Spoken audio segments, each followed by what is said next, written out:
addition with her enigmatic guest, the blonde explorer noted that the bay was a labyrinth of uncharted isles. He warned that the further east they sailed, the more the weather defied logic and the landmarks blurred into an endless, repetitive horizon. Tilly asked with a smirk if the legendary explorer was actually admitting he was lost. Few captains had the courage to sail past Inferno Island into the Great East, and this man was rumored to be the exception. The blonde man laughed heartily, dismissing those tales as the typical exaggerations that follow a man of his profession. Lighting a cigar, the explorer explained that while many try to brave the eastern reaches every year, few return with anything but broken masts, thanks to the violent tempests and the blinding mists that swallow ships whole. Ash thought to herself that this famous sailor had actually gone missing 2 years ago. While the world thought him drowned, he had been secretly charting the seas for Sleeping Island. Tilly had struck a deal with him to find ancient ruins, and in all their time together, he never spoke of his missing years, and Tilly, ever wise, never pried. Tilly looked out at the churning water, remarking that the storms in this region were truly a force of nature. The explorer nodded, admitting that witches were his greatest asset. He confessed that without Molly's help, they would have been shark bait long ago. Suddenly, Molly's fishing line snapped taut with a violent jerk.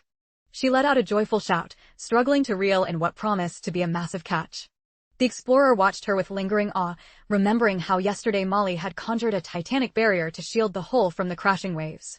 He noted that his rough sailors had traded their old prejudices for respect after that display, proving that even a storm can have a silver lining. He confessed that he had always believed witches were destined to be the most elite explorers to ever roam the earth. Tilly beamed, noting that the title of the world's greatest explorer was already held by a witch. The navigator nodded in agreement, and it was clear they were both thinking of the legendary lightning. Just then, Molly felt a powerful tug on her line and hooked another fish. This one seemed far more massive and aggressive than her previous catch. The man standing nearby froze in terror at the sight of the shadow rising from the depths. The moment Molly turned to haul it in, a grotesque sea leviathan bristling with thousands of needle-sharp fangs lunged toward her, ready to devour her in a single gulp. However, Ash moved with blinding speed, manifesting her titan-like strength. And with one clean sweep of her blade, she cleaved the beast right down the middle. She barked an order for everyone to retreat to a safe distance. Then, darting forward with her sword poised, she struck the remaining segment of the monster with lightning precision, finishing it off instantly. Once the threat was neutralized, Ash checked on Molly to ensure she hadn't been harmed. Molly gave her a shaky thumbs up, assuring her she was unscathed. She then turned to the navigator, demanding to know what kind of nightmare those creatures were. The explorer explained that these were the mythical sea devils. They were notorious for mimicking harmless fish to trick unwary sailors into pulling them aboard. Ancient tales claimed they grew human-like limbs if they tasted human flesh, but he dismissed that as mere folklore. In the world of scholars and survivors, they are simply known as demons. Tilly's expression darkened with dread at the mere mention of that name. At that moment, a lookout noticed a thick, eerie fog beginning to swallow the ship. The man, famously known as Thunder, bellowed for the crew to strike the sails immediately as they were entering the treacherous phantom waters. It's worth noting that Lightning's father was also a legendary explorer named Thunder. It seems the mystery of his whereabouts has finally been solved. Thunder warned that as they neared Phantom Island, the number of demons, like the one they just killed, would increase drastically. Between the mist, hidden jagged reefs, and predatory beasts, this place was a literal graveyard for the living. This was why many adventurers sought this place out, yet almost none could find the gateway to the ancient site. Fortunately, they had an edge, as Molly's jelly-like companion was guiding them with unerring accuracy. Thunder was once again floored by how that creature could sense every hidden danger long before it appeared. Tilly inquired if these islands remained submerged most of the time. Thunder confirmed her suspicion, noting it was a phenomenon similar to the geography of Sleeping Island. However, the tides here were far more violent, rising and falling every 2 weeks with a speed that suggested a massive abyss on the ocean floor was draining the sea. Thunder hypothesized that the entire bay's current was governed by this spot. If their luck held, the main island would soon break the surface. Princess Tilly questioned why they didn't just wait for the water to vanish completely to avoid the risk of crashing into hidden crags. Thunder explained that waiting was not an option, because once the tide fully receded, the Red Phantom River would vanish. And that river was their only map to the heart of the ruins. He gestured toward a peculiar, crimson shimmer appearing on the water's surface. The girls leaned over the railing, captivated by the surreal sight. Thunder explained that the glow came from Dino scalefish, a species found only in this archipelago, and promised they were about to see the true majesty of the Red Phantom River. Princess Tilly gasped in realization as she witnessed a colossal, shimmering school of fish. She finally saw that the Red Phantom River wasn't made of water, but was a massive migration of Dino scalefish swimming in such tight formation that it looked like a river of blood beneath the waves. When Tilly asked why the fish behaved this way, Thunder pointed to the mystery of the main island. He described the island as a hollow pyramid where the fish laid their eggs. As the tide dropped and the island began to surface, the fish panicked and swarmed out in a massive exodus. By following this living current, they were guaranteed to reach their goal. After navigating the Crimson Wake for some time, the breathtaking Phantom Island finally loomed out of the mist, leaving the entire crew speechless with awe. A nimble sailor quickly secured the vessel's lines to a nearby rock formation. As the landing party stepped onto the land, Tilly asked if Thunder was the one who had installed the mooring posts. Thunder shook his head, explaining they were already there when he arrived, relics left behind by the architects of the ancient city. Lady Ash then looked around, asking where the actual ruins were hidden. Thunder pointed toward the sky, explaining they were perched directly above them and they would have to climb to reach their destination. As they trekked through that eerie, bone-chilling place, Thunder cautioned the group to stay alert for hidden traps designed to ward off ancient tomb raiders. However, since the mechanisms had been submerged in seawater for ages, he guessed they were likely rusted shut. He noted that the real challenge was the grueling climb ahead, warning them not to burn through their stamina too quickly. Princess Tilly gazed at the gloomy, shadow-drenched corridor with a look of genuine trepidation. It became quite clear that the brave princess harbored a deep-seated dislike for the pitch-black darkness. Fortunately, the steadfast Lady Ash remained glued to her side, providing a sense of security. Ash was ready to guide her through the obsidian night as many times as it took to reach safety. After navigating the claustrophobic passage, they finally reached a heavy door. As they pushed it open and crossed the threshold, they were greeted by the sight of a sprawling, ancient library frozen in time. When Tilly eagerly stepped forward to investigate, Ash instinctively pulled her back, warning that unseen dangers could be lurking in the dust. Thunder quickly stepped in to calm their nerves, explaining there was nothing to fear since his crew had already scoured the area during previous visits. He pointed out that the room was mostly bare save for stone furniture. His team had already pocketed about 30 magic stones that were once scattered across the floor. He added that other scavengers had likely picked the place over before him, so he was fairly certain nothing of value remained. But Tilly's keen eyes suggested she wasn't ready to give up just yet. She spotted a faint irregularity on the wall and began to pull at a hidden mechanism, leaving the entire party breathless with anticipation. A massive, radiant magic stone, far larger than any they had ever seen, was revealed, embedded deep within the masonry. Ash moved to pry it loose, but Tilly held up a hand, stopping him in his tracks. Instead, the princess stepped toward the crystal with a look of intense focus, and a haunting, crimson magical glow began to pulsate from the heart of the stone. As the intensity peaked, violent arcs of red energy began to erupt from the crystal's surface. It was then that Thunder realized Tilly was attempting to unlock something that responded only to a witch's unique signature. The regular sailors stood back, completely bewildered by the supernatural display unfolding before them. Before the surging energy could spiral out of control, Lady Ash lunged into action. She scooped Tilly up as easily as a small child and leaped away from the center of the chaotic magical storm. In that exact moment, a hidden staircase descended from the ceiling with a heavy metallic clang, suspended by thick, unbreakable chains. Thunder stood there, his mind reeling as if he'd been struck by a bolt of lightning. He stared at the newly revealed stairs, realizing they likely led to a secret chamber no one had ever entered. The group scrambled up the stairs, and as they reached the hidden upper level, Princess Tilly discovered another gemstone, this one shimmering like the eternal ice of Everwinter. Thunder whistled in awe, noting its immense market value, but Tilly reminded him he'd get his fair share as promised. After exploring the loft, they realized this new area was once an ancient, abandoned living quarter.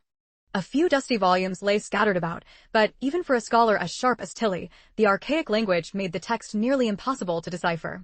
Regardless, she decided to claim this entire hoard of knowledge for their research, just as they had originally planned. Thunder moved to inspect a strange telescope nearby, but he was disappointed to find only an endless black void, assuming the lens was simply broken. Princess Tilly then called Ash over to help shift a massive, heavy copper plate fixed to the floor. When Ash shoved the metal aside with her titan-like strength, they found a third hidden stone pulsating beneath it. Tilly immediately reached out and pressed her palm against the smooth surface. The stone reacted instantly, flooding the room with a thick, blinding crimson radiance. The princess gasped to her friend that the stone was hungrily draining her mana at an incredible rate. Ash urged her to break the connection, but Tilly insisted it was too late to stop. She just needed a few more seconds to complete the activation. The situation turned dire as a violent tremor shook the island and Thunder began to cough uncontrollably. His gaze drifted back to the telescope one more time, his curiosity getting the better of him. He made a fateful error by peering through the eyepiece once more. And he froze in absolute horror as he saw a colossal gateway that seemed to stare directly into the fiery pits of hell itself. Meanwhile, back at the border town frontier, Prince Roland was busy reading a personal letter sent by his younger sister. The message, delivered by a reliable little messenger bird, contained a confession from Tilly, since her brother was also sheltering witches. It was clear the church was now their common enemy. She finally revealed the secret she had kept for so long, that she, too, was a witch. She admitted this probably wasn't a shock to him, as it was the only reason the other witches followed her leadership so blindly. She expressed her genuine happiness that he had won the witches' loyalty through kindness and respect rather than viewing them as mere tools like the rest of the nobility. Tilly also mentioned her fascination with his brilliant modern inventions and the technological wonders he had introduced. As a sign of her trust and to forge a powerful alliance against the church's tyranny, she had a special proposal for him. She included a roster of witches ready to lend their talents. She invited him to select those he required most and send Maggie back with his choices. She added a firm warning that she could spare no more than 5 sisters, so he must coordinate their travel with extreme care. The church's greed knows no bounds, and she predicted they would eventually move to swallow all 4 kingdoms under their shadow. She expressed her fervent hope that he would be battle-ready to face them when the inevitable confrontation arrives. She pledged her full support in driving back the church to forge a world where no witch faces cruelty or bias. With that heartfelt sentiment, the letter concluded. The prince thanked the little messenger for her long flight, informing her that lightning had sailed for the king's city and would return soon. In the meantime, he invited her to play with Nana or Lily, or perhaps take a warm bath and rest. Just as he settled back into his royal paperwork, a sudden, thunderous commotion erupted outside his window. Panic seized him for a split second, praying that his beloved territory wasn't under a surprise siege. But when he rushed to the balcony to investigate, he saw thick plumes of smoke and fire billowing from the chemistry laboratory. The prince raced toward the flaming building at a full sprint. Upon his arrival, a frantic lab assistant begged him to help their mentor, who was gravely injured and teetering on the edge of death. Roland calmed the panicked workers, promising that help was on the way. He stepped forward to assess the old master's condition himself. Old Man Kyle's face was a horrific mask of trauma and chemical burns. Both Nightingale and the prince struggled to mask their shock at the severity of the sight. They quickly realized the wounds were the result of a violent explosion fueled by corrosive acids. The field medic reported they had managed to stabilize the bleeding, but she feared the damage was beyond conventional medicine. Without a moment's delay, the prince barked an order for his guard, Sean, to fetch Nana immediately, and the soldier vanished into a blur of motion. The prince decided to inspect the blast site with Carter, sternly reminding the guards one last time to bring Nana back with Godspeed. They stepped carefully into the wreckage of the lab. The room was a complete disaster zone. The prince warned Carter not to touch a single surface without wearing heavy-duty, acid-resistant gloves. The prince's eyes caught a glass bottle nearby, and he found its presence amidst the scientific gear quite peculiar. He picked it up, noting it was the exact brand of cheap, potent spirits sold at the village market. Seeing it half empty, he wondered if the eccentric Kyle was a secret drunkard, much like a certain genius scientist from the old world. Before he could ponder further, a soldier arrived to announce that Nana had reached the scene. Wasting no time, the prince directed Nana to mend Kyle's horrific injuries. Nana gave a confident nod, reassuring him that such wounds were well within her power. She focused her mind and activated her healing magic. Slowly and miraculously, the charred flesh of Old Man Kyle's face began to knit back together. The mangled skin on his fingers began to smooth over. To everyone's astonishment, Nana was actually regenerating his missing digits, a feat she had never achieved before. Even the nearby guards were bewildered, certain they had seen at least 3 fingers missing moments ago. Yet now, the old man's hands were perfectly whole once again. The prince asked Nana when she had mastered such advanced healing. She explained that she had discovered this new potential just a week prior. After experimenting on injured livestock, she realized that with enough concentrated mana, she didn't need the severed limb to reattach it, she could regrow it. She proudly credited his lessons on biology, realizing that since bodies are made of cells, magic could simply act as a blueprint to rebuild what was lost. She noted that while it was physically exhausting, regrowing a finger was manageable, though regenerating an entire arm would be a much greater challenge. As Kyle's vitality returned, his eyes snapped open, and he sat up with a jolt. He immediately shouted that he had finally perfected the substance the prince had requested.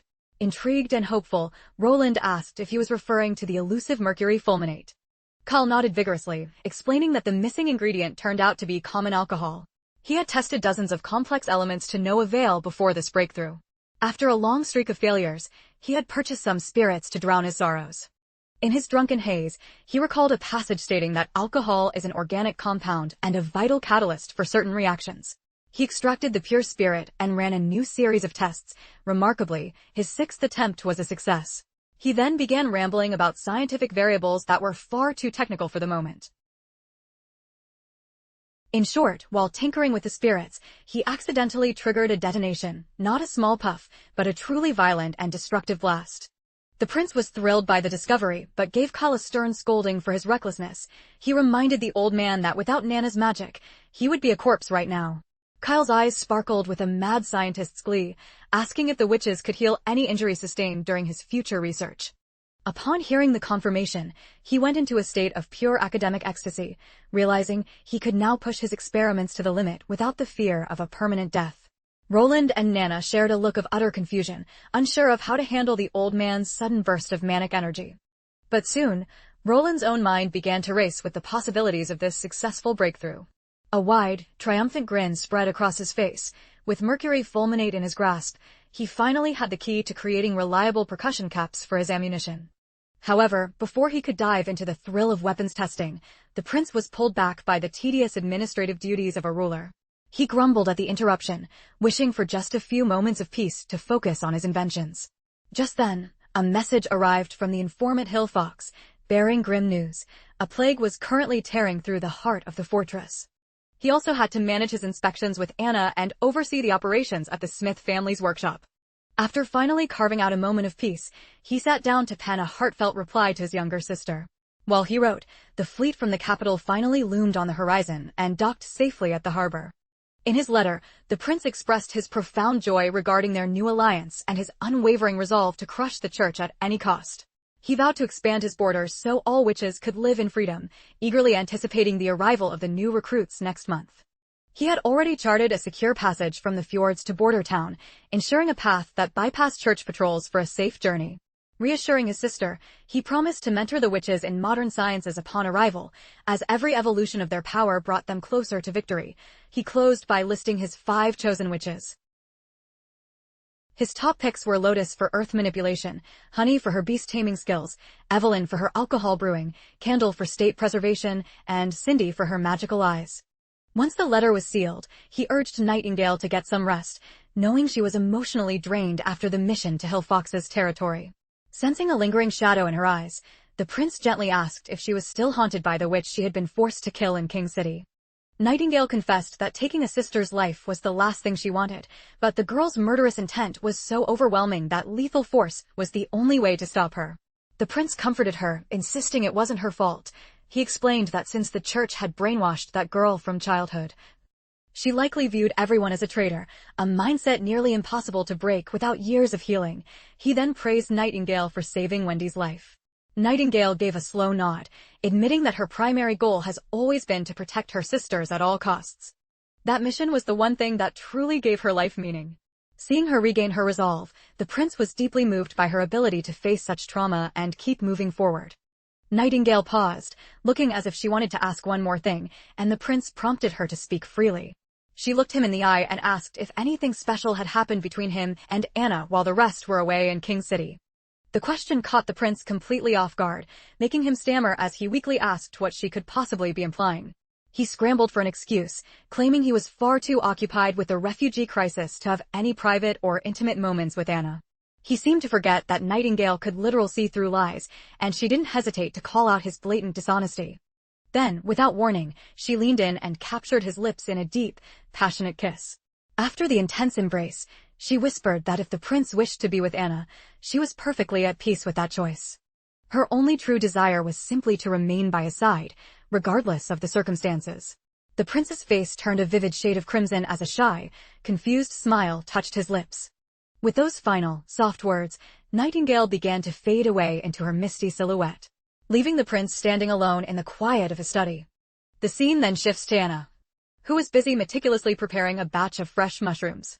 As she worked, Nightingale suddenly materialized behind her like a silent shadow. Anna offered some mushrooms to Nightingale, explaining she was making snacks for the prince. Maggie had foraged these birds' nest mushrooms from the misty forest today.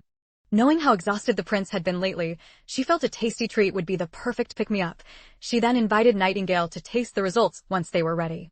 Nightingale asked if Anna wouldn't mind teaching her the recipe. Anna beamed and happily welcomed her into the small kitchen area. The two girls fell into a pleasant, synchronized rhythm as they prepared the meal. Anna carefully arranged the cleaned mushrooms on a tray, pairing them with a savory sauce to bring out their natural earthy flavors. She roasted them until they achieved a perfect golden hue, both of them enjoying the rare, quiet bonding time. In the middle of their cooking, Anna asked if Nightingale had missed the prince while she was away. Nightingale went quiet, looking quite flustered. Anna reassured her, saying she wasn't alone, as everyone who had been sent to the capital felt that same tug of longing for home. Noticing Nightingale's unusual bashfulness, the younger girl curiously asked if something was on her mind. Nightingale dismissed it as nothing, though she finally admitted she did miss him. Anna smiled, saying if she were in Nightingale's shoes, she'd have been desperate to reunite. Hearing that, Nightingale's expression turned slightly contemplative and somber. However, Anna quickly snapped her back to the present, warning her that the mushrooms would burn if they didn't take them off the heat now. Nightingale took a tentative bite and her eyes lit up at the delicious, smoky flavor. Anna couldn't stop praising how wonderful simple forest ingredients could be when prepared with a bit of heart. Once the cooking was finished and the kitchen was tidied up, Anna brought a plate of the flawlessly roasted mushrooms to the prince's office. She mentioned that Nightingale had helped with the preparation, but was too shy to come in and present them herself. The vivid memory of his secret kiss with Nightingale flashed through the prince's mind, making him momentarily flustered.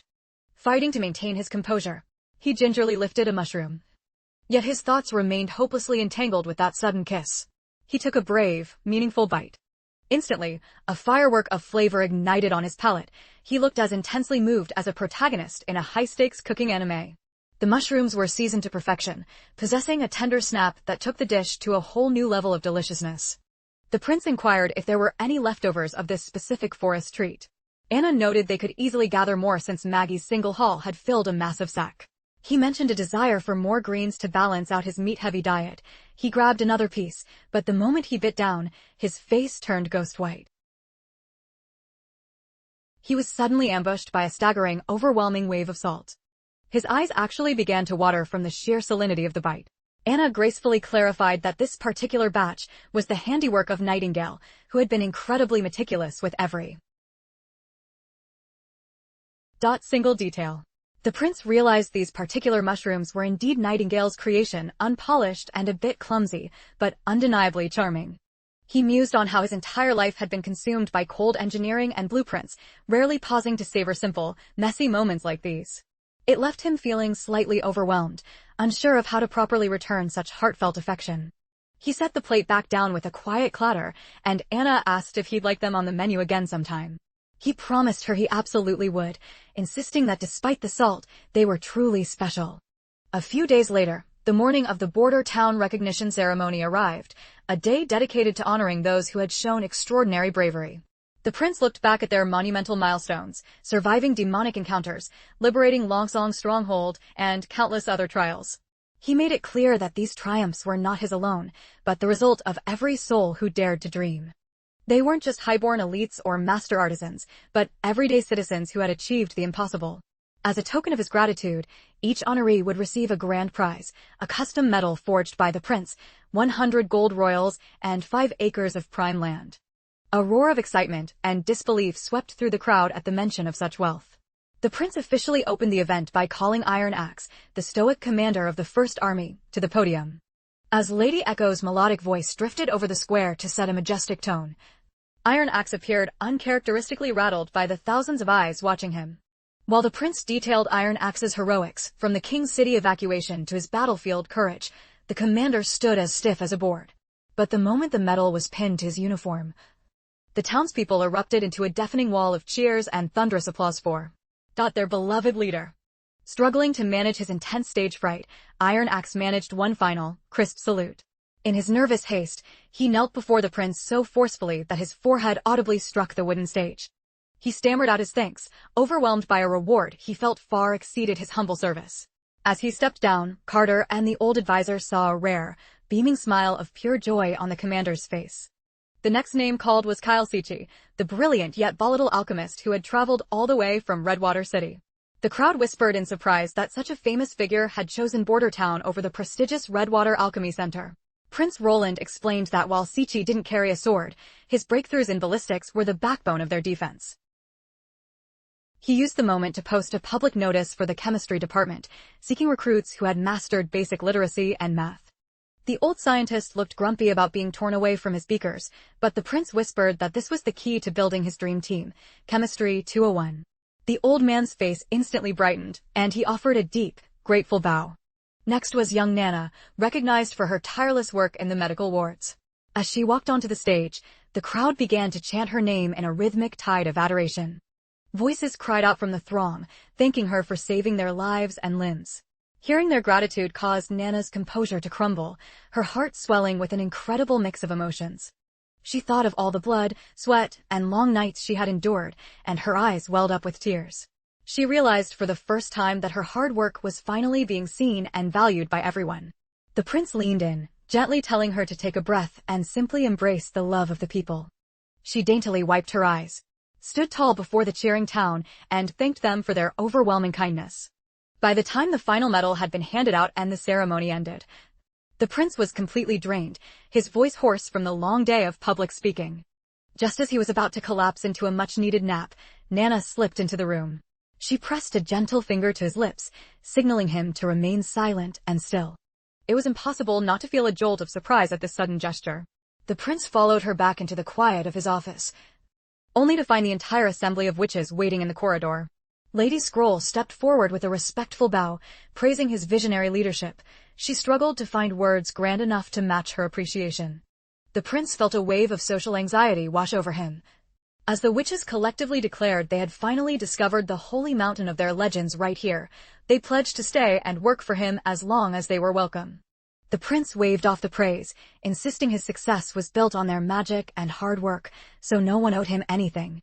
Wendy then broke the tension, announcing that a massive feast was waiting in the Great Hall, and the prince would join them once he had changed into something less formal. As the others headed for the food, Scroll pulled the prince aside, gently lecturing him on his habit of overworking. She pointed out his dark circles and urged him to prioritize his own health. The prince offered a weak smile, claiming he was in top shape, though his heavy eyelids told a completely different story. Meanwhile, the witches heading to the hall were buzzing with excitement. They were all dying to see what gourmet treasures the kitchen had prepared for the celebration. Back in the private quarters, Anna remained behind with the prince. She looked at him with a gaze full of sincerity, her voice soft as she tried to convey the depth of her devotion.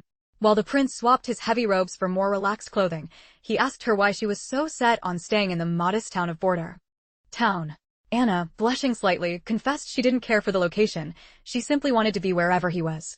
She leaned her head against his chest, finding a sense of peace and warmth in his heartbeat. While the prince and Anna shared this intimate moment, that engineer from the church, his name escapes me for now, was standing just outside the door, clutching some bridge blueprints he wanted to discuss. However, one peek through the gap was enough to tell him that interrupting this romantic atmosphere would be a terrible mistake. He decided to turn around and try to figure out the structural problems on his own. The scene then shifts to the outskirts of the bustling Grey Castle capital, where we reconnect with the ever-capable Theo.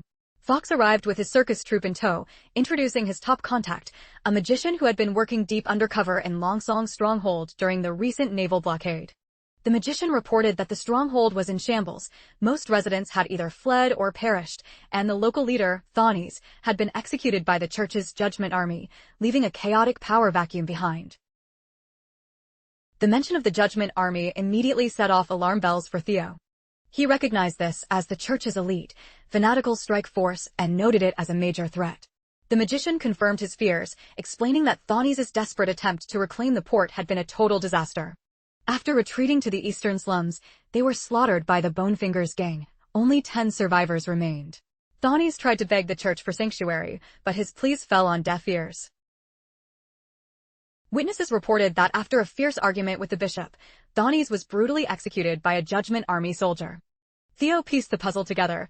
The church had simply discarded Thawne once he was no longer useful. With Longsong in ruins, the political landscape of the kingdom is shifting fast. It's a cutthroat Game of Thrones, but honestly, it'll be satisfying to see Roland steamroll over these hypocrites. Theo stood tall and formally introduced himself as the head of intelligence for Roland Wimbledon, the man in charge of the king's eyes and ears.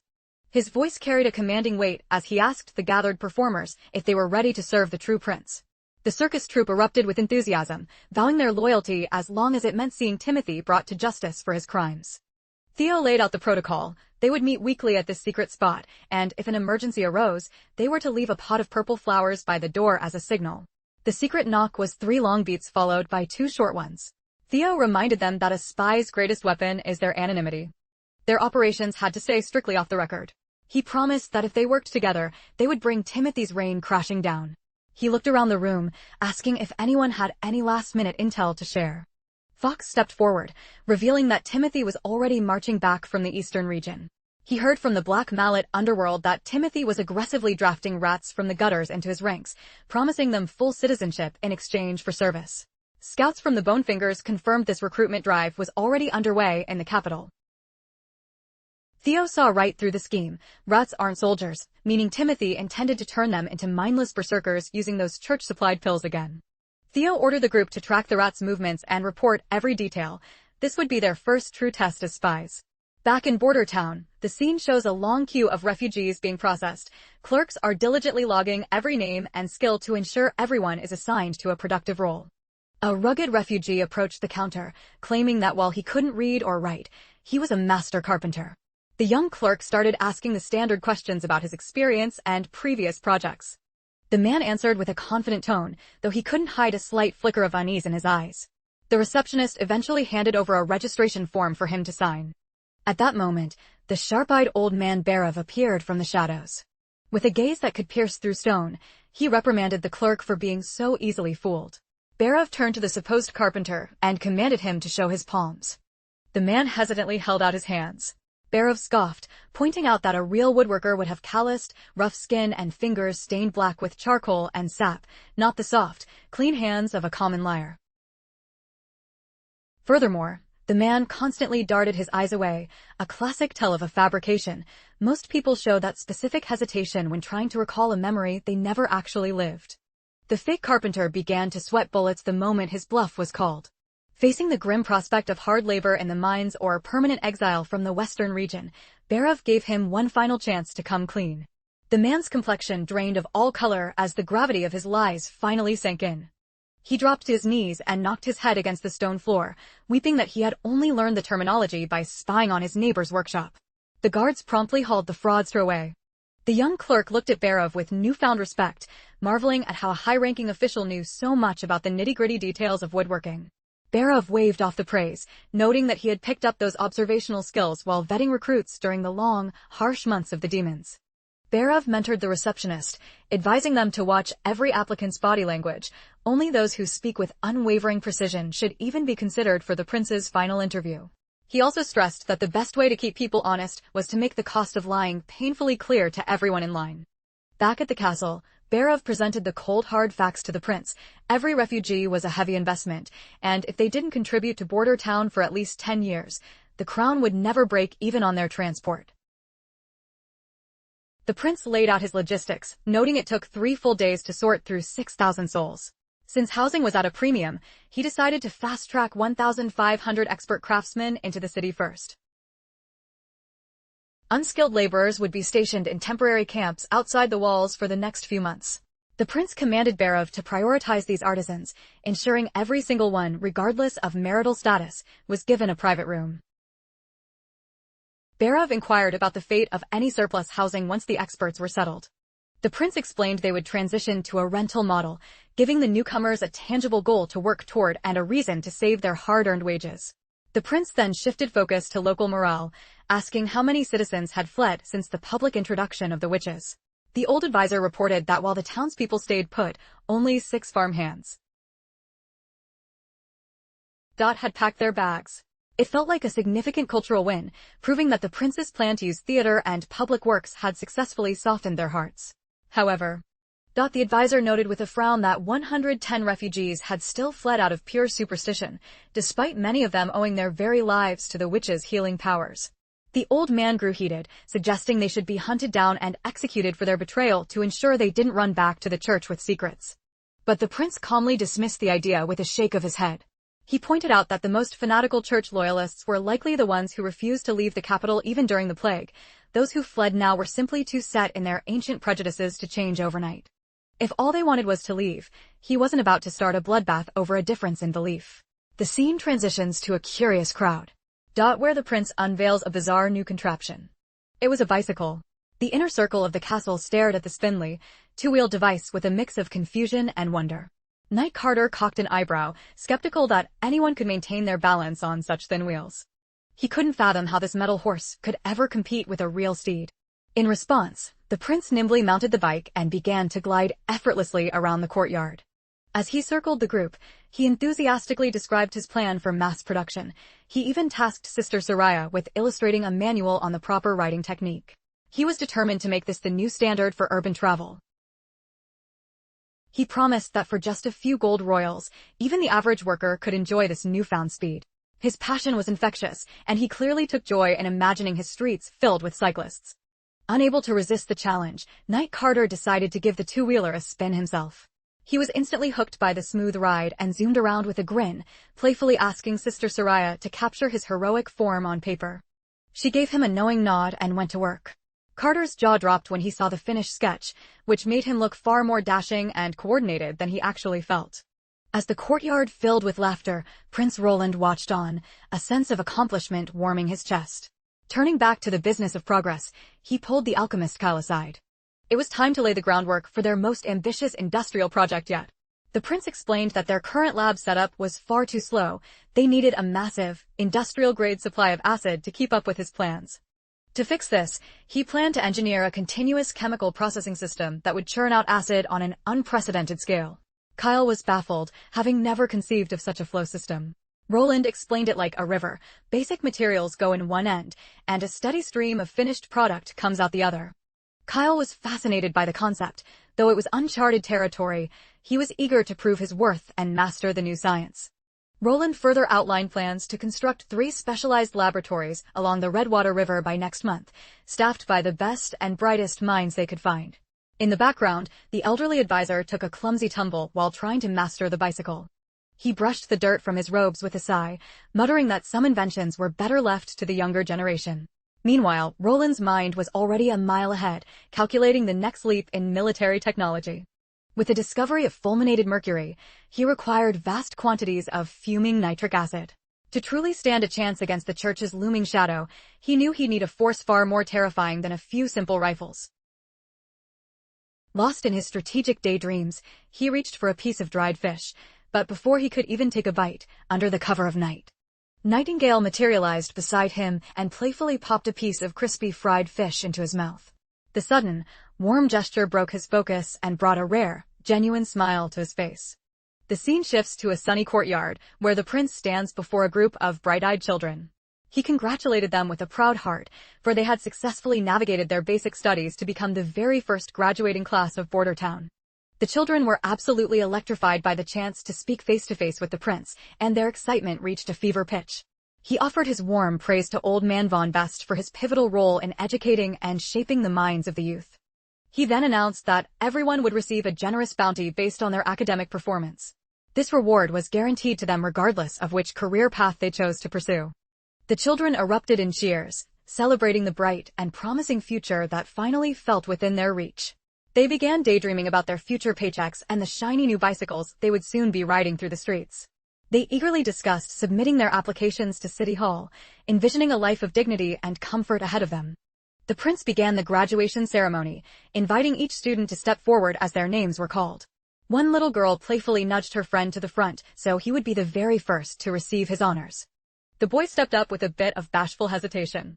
The prince handed him his diploma with a smile, congratulating him on being a member of the town's inaugural class. Fueled by a sudden surge of confidence, the boy declared his dream to apply for the chemistry lab and follow in the footsteps of the legendary Kyle Sichi. Meanwhile, back within the walls of the holy city, the archbishops were engaged in a fierce and heated debate regarding the threat posed by Roland. Archbishop Maine was stunned to learn that the plague the church had spread was actually caused by microscopic demons, specially bred to be invisible. He couldn't fathom how Roland had cured it, suspecting the use of witchcraft over their own holy elixir. They also discussed the long-range, rapid-fire crossbows Roland's forces possessed. Maine recalled Priest Talo mentioning these weapons before his defeat at the fjords, which finally explained how Lord Ryan's knights were crushed by mere commoners from Border Town. The church leaders were left deeply unsettled by Roland's rapidly expanding influence and mysterious capabilities. Another elder of the church was visibly shaken by the news that their elite pure witch, Phyllis, had been slain. He was certain that High Priestess Heather would be furious upon her return from the capital of Everwinter. This was because pure witches are incredibly rare and require a staggering amount of resources to nurture and train. In truth, a single pure witch was considered more strategically valuable than an entire battalion of the Judgment Army. The elder flew into a rage upon hearing that Timothy's soldiers had ambushed the church at the fjords and murdered the presiding priest, if you recall. This happened after Timothy gave his troops church-supplied pills to turn them into berserkers for his attack on Border Town.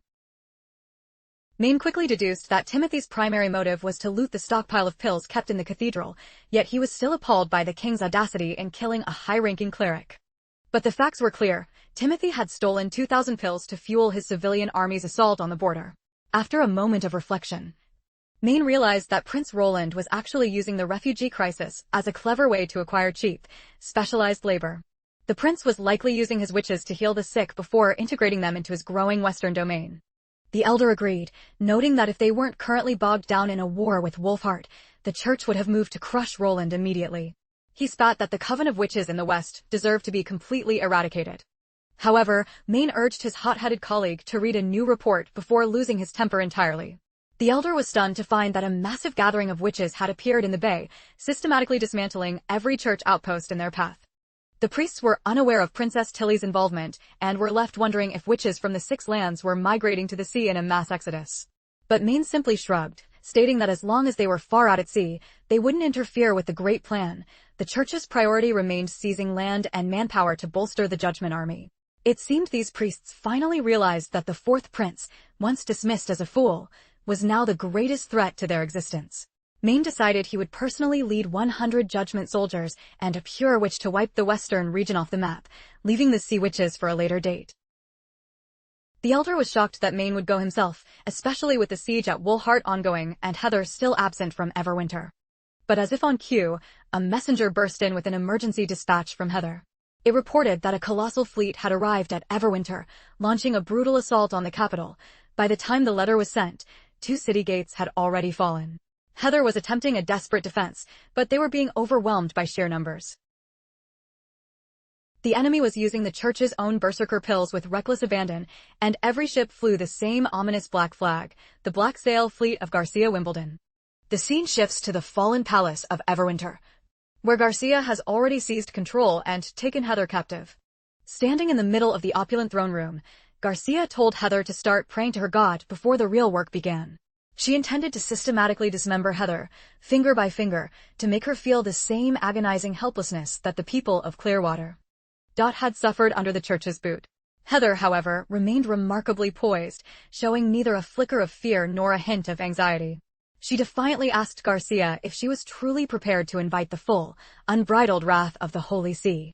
She mocked the princess, asking if she planned to spend her entire life as a fugitive on the waves, never able to drop anchor in a safe harbor again. Garcia clearly had no patience for the religious rhetoric and simply gave a sharp snap of her fingers. Instantly, her subordinates slammed Heather against the cold stone wall. They pinned her to the floor, forcing her hands out and holding them flat. With chilling indifference, they began to slice away her fingers as if they were nothing more than common vegetables. The wave of agony began to wash over Heather, her face contorting in a silent scream. Despite the brutal torture, her eyes were wet with tears, but her spirit refused to break. Garcia's men continued their grim task, severing the rest of her fingers with ruthless efficiency. But Heather's resolve seemed unshakable, even as her body shook with tremors of shock and pain. The Capella chief of the Sunstone clan looked at Garcia and asked if such cruelty was truly necessary, noting that pain is usually a tool for interrogation, not just sport. Garcia responded with a cold, piercing question, asking the chief if he had any idea how many witches the church had tortured to death in exactly this manner. Suddenly, the eerie, low sound of Heather's soft laughter echoed through the chamber. Her chuckles quickly spiraled into a chilling, manic laughter that echoed through the stone chamber. She sneered, claiming they failed to grasp the church's true might or the divine significance of its mission, asserting that Garcia had foolishly reached into a lion's den and would soon be obliterated. Garcia merely offered a cold, unimpressed smirk, stating she was more than happy to wait for that day to arrive. The scene opens with Anna blissfully savoring some ice cream, her delight appearing as sweet as the frozen treat itself. The prince couldn't help but chuckle to himself, thinking that no matter the era, girls always seem to have a profound love for ice cream. It turns out the prince had concocted a simple yet brilliant recipe using sugar, water, egg yolks, butter, and milk to create the dessert. Just at that moment, the rest of the coven strolled into the room. Maggie wandered in with her hair messily adorned with twigs and leaves in her usual playful fashion. The prince teased them, joking that they must have been out raiding bird nests in the forest again. He pulled out a sealed letter, noting that summer officially began tomorrow. Before she prepared for her flight back to the bay, he asked Maggie to deliver a message to Tilly. Maggie accepted the correspondence with a confident chirp and a determined look. In the meantime, Lightning felt a pang of sadness realizing that as the month drew to a close, Maggie would soon be departing from the castle's warmth. The prince then assigned Lightning a special mission, revealing that the map she was studying was actually her own hand-drawn masterpiece. He asked if she recalled the shallow stretch of beach near the foot of the mountain range. Lightning immediately pointed to the exact coordinates on the parchment. The prince instructed her to fly Maggie there, plant 2 flags where the shore meets the cliffs, and mark it clearly. He explained to Maggie that if Tilly agreed to send reinforcements, Maggie would need to guide the ships to this rendezvous point where Border Town's hot air balloon would be waiting. Lightning's eyes sparkled with joy as she realized that even more sisters might soon be joining their community. The prince gave a confident nod, expressing his firm belief in his sister's judgment and his hope that she would eventually stand by his side. Shortly after, we see the majestic hot air balloon drifting gracefully through the clouds. The girls were absolutely spellbound to find themselves actually soaring. The prince officially christened the vessel the Overlook. Anna was quick to give all the credit to Soraya for her incredible work in painting the envelope. The prince agreed, noting the paint's impressive durability. It had to bond perfectly to the fabric to maintain the seal of such a massive craft. Otherwise, the internal pressure and tension would cause a catastrophic failure. The prince began to daydream. Now that he had DC motors, he could use electrolysis to produce hydrogen. Soon, he could build a legendary Zephyr airship, provided he found lightweight materials for the frame, a behemoth that could cruise thousands of meters above the Earth. While the accuracy of high-altitude bombing was still a question mark, he was thrilled by the tactical dream of a coordinated land, sea, and air assault against the Holy City. The girls noticed his widening grin, and Lily teased that he must be daydreaming about the arrival of the new witches. The prince kept smiling, clearly invigorated by the limitless potential of these new scientific frontiers. Wendy marveled at the fact that Princess Tilly and her allies had managed to gather such a large number of witches on Sleeping Island. The prince nodded, adding that Tilly hadn't just recruited from Grey Castle, but from the other 3 kingdoms as well. He even suspected she might have ties to the ancient Witch Cooperation Association. Wendy noted that Kara, their former leader, had never once mentioned a word about an invitation from Tilly. But the prince pointed out that if Kara had revealed Tilly's offer, no one would have followed her on that doomed quest for the Holy Mountain. Wendy agreed, reflecting on how this turn of events had been a blessing. They were now living under the protection of a compassionate prince and enjoying a life of relative luxury. Lily chimed in with her usual haughty flair, suggesting that having so many witches around would make the town feel even safer and more welcoming for them to walk about freely. As the conversation flowed and laughter filled the sky, Roland's attention was suddenly drawn to a rather awkward observation. He couldn't help but notice that Wendy's impressive bust seemed to be causing her some visible discomfort. Later that evening, the prince sat at his desk, deep in thought. He reflected on the anatomical reality that a heavy chest often leads to chronic back and shoulder pain, the very reason the brassiere was invented. Though he wasn't an expert on the subject, he felt it was worth his time to try and design some supportive undergarments for the women. He worried that as Anna matured, she might suffer from similar issues, and he wanted to proactively prevent any physical strain or sagging. He began sketching various structural designs for a supportive bra, marking yet another unusual but practical innovation in this archaic era. The following morning, the Overlook once again ascended into the bright blue sky. This time, the passenger list included Margaret and a local merchant, both of whom were trembling with a mix of terror and awe during their first flight. Lightning reported that she had finished surveying the landing zone and updated the charts. Margaret gave her a thumbs up in approval. The prince turned to the merchant, Marlin, jokingly asking if the height was about to make him ruin his trousers. Marlin confessed that the view from this high was utterly terrifying, and he felt a panic attack coming on. The prince told him to breathe, explaining that sky sickness was just as natural as seasickness for those unaccustomed to leaving the solid ground. Meanwhile, Margaret stared at the massive balloon in fascination, trying to wrap her head around the physics. But Marlin remained skeptical, whispering a question about whether the witches were using their dark magic to keep the basket in the air. However, the blonde-haired witch calmly corrected him, explaining that Anna only provided the heat. The balloon rose simply because hot air naturally seeks the heavens. The prince nodded, adding that as hot air rises and cold air sinks, it creates the lift needed, hence the name hot air balloon. They continued to chat about the mechanics and other random ideas until Margaret finally expressed a deep interest. She asked if the prince would be willing to sell a few of these majestic flying vessels to her. She clarified that they didn't need to be massive, just large enough to lift a single lookout into the sky. The prince instantly deduced exactly how Margaret intended to utilize them for her fleet. She confirmed his hunch, explaining that by tethering these small balloons to their ships, their lookouts could spot pirates from a vast distance, pirates being a far deadlier threat than any storm or whirlpool. The prince grinned, warning her that such cutting-edge technology wouldn't be cheap. He estimated a price in the thousands of gold royals. Margaret didn't blink, agreeing to pay 1,000 gold royals per balloon on the spot, betting that if they worked, every captain in the fjords would want one. The other merchants nodded in fervent agreement. Though the concept was alien, they saw it as a revolutionary scouting tool that wealthy sailors would pay a fortune to own. The prince did some quick mental math and realized his profit margin was nearly 500 over the production costs. Furthermore, since he planned to transition to hydrogen-filled balloons, customers would have to return to border town for refills, creating a steady recurring revenue stream. He could practically see himself swimming in a sea of gold royals, quite a leap from the days when the town's entire budget was only a few hundred coins. As you can imagine, he reached out, shook her hand, and locked in the deal immediately. Meanwhile, back in the fjords, Ash expressed her shock that Roland had specifically handpicked a witch named Sylvie. She wondered if Roland was being reckless, since Sylvie could easily detect lies and see right through any secret identities. Princess Tilly wasn't entirely sure either, but she guessed that Roland simply didn't care about hiding who he was. Perhaps he truly intended to operate with complete transparency and honesty toward them. She then entertained a wilder thought. What if Roland really was her brother, and as such, he had absolutely nothing to fear from Sylvie's piercing gaze? Tilly quickly dismissed the idea, however, believing the probability was low based on the brother she remembered. The Roland she knew would never risk a war with the church for a witch. He was a man who fled from trouble and had even thrown a tantrum when sent to the border. Ash questioned whether sending their most gifted witches to the western region was truly a wise move. Tilly tried to reassure her that everything was proceeding according to plan. But Ash reminded her that Sister Lotus was indispensable to Sleeping Island.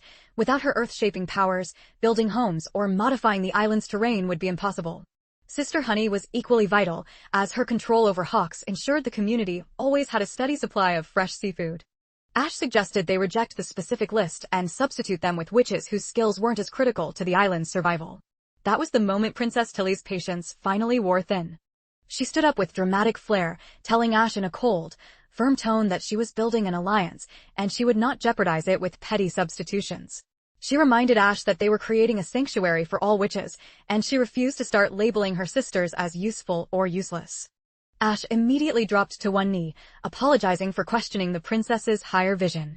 Tilly pointed out that Roland chose these 5 from hundreds, including Evelyn and Candle, whom some saw as low tier. She believed that by sending them, they would finally understand how Roland intended to unlock their hidden potential.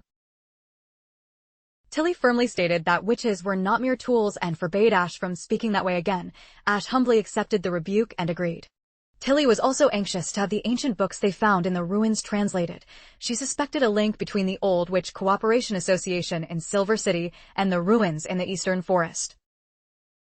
It seemed Tilly was right on the money. The former leader, Kara, had once possessed a terrifying book used on her doomed search for the Holy Mountain before she was slain. Later, Tilly softened her tone and apologized to Ash for being so harsh with her. While she wouldn't budge on the useless label, she agreed to recall Lotus before winter. In exchange, she'd send combat witches to help Roland fight the demonic beasts, with Ash likely accompanying her. The scene shifts to the open ocean, where a solitary vessel is cutting through the white-capped waves. On board are Maggie and the visiting witches, making their way toward the growing settlement of Border Town. Maggie seemed to be having the time of her life, soaring above the masts in the form of a graceful seagull. The captain watched in utter amazement as the young girl shifted effortlessly between different avian forms. He was particularly floored by the fact that she didn't just look like the birds, but inherited their specialized instincts as well. She possessed a seagull's natural navigation skills and could even sense an approaching storm hours before it arrived. Sylvie, a striking witch with flowing blue hair, noted that without Maggie's guidance, they wouldn't have dared take the shortcut around the endless cape to reach Greycastle's south. The captain let out a hearty laugh, saying that even though Maggie looked like a bird, he could still tell it was her by her unique shape. Sylvie tilted her head, noting she never noticed such things. As a witch who sees the truth behind lies and illusions, she doesn't perceive people by their physical shells alone. Sylvie then cast her gaze over the crew, noticing a subtle, deep-seated fatigue in their posture. With a polite but firm tone, she suggested the captain give them a break and rotate the watch. The captain was stunned that she could pick up on such tiny details. It seemed absolutely nothing could escape Sylvie's watchful eyes. As the captain hurried off to stop his sailors from slacking, Sylvie's mind drifted back to her final conversation with Princess Tilly, who said this trip was about more than just a simple visit to their sisters. Sylvie also carried a secret directive to unmask Roland Wimbledon's true character. If she detected anything fraudulent about his behavior, Tilly had ordered her to coordinate with the local witch union to expose his real identity. At the moment, Sylvie was plagued by the fear that, in a worst-case scenario, the local witches might refuse to help her. She worried they might even imprison her group just to protect Roland's secrets. Watching her friends play on deck, she felt that despite the happy faces, the path ahead was far more treacherous than it appeared. We also see Molly beaming with excitement as they approach the shore, while a small witch with twin hair buns looks absolutely green. She can't believe they've been tossed around by the waves for a week and is shocked she hasn't collapsed yet. The captain chuckles, promising her that the land sickness will fade once her boots hit solid ground. He jokes that he's never lost a passenger to a weak stomach and tells her to hang tough. Ash then turned toward the suffering little girl to offer some much-needed support. She mentioned that Maggie had already flown ahead to alert Border Town, so a welcoming party was likely on the way. The little girl looked up, asking if Ash and Molly would be staying with them. Ash shook her head, explaining that she and Molly were only serving as guardians for the sea voyage. Once they were safely delivered, she and Molly had to head back immediately, as Princess Tilly required their strength to keep the island secure. Ash gave the girls a stern warning to keep their distance from Roland Wimbledon. The little witch was confused, asking why they should fear him if he was the princess's own flesh and blood. Ash admitted the relation but warned that even a royal could be a total creep who might try to take advantage of young witches. While the group was busy gossiping about the prince's reputation, Sylvie's gaze caught something incredible. Rising majestically into the clouds from the mountain peaks, and the sight left her completely mesmerized. The sailors looked like they had seen a ghost, pointing at the sky and wondering what kind of gargantuan prehistoric bird was soaring above them. The young witches clutched their senior sleeve, asking if she knew what it was. The older witch admitted she was just as baffled by the flying marvel. As the ship glided closer to the pier, Sylvie felt a wave of relief wash over her when she spotted a massive greeting banner snapping in the breeze. The witch union was clearly extending a hand of friendship, with bold letters reading, "Border Town welcomes our sisters." The sheer warmth of the gesture left Sylvie momentarily lost for words. As soon as the gangplank hit the dock, Wendy stepped forward with a radiant smile to embrace the newcomers and welcome them to their new home. While Ash kept a stone-faced and professional demeanor, the younger witches behind her were visibly trembling with nerves.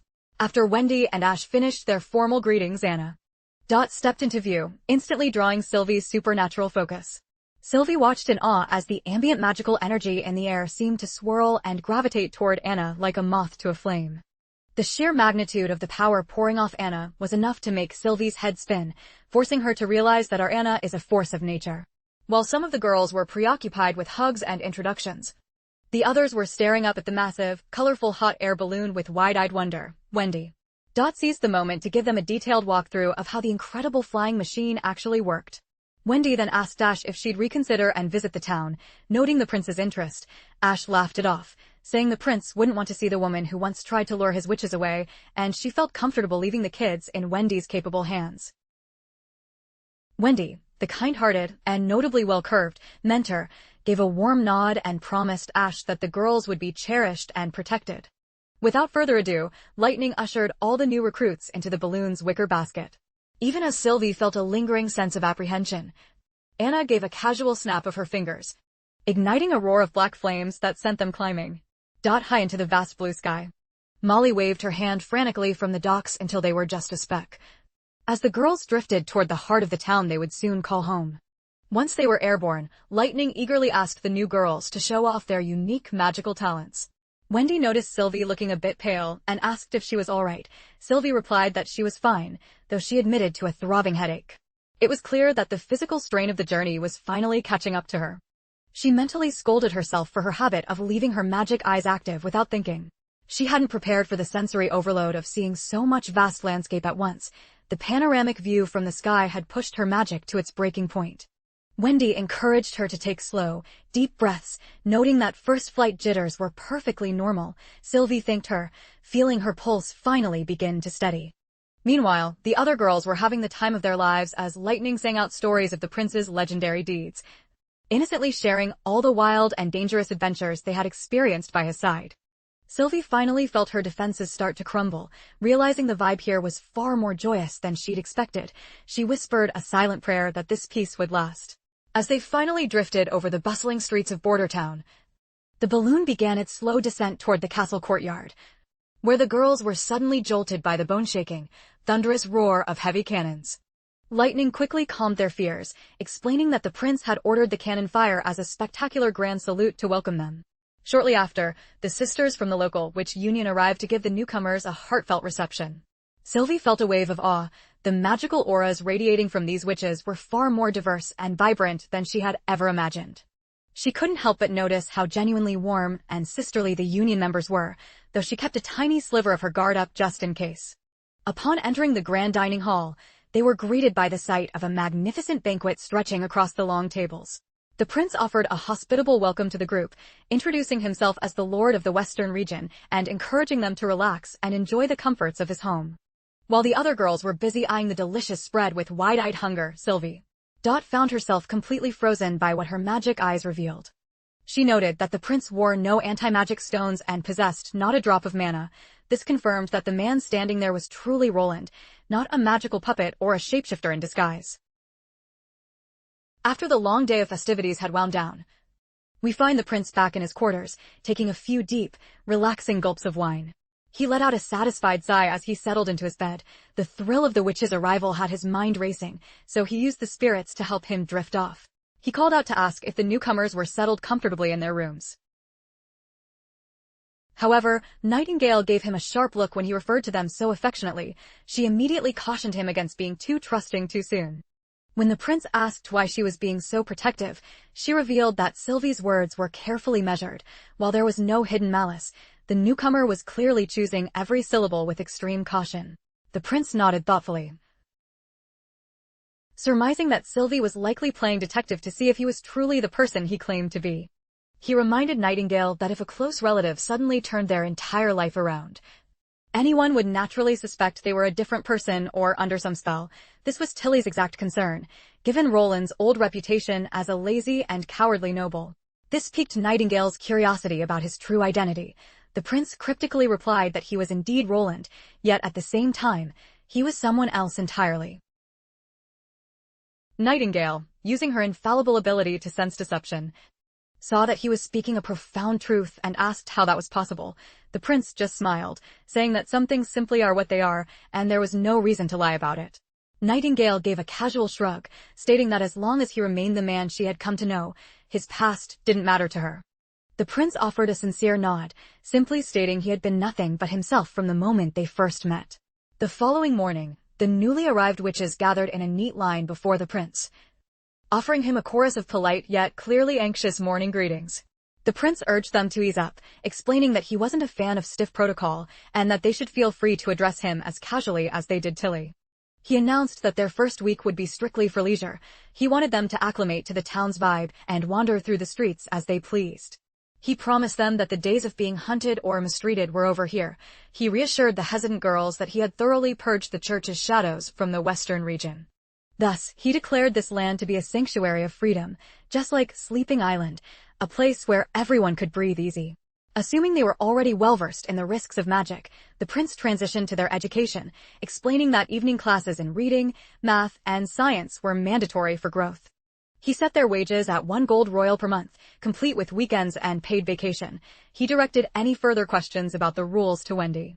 With the paperwork out of the way, the prince moved to the part he had been waiting for. He was dying to see their unique powers in action, as Tilly's letters hadn't done them justice.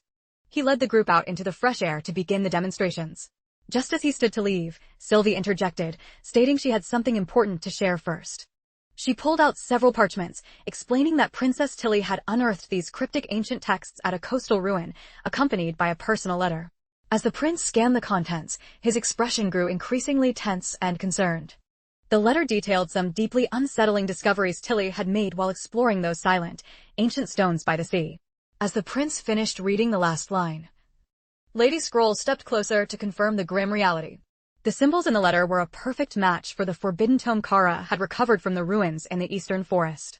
This revelation sparked a wave of intense curiosity among the group, especially for the prince, who puzzled over the descriptions of a man-made island with erratic tides, an ancient stargazer, and a mysterious stone portal carved into a sheer cliff. The existence of such bizarre technology in the bay felt almost like science fiction. Lady Scroll supported Tilly's theory, noting that the identical script and linguistic patterns proved these structures were built by the same mysterious civilization. She voiced her concern over why the church would go to such lengths to build these sites only to abandon them.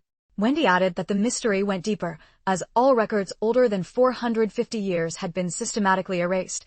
She couldn't fathom what history was so dangerous that it had to be scrubbed from existence. The prince reasoned that if Tilly had started the decryption process, she was bound to succeed. To aid her, he decided to share his knowledge of the holy city of Tequila.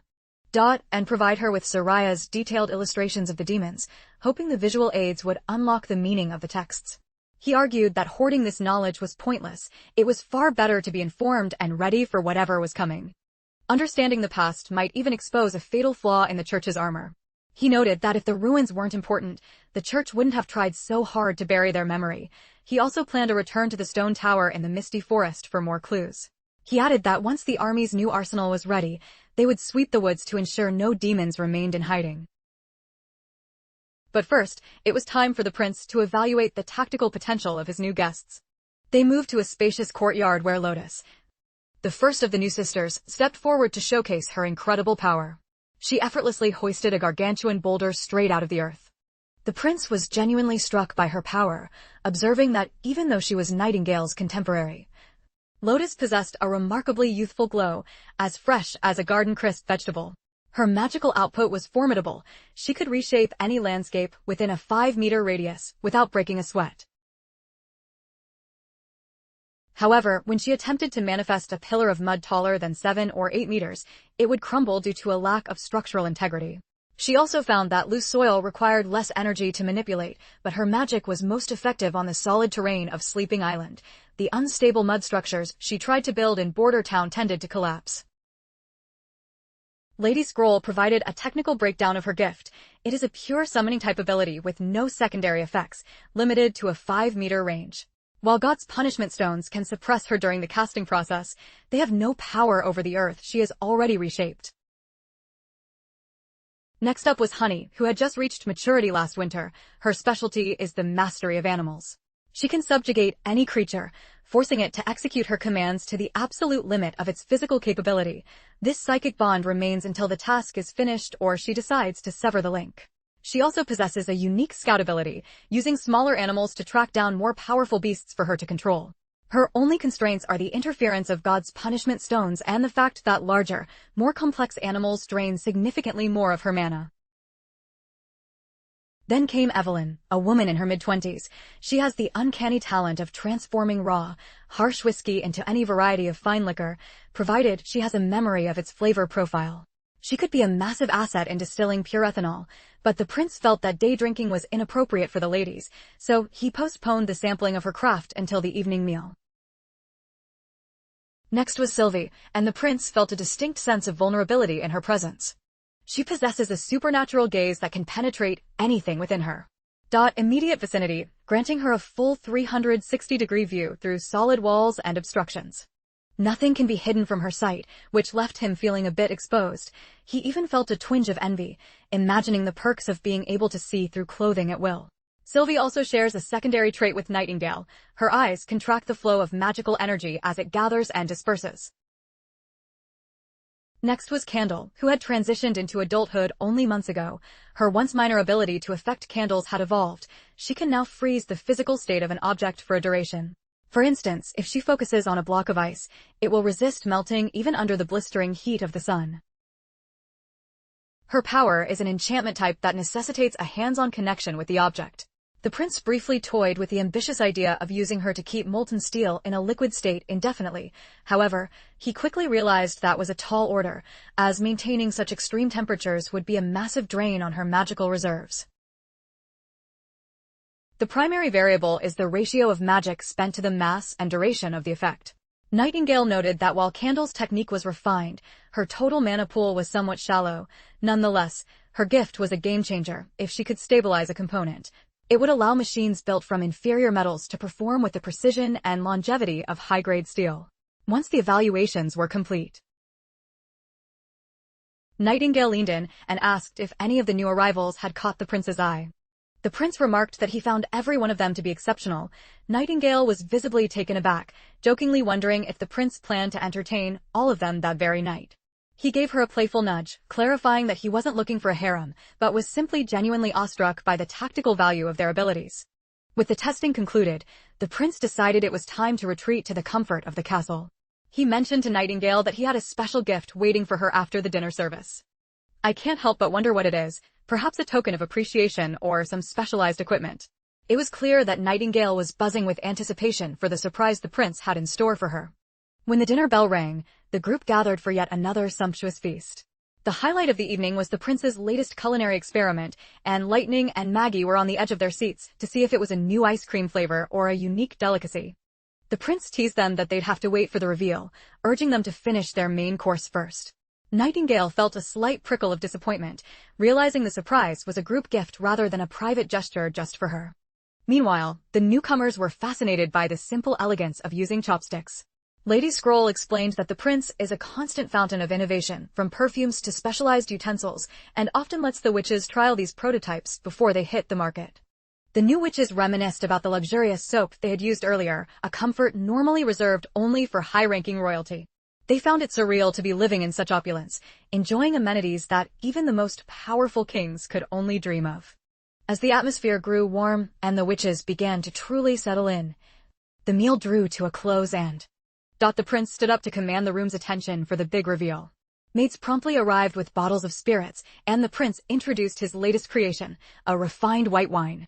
Compared to the crude Hebrew or fruit wines they knew, this was a potent, high-proof spirit, so he warned the younger girls to stay well away from it. Lightning pouted, loudly insisting that she was mature enough for a taste. But the prince comforted her by revealing he had crafted a milder, chilled version of the beverage just for the younger crowd. He presented the various blends to Sister Evelyn, having heard of her extensive background in spirits, and asked for her expert critique. Evelyn accepted the challenge with a grin, raising a glass of the clear liquid. She took a bold, confident swig. The moment the spirit hit the back of her throat, she felt a sharp, warming heat, but the underlying apple notes provided a soothing finish. She was genuinely surprised by the complex bouquet of floral and fruity layers, a sophisticated profile she had never encountered before. Next, she moved on to the second sample. This one was infused with cream and a hint of honey or sugar, creating a velvety sweetness that balanced the alcohol perfectly. It was a revelation that she thoroughly enjoyed. Finally, she tried the third glass. This was the pure, undiluted white spirit. It had a crisp bite that danced on her tongue and warmed her chest, leaving a sharp, lingering tang that was surprisingly refreshing. After the tasting, Evelyn enthusiastically declared all 3 varieties to be absolute masterpieces. She noted that while the strength might be too much for some, true connoisseurs would fall in love with the depth of the brew. The prince was pleased with her review and explained that this was just the baseline for his strongest spirits. He planned to refine the body further and would need her palate for future batches. The maids then distributed elegant gift boxes, but these were strictly for the adult witches. Anna received hers with a quiet smile, while Nana peered over, dying to know what was hidden inside. As promised, Nightingale received a box of her own, though she still looked a bit skeptical. The prince instructed them all to wait until they were in the privacy of their rooms to open them. Once the girls had retired for the evening, the younger witches began to grumble, feeling that the prince was playing favorites by leaving them out of the gift-giving. However, Lightning reminded Lily that the prince had been very specific. These gifts were reserved for the mature witches only. Nevertheless, Lily remained as stubborn as ever, completely brushing off the reminder with her usual haughty attitude. As the younger girls continued their playful bickering, Wendy couldn't contain her curiosity and pried open her box the moment she lifted the lid. Every witch in the room crowded around, straining to see the mystery item hidden inside.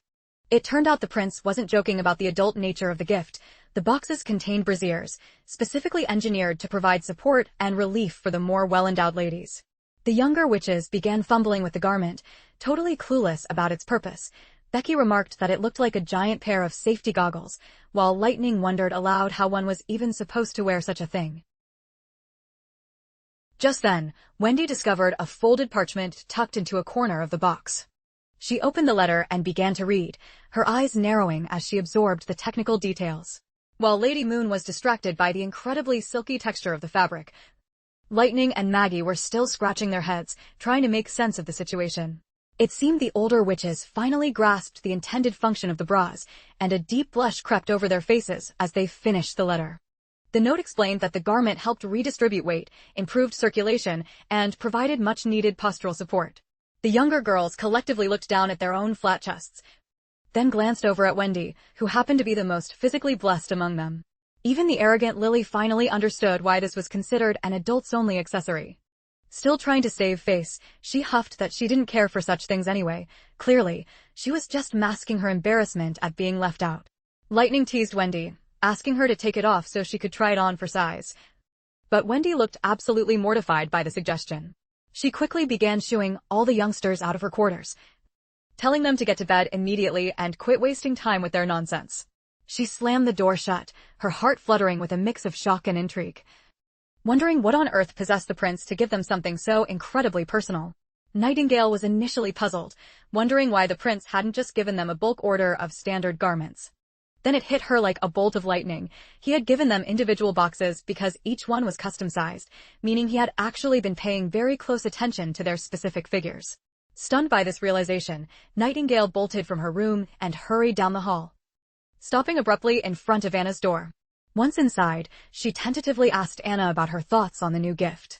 Anna stood tall with pride, mentioning that the bra was surprisingly comfortable and quite practical. She then offered to give Nightingale a full demonstration.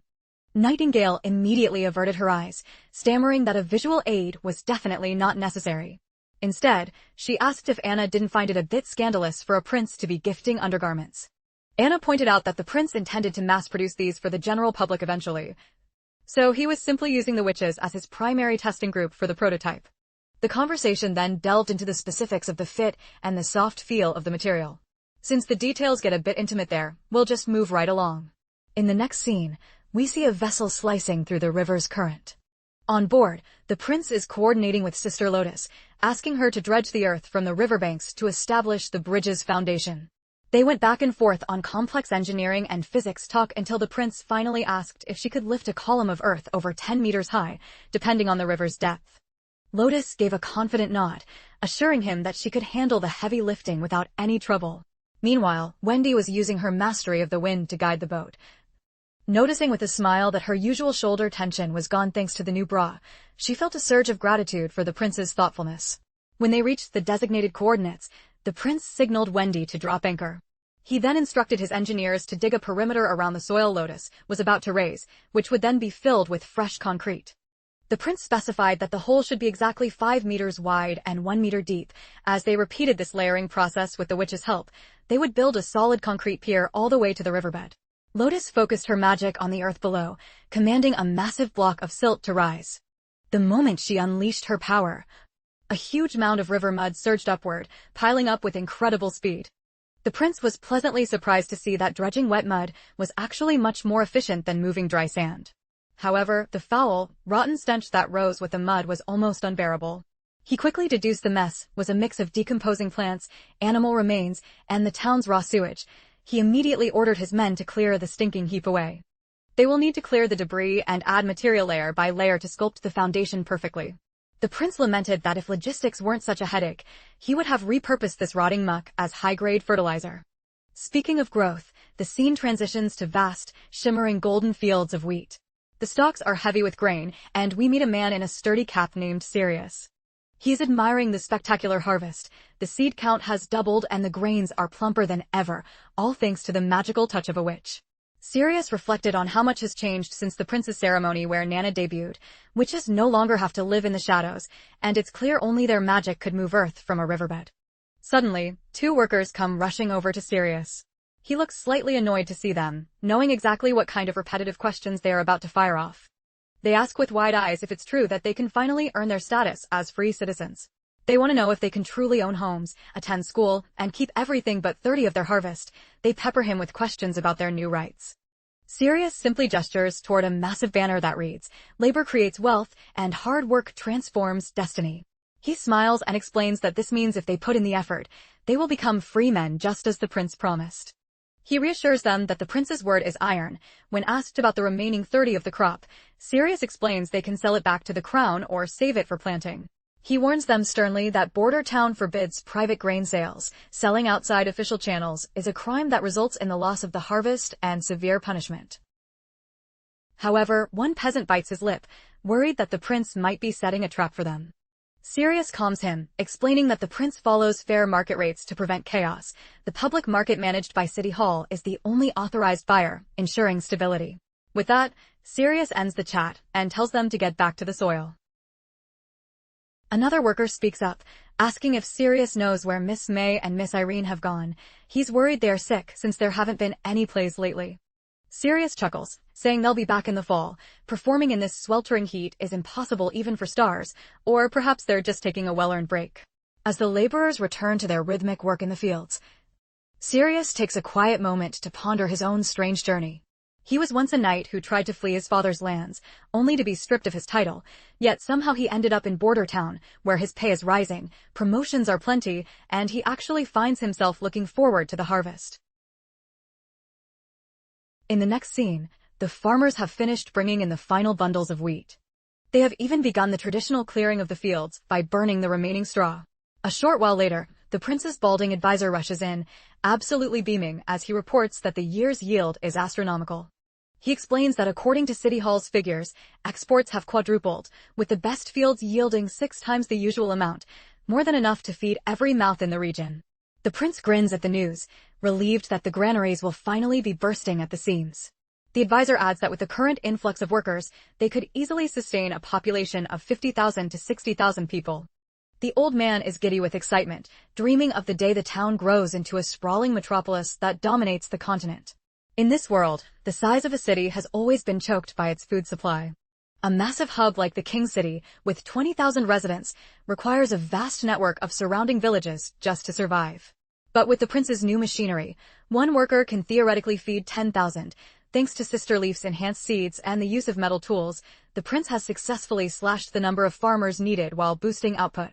This allows him to shift the workforce into heavy industry, knowing his agricultural team has mastered the most efficient farming strategies.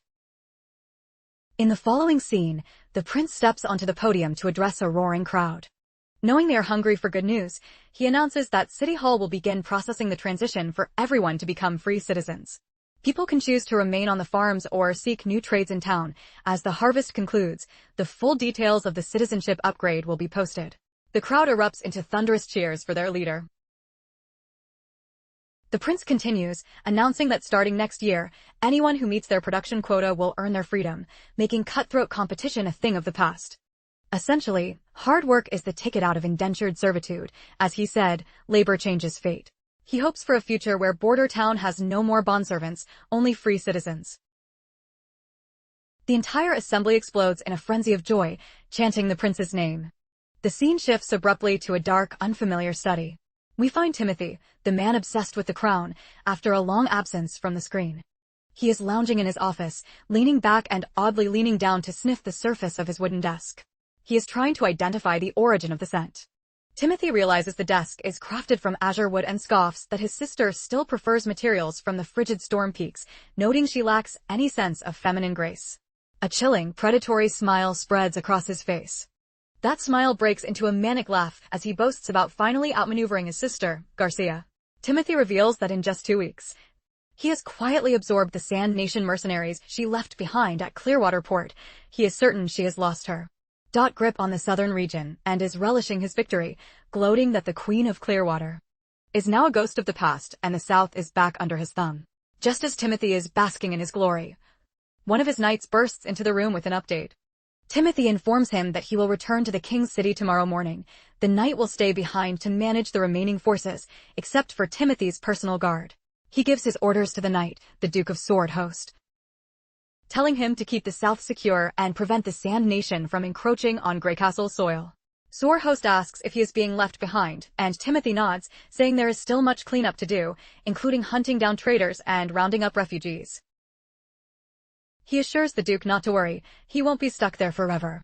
Once Clearwater Port is fully stabilized, he will bring his loyal friend back to the capital. He explains that Greycastle must be unified, and before he marches on the west, he will need every strong knight by his side. Edward bowed his head in sorrow and reminded Timothy that his brother had vanished. He asked why there was still no word, especially since it had been 2 months since Draymond headed west. Timothy offered cold comfort, suggesting Draymond was likely just delayed or already traveling back. He told Edward to put his brother out of his mind for the moment.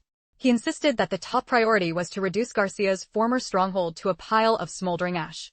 Timothy wanted the people of the South to witness Garcia's legacy crumbling.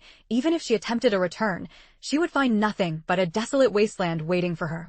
He commanded Edward to ruthlessly execute any surviving soldiers who were still suffering from the horrific side effects of the church's berserker pills. Once he was finally alone, he brooded over how easily Border Town had wiped out the demonic beasts, crushed Duke Ryan, and seized Longsong's stronghold. He couldn't fathom how the most pathetic and foolish of his siblings had achieved such feats, not to mention that Damon and his 1,500 elite troops had completely disappeared in the west. He was convinced that something monumental had transformed his brother at the border. Regardless, Timothy swore that Roland Wimbledon would soon be groveling at his feet, begging for mercy. Back in the Holy City, the Pope received the grim news regarding High Priestess Heather's brutal end. Despite the tragedy, he remained chillingly composed, reassuring his staff that Heather's devotion and honesty would be honored. He vowed that Garcia Wimbledon would face a terrifying retribution when the time was right. The Pope's suspicion quickly turned to whether Garcia was secretly allied with the Wimbledon Kingdom and how the church's latest toxic concoctions were affecting their enemies. Priest Main reported that while the toxins worked perfectly during the ambush in the Broken Tooth Forest, paralyzing the foe instantly, they were less effective at Wolfheart City. The enemies there remained stubbornly resilient, and Main accepted the blame for the failure. The Pope explained that the new poison was derived from demonic beasts, noting ancient records of 70 unique abilities that could resist it and 30 that could neutralize it on the spot. Given those odds, it was hardly shocking that a major power like Wolfheart possessed a witch capable of shielding their forces from the biological attack. The Pope expressed concern that if witches continued to thwart their chemical warfare, the people of Wolfheart might start viewing them as saviors. Turning witches into heroes would be a public relations disaster for the church. He warned Maine not to become obsessed with the losses of the Judgment and God's punishment armies, as dwelling on defeat could cloud his judgment and slow their momentum. However, the Pope saw a silver lining. Both Garcia's fleet and the Wolfheart forces were currently converging in a single location. He was secretly plotting to wipe them all out in one fell swoop, a plan so ambitious his subordinates couldn't even guess how it would be done.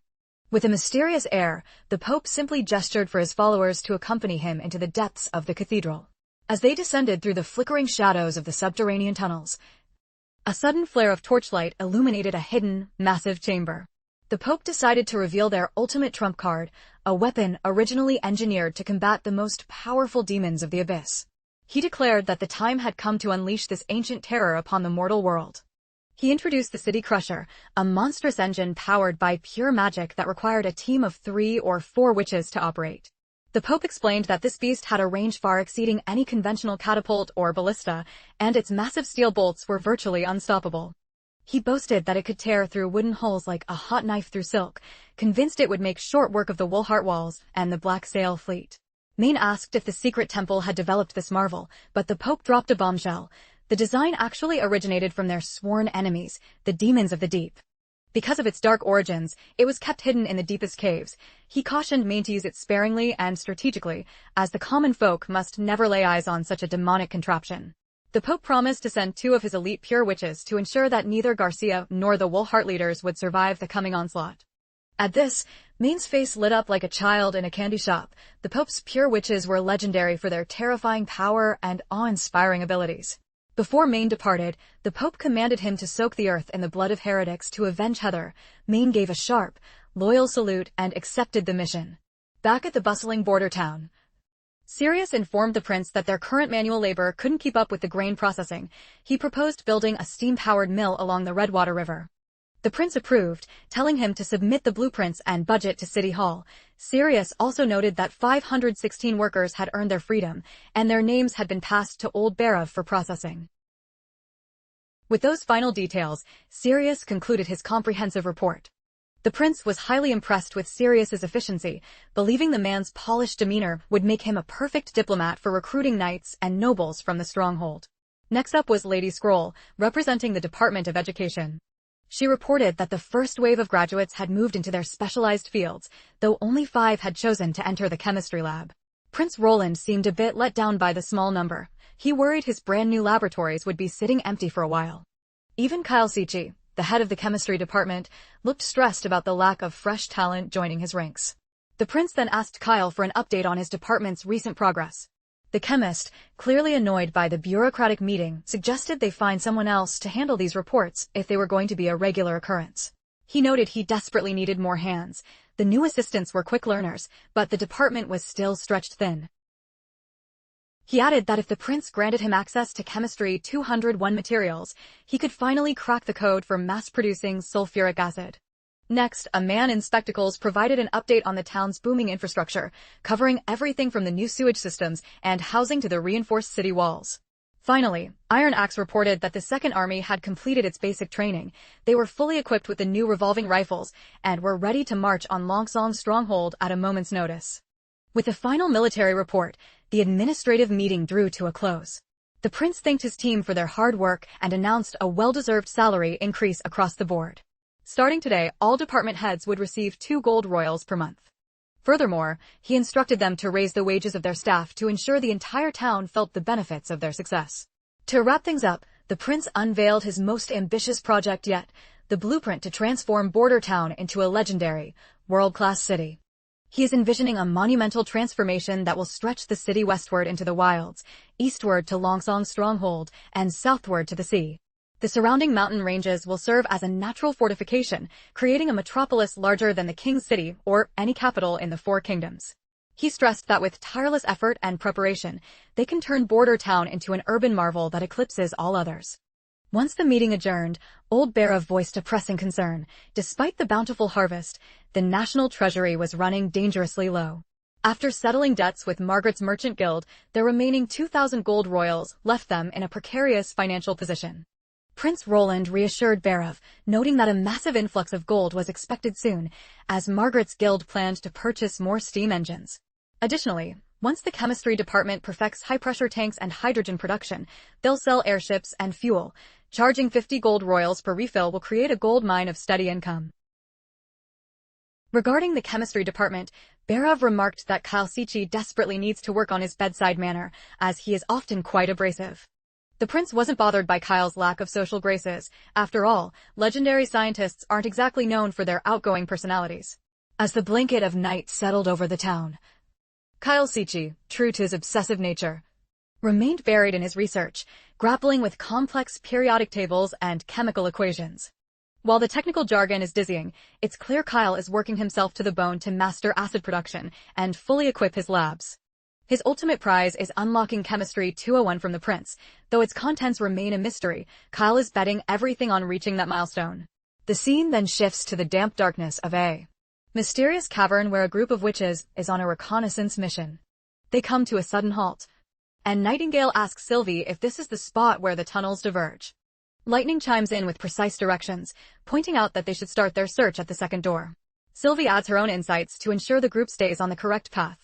After some careful tracking, Lightning notes that there is only one final entrance left to inspect.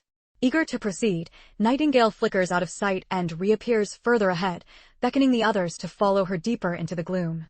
Watching this, Sylvie can only see the faint, blurry traces of Nightingale's mana. She recalls Tilly's warning that Nightingale is the most battle-hardened witch in the Union. It turns out the prince dispatched them to these mines because of an old legend about an ancient beast. He demanded a full report due to the extreme risks involved. Sylvie confides in us that Nightingale was handpicked for this specific task because of those dark rumors of a nesting monster and the string of miners who have vanished without a trace. Suddenly, Sister Lucia stops to examine a vein of ore she discovered, thinking the prince might find the sample valuable for his industries. After a short detour, they finally arrive at door 23. The very threshold they had been searching for all along. Sylvie steps forward to use her vision. After a thorough scan, she determines this area is hollow of ore, but senses deeper deposits further in. Four tunnels branch out from here, one of which plunges steeply into the earth. Lightning, ever the explorer, is fascinated by the dark descent. Sylvie suggests it might lead to a hidden lode, though she looks a bit drained from the constant strain of using her magic. Nightingale points out that standing around won't give them answers. They need to head down and see for themselves. So, they begin their descent down the slope, which drops away into the darkness at a dizzying angle. Nightingale remarks that the pit seems to have no bottom. And Lucia shivers, admitting she feels as though invisible eyes are watching them. She urges them to finish the survey and leave quickly. Sylvie sweeps the area one more time, noting the absence of ore and agreeing that it's time to head back to the surface. But then, she notices a baffling anomaly. When she tries to peer into the middle path, her vision is met with total, impenetrable darkness. Lightning asks for clarification, wondering if Sylvie is just exhausted from overusing her powers. Sylvie explains that it's not fatigue, it's as if something is actively repelling her magical sight. Nightingale decides to investigate the dead zone herself and tells the others to hold their ground. However, Sylvie grabs her arm, warning that whatever is causing this interference could be incredibly dangerous. Nightingale asks for her theory, and Sylvie explains that she suspects the presence of God's punishment stones. These anti-magic stones seem to be embedded deep underground, forming a massive barrier across the entire sector. The next scene shows the prince arriving at the subterranean site with his inner circle, standing in total awe of the colossal crystal shimmering before them. He turns to his lead knight and asks if they were the ones who constructed the stone staircase leading down.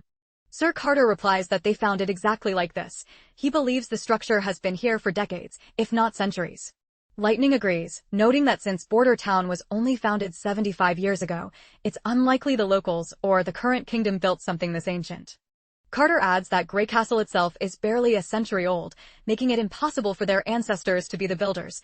The prince reminds them of the forgotten people from 450 years ago.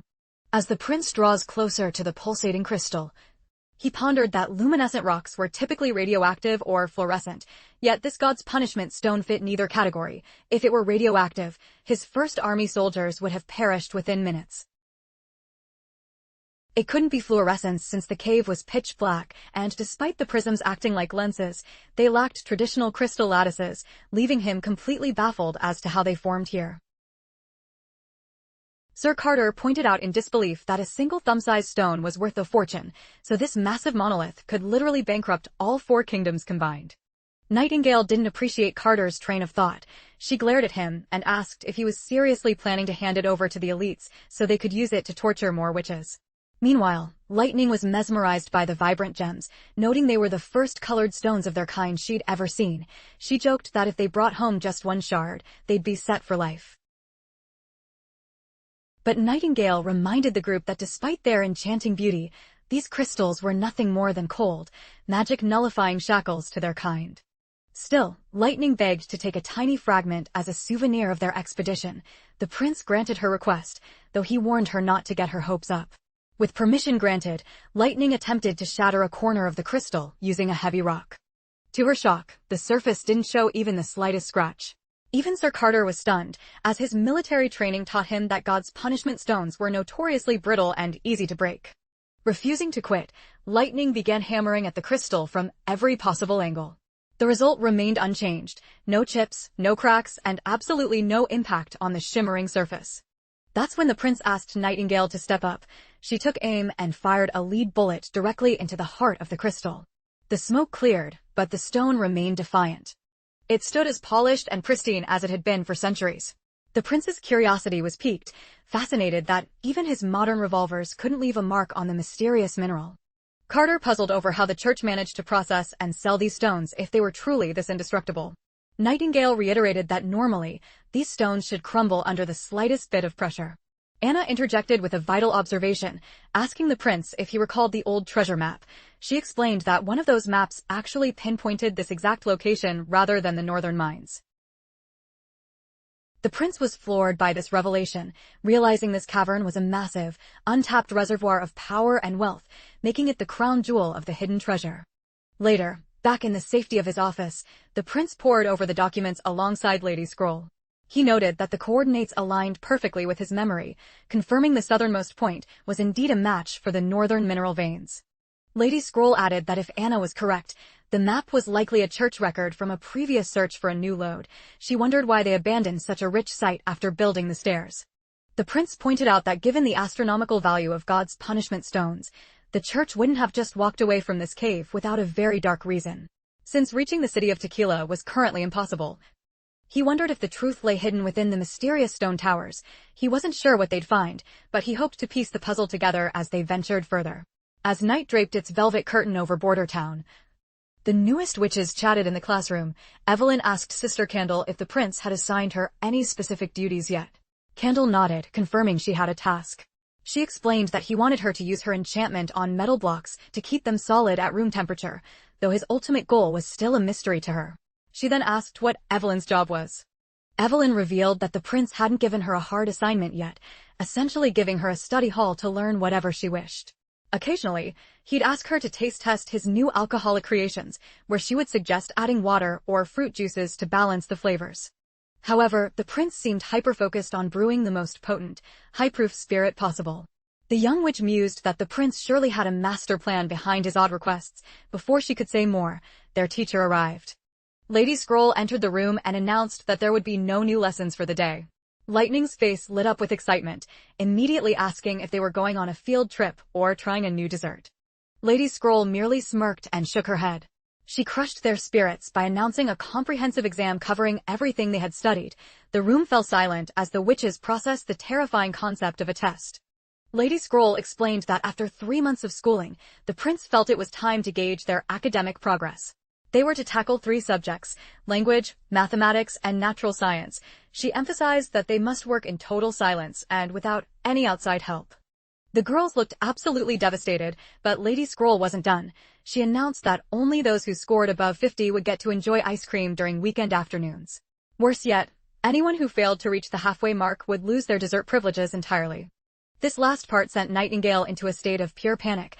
As the town's premier afternoon tea enthusiast, she knew she was in deep trouble. Lady Scroll added that the witches from Sleeping Island were technically exempt, meaning they could take the test for fun or skip it without losing their snacks. The new arrivals finally let out a sigh of relief, realizing their ice cream supply was safe for now. Candle turned to Evelyn and asked if she still planned to take the exam. Evelyn nodded firmly, explaining that it was a perfect opportunity to prove what she had learned. She wanted to empower herself through knowledge and had been practicing her handwriting late into the night with help from Lily and Moon.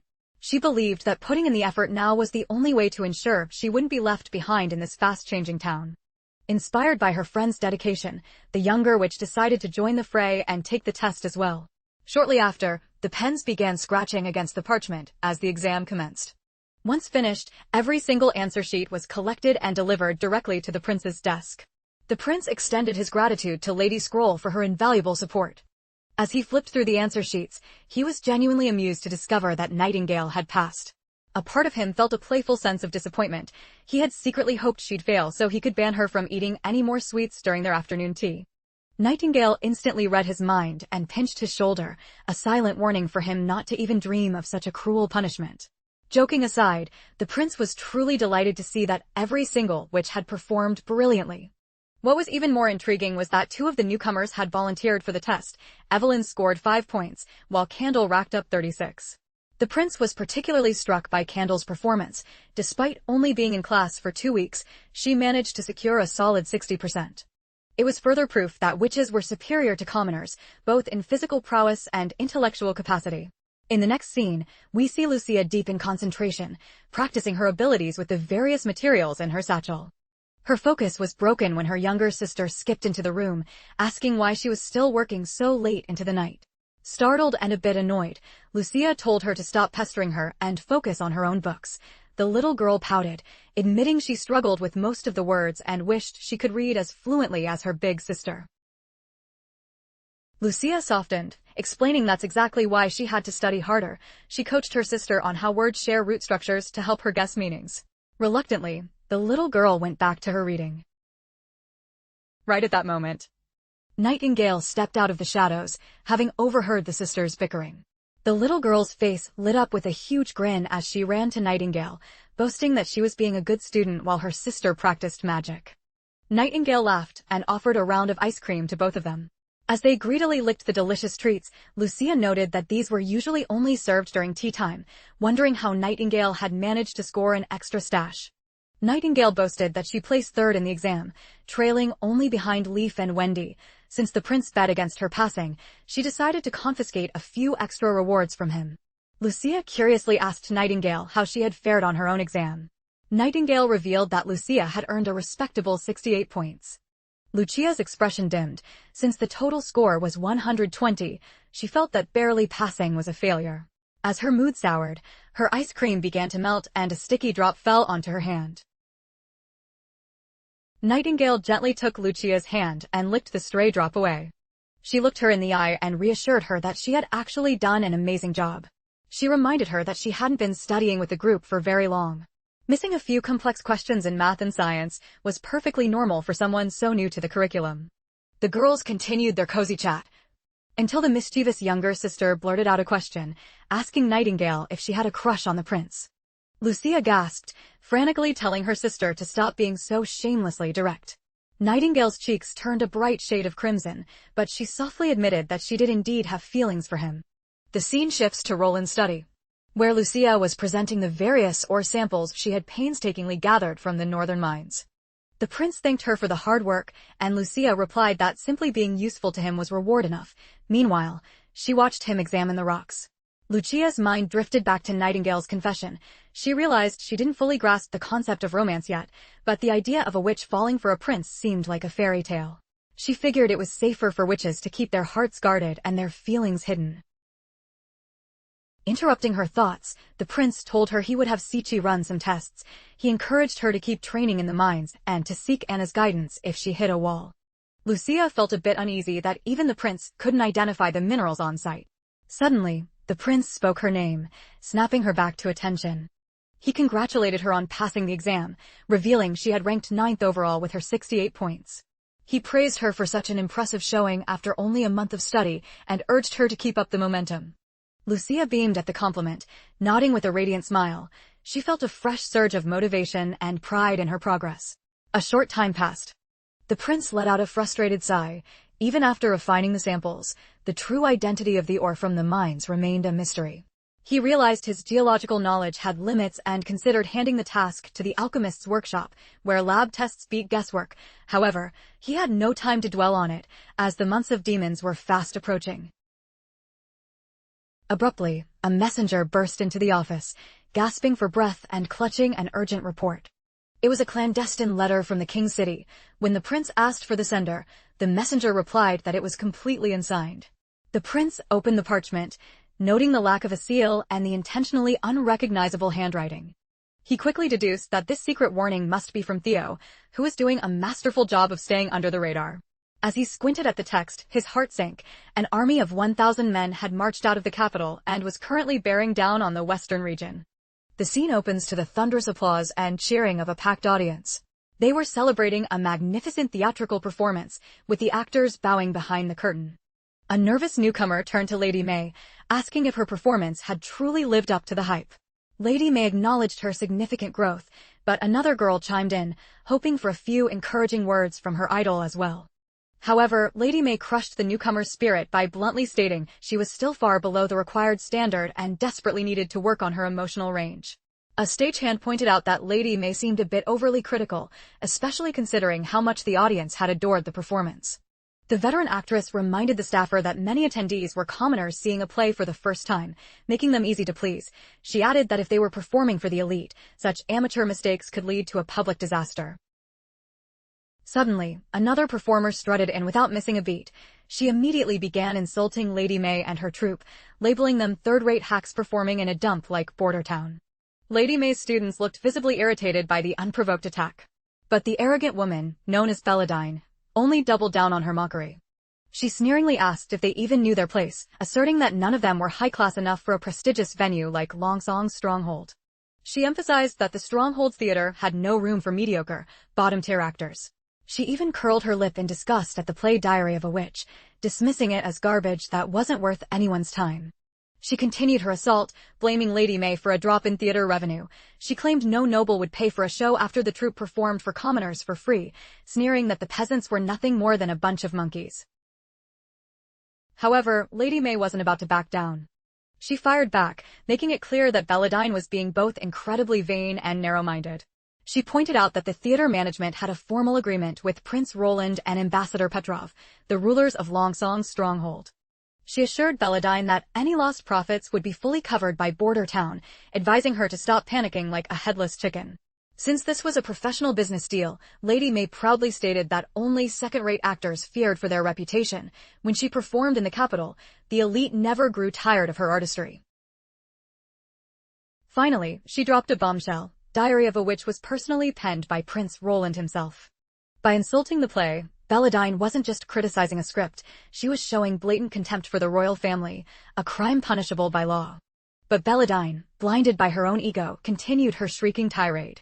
This eventually resulted in a resounding slap across her face delivered by Lady May. After delivering the sharp blow, Lady May took a long, steadying breath. She let out the frustration that had been simmering inside her for far too long. Belladine's lackeys warned Lady May that she had crossed the line by striking a fellow actress. They reminded her that an actor's face is their most precious asset, and she couldn't just go around hitting people. Though Lady May internally admitted she had acted on pure impulse, she felt no desire to apologize to such a despicable woman. She recalled her time with Sir Carter, remembering his lessons that while men may look muscular and imposing, their eyes and throats are always vulnerable. If she had to throw down with these goons, she was confident she could drop them with a single well-placed kick, so she stood her ground and faced them head-on.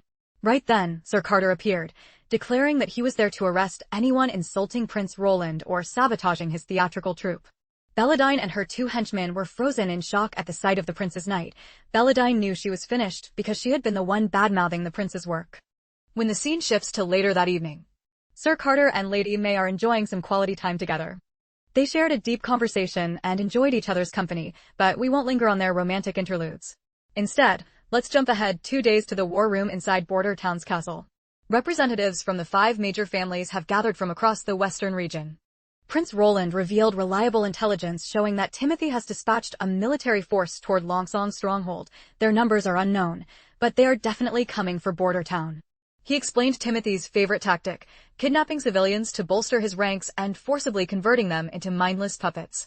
He feeds them the church's vile red pills, which grant ordinary people strength far beyond a knight's, but with fatal and permanent side effects. Timothy plans to gut the West by turning its people into drug-fueled berserkers, putting everyone in peril. As the Lord of the West, Roland ordered the families to move all their people into the stronghold. This would deny Timothy the chance to harvest new troops. One member voiced a concern about the lack of food and supplies needed to sustain such a massive relocation. But Roland made it clear, they must bring everything they can carry, and they only have 3 days to do it. Every civilian must be inside the walls, and once Timothy's thugs are defeated, they can return home. All the representatives knelt to show their loyalty and obedience. Once they departed, Roland turned to Iron Axe, his military commander, to explain that this Enemy was unlike any they had faced. Timothy's men were currently rowing down the Redwater River, aiming to infiltrate through Willowtown. He explained that this route was tricky. Once the enemy reached the river junction, they could strike the stronghold's south and east gates or head west to lay siege to Bordertown. To avoid thinning his lines, Roland insisted they concentrate their elite forces for an ambush at the Redwater Junction, the most vital strategic point for a successful defense. He further explained that Lightning and Maggie would track the enemy's every move, so extra scouts weren't needed. Instead, they would focus on a single, decisive ambush. He also noted that the stronghold would need 100 soldiers to keep the nobility in check, as he wanted no internal surprises while they were busy at the river. Iron Axe would manage the artillery and board the ships at Little Town to meet him at the junction, while the prince himself would arrive as soon as things were settled at the stronghold. Nightingale asked with worry if he truly intended to be on the front lines. The prince nodded, stating that no one understood how to counter magical abilities as he did, making his presence on the battlefield essential. Their fleet soon set sail into the open waters. We see the new witches along with 2 familiar faces on board the vessel. Leading this operation is the enthusiastic prince, who admitted that while he isn't a master of grand army maneuvers, he is an absolute expert in tower defense and mobile warfare, his true specialties. A temporary encampment was established near the river's edge. Just as the prince was about to launch into an elaborate lecture on what a tank truly is, Nightingale cut him off, stating she understood the concepts of trenches and towers, but the word tank was entirely foreign to her. The prince clarified that a tank is essentially a heavy carriage equipped with a cannon, even sketching a rough blueprint in the sand for everyone to visualize. He then confessed they lacked sufficient horses, and the cannons still required boat transport, admitting their version wasn't a true tank. However, he suggested that if horses were scarce, Honey could perhaps tame some tigers or leopards to haul the artillery. Nana asked if a tiger-drawn cannon would officially count as a tank. The prince beamed with pride, confirming it would, and even suggested they could call them tiger tanks or leopard tanks. That was when Lotus spoke up. She inquired about her specific role in the upcoming clash against the pretender king, Timothy. The prince explained that they needed to construct 2 defensive perimeters on opposite banks of the river. He drew a line in the sand to trace the enemy's path, marking where their troops would be stationed on both shores.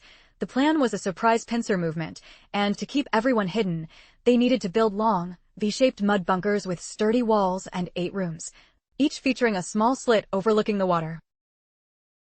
Lotus still seemed a bit skeptical, noting that while they could hide inside these earthen bunkers, they wouldn't be able to strike the enemy vessels if the ships didn't stop or dock. The fleet might simply sail right past them. The prince calmed her fears, explaining she needn't worry about that. He assured her they possessed a variety of long-range weaponry specifically designed to handle moving ships. He added that Leaf would use enchanted weeds and creeping vines to camouflage their entire defensive layout. The prince could almost hear the victory march playing in his head. It was only a matter of time before Wendy moved all 16 cannons into the mud houses they were about to erect. With that kind of firepower, it didn't matter how many ships Timothy sent. They would be at a lethal disadvantage the moment his ambush was sprung. The enemy stood absolutely no chance. The following morning, a knight began barking orders for all soldiers to prepare for the imminent engagement. As the command echoed through the ranks, the soldiers scrambled into their concealed bunkers, which were masked. Perfectly beneath a thick carpet of grass, thanks to Lady Leaf's magical green thumb. Inside the dugouts, the men began prepping the cannons while singing the praises of the witches. They were awestruck that the witches had raised such massive structures overnight and instantly summoned a forest of vines and grass. Rumors even circulated among the ranks about a witch who could transform into a giant pigeon. The soldiers were floored by these supernatural feats, which far surpassed anything a regular human could achieve. Just as the troops were relaxing and sharing a few laughs, a lookout shouted that the enemy was closing in. The men scrambled to load the cannons, ready to fire the second Miss Lightning gave the signal. The ships were definitely looming closer. Sylvie confirmed that the fleet had almost reached the designated kill zone. Lotus grew anxious as the ships appeared on the horizon, and the prince had yet to make a move. But then, suddenly, the vessels were hammered from every direction by a thunderous volley of cannon fire. Lotus was completely stunned by the sudden and violent intensity of the bombardment. The soldiers on deck were utterly helpless, mowed down in droves by the relentless barrage. Lotus was still struggling to wrap her head around the unfolding scene. Her mind raced, trying to figure out how they had achieved such devastating precision. With cries for help filling the air and blood staining the decks, Sylvie quickly became overwhelmed and lightheaded from the chaotic carnage. Lotus rushed over to check on her friend. While observing the slaughter, the prince advised Sylvie to take a moment to rest. He handed her a silk handkerchief. She accepted it gratefully, realizing these weapons were likely the legendary inventions she had heard whispers about. She hadn't taken the rumors seriously before, but now she couldn't deny the terrifying power of this weaponry. Suddenly, the surviving knights from the ships scrambled onto solid ground. They raised their blades high, charging toward the two flanks of the beach. But in reality, these knights were sprinting directly into a death trap. Our soldiers were already waiting in their hidden bunkers. They began raining lead down upon the charging knights.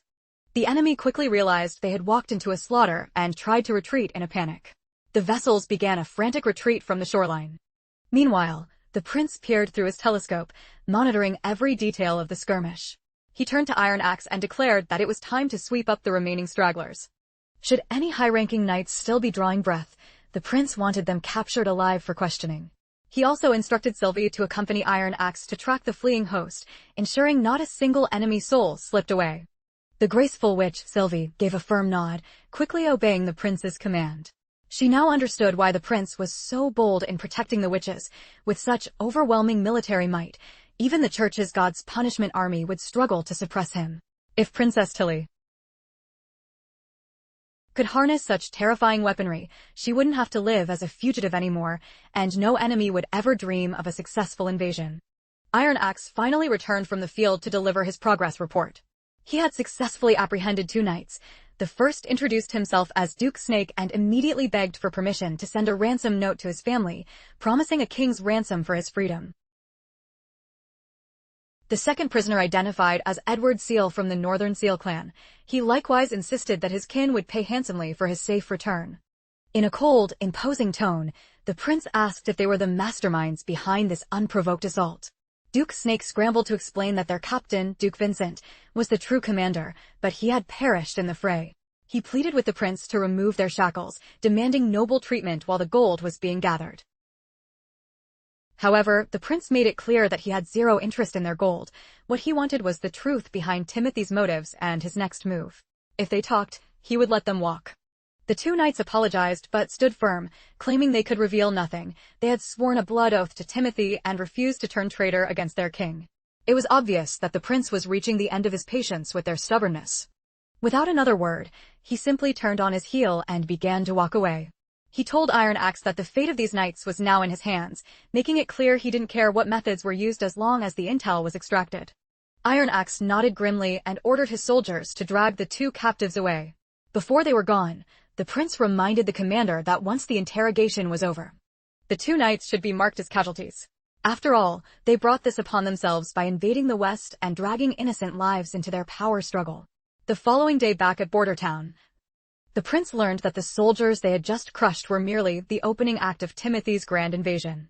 Iron Axe confirmed that this fit Timothy Wimbledon's brutal playbook. He was funneling waves of refugees into the western region as cannon fodder, the same heartless tactic used at Clearwater Port. The prince asked if the entire army consisted of nothing but conscripted commoners. Iron Axe replied that it was a toxic mix, mostly criminals and troublemakers culled from the refugee camps. He explained that Timothy snared these desperate people with hollow promises, then forced them to ingest the pills. Once they took the drug, they became Timothy's mindless slaves, requiring constant doses to manage the excruciating pain and their newfound bloodlust. A wave of pity washed over the prince for those forced into addiction, knowing the drug only offered a fleeting escape before an inevitable, gruesome death. Once someone took a single pill, they were beyond saving. Iron Axe agreed, noting that Timothy never bothered to mention the lethal side effects. The victims were all duped into believing they were earning glory and high status on the battlefield. Duke Vincent had grossly underestimated Border Town's defenses, thinking 1,000 drug-crazed peasants would be enough to bring the town to its knees. Iron Axe added that Duke Snake had spilled more secrets under pressure. Timothy planned to split the civilians into raiding parties to test the town's perimeter while simultaneously observing their combat tactics. The prince declared that this time, he wouldn't let a single intruder escape. Since Duke Snake was only the first wave, he asked for news on the next. Iron Axe admitted details were fuzzy, but the Duke warned that the second wave would be far more massive. The prince was disgusted by Timothy's callousness. treating precious human lives as nothing more than disposable pawns. It was hard to believe his own brother could be so reckless with such a high-stakes, blood-soaked gamble. The prince then pointed out that once the months of the demons arrived, the entire western region would be buried under a blanket of snow. If a major assault was coming, it had to happen before winter set in, which meant he planned to dig in for a long, drawn-out conflict. Iron Axe asked if they should send a messenger to negotiate, but the prince felt words were useless against someone like Timothy. To make Timothy reconsider his path, they needed to decimate his forces and prove that throwing civilians at the West was a strategy destined for failure. The prince rolled out a map, stressing the urgency of their next steps. He admitted he had been far too passive in spreading word of the West's prosperity and recruiting new blood. To choke off Timothy's supply of recruits, they needed to reach the common folk first, just as they had with the refugees at the capital. He emphasized that the war-torn South was the priority, followed by the North. He planned to release the prisoners with a chilling message, ensuring Timothy's men wouldn't dare launch another futile attack. Iron Axe was concerned that releasing captives would expose their secret strategies and advanced weaponry. However, the prince reassured him that Timothy would still be clueless about the science behind their power. The released men would only be able to describe the what and not the how of the weapons. Furthermore, these prisoners would carry a formal warning to Timothy, giving the prince a psychological edge. Seeing Iron Axe's confusion, the prince laid out his masterstroke. He planned to announce a specific date for a massive counterstrike, then lay siege to the capital, not with the First Army, but with a sudden, devastating aerial raid by the witches. He explained that while the odds of actually killing Timothy were low, the real goal was a psychological knockout. By proving they could strike the very heart of Timothy's palace, they would shatter his confidence and destabilize his reign from within. The mission was to make Timothy feel vulnerable in his own bed, winning the campaign through fear and chaos. It was a lot to process, and while this chapter was heavy on talk and light on gear-grinding industry, it was essential for the story. This deep character building and strategic narrative is exactly what makes Release That Witch so captivating, no matter how much dialogue is involved. On a particularly radiant morning in Border Town, Margaret was savoring a bowl of chilled ice cream, praising the prince for the brilliant strategy that had sent shockwaves through Grey Castle. Timothy was failing miserably to crack the defenses of Border Town. She added that rumors were swirling about the Black Flag fleet plundering Sea Breeze Town and Golden Goat City before disappearing toward the north. And no one seemed to know exactly where Garcia had vanished to with her infamous fleet. With Garcia currently out of the picture, Timothy's only real obstacle was the prince. She playfully suggested that if the prince ever wanted to leave Grey Castle, the fjords would welcome him with open arms. Han dao qua ho rong lon den muc du suc zay dung ten ti tran bien tui, va ko kung kak thuong nan kok rat san long nuong lai ton bo vung dat du cho siu dan noi day. The prince saw right through Margaret's slick maneuvers. He had no intention of handing over the blueprints for his steam engines and paddle wheelers to opportunistic merchants. Even if he were to be crushed by Timothy and lose his grip on Grey Castle, his first priority would be to seek refuge with his sister, Tilly Wimbledon. When Margaret inquired about the hot air balloons, the prince revealed that production had already begun. He had finished 2 prototypes, but he noted they were a far cry from the models she had seen before and didn't even require a witch to fly.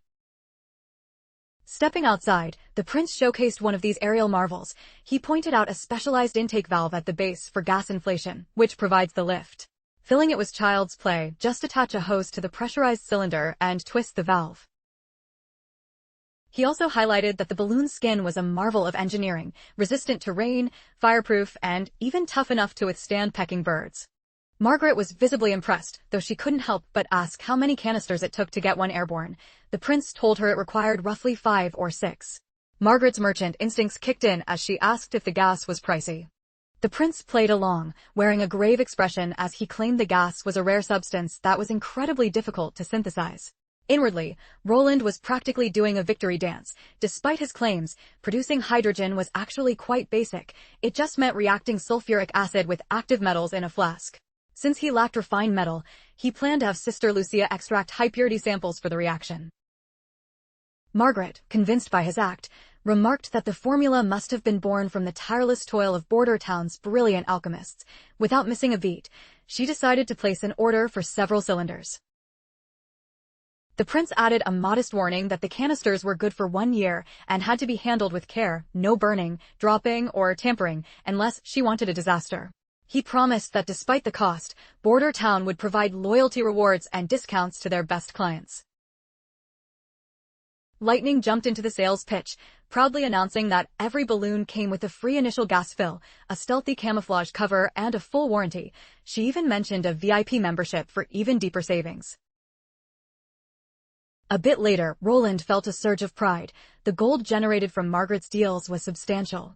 This meant he could finally pour funds into expanding his population. He was certain that by the time his city was officially chartered next year, the Redwater River would be a bustling hub of homes. While the deals were being struck, Anna and Lucia were deep in the fires of creation. Anna's eyes lit up the moment she caught sight of the prince walking toward their workshop. Approaching them, the prince knelt down to their level, asking for an update and wondering if their experiments had yielded any breakthroughs. It turned out that Anna and Lucia were focused on crafting a superalloy, a metal with unprecedented levels of strength, hardness, and flexibility. Lucia rattled off a few technical specs, both of them appearing thoroughly pleased with their metallurgical progress. Anna remarked that this creative work was far more captivating than the monotonous task of casting musket barrels. She excitedly explained how she could totally change the nature of an iron block just by infusing it with different elements, and she was fascinated by the way these tiny metallic particles bonded together. Roland was thrilled, explaining that the pair formed the ultimate research team. Lucia used her powers to refine ore into pure elements, while Anna fused them with iron to discover new properties. Utilizing the immense precision of her black fire, Anna could test various thresholds of durability and toughness by adjusting her magical output. As the prince strolled away, he found himself lost in a thick chemistry manual, absorbing every detail about iron's molecular secrets. He knew that even a microscopic tweak in composition could revolutionize the metal's performance, which is why their testing was so vital. Later, the prince was resting on a quiet bench. The drifting leaves were a silent herald of the coming autumn. As his eyes began to grow heavy and he drifted toward sleep, Anna gave his nose a playful boop, making him jump awake in surprise. She scolded him gently, telling him he shouldn't nap in the chilly air unless he wanted to catch a fever. He blinked and asked where Lucia had gone, and Anna mentioned she was currently enjoying a tea break with Belle. Sensing the sudden shadow of worry on Roland's face, Anna stepped into his space and softly asked what was weighing on his heart, as she could read the turmoil in his gaze. The prince remained silent for a long moment, lost in thought. Finally, he reached out, took her hand, and pulled her closer to his side. He confessed he was wrestling with a moral dilemma. They had successfully brought many people back from the capital, but so many more refused to leave. With time running out, he feared he'd have to use aggressive methods to drag them to safety, to prevent them from being turned into mindless monsters by the pills Timothy and the church were distributing. Reflecting on it, he felt he was becoming uncomfortably like Timothy. The only real difference was their ultimate motive. He wanted people to build a civilization, while Timothy wanted them as weapons to destroy one. Anna placed a gentle finger over his lips, signaling that she already knew what he was trying to say. She told him she understood the heavy burden he was carrying in his soul. He was afraid that his help might be rejected, and that his grand vision wouldn't always match what others wanted for themselves.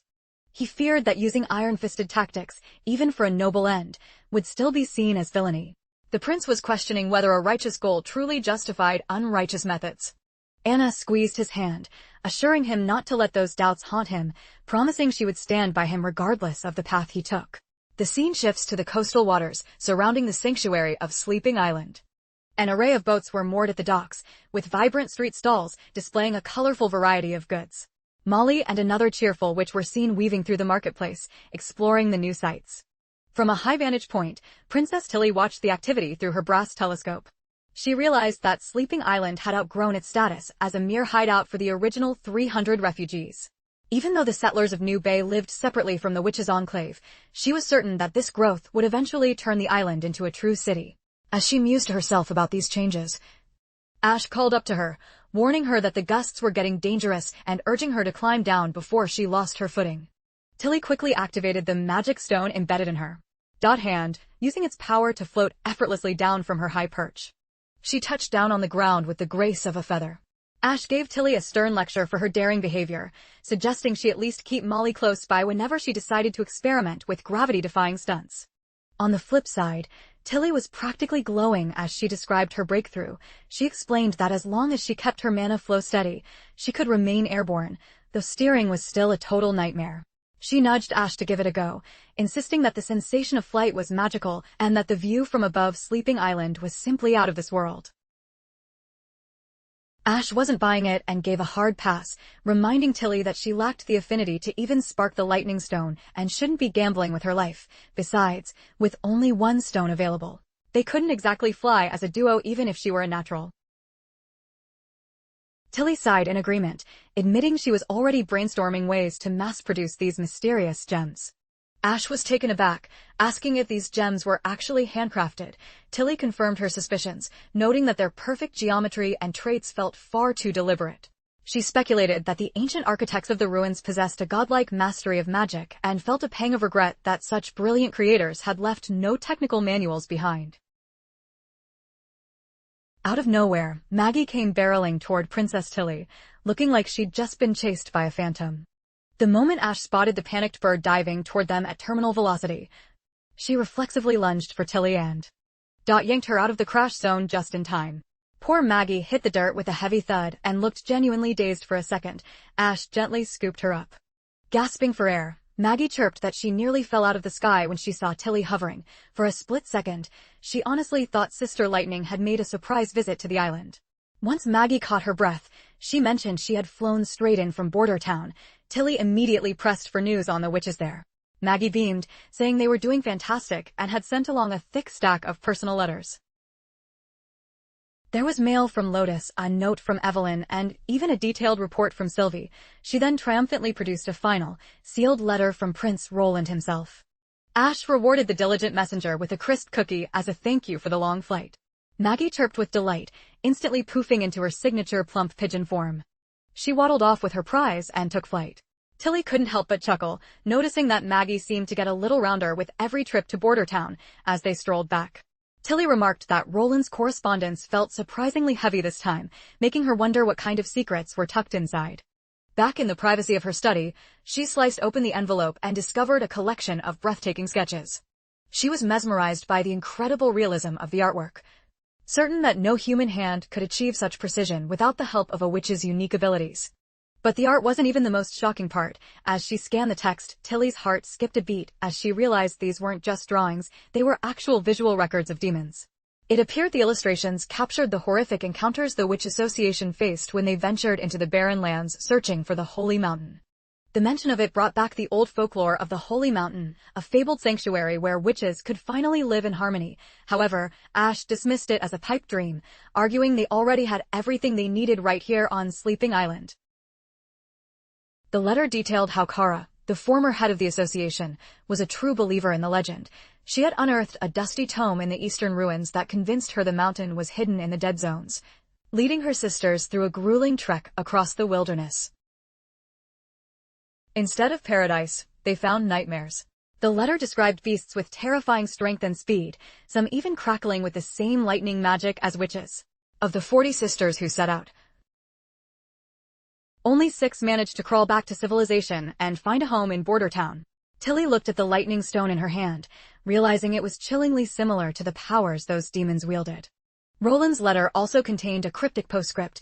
There was a scribbled note in the ancient tongue of the 4 kingdoms mentioning a holy city, a great war against the abyss, and a woman named Alice who ran experiments on the god's punishment army 4 centuries ago. The prince admitted he was stumped as to why this historical account was written in such a bizarre, archaic dialect. Setting aside the prince's mysterious update, Tilly turned her attention to the letter from Sylvie. Sylvie's report was direct. Her magical eye had detected no illusions, no hidden spells, and no traces of possession regarding Roland Wimbledon. There was no secret puppet master pulling his strings from the shadows. The man in Border Town was, beyond a shadow of a doubt, her biological brother. This revelation left Tilly reeling. She simply couldn't square the man described in the reports with the brother she remembered. She recalled how the eldest 30, Timothy and Garcia, were always a tight-knit clique, being the firstborn children of the king. Even Garcia, the youngest of that trio, was 6 years older than Roland. Consequently, he was always the odd man out, frequently serving as their favorite punching bag. Logically, as the 2 youngest, Tilly and Roland should have been allies, but for a variety of painful reasons, they never bonded. Roland's spirit had been twisted by the constant bullying of his older siblings. Since he couldn't fight back against them, he often took his frustrations out on Tilly. She noted that their father eventually put a stop to it, and Roland seemed to retreat into himself afterward. Back then, he was a bratty kid full of harmless mischief, annoying, yet somewhat adorable in a pathetic way, until she finally stood her ground, after which he mostly left her alone. Looking back, she had to admit the young Roland had a certain childish charm. Tilly noted that as Roland matured, his reputation only soured. The town gossip painted him as a hot-headed, illiterate royal who hid his deep-seated insecurities behind a mask of arrogance and entitlement. And yet, here he was, acting as a shield for witches, treating those the world called demons as his most precious citizens. He was even brazen enough to declare open war against the Holy Church. The transformation felt like a miracle, a sentiment Ash shared completely. Ash remarked that while he looked like the Roland of old, he felt like a completely different soul. His very presence radiated a clarity and purpose that was nowhere to be found years ago. Intrigued, Tilly asked Ash to dig a little deeper into her impressions of him. Ash pointed out that the most striking change was his vibe. He was remarkably down-to-earth. His style was clean and understated, lacking the gaudy flair typical of the high nobility. If it weren't for his distinctive royal hair, you'd mistake him for a regular guy on the street. Ash added that despite his humble appearance, there was a magnetic quality to him that she couldn't quite describe, a sense of comfort and safety that felt incredibly genuine. The princess gave a sly grin, teasing Ash for actually finding something nice to say about a man. Ash turned bright red, stammering that she was just being an objective observer. Regardless of the reason, Tilly's curiosity was reaching a fever pitch. She wondered what could possibly cause such a total soul-deep metamorphosis. She even theorized he might have found a way to swap himself with someone else, and she knew the only way to solve the mystery was a face-to-face meeting. It's fascinating how the story highlights this. Unlike other reincarnation tales that ignore the original host, this world hasn't forgotten the real Roland. Sylvie also mentioned in her letter that she'd been spending her days surveying the northern mines. Everyone was floored to discover a massive deposit of God's punishment stones. It turns out they grow naturally in the earth, just like common iron ore. She also described the border town soldiers wielding strange metal tubes that spat fire and iron with the sound of a thunderclap. She even included a few detailed sketches of these guns for Tilly to see. Ash instantly recognized the rod-shaped device, pointing out that it was the very weapon that had wounded her in the past. Since they were now on the same side, she urged Princess Tilly to demand a shipment of those firearms for their own defense. If the prince said no, it would prove he wasn't the reliable ally everyone claimed. Princess Tilly countered that, for one, they weren't exactly helpless, and more importantly, those weapons were clearly the crown jewels of the prince's military, and he wouldn't part with them lightly. Tilly feared such a demand would poison their newfound trust. Besides, she planned to visit Border Town herself during the winter to talk things over face-to-face. Ash yielded immediately, telling Tilly she trusted her to handle the situation however she saw fit.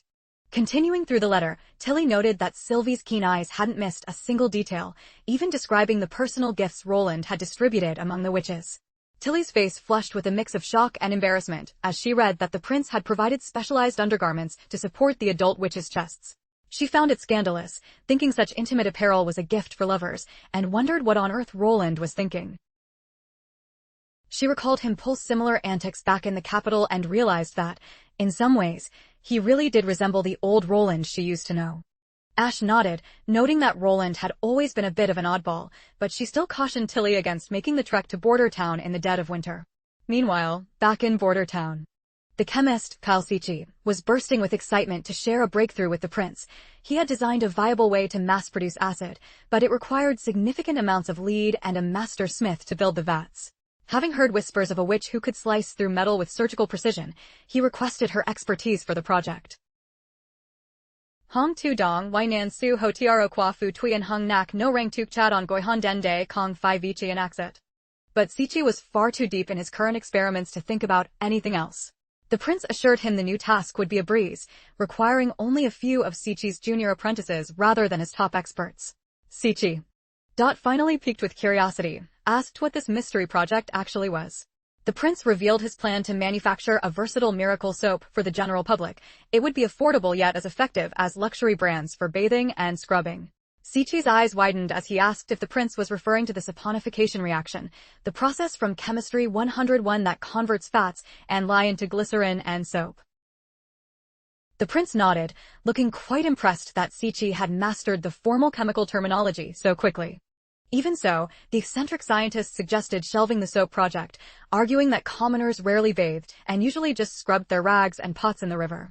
The prince clarified that while soap was a nice secondary benefit, his real target was the byproduct.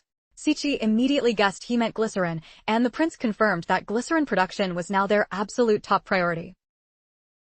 Sichi finally agreed to the scheme, but insisted he was too busy to oversee it personally. The prince smiled, mentioning he had some hot intel that might change his mind. A ship carrying 50 civilians had docked that morning. Because they weren't typical merchants, the patrol had flagged them. It turned out one of them was an alchemist from Redwater City asking for Sichi. Before the prince could even finish the sentence, Sichi practically levitated with joy, realizing it had to be Shackle, his most gifted former pupil. He was certain Shackle had brought a team of students to assist him and demanded to know where his protege was, calling him his most efficient worker. The prince informed him they were currently processing their paperwork at City Hall. The scene shifts. To Lightning and Maggie, who were busy double-checking their gear for a new expedition. Maggie triumphantly produced a long coil of sausages and proudly declared that she was fully packed and ready for the journey.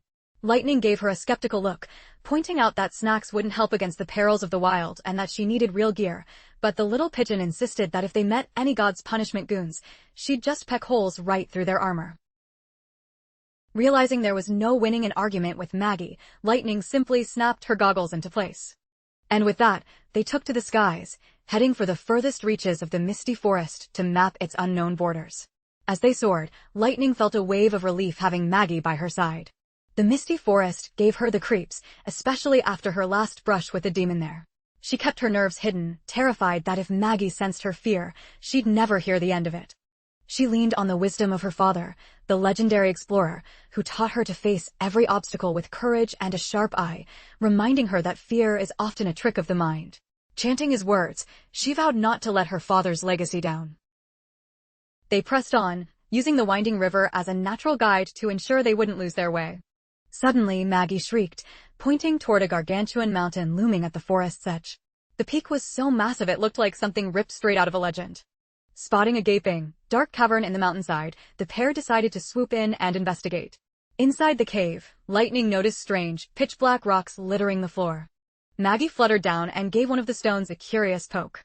She reported back with a frown, confirming they were definitely not edible.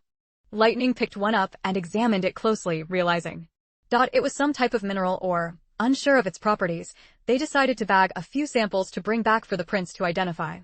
Lightning calculated that since they'd been flying all morning, they were now roughly 240 kilometers from home, a far greater distance than the trip to Longsong's stronghold. Her curiosity flared as she wondered what lay hidden on the far side of this colossal mountain. Meanwhile, Maggie noticed her pristine feathers were already getting stained black. "I'd bet my last coin this is a massive coal deposit."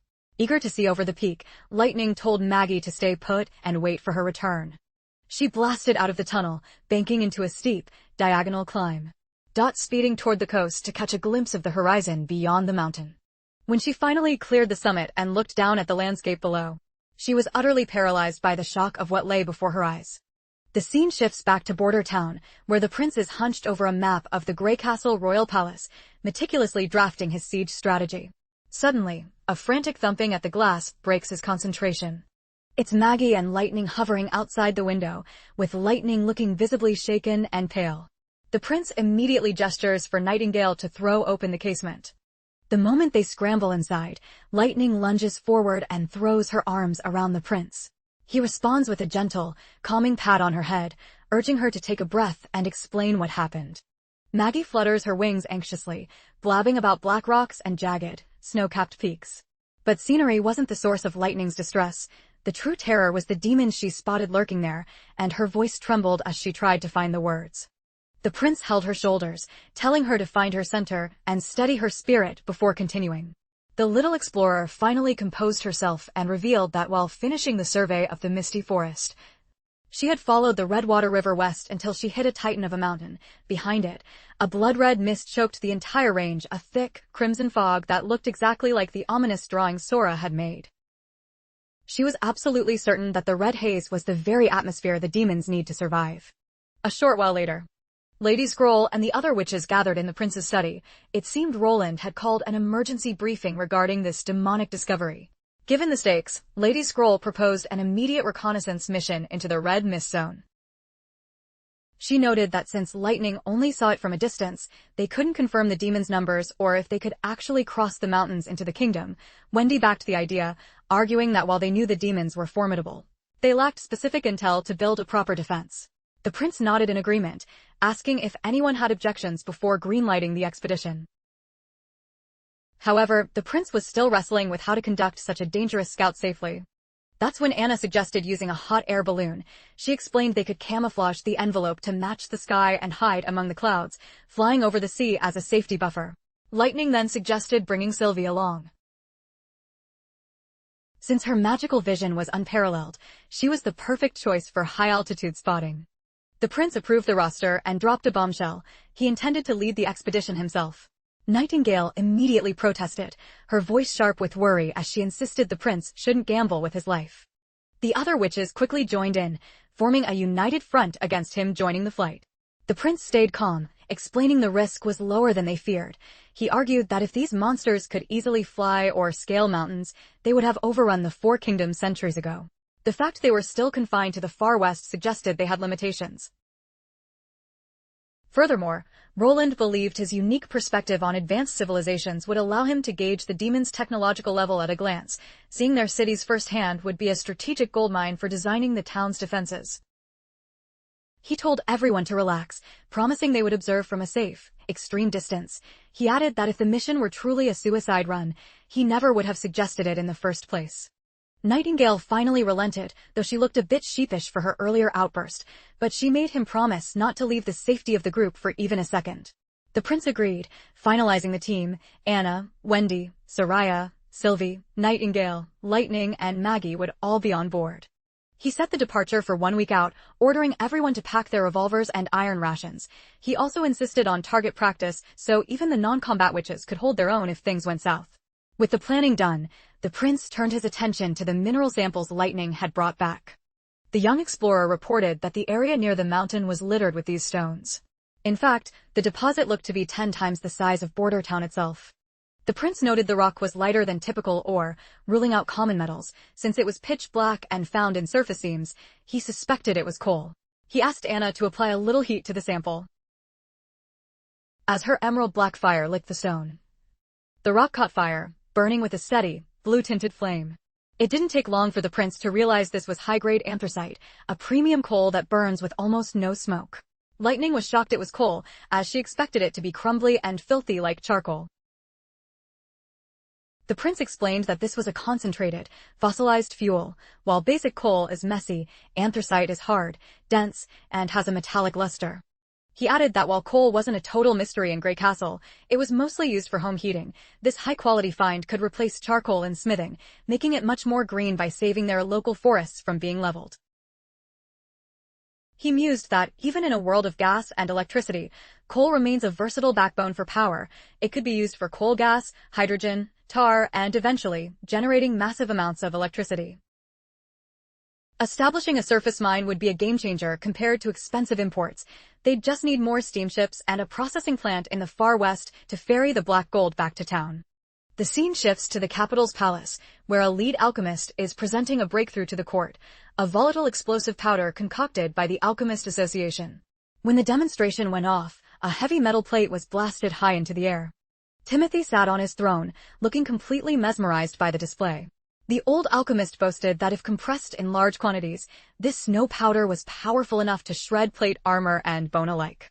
Timothy was ecstatic, tossing the man 20 gold royals as an immediate reward. He ordered the immediate construction of a factory in the capital and told them to keep refining the formula. He promised that if this powder turned the tide of war as promised, he would grant the alchemist a dukedom and his own lands. The old man bowed low, basking in the royal favor. However, a knight in the hall whispered a warning. Though the invention looked good on paper, it might be a dud on the battlefield. It required a slow-burning fuse and had a tiny blast radius of barely half a step. Timothy's smile vanished, annoyed by the reminder that his secret weapon was still riddled with flaws.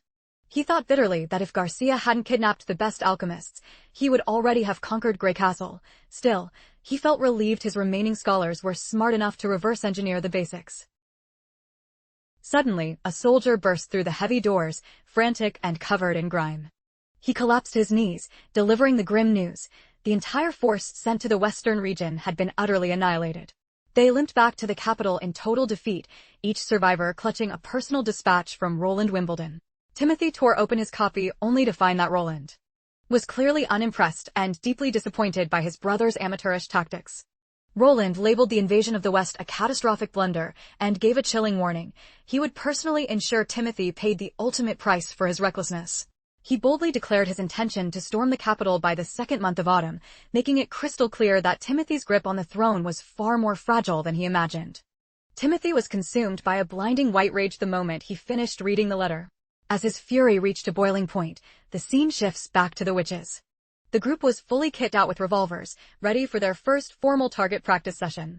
The prince stood by, eager and expectant, waiting to see if his trainees had a natural eye for marksmanship.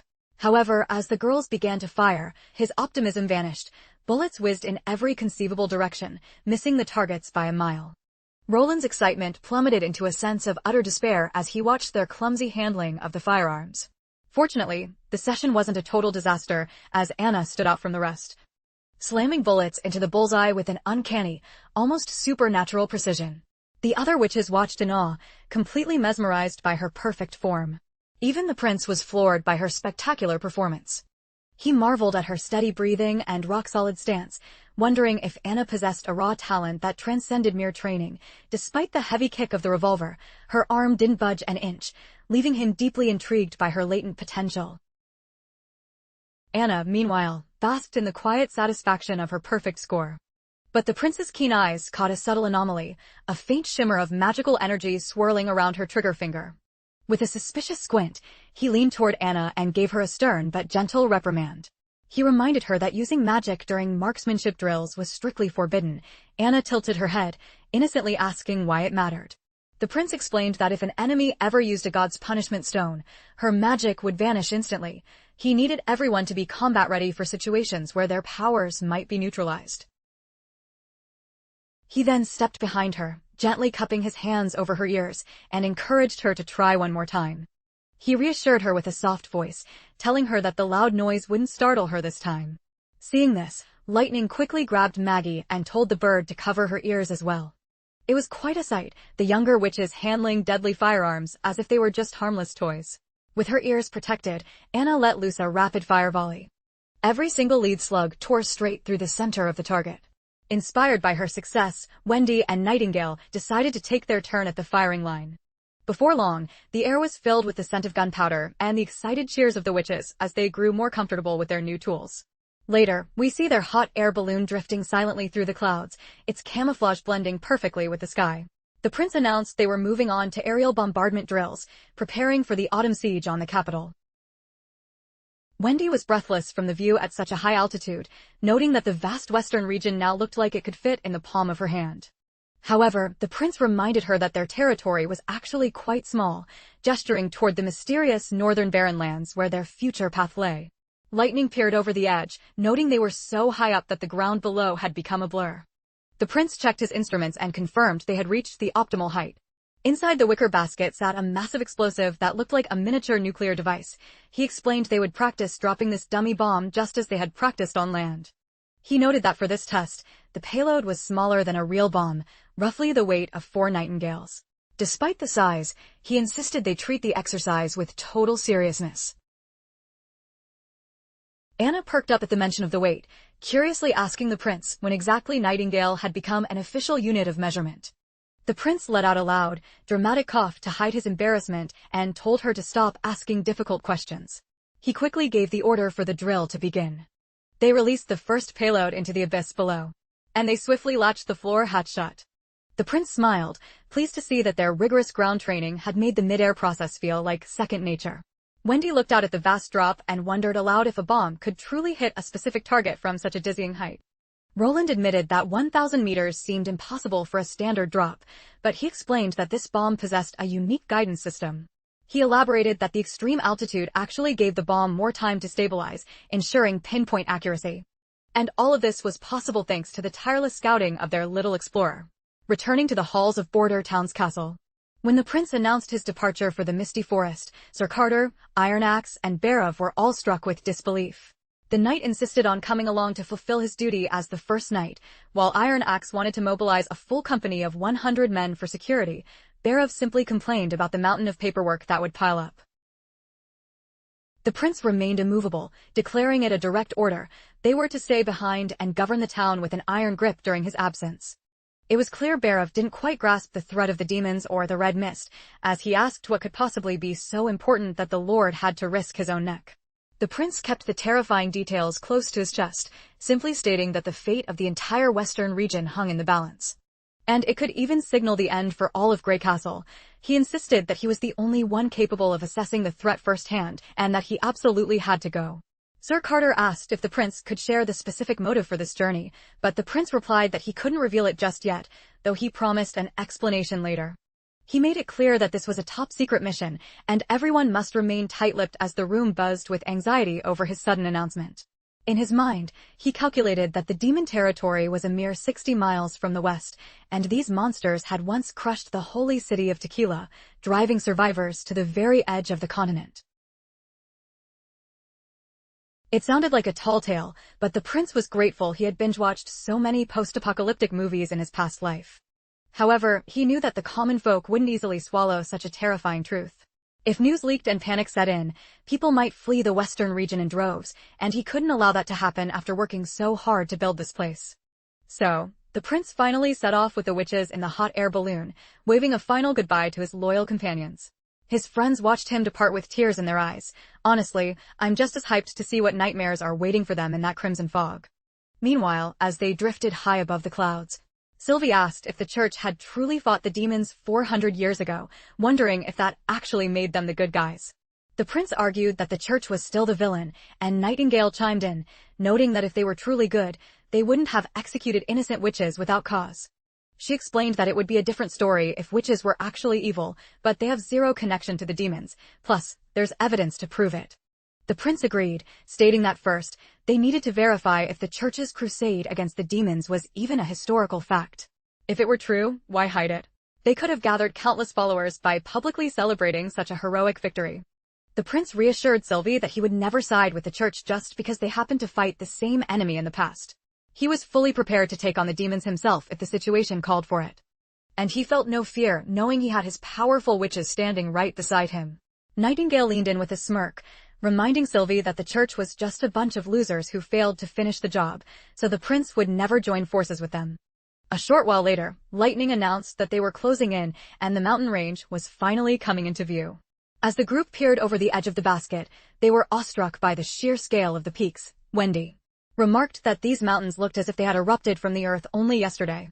The prince decided they would set up camp near the mountains, closer to the coastline. They would rest for the remainder of the day and launch the formal investigation at daybreak. As they made camp by the sea, the prince looked out over the vast water and felt it was a strategic spot. The open area provided a clear line of sight, away from the misty forest and wild predators.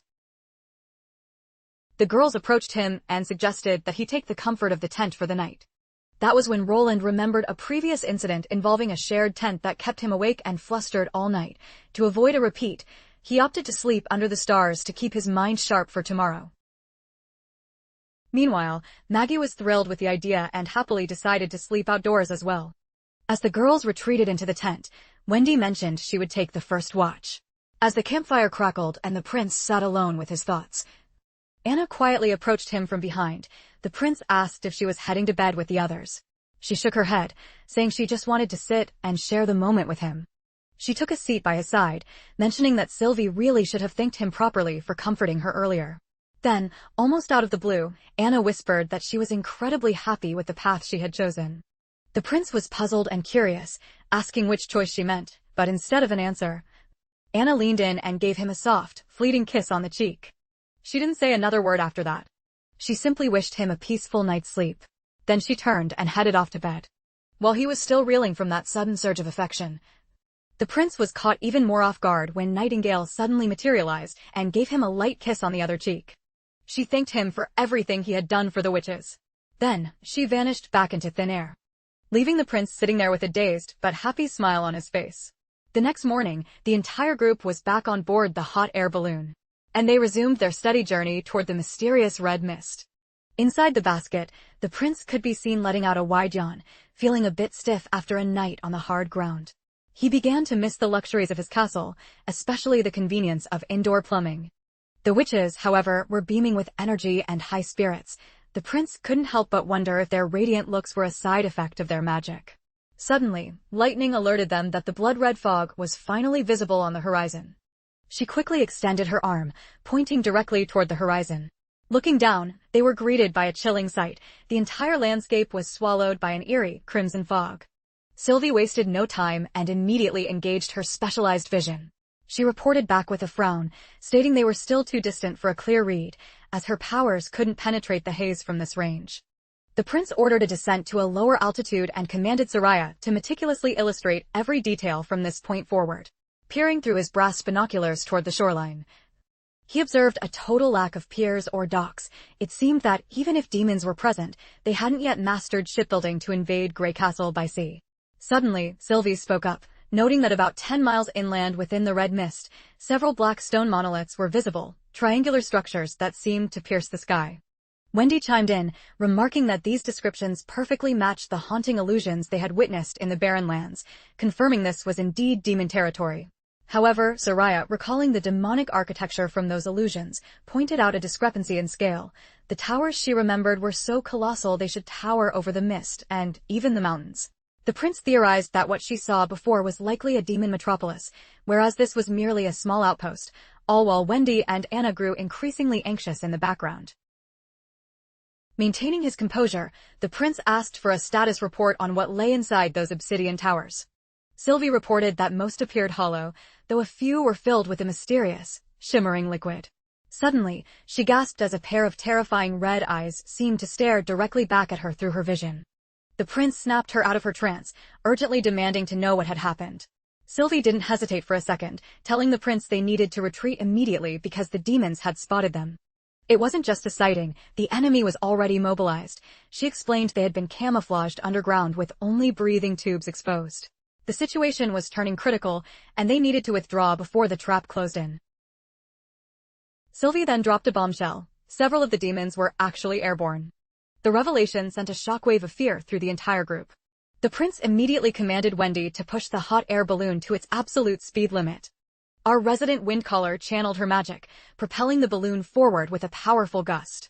But the news grew worse. Sylvie reported that 2 demonic entities were gaining on them at an alarming rate. Crucially, they were mounted atop some sort of winged monstrosities. The prince was stunned by the development, but his fear was quickly replaced by a clinical curiosity. He narrowed his eyes to get a better look, realizing the demons were riding hybrid devil beasts.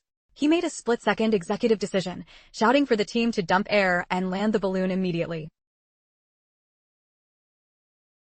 He knew that lightning being their only flyer wouldn't be enough to shield everyone if those creatures caught up to them in midair. If the balloon's envelope was punctured, they were all doomed. He cursed himself for underestimating the enemy's mobility and leading his people into this death trap. Before they could touch down, the winged predators were already upon them. One of the beasts cut off their path and Dot hurled a spear with bone-shattering velocity directly at the prince.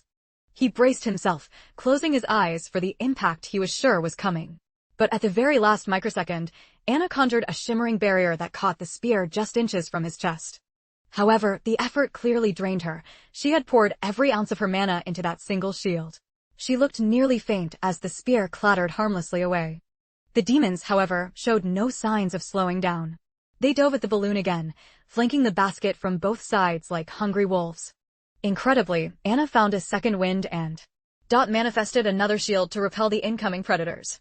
The prince seized the moment, shouting to the girls that it was finally time to unleash their bad boys. The witches followed his lead instantly, drawing their sleek revolvers. They opened fire as if their lives depended on it. Nightingale was a whirlwind of motion, dual-wielding her pistols like a legendary gunslinger reborn. Despite the barrage, the erratic movement of the balloon made it nearly impossible to land a killing blow. The monsters were closing the gap, their hideous shrieks filling the air.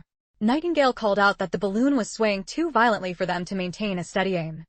Just then, one of the flying beasts let out a blood-curdling roar, opening its massive, grotesque maw, but Wendy used a concentrated burst of wind to shove the balloon out of harm's way.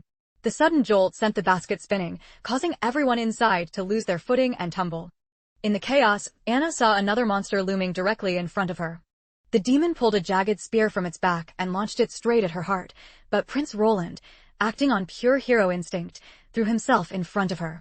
The spear struck his shoulder with a sickening crunch, shattering the bone instantly. The force of the blow was so immense that he was thrown clear out of the basket. He began a terrifying freefall toward the hard earth below. The screams of the witches echoed as their leader plummeted toward the ground. That gruesome sight shattered Nightingale's heart, and for the first time, we see her break down in tears. Every witch scrambled to the spot where Prince Roland lay broken. Nightingale called his name with a trembling voice. But he remained silent, having slipped into unconsciousness from the massive blood loss. Nightingale sobbed uncontrollably as tears streamed down her face, but she didn't freeze. Anna took charge instantly, using her intense flames to cauterize the prince's mangled shoulder to stop the bleeding. It seemed she had mastered this brutal first aid technique from one of the emergency medical classes, and like magic, the bleeding vanished. Nightingale stood dazed for a moment before declaring this was their only window to rush back to Border Town and save him. But the escape wouldn't be a walk in the park. Those demons were still circling like vultures. Nightingale realized they would never make it back to safety unless they neutralized these winged predators once and for all. She made a split-second call and ordered Lightning to guard the balloon's envelope at all costs. The young girl hesitated for a heartbeat, unsure how to lure the beasts away, but one look at the prince reminded her there was no time for fear. With a surge of resolve, she rocketed upward into the open sky. One of the demons instantly took the bait and gave chase, while the other continued its assault on the balloon. The creature banked sharply, and Wendy warned that it was clearly positioning itself for a high-altitude death dive. That was the moment Nightingale stepped up, deciding to leap from the basket to confront the demons head-on. Her sisters tried to hold her back, but with the monster hurtling toward the balloon, she knew she had no other choice. She vaulted over the edge and landed firmly on the very top of the balloon's silk canopy. She activated her mist power, and though she sensed a strange magical core within the demon, she pushed the thought aside. She phased out of the mist and dropped directly onto the beast's head, pressing her gun barrel against its skull. "Go to hell," she hissed, and pulled the trigger. The shot delivered a devastating, lethal blow right into the creature's brain. She took the monster down with a single, cold-blooded execution. The winged beast the demon was riding began to plummet toward the earth, and Nightingale began to fall right alongside it. She tried to slip back into her protective mist while free-falling through the air, but without a solid surface to anchor her powers, the attempt failed miserably. Wendy frantically tried to catch her with a cushion of wind, but the turbulent air made her efforts useless. Nightingale felt the icy grip of death and feared this was truly the end. As she tumbled, memories of her life with the prince flashed like a montage before her eyes. The dream of a happy future by his side began to shatter into pieces. Despite the terror, she let out a bitter, tearful smile, finally admitting to herself that she might never get to stay by his side. As it turns out, that dramatic tension was just the build-up, because let's be real, Nightingale isn't going anywhere. Especially not when Maggie finally swoops in to save the day. Armed with some serious plot armor, Maggie began to evolve right before our eyes. She transformed into a perfect replica of one of those hybrid winged monsters. She snatched Nightingale out of the sky mid-fall. Honestly, no one would dare write this story without her, since she's one of the core members of the sisterhood. Maggie then tossed Nightingale upward with a powerful flick. Nightingale landed safely and securely on Maggie's broad, beastly back. Confused by Maggie's monstrous new form, Nightingale asked what on earth was happening, but Maggie replied in a guttural language she couldn't grasp. Thinking fast, Nightingale simply commanded her demon bird friend to return to the balloon. The devil Maggie soared back toward the basket just as the remaining monster spotted their approach. The demon quickly grabbed a jagged spear and hurled it toward them with terrifying velocity. But just before the weapon could make contact, Maggie instantly shifted back into her tiny, harmless pigeon form. The spear whistled past, hitting nothing but air. A split second later, Maggie shifted back into the beast just in time to continue the rescue. As they charged straight into the final winged beast, the beast lunged forward as well, charging at a breakneck pace. As they collided, Nightingale vaulted off Maggie's back, slipping instantly into her world of mist. She materialized right behind the demon's head, jamming her pistol against its skull. With a single squeeze of the trigger, she blew the monster's head apart. She moved with fluid grace, landing back onto Maggie's steady back. Even though the demonic rider had been neutralized, The winged predator it rode was still very much alive and aggressive. The creature let out a blood-curdling screech that echoed through the clouds. But its cry was cut short by a bullet that tore through its gaping maw, leaving a lethal hole in its head. The sharpshooter who pulled the trigger was none other than Little Lightning. Nightingale gave her a subtle, proud nod, acknowledging the girl's perfect timing. With the immediate sky cleared of threats, Nightingale decided it was time to make a run for it. After what felt like an eternity, they finally reached the safety of the coastline. The group huddled in the balloon basket, their hearts heavy with worry for the prince. The balloon was painfully slow. Even flying through the night, they wouldn't reach home until the next afternoon, and time was a luxury the prince didn't have. They made the tough call to let Maggie and Lightning transport the prince ahead of the group. While our adorable little demon bird was ready for the mission, Lightning looked a bit shaken. However, she quickly mastered her fear, promising the others with a determined look that they would get the prince back in time. With that resolve, they securely strapped the unconscious prince to Maggie's broad back. Before they left, Nightingale whispered to Lightning that what happened to the prince wasn't their fault. She reminded the girl that they weren't born as soldiers meant for war. With a final look, the two flying witches took off into the distance with the prince in tow. Left in the balloon, Anna suggested they keep moving. She feared the demons might send a second wave, so they needed to put as much distance as possible between themselves and the mountains. Soraya remained restless, pacing the small basket and trying to figure out how they were spotted. The balloon was perfectly camouflaged and should have been invisible from miles away. Sylvie then spoke up, describing a gargantuan demon she had glimpsed through the haze.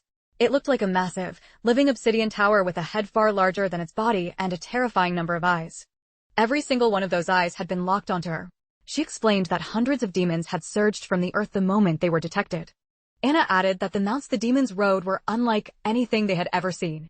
Their blood was a sickly blue, proving they were a completely different breed from the mixed species they fought during the months of demons. Soraya agreed, noting that these creatures felt like true demons. She pointed out that when Nightingale shot the first one, the blue blood confirmed they were dealing with something ancient and pure. She sighed in relief, knowing that if Maggie hadn't transformed to save Nightingale, none of them would have made it back. Nightingale added that while Maggie was shifting forms, she saw the girl's magical aura transform from a chaotic swirling mass into a pair of ethereal, pale wings. Meanwhile, Lightning and Maggie were diving through the air toward Border Town. Both of them were clearly pushed to their absolute limits. Maggie let out a low sound, asking if the prince was still holding on. Lightning checked him, reporting that his skin was growing cold, but thankfully his pulse was still steady and strong. She urged Maggie to pour every last drop of her mana into one final burst of speed. With a sudden crack, they accelerated to the speed of sound, leaving a trail in the sky as Lightning's mind raced. She felt a heavy weight of guilt, thinking that if she had just acted sooner to distract the beasts, the prince might be unharmed. She vowed to become a better explorer and decided to ask for a revolver of her own and combat training from Nightingale once this was over. Finally, the silhouettes of the Border Town castle appeared on the horizon. The moment they touched down in the courtyard, soldiers rushed toward them. Sir Carter was absolutely devastated to see Prince Roland in such a critical, blood-soaked condition. Suddenly, the prince jolted awake in a panic. He instinctively looked down at his arm and was stunned to see it was still attached. As his vision cleared, he realized he was back in the safety of his own bedroom. He called out for Sir Carter with a raspy voice. But his gaze fell upon several witches sleeping on the floor nearby. It seemed they had collapsed from exhaustion while watching over him. Summoning his strength, the prince eased himself out of the bed. He peered out the window, finally confirming that he was indeed safe within the castle walls. Anna stirred awake nearby, and Roland immediately checked on the team's status. She softly reassured him that everyone had returned safely, and he was the only casualty. The prince let out a long breath of relief, though a subtle shift in Anna's tone made his heart skip a beat. Suddenly, she wrapped her arms around him, whispering "you big dummy" in a voice that was unusually tender and heavy with affection. Hearing her repeat those words with such loving warmth sent the prince's thoughts into a total tailspin. A wave of genuine heat spread through him as he realized just how deeply these people cared for his well-being. In response, he pulled her into a warm embrace, letting her feel that he was truly back and that the nightmare was over. The other witches began to wake, their eyes widening in joy as they realized the prince had finally regained consciousness. Lightning didn't waste a millisecond, launching herself at him for a massive hug.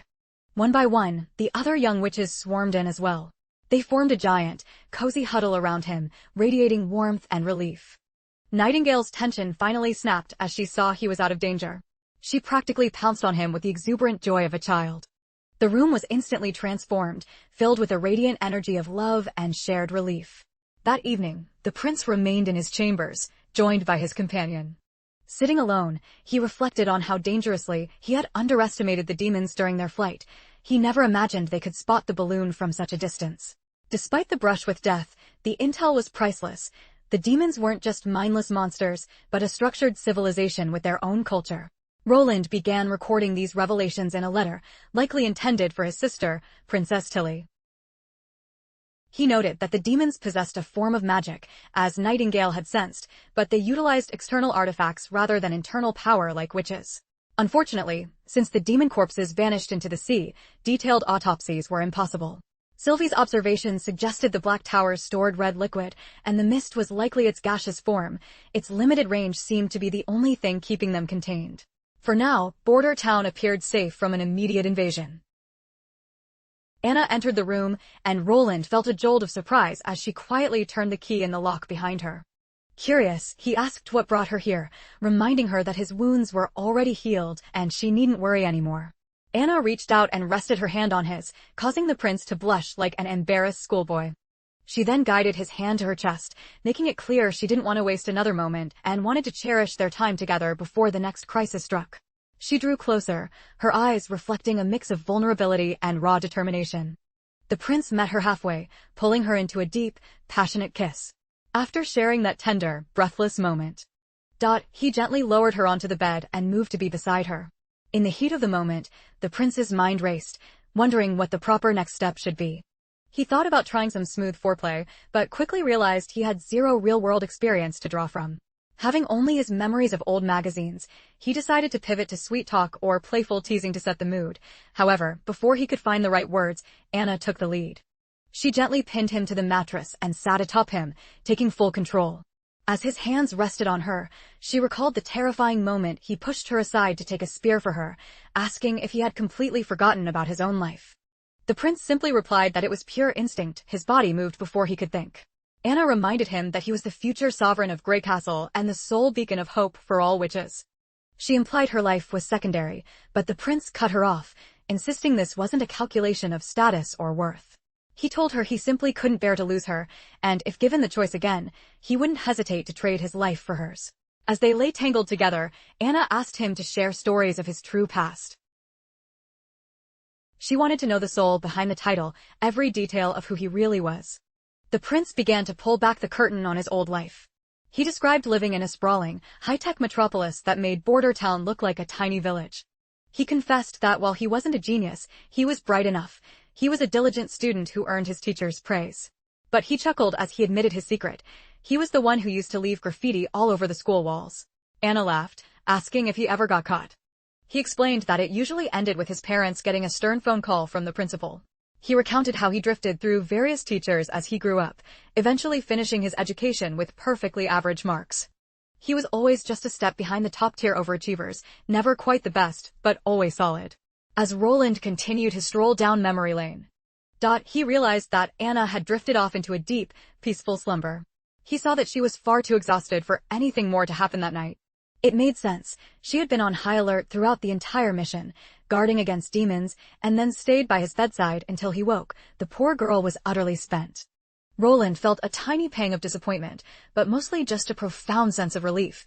They had plenty of time ahead to face the world's monsters together.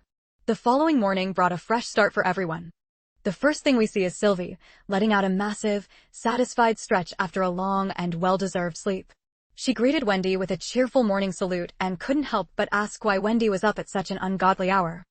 Wendy replied with a gentle smirk, saying that she was getting older and simply didn't require as much beauty sleep as she used to. Meanwhile, Nightingale, still lounging in her pajamas, casually remarked that she might need another long nap just to feel human again. Wendy asked if she'd had a rough night, but Nightingale just sighed, mentioning that her head had been a chaotic theater of too many dreams. Sylvie looked like she was on the verge of spilling some juicy tea about Nightingale's late-night antics. However, she bit her tongue the moment Nightingale threw her a terrifying death stare. Wendy's curiosity got the better of her, so she nudged Sylvie to keep the story going. But poor Sylvie quickly backtracked, nervously claiming that Nightingale's exhaustion was probably just from pushing her limits way too hard. Nightingale nodded in solemn agreement, muttering that even her body had its breaking point. As Nightingale asked Wendy for a hand adjusting her brassiere, Sylvie found herself reflecting on how Prince Roland could be quite intimidating in certain light. Yet, she found him undeniably admirable. It was incredibly rare for someone of his noble status to willingly take a hit for a mere witch. There was no logical political reason for his bravery. He truly viewed witches as equals, much like Princess Tilly did. Sylvie beamed at Roland's devotion, thrilled that her mistress had such an exceptional brother. Later, in the backyard, a crowd gathered to witness the majestic new demon bird form of Maggie. Everyone was spellbound by her transformation, circling her to inspect every feathered detail of her new look. Leaf was particularly stunned. Realizing this was the exact type of aerial predator the demons used for war, she felt a chill of relief that she hadn't run into these beasts in the barren lands, or she surely wouldn't be here today. Nightingale admitted that their survival in the mountains was thanks to Maggie's sudden evolution, so she turned to Maggie and promised her a daily bag of premium smoked fish drizzled with honey as a heartfelt thank you for saving their lives. When the prince overheard Nightingale's plan to raid his pantry for Maggie's daily feast, he panicked slightly. That smoked fish was part of his private stash, and he wasn't thrilled about his kitchen being plundered. Despite the grocery concerns, he stepped forward and asked if he could hitch a ride. Maggie took to the skies, gliding gracefully over the sparkling sea with her wings spread wide. The prince and Nightingale held on tight as they sat nestled on her back. The prince was having the time of his life, thinking this was the closest he'd ever get to actually riding a dragon. He calculated that she could maintain a steady speed of about 80 kilometers per hour even while carrying 2 passengers. While she wasn't as fast as Lightning, Maggie was a champion of endurance. Whereas Lightning lost altitude and mana when carrying heavy loads, Maggie's transformation handled the weight naturally. She only had to worry about her own physical stamina, not her mana drain. Nightingale noted that Maggie's magical reserves had skyrocketed, making her one of the heavy hitters in the Witch Cooperation Association. She estimated Maggie could now shift forms 7 or 8 times a day with her current mana capacity. The prince eventually decided they'd seen enough, and Maggie immediately tilted her wings into a controlled descent. As they drifted closer to the ground, the prince pointed out the grand structure ahead, the Witch Tower. We can see all the other witches standing on the balconies, and the prince mentioned that everyone had finally finished picking out their personal quarters. He told Maggie that while he knew she usually bunked with Lightning, he had still reserved a room just for her that she could decorate however she liked. Our little demon bird was so hyped by the news that she did a victory loop. Her sudden acceleration nearly gave the prince a heart attack, and he frantically begged her to slow down before they disappeared into the clouds. Meanwhile, Evelyn was leaning against her balcony railing, completely awestruck by Maggie's powerful new appearance. Suddenly, her mind drifted back to the days she watched workers pouring liquid concrete into the building's skeletal frame. She thought it was fascinating how mixing cement with gravel allowed them to mold it into any shape, making it the ultimate versatile building material. Evelyn eventually retreated into her private room. She sat in the silence, realizing it had been exactly 1 month since her arrival. She felt a pang of guilt, feeling like she'd done nothing but taste wine for the prince. Despite having a beautiful room, she felt like a fraud for contributing so little to the community. She flopped onto her bed like a lifeless doll, brooding over the fact that she'd scored a measly 5 points on the recent exam. Scroll hadn't gone public with the grades, but Evelyn had snooped around, and now the weight of her academic failure felt crushing. Evelyn thought of how she practiced her handwriting every single night after class, even getting extra tutoring from Lily and Moon. Despite all that effort, she still felt like a hollow-headed, average girl who just couldn't keep up. Suddenly, Candle, another witch, burst into the room excitedly, babbling about the living room having a full kitchen and a strange, pristine white-painted room. She practically dragged Evelyn to come see. But Evelyn was far too deep in her funk to care. Candle noticed the heavy atmosphere and stopped, looking worried. She asked if everything was all right, wondering if Evelyn was just feeling lonely now that she had to sleep in her own room. Evelyn finally spoke up, reminding her friend that they had been here for a full month. Candle nodded, confused about where Evelyn was going with this. Evelyn pointed out that Lotus had nearly finished the Great Wall, Honey was training a fleet of messenger birds, and Sylvie had gone on a high-stakes mission with the prince. In contrast, she felt she had no skills to hone, no progress to show, and the worst test scores in the group. It all led back to one painful question: why would the prince choose someone as useless as her? After hearing her out, Candle gave her some simple advice. Go ask Prince Roland yourself. Evelyn recoiled at the suggestion, but Candle reassured her that the prince was Princess Tilly's flesh and blood and a true protector of their kind. She added that even Sylvie, who used to be incredibly wary of him, had softened up and even whispered a compliment or two about him yesterday. With that, she urged Evelyn to seek an audience with him, promising that the prince was never harsh or short-tempered when speaking to them in private. Finally gathering her courage, Evelyn decided to go face-to-face with Prince Roland. The scene shifts back to the castle interior. Old Man Barov is questioning why the prince is specifically recruiting women for the flour and starch production lines. Roland explains that women are often more meticulous, and he wants them active in the workforce rather than confined at home. He tells Barov that once the next round of exams is over, Barov will be responsible for hiring female apprentices at City Hall. Barov is taken aback, pointing out that female labor is practically unheard of, while insisting the current apprentices are careful enough. The prince counters that if no precedent exists, they will simply set one, as integrating women into the economy is the fastest way to double their manpower. Roland tasks a skeptical Barov with reshaping public opinion regarding working women. He points out that with the generous wages he intends to offer, most women will be more than eager to step out of the house and into the factories. Suddenly, Nightingale slips back into the office, her eyes lighting up with curiosity. She asks if the starch project is some secret new delicacy he's whipped up. Roland shakes his head, explaining it's not just food, though it does produce a very tasty side effect. He describes how kneading wheat dough in water until the liquid turns milky white leaves behind a sticky, stretchy mass called gluten. This gluten can be deep-fried until crunchy or stir-fried until it's soft and chewy, then drizzled with honey or tossed in savory spices. The description is so mouth-watering that Nightingale actually starts drooling. The prince decides to cut the culinary lecture short before she gets too distracted to work. In his mind, Roland knows the byproduct water will settle into starch, a vital component for dust explosives. Since glycerin production hasn't scaled up yet, TNT is out of reach, but starch nitrate is a powerful alternative, stable, safe to handle, yet technically more potent than TNT. The prince is confident that once his alchemists master these chemical reactions, he'll be one step closer to toppling Timothy's throne. While the prince dreams of the grand explosions he can trigger with his new chemistry, Nightingale is lost in a daydream of crispy fried gluten and honey-glazed treats. Both men and women are lost in their own worlds, savoring the thought of their respective explosive interests. The door creaks open, and a visibly anxious Evelyn steps into the office. Nightingale vanishes into the shadows instantly as the prince asks Evelyn what's on her mind. The girl fidgets with her sleeves, her voice trembling as she says she has a question that's been eating at her. Roland expects the usual inquiry about why he protects witches, but he brushes the thought aside and gives her a warm, encouraging smile to continue. Evelyn stammers, finally blurting out why he chose her for the association when her powers seem so trivial compared to others. She points out that she isn't a combatant like Sylvie, nor a builder like Lotus or a beastmaster like Honey. She argues that if he just wanted someone to taste-test wine, he could have hired a professional sommelier. The prince instantly reads between the lines of her insecurity. He asks her how she's been faring with the various spirits and alcohols he's had her test lately.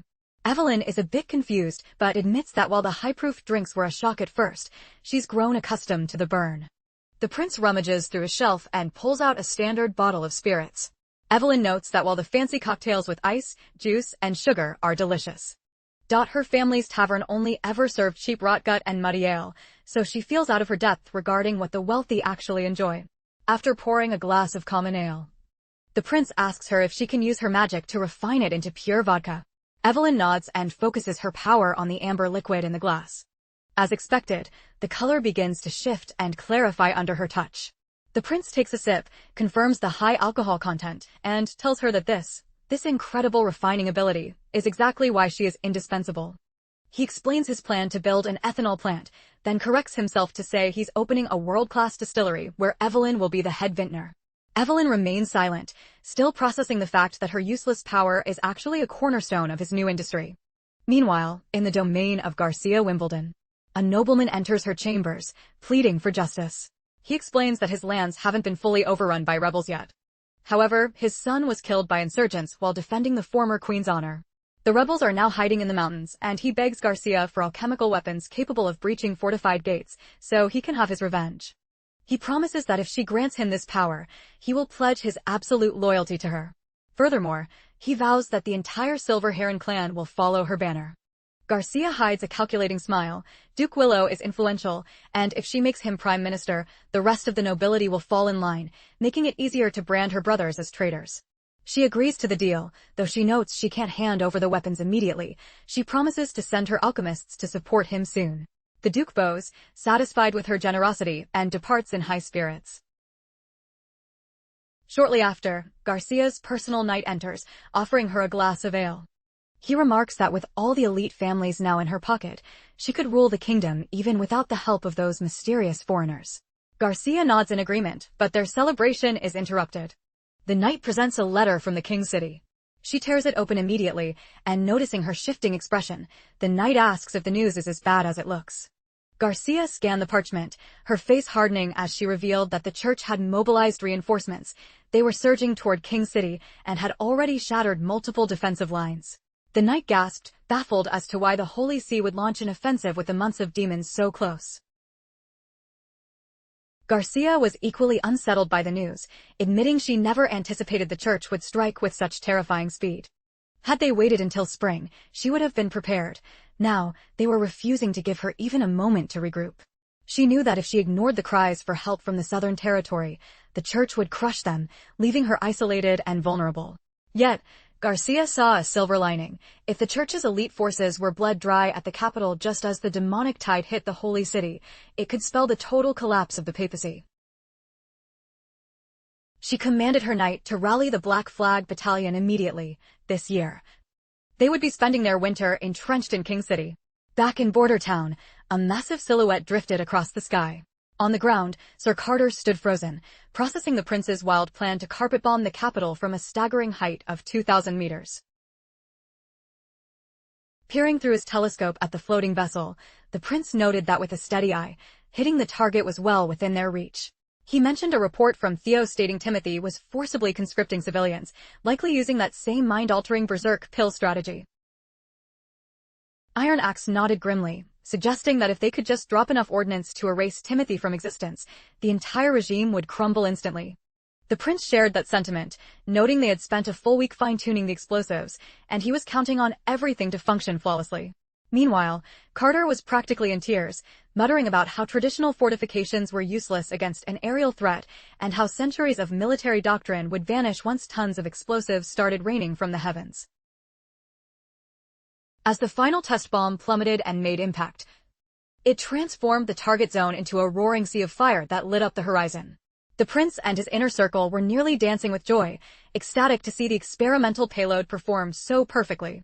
With a triumphant grin, the prince announced that the success of this trial meant Operation East Wind 01 was officially a go. It looks like the next chapter is going to be a real blast. He turned to Iron Axe, ordering him to lead a 50-man escort to shepherd the witches to the outskirts of Silver City. He explained that the rugged terrain there offered perfect natural cover to set up camp and launch the balloon unseen. Iron Axe accepted the command without hesitation, while Wendy asked why they couldn't just fly directly from Border Town. The prince explained that traveling such a massive distance by balloon alone was simply too slow and inefficient. He pointed to a map filled with complex symbols, explaining that by using Silver City as a forward base, they could reach the capital, complete the strike, and return home, all before sunset. He then listed the specialized team for the sortie. Anna, Wendy, Lightning, Maggie, Nightingale, and Sylvie would all be essential to the mission. He tasked Nightingale and Sylvie with securing the base camp, while the remaining 4 would handle the actual airstrike. He emphasized that Lightning was the linchpin of the entire operation and needed to be at the top of her game. Our young ace pilot beamed, giving the prince a confident thumbs up and telling him to leave the heavy lifting to her. The prince closed the briefing by reminding everyone that their safety was the highest priority. He stated he would be anxiously awaiting good news. Though the exact details of Operation East Wind 01 are a secret, the prince's goal is to shock Timothy into submission, forcing him to rethink any winter invasion so the town can focus on surviving the coming cold. The scene shifts to a riverboat cutting through the gentle current. On deck, we find the famous actress Lady May returning to Border Town after a long absence. As she watches the shoreline pass, she spots the specialized witch transport vessel heading towards Silver City for the upcoming mission. Though May didn't know the specifics of their secret deployment, she wondered if they were bound for Willow Town or Silver City.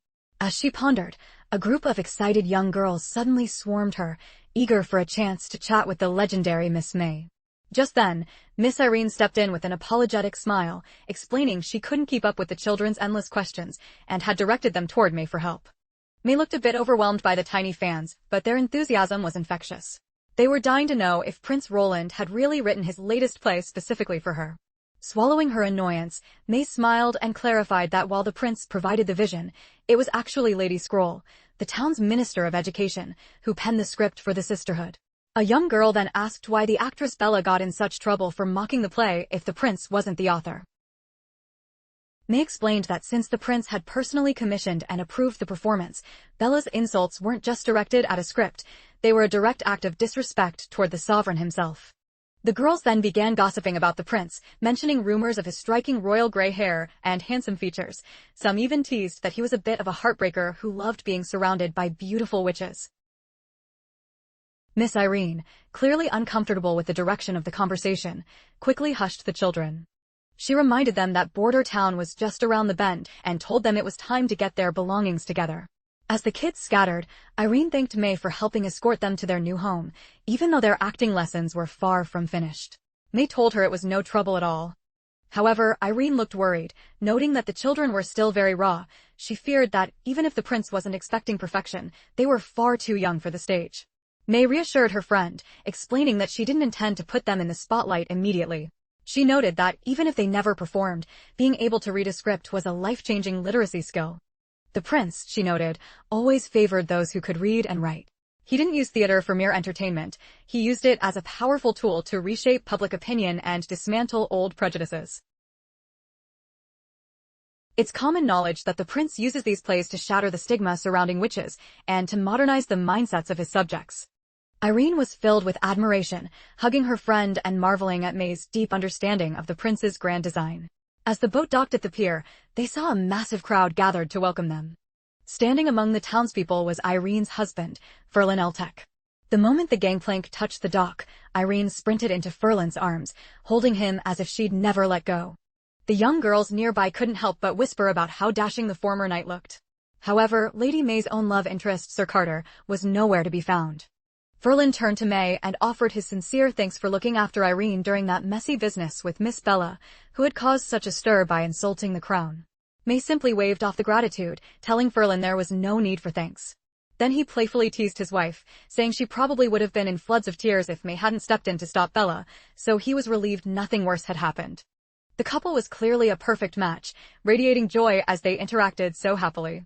Seeing them so content brought a smile to May's face, though a faint shadow of sadness still flickered in her eyes.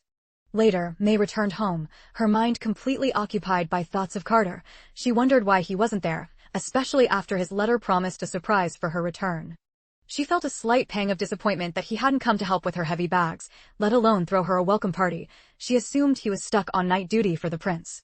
Right on cue, as if by fate, Sir Carter appeared, looking absolutely exhausted as he ran toward her, shouting her name.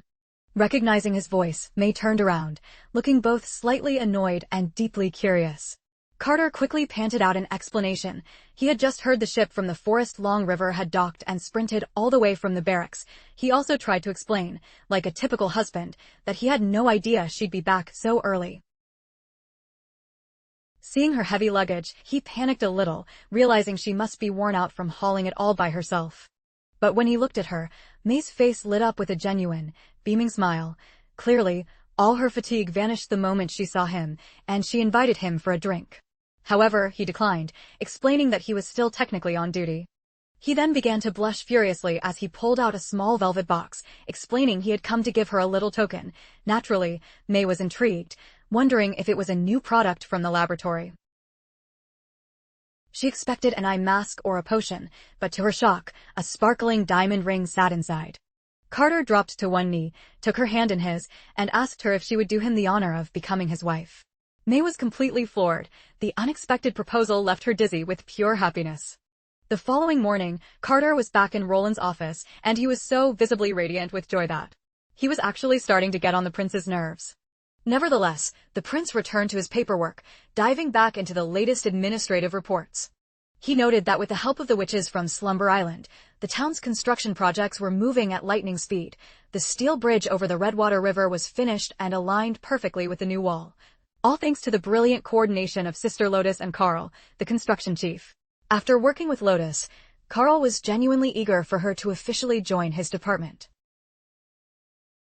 The prince's string of good news continued as the mad scientist burst into the room, looking every bit as ecstatic as Carter had been. It was obvious he brought a breakthrough. The alchemist quickly revealed he had finally cracked the code for large-scale acid production. Roland was stunned and immediately told Kyle to lead him to the lab. A short while later, they arrived at the Riverside Laboratories, where Charlie, Kyle's assistant, bowed respectfully to the prince.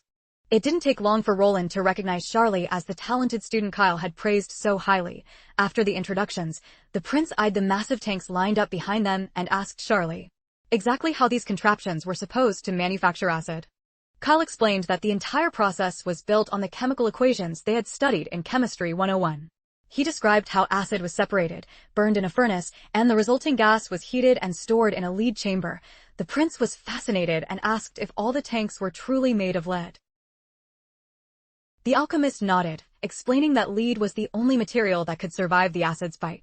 Lead pipes pumped nitric acid into the system where, reacting with carbon dioxide, it broke down into nitrogen oxides.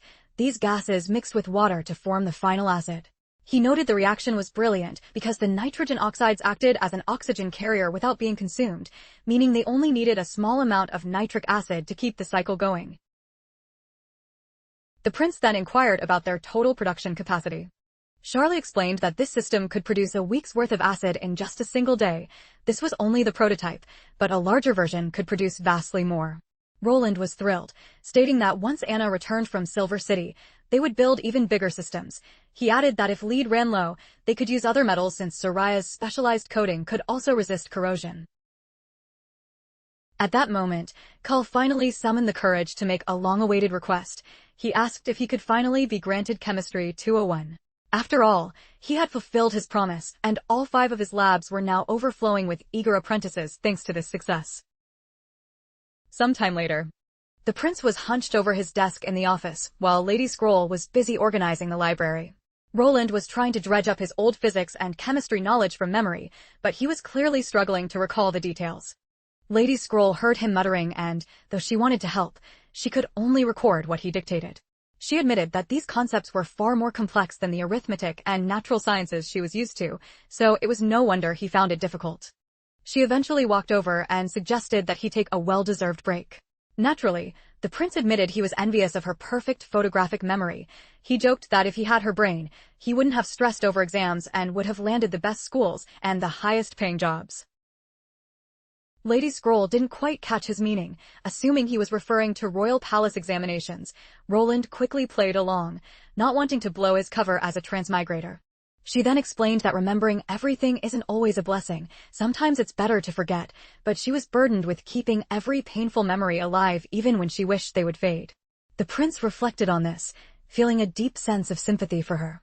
He nodded, agreeing that she was absolutely right. It didn't take her long to realize the prince was feeling sad on her behalf.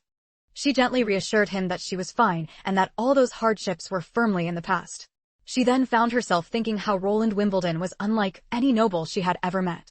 Despite his vast intelligence, his primary focus was sharing knowledge with others, and he never displayed a shred of arrogance despite his immense power. The prince decided to call it a day. Scroll asked if he'd continue tomorrow, but he happily declined, telling her to give Kyle the notes and a physics book instead, as that would keep the old man occupied for weeks. Later, we see a peaceful pond where small fish are nibbling at the dead skin on Leaf's feet as she soaks them in the water. Sister Scroll entered the scene and asked her friend if her legs were feeling better yet. Leaf replied that her toes felt perfectly fine now, and she no longer worried about the biting frost of the approaching winter. Scroll gazed across the vibrant, flourishing landscape. And asked her friend if she was responsible for planting all this lush greenery. The Green Witch nodded, explaining it was a mix of grapevines, fruit trees, and seasonal crops. She added that the area was teeming with bird nests and served as the home base for Honey's messenger pigeons. Leaf then explained that the prince always taught her that evolution comes from a witch's deep understanding of her own power. She found plant cells fascinating and originally thought they should function as a single, unified organism. She pointed out how a cluster of leaves could transform into a singular vine, noting that if they were fundamentally different, they could never truly merge into one. She reflected on how her magic was now intrinsically linked to the ecosystem. Watching her garden thrive with life, she felt certain she had finally discovered her path forward.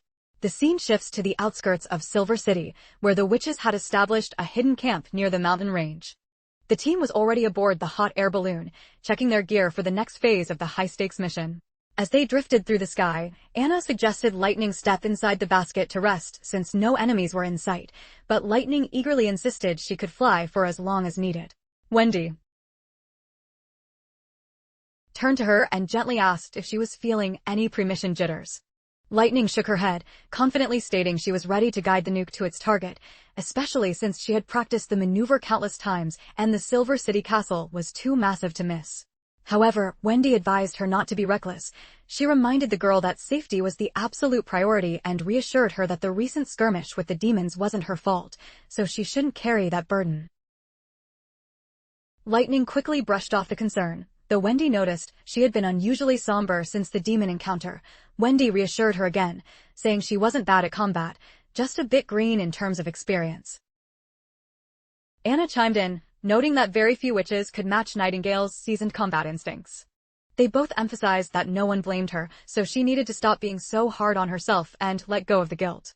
Sylvie appeared and signaled that the inner district of the capital was now in view.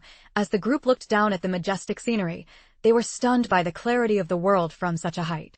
Wendy drifted into a brief flashback, noting that when they first met Soraya in this region, it was considered the most perilous part of Grey Castle for their kind. She recalled the horror of seeing a sister executed in the city square every month, with the bodies left on display, a constant, agonizing reminder of their suffering. Meanwhile, Lightning was pumping herself up as they prepared to drop the payload. She thought that if bombing Timothy was the price for real change, she was willing to risk it all. "Let's do this," she whispered as they hovered directly above the heart of the city. Wendy gave the signal for the team to prep the explosive and crank open the bay doors. The moment of truth finally arrived, and the massive nuke began its long plunge toward the Earth. The whole team cheered for Lightning, shouting that the success of the strike was now in her hands. She immediately accelerated into a dive. She positioned herself precisely above the falling cylinder, guiding the weapon's trajectory straight toward the central keep of the castle. She yanked the parachute release, sending the missile into a terminal freefall. She then banked away sharply, remembering the prince's strict warning not to look at the flash when the bomb detonated, but naturally. She couldn't resist stealing one last glance at the falling shadow before the impact. She wanted to witness the literal downfall of Timothy with her own eyes. When the bomb made contact, it erupted into a colossal, earth-shaking explosion. Citizens across the town were paralyzed by the deafening thunder of the blast. They watched in absolute terror as a thick pillar of black smoke began to billow upward from the royal castle. The entire structure groaned and shuddered under the force of the shockwave. Even Timothy, sitting deep within the palace, felt the ground heave beneath his feet. Panic gripped the throne room as advisors scrambled, screaming about a potential earthquake. Timothy quickly barked orders for silence and demanded to be escorted to the safety of the reinforced basement immediately. The knights surrounding him swore an oath to protect their king at all costs. Without wasting a second, Timothy began his descent into the underground bunkers. Plaster and debris rained down around him, and Timothy ground his teeth in pure frustration. He was seething, realizing that only a massive amount of snow powder could cause this level of catastrophic destruction. He cursed the fact that Roland had acquired such a potent alchemical weapon, suspecting Garcia might have supplied it. He couldn't shake the fear that Roland and Garcia had formed an alliance against him, though he couldn't fathom how they smuggled so much gunpowder into his high-security palace. He grabbed a knight by the collar and ordered him to mobilize the guard to scour every inch of the grounds. They were to inspect every sewer, garden, and warehouse for any hidden traces of snow powder. He commanded them to arrest anyone even slightly suspicious regardless of rank, insisting that every servant and staff member be interrogated, no exceptions. Timothy's knights scrambled to carry out the ruthless purge. Meanwhile, Timothy himself stood in the shadows, trembling with a mixture of cold fury and fear. He vowed to retaliate against Roland and send a message that he would not be broken so easily. But the thought of Roland smiling over this small victory drove him to the brink of madness. In a fit of desperate rage, he slammed his fist against the stone wall. He couldn't stop replaying Roland's chilling ultimatum in his head, the promise to bring his bloody reign to a permanent end. Meanwhile, Back in the quiet morning of Border Town, one of Honey's messenger pigeons fluttered down onto the windowsill. It carried a high-priority dispatch from Theo in Silver City regarding Operation East Wind 001, confirming that the strike had been a total success. The letter detailed how the castle went into a complete lockdown the moment the nuke hit, making it impossible to tally the casualties. However, by dusk, the entire city was paralyzed with gossip, from the crowded taverns to the street corners.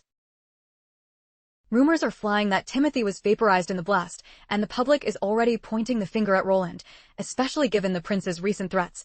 People are whispering that our man might be the next to sit on the throne. Theo noted that the high-ranking nobles are staying quiet, and the castle's internal response was suspiciously fast, suggesting that Timothy might have narrowly escaped death.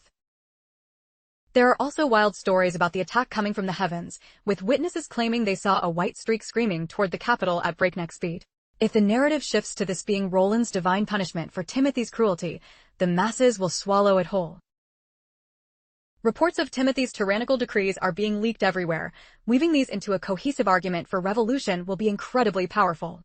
Theo added that the rumor mill will ensure the message reaches every ear in the kingdom. He's also keeping a watchful eye on the Eastern Front, but Timothy is likely too buried in his own rubble to cause any trouble for now. The prince smiled at the satisfying news, believing that if East Wind 001 forces Timothy to overextend his army, it'll be a masterstroke.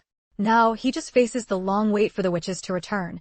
It's been days since he saw Anna, and the silence of his office, usually broken by Nightingale stealing his dried fish, is starting to feel lonely.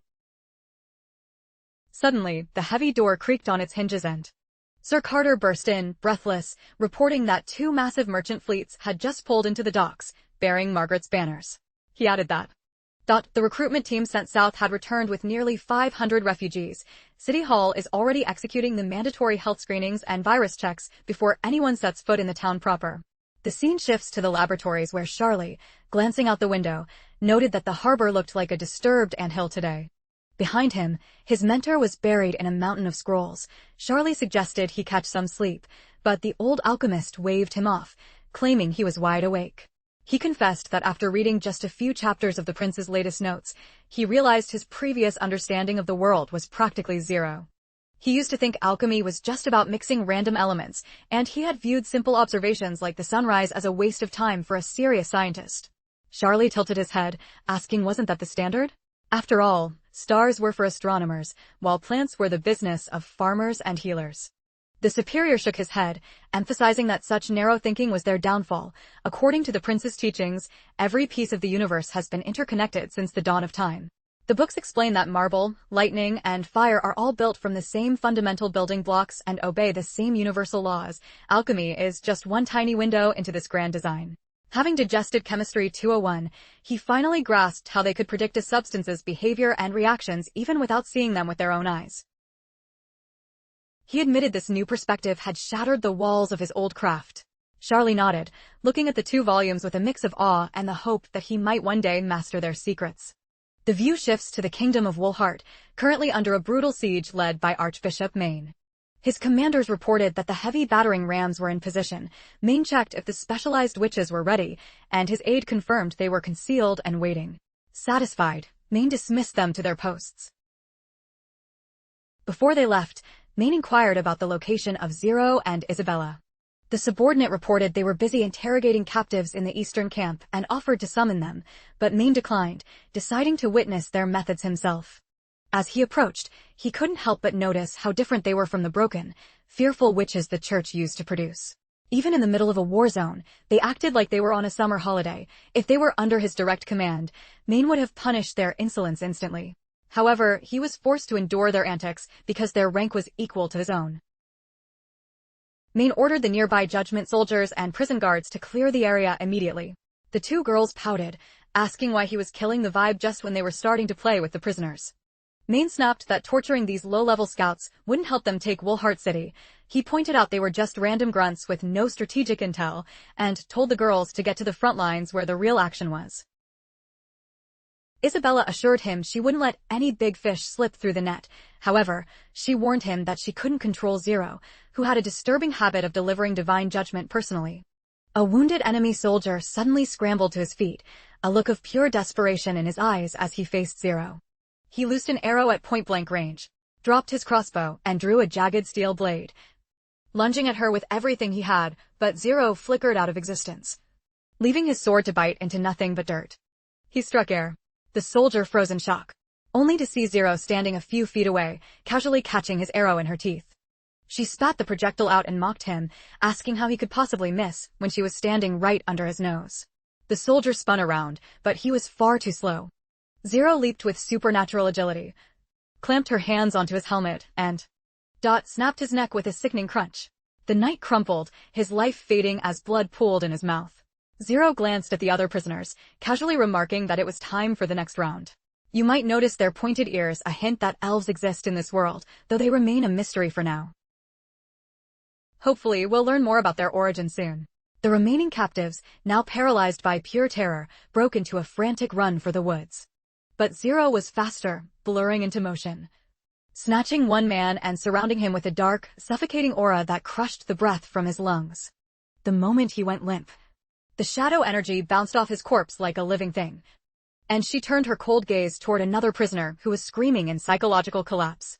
Zero stared into his soul, and with a terrifying, calm smile, she claimed that God was whispering his life story to her. She knew his parents were just humble farmers forced into the Woolheart King Scout units. She knew that after their service, they were never allowed to return to their fields. She tilted his chin up with the mock gentleness of a mother and dropped a bombshell. The reason he was never sent home was because there was no home to go to. His family had been used up and discarded by his own king. She whispered the grim details, how his father died in a construction accident on the city walls, revealing that his mother was brutally whipped during her labor and now clings to life in a critical state. The young man breaks down into frantic sobs, desperately trying to reject her words as nothing but cruel fabrications. Zero leans in, whispering that such tragedies persist because the ruling elite view commoners as nothing more than disposable cattle. However, she promises that the church is destined to shatter this cycle of injustice, forging a new world under the sanctuary of the divine. When the man begs for a path forward, she tells him to surrender to his instincts, for only God can weigh his soul. He vows to obey any command if she saves his mother. In response, she plucks a simple blade of grass and instructs him to consume it, promising that this small act of faith will bring him an eternal, tranquil peace. Grasping at any shred of hope, the broken man hurriedly swallows the weed. But his expression instantly drains of color as he begins to convulse and gag. A spray of crimson erupts from his lips as he collapses, dead within seconds. As his body hits the dirt, she casually turns to her companion and asks if this divine trial reminded him of the ruthless punishments Archbishop Heather used to favor. Maine, visibly revolted, demands to know why she bothered with such a twisted deception. He snaps that if Heather had handled it, the man would be a devoted zealot now, not a useless corpse. Zero nonchalantly admits that the story about his family was pure fiction. She reasons that if he discovered the lie later, his resentment might poison the church from within. She tells him to trust her process, claiming every kill is a calculated move for their cause. Ignoring her cold logic, Maine looks utterly repulsed by her sociopathy and begins to walk away. He coldly informs her that the final assault is imminent, ordering her to stop playing games and stick to the objective, the elimination of the Woolheart King and the Queen of Clearwater. With a chilling confidence, Zero scoffs that their fate is sealed. With her and Isabella on the field, the Woolheart forces have zero chance of survival. Moments later, the church's heavy siege engine roars to life. A massive, blazing projectile screams through the air, obliterating a section of the city wall in a thunderous explosion of stone and dust. As the church's knights surge through the breach like a silver tide, Zero and Isabella remain perched on a nearby ridge, watching the carnage unfold with detached curiosity. Zero muses that mere mortals are no match for the true power of the church, the reason the Holy Punishment Army was forged. Isabella adds that the Woolheart soldiers are essentially throwing themselves into a giant meat grinder. Isabella offers to jump in and speed things up, but Zero restrains her, noting that victory is already certain. They must preserve their energy for the royal targets. Isabella concedes, but wonders why Zero provoked Maine earlier, fearing she might end up on the Archbishop's personal hit list. Zero just grins, suggesting Maine's anger stems from his lack of true enlightenment. She believes once he gains access to the holy archives, he will see that her brand of cruelty is the only path to salvation. She philosophizes that God doesn't intervene directly, but sets a grueling finish line that demands absolute sacrifice, much like the trial she just performed. She points out that the divine never promised the goal was even real, yet humanity continues to throw everything away just for the hope of a brief encounter with the Creator. She mentions that she learned these secrets from the dying Pope O'Brien during her time in the inner sanctum. Since he is a mere mortal whose life is fading, she contemplates consuming him just to experience the final memories that flash before a dying man's eyes. Isabella warns her that such an act would be heresy. Zero laughs it off, admitting Maine would likely have her executed, and reassures her friend that she knows exactly how far she can push her luck. Isabella realizes that after absorbing the lives and memories of so many people, there is likely nothing left in the human experience that Zero hasn't already tasted. Because she has lived 1,000 lives, nothing holds meaning for her except fleeting amusement, making her sense of fun truly nightmarish. It appears her dark aura is the tool she uses to literally drink the life essence of her victims. Suddenly, a violent explosion rocks the battlefield. The blast tosses armored soldiers through the air like ragdolls, leaving them charred and broken. Zero's eyes light up with genuine interest. She wonders if these are the fabled alchemical weapons, noting their terrifying effectiveness even against the strongest beasts. Isabella notes that several powerful signatures are emanating from behind the rubble, and she hopes they belong to high-value targets. Zero is ready to join the fray, but Isabella reminds her that the king and queen aren't there, the strongest mana is coming from the castle, and asks if she's sure about wasting time here. Zero gives her friend a playful wink, saying a swift, overwhelming victory saves everyone a headache, so she'll provide a little divine assistance. The scene shifts to the docks where Garcia is disembarking. Suddenly, one of her elite Sunweller guards spots two girls with pointed ears casually strolling through the war zone. The knights instantly form a defensive perimeter, drawing their weapons to shield Garcia from the mysterious intruders. Despite being surrounded by bared steel, the two girls remain eerily composed. Isabella wastes no time, extending her hand to cast a silent spell over the advancing knights. For a heartbeat, nothing happens and the knights continue their charge. But then, their lungs seize and they begin hacking up dark clumps of blood. Zero blurs toward the lead Sunweller guard and begins to systematically invade his mind, unraveling his consciousness with her terrifying power. Garcia, watching her elite guard crumble, gasps in disbelief. How can they use magic in the presence of the god's stone of retaliation? Zero smiles wickedly, informing her that the stones are not the ultimate defense they believe them to be. She leaps high into the air, looking down at Garcia with pity, telling her she'll never live long enough to understand the truth. As Garcia looks up at the descending shadow of her executioner, her life begins to flash before her eyes. She sees a golden afternoon in the castle courtyard, watching her younger siblings laughing and playing in the sun, back when they were all small, innocent, and free from the hunger for the throne. She recalls the very stone bench she sat on and the vivid memory of her father meticulously replacing the old courtyard bricks with smooth river pebbles. Zero, sensing the memory, whispers inside Garcia's mind, mocking her for picking such a scenic place to spend her final moments. With her last breath, Garcia asks if she is a witch belonging to the church. Zero introduces herself with a chilling air of superiority, claiming she is far beyond any common witch. She labels herself a pure witch, unlike those of diluted bloodlines who eventually wither and perish. The moment the title Pure Witch is uttered, Garcia realizes that Zero is nothing more than a high-level puppet for the church's agenda. Scanning the surreal landscape, Garcia demands to know the nature of this place, and if it's merely a fabrication of Zero's magic.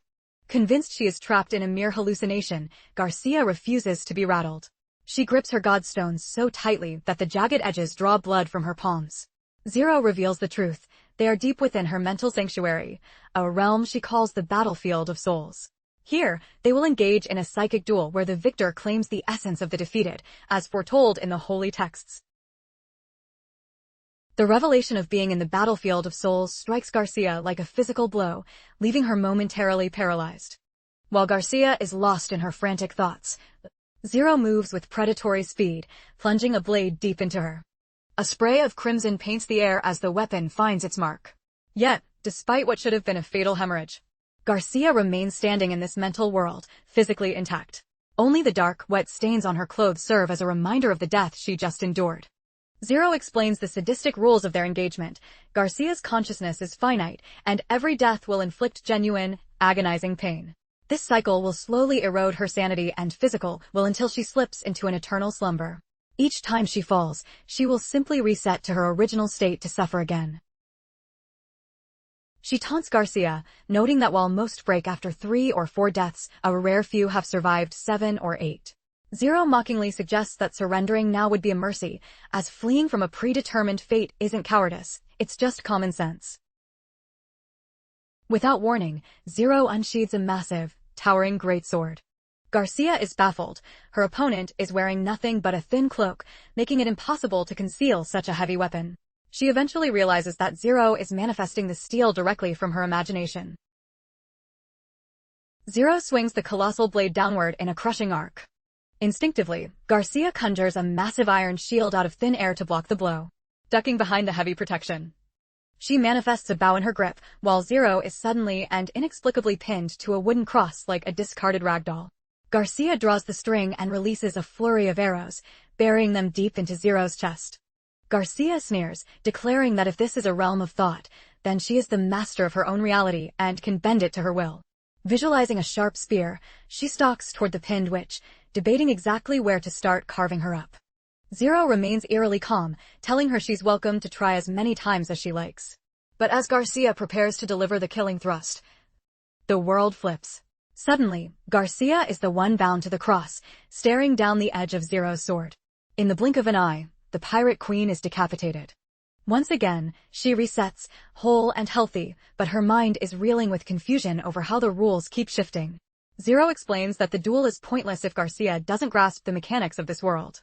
She reiterates the stakes: the winner devours the loser's entire existence. She boasts about the powerful souls she has consumed, witches of terrifying speed and near-limitless power who were immune to holy stones. The church refers to these evolved beings as transcendents. Zero makes it clear that Garcia is fighting a losing battle against a superior entity, and she'll have to dig much deeper if she hopes to survive the next few minutes. To be honest, these trapped-in-a-dream scenarios can be incredibly frustrating to follow. Nevertheless, the mental war rages on as both women manifest an arsenal of weaponry through sheer willpower. They trade devastating blows, the landscape warping with every strike. There are moments where Garcia's tactical brilliance gives her the lead, but Zero's sheer experience eventually turns the tide back. The grueling cycle of violence continues for what feels like hours. Eventually, Zero points out that while conjuring weapons is effortless, the constant, forced regeneration of a killed body is draining Garcia's life force at an unsustainable rate. She warns that the fuel for Garcia's consciousness is running dry, leaving nothing but bone-deep fatigue. Zero whispers a final warning: the next time she dies in this world, she won't wake up again. Though she is visibly trembling with exhaustion, Garcia manages a sharp-tongued retort, reminding Zero of the screams she let out when Garcia set her ablaze moments ago. Zero explains that her status as a pure witch granted her the church's ultimate training. She honed her skills against the Judgment Warriors, men who willingly offered their souls to be sacrifices in this mental battlefield just so she could practice. Those warriors sharpened her combat instincts over centuries. Upon their defeat, they didn't just die, they calmly handed over their lifetimes of combat experience and wisdom for her to absorb. She even recalls consuming a witch of overwhelming power who nearly bested her in this soul realm, but Zero eventually triumphed by utilizing forbidden demonic artifacts and every scrap of stolen knowledge she possessed. In the physical world, her magic is specialized and limited, preventing her from using the varied powers of those she has devoured. But here, in the world of the mind, those restrictions vanish. She has lived 1,000 lifetimes over 200 years, absorbing every joy, tragedy, and death of those she swallowed until their experiences became her own. Garcia raises a skeptical eyebrow, asking what kind of sales pitch this is supposed to be. Zero simply replies that she is illustrating the vast, unbridgeable chasm between them. Her will has been forged by countless assimilated souls. She tells Garcia that while the pirate is on her last life, Zero can survive at least 100 more deaths without breaking. Garcia smirks, claiming she'd be happy to put that theory to the test, though a cold knot of dread is tightening in her stomach. Zero then notes a limitation of this realm: one cannot manifest a weapon of destruction they haven't personally witnessed or understood. Garcia is restricted to the tools she can clearly visualize. In a desperate gamble, Garcia decides to saturate the entire mental garden with snow powder, intending to trigger a massive explosion that will vaporize them both. At that moment, Zero decided to reveal the church's true overwhelming might. She manifested a colossal siege engine known as the City Breaker. The instant a massive, reinforced bolt was unleashed from the machine, Garcia was violently torn in two. The cycle began to repeat itself without mercy. Garcia's demise continued in that agonizing, endless loop. When she finally collapsed in a heap on the ground, the pure witch made it clear that while a strong spirit can delay defeat, it can never rewrite the final outcome. With those chilling parting words, she wished Garcia an eternal rest. After devouring her soul essence, Zero finally blinked back into reality. Isabella immediately rushed to her side, demanding to know why it took so long. She admitted she almost feared Zero was actually losing. Zero, however, was glowing with excitement, revealing that she had unearthed gems in Garcia's memories, specifically, the secret formula for snow powder. She was genuinely stunned by how simple and cost-effective the mixture was to manufacture. Isabella suggested they sprint back to the Holy City to present this breakthrough to Pope O'Brien. She added that with Garcia gone, the rebels would surely crumble before Timothy's army. But before they could depart, Isabella called out for Zero to wait. Naturally, the pure witch turned back and asked what was causing the delay. Isabella noted that while Zero's physical features remained the same, her facial expressions and vibe had shifted noticeably after the soul meld. Despite the observation, the two set off on their journey. The scene shifts to Border Town, where the witches and the expedition team have finally returned from Silver City. To celebrate the victory, the prince is hosting a grand banquet where the air is thick with festive joy. Everyone raised their glasses high in a thunderous collective toast. Old Barov called for another round of drinks, this time to honor Chief Knight Carter, who was set to wed the lovely Miss May. Meanwhile, Little Lightning demanded a glass of wine for herself. Wendy reluctantly caved, but only on the strict condition of just one glass. Anna then approached the prince, who welcomed her warmly, remarking that the long trek must have been incredibly draining for her. With a playful smirk, she reminded him that he had already asked her that twice. And she assured him that her answer remained exactly the same. As they continued their private chat, Lightning wedged herself between them, eager to hear the prince heap more praise upon her. The prince chuckled and calmly acknowledged her bravery, telling her she did a spectacular job. Beaming with more pride than she could contain, her excitement hit its peak. She suddenly leaned in and planted a quick, spirited kiss on the prince's cheek. The prince's face turned bright red. He stammered, asking if it was a common custom in the fjords to kiss people like that. Lightning excitedly confirmed it was, or at least that's the tradition her father had always told her about. Meanwhile, Sylvie was dying of embarrassment watching the display. Seeing her flustered reaction, the prince couldn't help but wonder if Lightning's father was just pulling her leg. Over at the other table, Knight Carter and the old man were still deep in a drunken debate about the wedding. Carter blushed as he explained the prince had already given his blessing and even offered to pay for the ceremony. Nearby, Sister Lily was staring in horror at a loaf of bread, realizing it was made from the same ingredients used in high explosives. Little Maggie, who had already stuffed her face, jumped in fright and wondered if her stomach was about to go boom. As the party roared on into the night, the prince stepped away from the noise and out onto the balcony. Suddenly, Nightingale materialized out of the shadows and gently rested a hand on his shoulder. He looked at her with a soft smile as she warned him to be careful not to catch a chill in the night air. She asked what was on his mind, and the prince admitted he just wanted a quiet moment to look out over his growing domain. She noticed the town was still buzzing despite the hour. The prince reminded her that the premiere of the new play Dawn was happening tonight. With so many newcomers in town, everyone was desperate to see the famous Miss May and Miss Irene back on stage. Nightingale reminisced that barely a year ago, this place was a desolate ghost town when she first sneaked in. Now, even from up here, she could feel the pulse of happiness below. The prince admitted there was a mountain of work ahead: infrastructure, healthcare, education, and more. He was determined to make the Western Territory the bedrock for a unified kingdom. When Nightingale asked about the future of the witches, he reassured her that his commitment to their safety and support was absolute. The scene cuts to Sister Lightning stealthily stuffing extra rations into her travel bags. However, Maggie caught her red-handed, causing the young explorer to turn bright red with guilt. She quickly put a finger to her lips, begging Maggie to keep it down. She whispered that she had discovered a mysterious, uncharted spot in the misty forest and planned to explore it tomorrow. She asked Maggie if she wanted to be her co-pilot. Not surprisingly, Maggie agreed instantly. The adventurous girl told Maggie to pack enough food and supplies for a full day and not to forget a few weapons and emergency gear. Finally, she made Maggie swear that this expedition was a top-secret mission, and Maggie promised her beak was sealed. The next morning, they set off into the misty forest. Maggie was a bit let down. She expected it to be as thrilling as stealing hawk eggs, but the gloomy, silent atmosphere didn't quite live up to the hype. Lightning reassured her, noting that while a hawk's nest only offers a few eggs, these ancient ruins might hide lost chronicles or legendary treasures worth a fortune. She added that if they brought back something truly impressive, the prince would reward them with an entire crate of eggs that Maggie could cook however she pleased.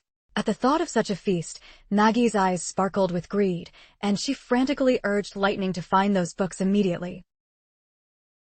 As they reached the threshold of the ruins, Lightning signaled for Maggie to lower her voice, warning that devils might be lurking in the shadows. This sent a shiver down Maggie's spine, but they pressed on regardless. Before stepping into the darkness, Lightning's thoughts drifted back to her recent flights. Every time she pushed her speed, she felt a phantom devil chasing her, a deep-seated fear born the moment she explored her father's stone tower. She reminded herself that fear stems from the unknown, and to conquer it, one must look it in the eye. She worried that if she failed to overcome this trauma, her days as an explorer would be numbered. She also feared the prince's disappointment or punishment, and knew the other sisters at the castle would be frantic with worry. Yet, fueled by grit, she gripped her revolver tight with Maggie by her side and prepared to enter. She instructed Maggie to stay aloft as a lookout while she conducted the initial sweep inside. Gulping down her anxiety, she finally stepped through the entrance. She kept chanting a mantra to herself, overcome the mystery, face the terror head-on. Scanning the interior, she realized the terrifying devil she had encountered during her previous visit was no longer there. Relieved but cautious, she decided to venture deeper into the bowels of the ruins. That was when a familiar voice echoed through the halls, a haunting plea for salvation. The voice continued to beg for rescue, the agony in its tone vibrating through the air. The sound of such raw, desperate sobbing made Lightning's blood run cold with dread. Overwhelmed by the eerie atmosphere, she bolted back outside, her face pale as a ghost. Maggie suggested they douse their torches and sneak back in, figuring the devils wouldn't be able to spot them in the dark. Lightning countered that if the devils couldn't see, they would be just as blind. Maggie then pointed out she could transform into an owl to navigate the gloom. Lightning liked the tactical advantage but remained uneasy. She questioned how any living being could scream for months on end in total darkness, without their voice ever cracking, wondering what kind of monster was actually waiting for them. She reasoned that if something had survived that long in such conditions, it must have a supernatural way of detecting prey. Otherwise, it would have withered away from hunger long ago. Just as Lightning was about to retreat for good, Maggie stoked her pride by asking if a legendary explorer like her really wanted to walk away from a mystery that could become a local legend. Lightning's eyes reignited with passion. She declared that a true pioneer never flinches when a legend is within reach, and running now would make all their effort meaningless. Softening her tone, Lightning asked if Maggie was only being this brave for the eggs. Maggie rolled her eyes, though a glint of hunger remained in her gaze. With their resolve restored, they headed back into the belly of the ruins. As they descended the crumbling stone staircase, they spotted a peculiar magical gemstone embedded deep within the masonry. Lightning drew her six-shooter, finger on the trigger, prepared for a fight. They finally reached the source of the sound. The voice led them to a group of motionless figures. Dot standing guard over a witch encased in a crystal-like prison. She appeared unconscious, perfectly preserved in a state of magical stasis. And yet, the desperate plea for help continued to emanate from her general direction. Maggie moved closer to investigate the strange spectacle. Lightning, however, remained frozen in a state of near panic. The little bird girl reassured her friend, noting that the devils looked as stiff as corpses. To prove her point, Maggie flew right up to one of the hulking figures. She gave the creature a forceful shove. The devil cracked like brittle stone and disintegrated into a pile of gray dust. They checked the others and discovered they were all nothing more than hollow stone statues. Fascinated, they peered at the witch trapped in the stone, questioning if she was truly one of their kind. Suddenly, the cry for help rang out again, clear as a bell. Looking behind the silent statues, they discovered a glowing crimson stone. It was the actual source of the mysterious recording. Satisfied with their strange findings, the duo hurried back to Border Town to present their report to the prince. They explained their discovery of the sealed witch and hypothesized that the voice might belong to a normal person the witch had somehow recorded. The prince was puzzled, asking how a voice could call out if the witch herself was frozen solid. Lightning presented the small box they had retrieved from behind the frozen figure. Inside was the same crystal they had seen in the ruins. It seemed the device acted as a magical phonograph. Lightning activated the crystal. And the sudden, ghostly voice echoing through the room gave the prince quite a shock. At that moment, Nightingale phased into view, confirming she could sense a lingering, faint magical resonance. She noted the energy was strikingly similar to the mana signatures used by their fellow witches. The prince deduced that the device was likely a magical recorder, and that the woman preserved within the crystal could indeed be a witch. He asked Lightning if there were any other stones like it. She admitted she hadn't looked closely since the area was flooded and her priority was delivering the news to him. The prince gave her a gentle, playful tap on the head, warning her never to face such peril alone again, especially in a place that mysterious. Lightning blushed, her heart stirred by the prince's perfect blend of tender concern and firm leadership. The prince then instructed Nightingale to summon the entire Witch Union and Iron Axe to his office immediately. An official investigation into the ruins was now a priority, and they needed to be fully prepared for whatever lay beneath. Once everyone had gathered, the prince detailed their findings: a crystal sarcophagus perfectly preserved in the damp ruins, a magical stone broadcasting a distress call, and a group of devils turned to stone. He asked the group for their professional insight.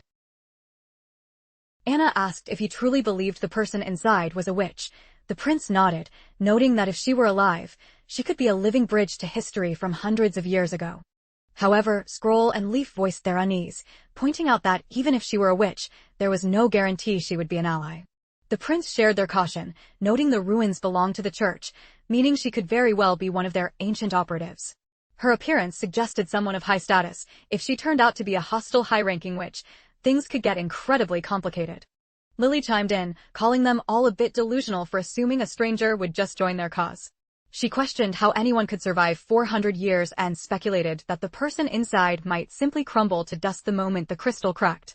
Lightning pushed back, insisting the witch looked alive. Her skin and lips still had color, unlike the gray, petrified husks of the devils. Wendy gave Lightning's cheek a playful pinch, stating that whether she was alive or not was a question they had to answer by trying to wake her. Wendy suggested a failsafe. If the woman was indeed a church loyalist, they would simply place a god's stone of retaliation on her immediately. With Anna and Nightingale on their side, neutralizing her would be straightforward. The real goal was extracting her knowledge of the events from 4 centuries ago. The prince agreed, emphasizing that intel on the devils was vital. If the church went to such lengths to bury the truth, it must be massive. Knowing it now could give Border Town a decisive edge. He then turned to Iron Axe for a military update. Iron Axe reported that they could only spare 50 soldiers from the First Army for this specific task. Most of the troops were busy managing the influx of refugees, leaving only 500 men in town. He reminded the prince that despite the aerial strike on Timothy, the king's city might still retaliate against the West. The First Army had to stay sharp to defend their home. The prince admitted that 50 men was a thin line, especially since devils could hurl spears with lethal precision, potentially causing heavy casualties. He proposed a coordinated assault. The infantry and the hot air balloon would strike in tandem, with the witches handling the frontline magic, while the soldiers provided long-range fire support. Suddenly, a muffled roar of wind erupted outside. As the group turned toward the balcony, they saw heavy snowflakes beginning to swirl, signaling the premature arrival of the months of demons. Right on cue, the first wave of monsters began to manifest on the far side of the border wall. Wendy noted that it was technically still the end of autumn, making the snowfall extremely bizarre. Iron Axe added that in his 8 years in town, he had never seen the winter frost arrive this early. The prince opened the window and reached out his hand, catching the cold flakes. He looked visibly troubled, the winter season starting a month ahead of schedule threw all his strategic timelines into chaos. The scene shifts to Sleeping Island in the fjords, where Thunder, the legendary explorer and Lightning's father, was paying the witches a visit. Princess Tilly expressed her surprise, noting she hadn't expected the famous Thunder to be Sleeping Island's very first high-profile client. She thanked him for his help during their last expedition to the ruins, but Thunder waved it off, saying no thanks were necessary. He mentioned he was more than happy to join their future voyages and wouldn't dream of charging them a copper for the privilege of his company. Tilly asked if he was always this eager, and Thunder revealed that adventure was in his blood. He admitted he was obsessed with what he saw through his telescope at the ruins, specifically a mysterious stone door on a cliffside, and would have flown there already if he could. Tilly told him she planned to travel to Border Town to meet the leaders of the Witch Union and witness the demonic tide firsthand. She invited him to come along. Thunder declined, explaining he didn't want to follow his daughter and risk dragging her into even more dangerous territory. Having already lost his wife, he couldn't bear the thought of losing Lightning. Tilly reassured him that she would look out for the girl, reminding him that Lightning was a capable witch. Shifting back to business, Ash brought out the contracts. Tilly reminded him that while his help was invaluable, hiring professional witches for his private ventures wouldn't be free. The veteran explorer nodded, acknowledging that business was business and that sticking to the rules was a respected tradition. As Thunder finished his payment and prepared to leave, Ash was baffled by the sheer amount of gold he carried. Tilly explained it was no mystery. As the most famous explorer in the fjords, Thunder's discoveries of new lands and lost treasures had made him incredibly wealthy. Ash then voiced her concern that a formal business like sleeping spell might fill their coffers, but also draw the church's unwanted attention to the true extent of their power. Tilly dap ring ko kong ban tom den tien bac, muc dike qua ko la jup moi nuoi hu han vi down gakwain, thiat lap quan hi va chung min fu tui hon ton vo hai. Jong nu thunder, ko tin ring noi so hai bat ongguan tu su thu hu beat, va fu tui kong kong nguai lu. She believed the fear held by the people of the fjords and the kingdom was rooted in the church's propaganda and public ignorance. Tilly then asked why Maggie hadn't returned to the island yet. She wondered if something was wrong and questioned Ash. Ash suggested she might just be enjoying herself or simply didn't want to leave the mainland.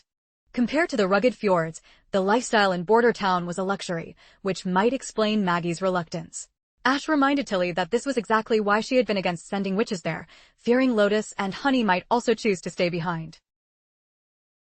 That was the moment Tilly decided she would personally travel to Border Town. Ash asked in a panic if they were leaving immediately. The princess calmly reminded her that she had a promise to keep. She had vowed to help the prince fight the demonic beasts. She added that they could use the trip to bring several witches back. Furthermore, without Lotus, the immigrants from Grayson Bay wouldn't have shelter next year.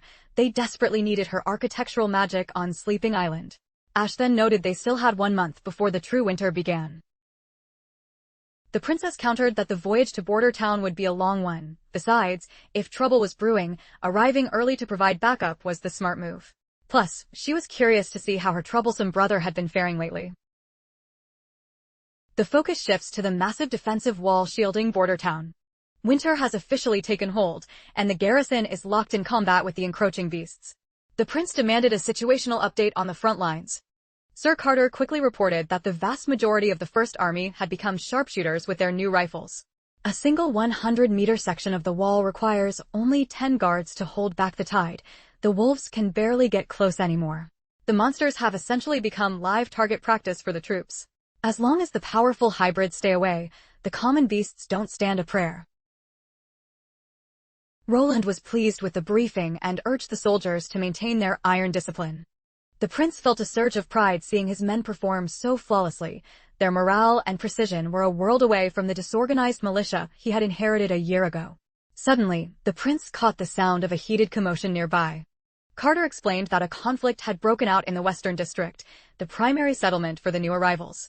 We see 2 men locked in a violent scuffle, while a crowd of onlookers cheers for their respective countrymen. A local resident of Border Town was taking a brutal beating from a powerful refugee. The aggressor showed no signs of letting up, his rage fueling every blow. That was when Sir Carter intervened, pinned the brawler to the dirt, and commanded him to stand down in the prince's name. The prince arrived on the scene and pushed through the crowd. To where the battered resident lay bleeding. He asked the man for his name. The man identified himself as Kaza Harris, an employee of City Hall. Kaza claimed the refugee attacked him without provocation while he was merely distributing rations.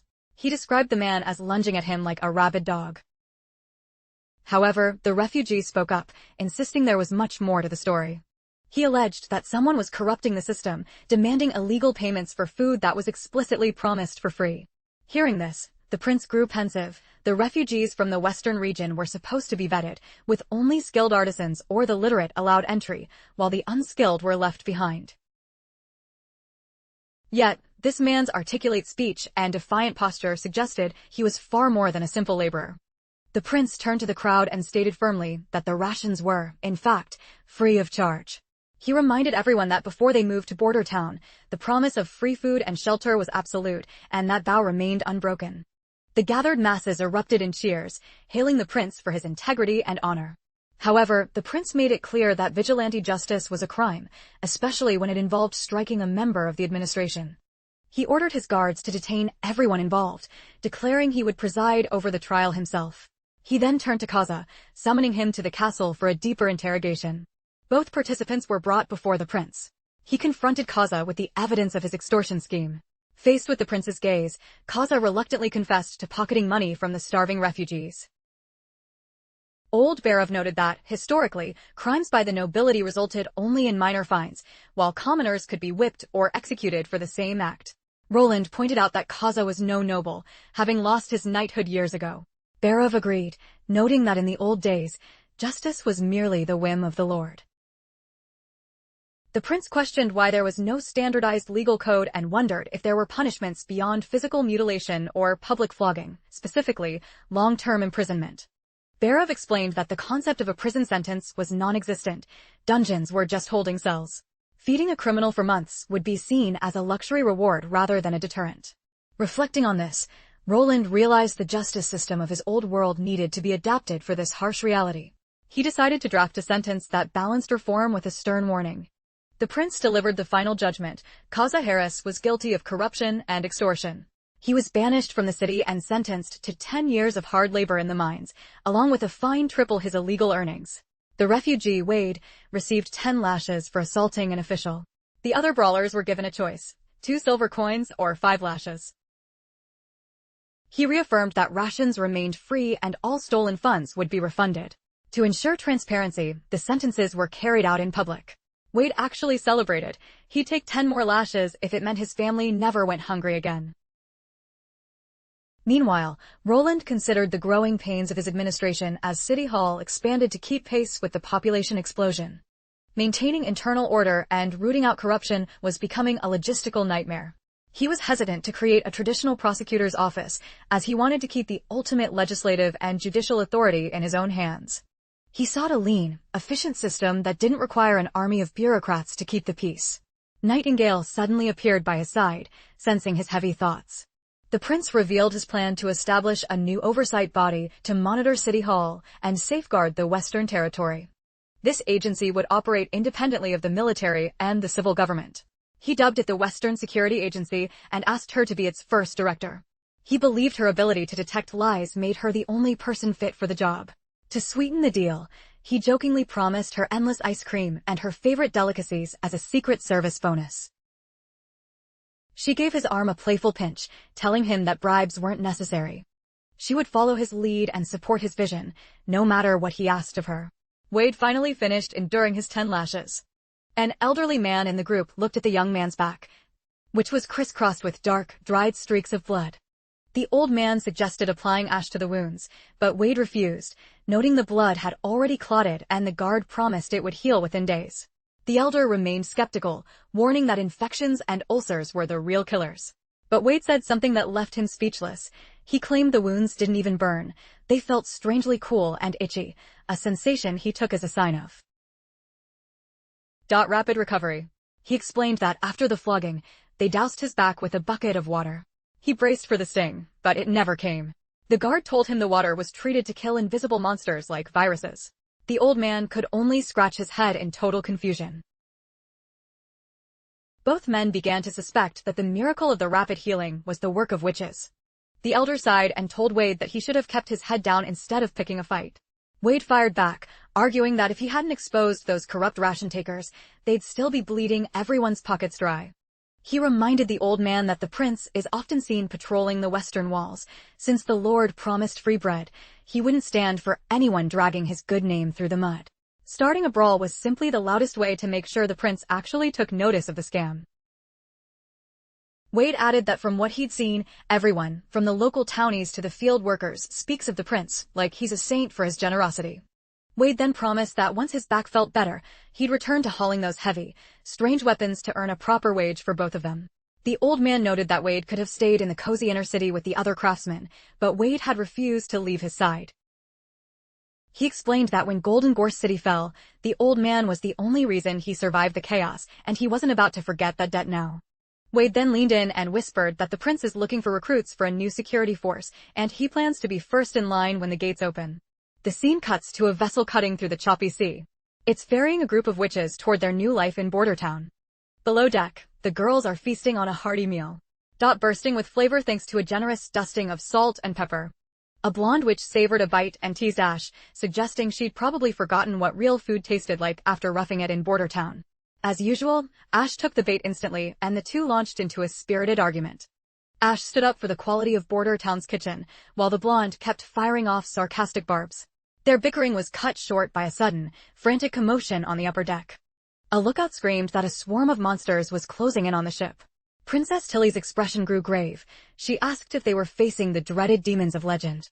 Rushing outside, they were met by a nightmare, hybrid fish beasts equipped with muscular legs.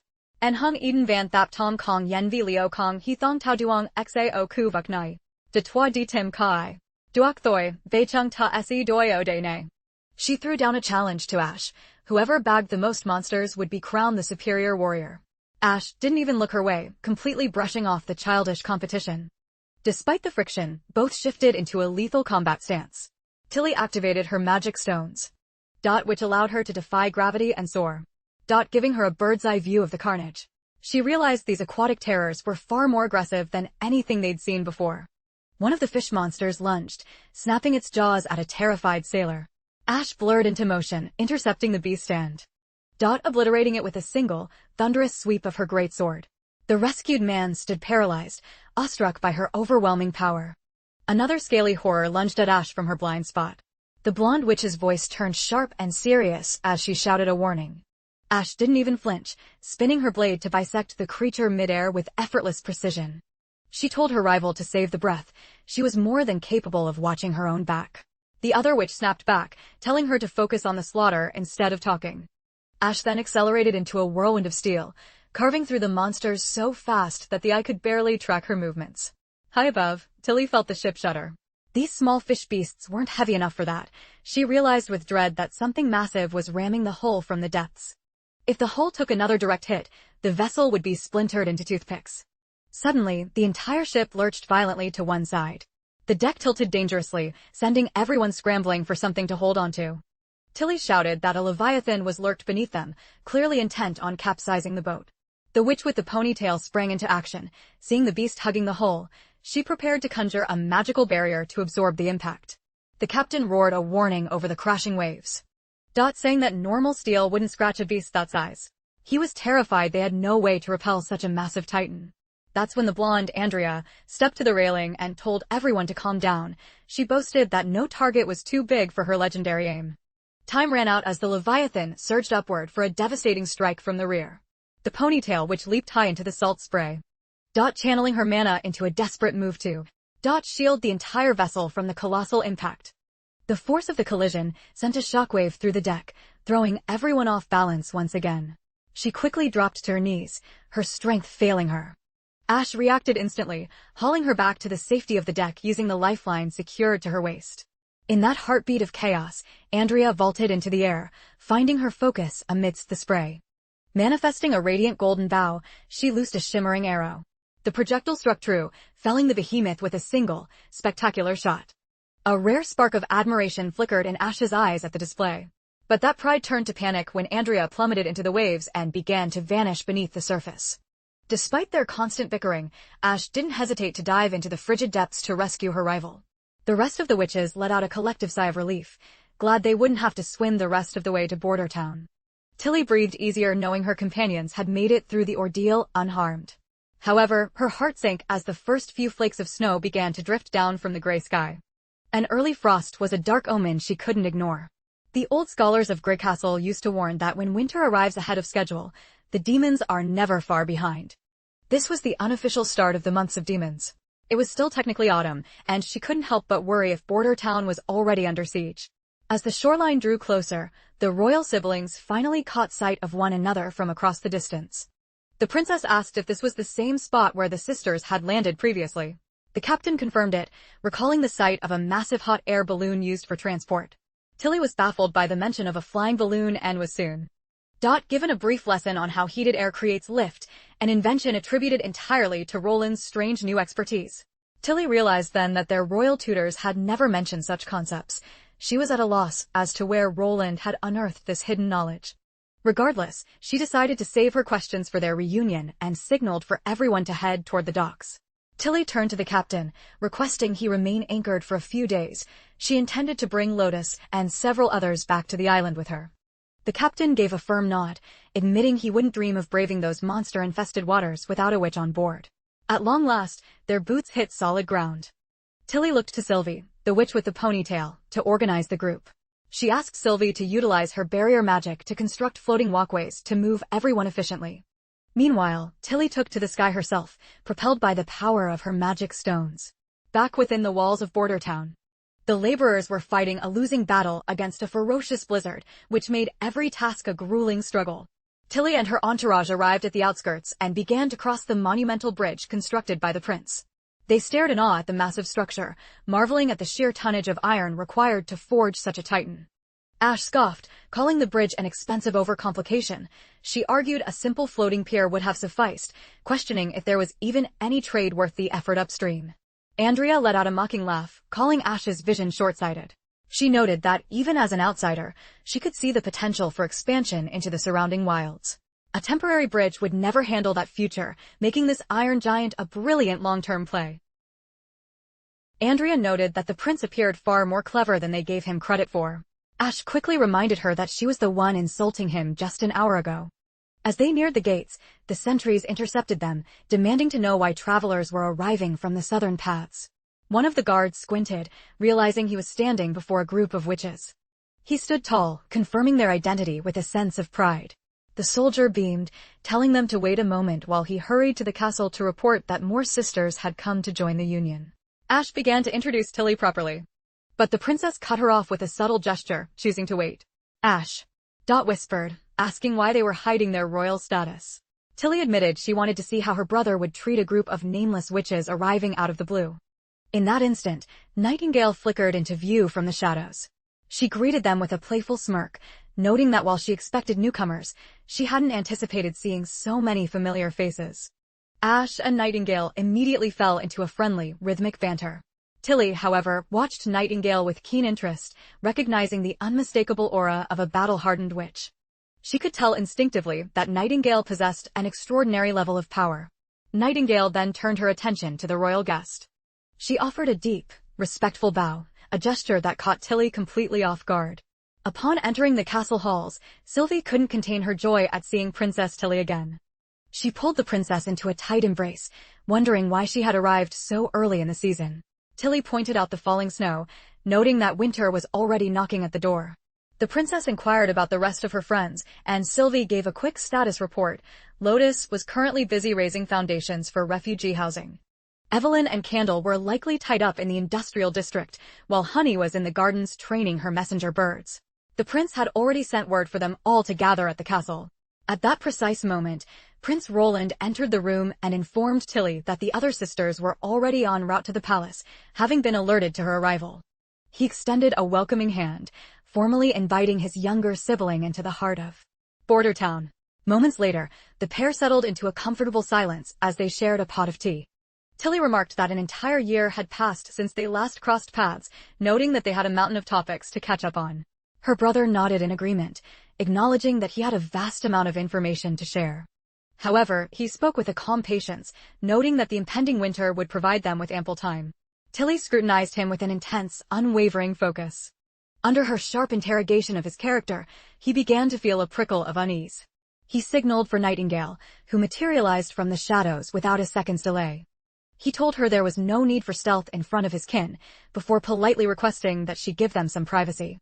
Once Nightingale had vanished from the room, the prince assured his sister that their conversation was now strictly confidential. With the air cleared, Tilly's opening volley was a blunt demand to know his true identity. The prince stood his ground, maintaining that he was indeed her sibling, the fourth-born son of the Grey Castle line, Roland Wimbledon. He confessed to a radical transformation but promised to unpack his journey step by step, beginning with the day he first shielded the witches. As the prince concluded his story, Tilly's sharp mind began weaving the threads of his narrative into a logical tapestry. She theorized that saving the witch Anna had acted as a turning point, exposing the church's malicious lies to him. She surmised that after Garcia's murder attempt, he had finally embraced his royal duty and chose to reform himself to survive the race for the throne. Musing on this, she finished her tea, which Roland promptly refilled with a steady hand. Tilly considered that while his tale felt like something out of a play, it was a somewhat plausible justification. Still, she struggled to square his personality with his mastery of complex technology like steam power and advanced firearms. Ultimately, she asked if the source of his brilliance was a sudden flood of foreign memories. The prince admitted it was, answering with surprising candor. He claimed that after narrowly escaping Garcia's blade, he awoke to these strange visions. If Anna was the spark of his change, then these memories were the fuel for his newfound ambition. Tilly reflected on the fact that Sylvie had previously verified that no witch possessed the power to hijack or inhabit another person's soul. The man before her was undoubtedly the Roland she knew. Furthermore, since he lived under the protection of knights and the influence of God's punishment stones, the chance of him being a magical puppet was virtually zero. Knowing the royal archives contained no mention of steam engines or explosive powders, she concluded his expertise must be tied to those mysterious, awakened recollections. She pressed him once more, demanding proof that he was truly Roland and that this knowledge wasn't a mask for a different entity entirely. The prince remained silent, weighing his response carefully. He then argued that his memories defined his very being and were the foundation of his morality. He pointed out that a witch impersonator could mimic a face, but they could never replicate the intimate details of a person's life history. He admitted that even he was in the dark regarding the origins of these new, revolutionary thoughts. He then cited a painful memory, the time he had pushed her onto shards of glass, making her cry. He offered this dark truth as proof of his identity and finally offered the apology he had withheld for years. Tilly was left stunned into silence, finding the entire revelation difficult to process. The prince remarked that the world often presents us with the impossible until it becomes our new reality. He noted that he never expected his sister to successfully conceal her own magical awakening from the entire royal court. He reiterated that the long winter would allow them to explore these mysteries at their leisure. Tilly eventually conceded, accepting his hospitality for the coming months. Following the grueling interrogation by his perceptive sister, the prince finally felt a weight lift. He was relieved when the witches from Sleeping Island returned from their tour of the town, giving him a perfect excuse to pivot away from the heavy subject. Maintaining a facade of absolute sincerity while spinning half-truths to someone as brilliant as Tilly had been an exhausting mental exercise. Nightingale reappeared, curious if he found the discovery of his sister's magic to be unsettling. The prince confessed he was mostly just rattled by her relentless questioning. Nightingale had expected a more emotional reunion, but the prince reminded her of their fractured past. They had been little more than hostile strangers in the palace, making her visit all the more surprising. She leaned in, whispering that his decision to send her away during their talk suggested a deep, inherent trust in his sister that he hadn't shown any other witch. The prince looked away, flushing with guilt. In reality, he had dismissed Nightingale because he feared her lie detection abilities would catch him in his fabrications. Avoiding her gaze to hide his deception, he simply told her that she would eventually grasp the full picture. Nightingale wouldn't let it go, closing the distance and asking if he would ever be completely honest with her. The prince could only manage a flustered mumble. Taking his awkwardness as a quiet yes, she decided to be patient.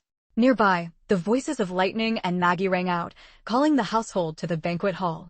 They entered to find a table groaning under the weight of a feast.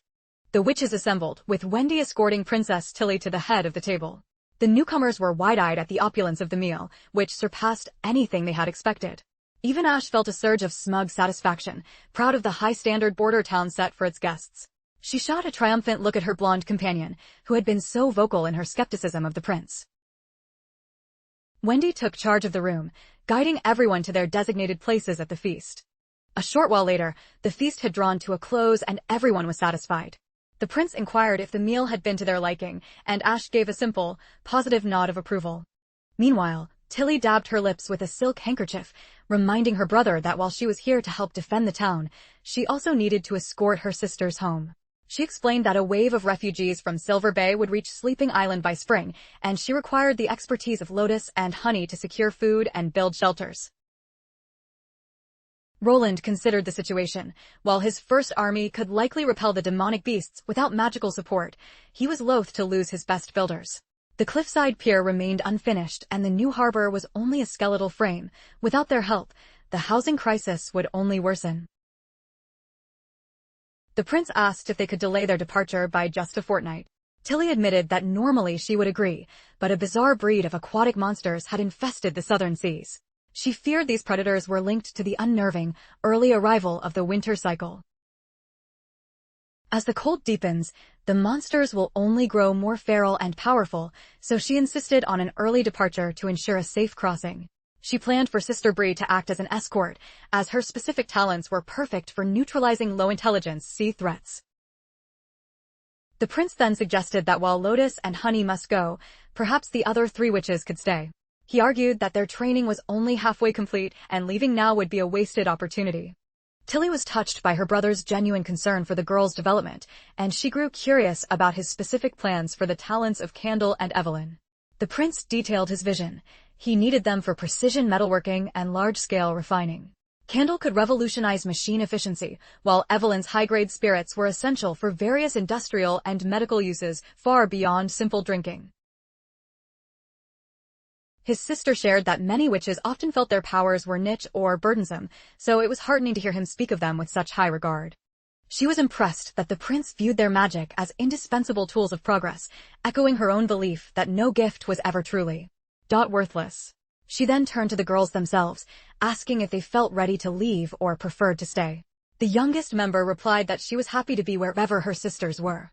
Evelyn added that while she would gladly return to Sleeping Island if Tilly commanded it, she was also quite fond of Border Town, noting she still had much to learn under the guidance of Scroll. Princess Tilly smiled warmly, reassuring her that there was no need for anxiety. They were free to choose their own path without any sense of obligation. She expressed a desire for a fluid exchange between their 2 homes, where sisters could travel back and forth as they pleased. Roland heartily agreed, voicing his hope that through their partnership, witches could finally live in true liberty. Tilly felt a surge of warmth at his optimistic outlook, admitting she was glad they saw eye to eye. Roland blinked in surprise at her words, realizing it had been nearly a decade since she last addressed him so affectionately as brother.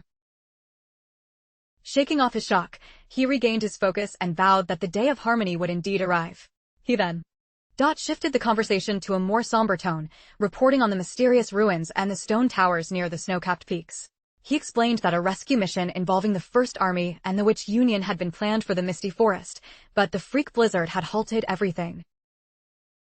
Tilly was skeptical that a legendary demonic host could be so close, or that anyone could survive 400 years trapped in rubble. She looked over his sketches of the monsters and agreed that unraveling this mystery was their top priority. The prince noted that the demons seemed to have occupied the area for ages. He theorized they hadn't invaded the human heartlands yet only because of the limitations of the red mist, meaning Border Town was safe for now. His plan was to erect a series of lookout towers to track their movements over the coming seasons. Furthermore, he believed the witch entombed in the ruins held the key to the fall of Tequila and the dark secrets of the church's origin. Tilly saw the logic but asked if an aerial approach was possible. Having heard Ash's stories, she knew Border Town possessed the rare capability for flight. The prince knew she was referring to his hot air balloon. He explained that while it could be modified to carry more than 10 passengers, sending a full squad of soldiers into the clouds was too risky. If they encountered flying demons, they would be sitting ducks in a very dangerous sky. Princess Tilly pointed out that it would be equally perilous if he only brought along the local witch union. However, with her and her elite sisters joining the fray, the odds shifted in their favor. She highlighted that Sylvie's mystical barriers could repel projectiles, while Ash's martial prowess would dominate any close-quarters struggle. The prince paced the room, remembering the heavy losses they nearly took in the air before, but he couldn't deny the strategic advantage his sister offered. Sylvie's magical sight would act as a perfect radar, and with the combined offensive might of Nightingale and Ash, everyone, including Anna and Sylvie, could be kept out of harm's way. He looked her in the eye and asked if she was absolutely certain she wanted to risk the trip. Princess Tilly replied that the mystery was too great to ignore. With the early winter and the strange monsters at sea, her intuition told her that the truth was hidden in those ruins, and she was determined to find it herself. The scene shifts to the fortified outskirts of the Holy City. Knights stood watch upon the battlements alongside 2 high-ranking archbishops. The elder priest muttered to Archbishop Maine that this premature winter defied all logic. No such event was recorded in the Holy Scriptures transcribed by the previous popes. Maine countered that even the Pope's transcriptions could contain flaws. He argued that the text provided a general timeline based on the demonic cycle, not an exact calendar. He had calculated they had 10 years to prepare, 2 to unify the kingdoms and 8 to perfect the gods' punishment army. Their plan was to turn Hermes into an impregnable fortress that would eventually bring the enemy to their knees. The old man sighed heavily, fearing his weary eyes wouldn't live to see that glorious day. He then asked if Barrow's formula for snow powder had lived up to expectations during the recent trials. Maine admitted that while the powder was effective for controlling the lesser demonic swarms, their true challenge lay with the heavily armored devils. To pierce such thick hide, they would need massive quantities of the explosive. Currently, only the superhuman strength of the God's punishment army could throw enough powder to make a difference. The elder lamented that there were no shortcuts to victory. It would be a bloody, head-on collision of raw power. Suddenly, the peace was shattered by frantic alarms. Watchmen screamed that two distinct signals had been spotted, a massive horde of demonic hybrids was approaching. Panic spread as the soldiers realized such numbers shouldn't be possible so early in the season.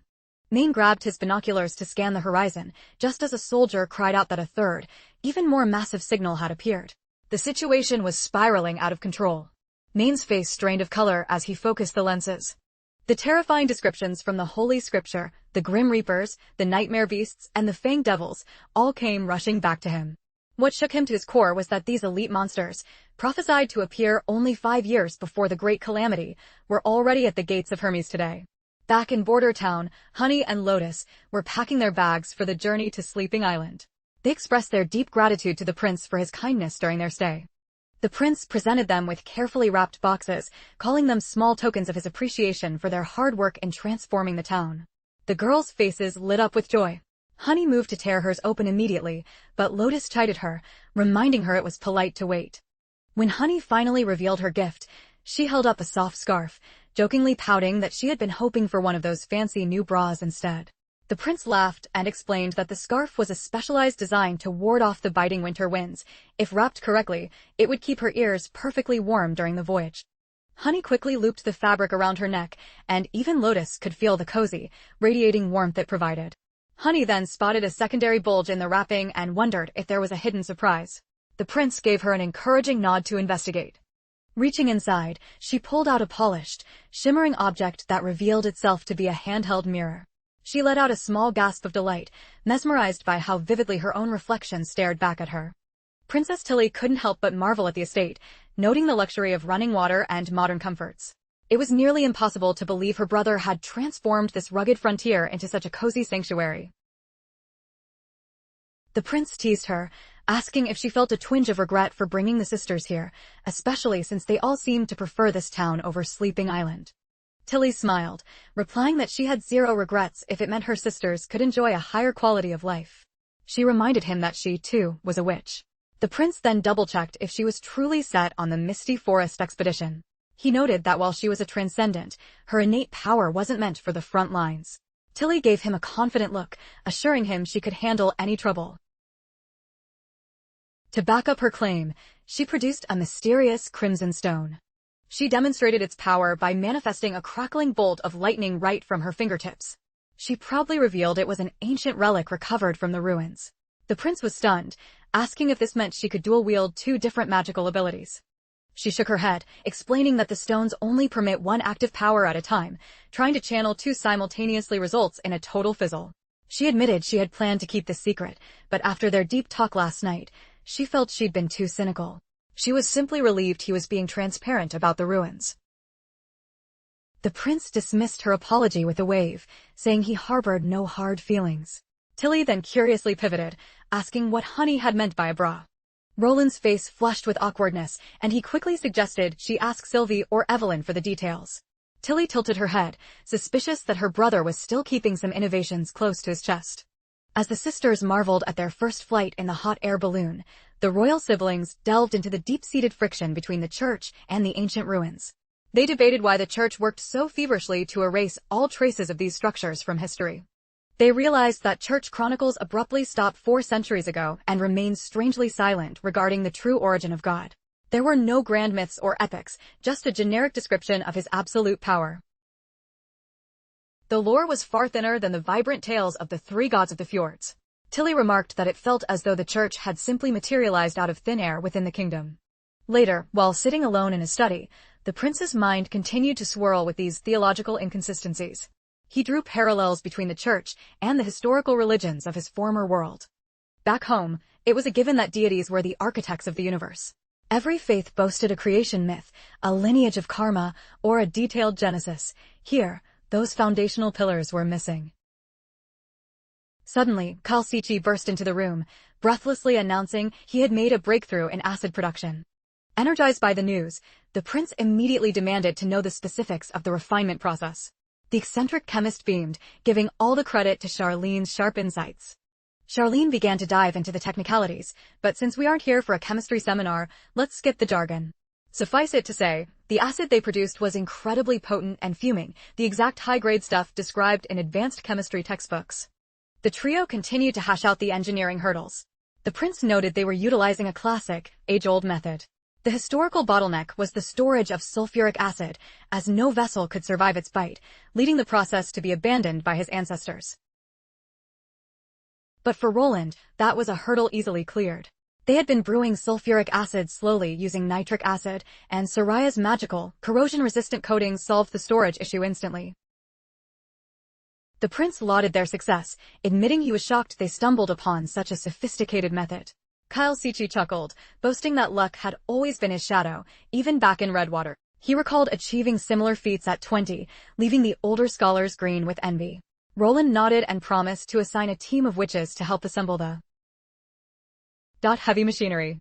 He planned to scale up operations now that they had a reliable flow of nitric acid. The next phase was much more ambitious. He announced the goal was to produce a volatile substance, nitroglycerin. He warned Sichi that this stage was extremely high stakes, as the slightest temperature spike could turn the lab into a crater. He assured him that Anna would be overseeing the safety. Sichi's eyes widened with a mix of awe and scientific hunger, clearly thrilled by the danger. The prince couldn't help but smirk, thinking that most dedicated chemists have a secret love affair with explosions. He was sure Kyle would thrive under the pressure.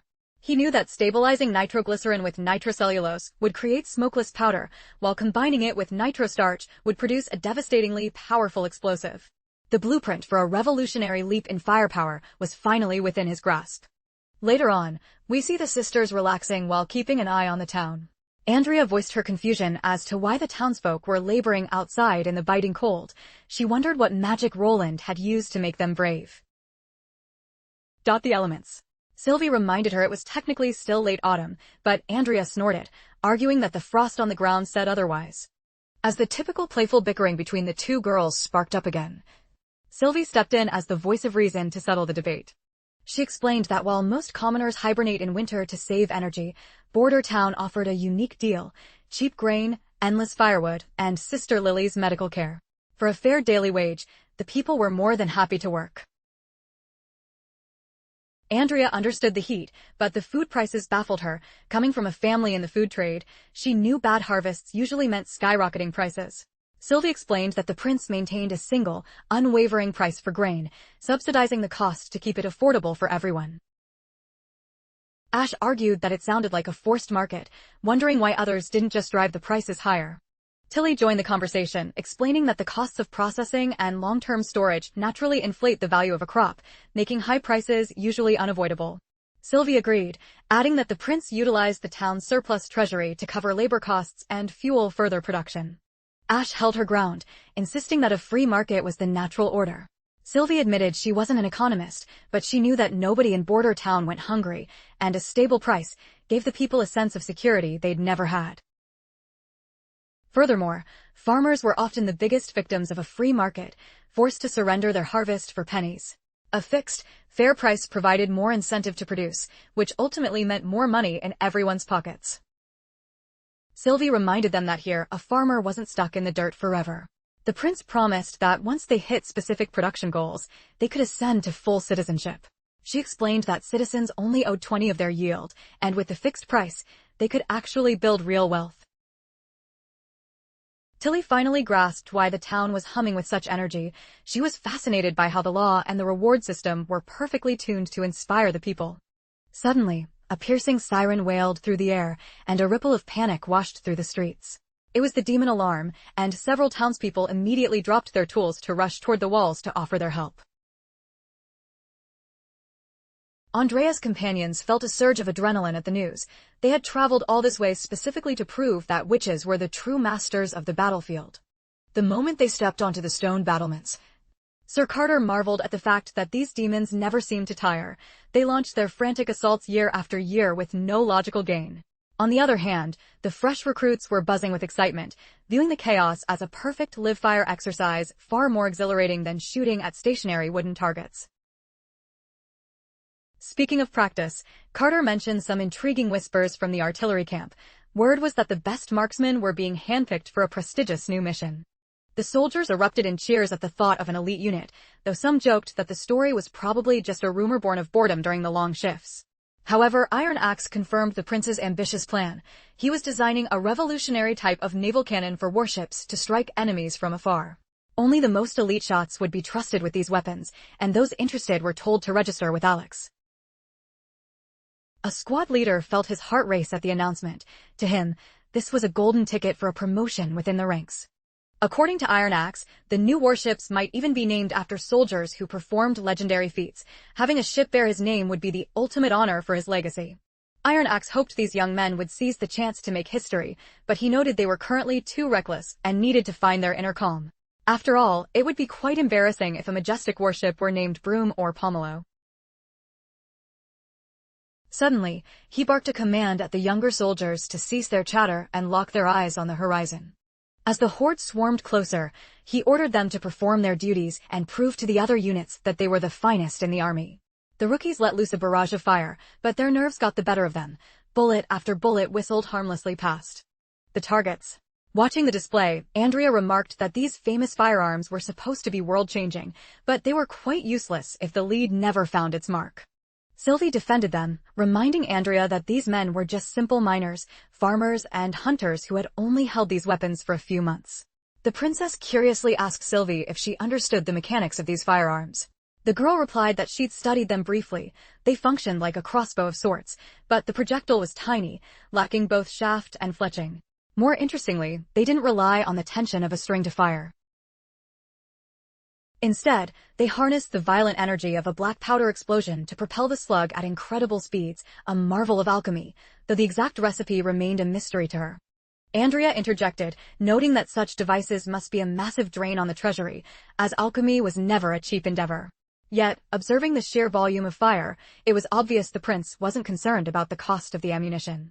As the larger monsters lumbered into range, the soldiers realized their standard rifles were merely scuffing the beast's thick, armored shells. That was when Andrea reached for her bow. While she respected the guns, she knew that within 10 paces, her magical arrows could pierce through stone walls that would stop any bullet.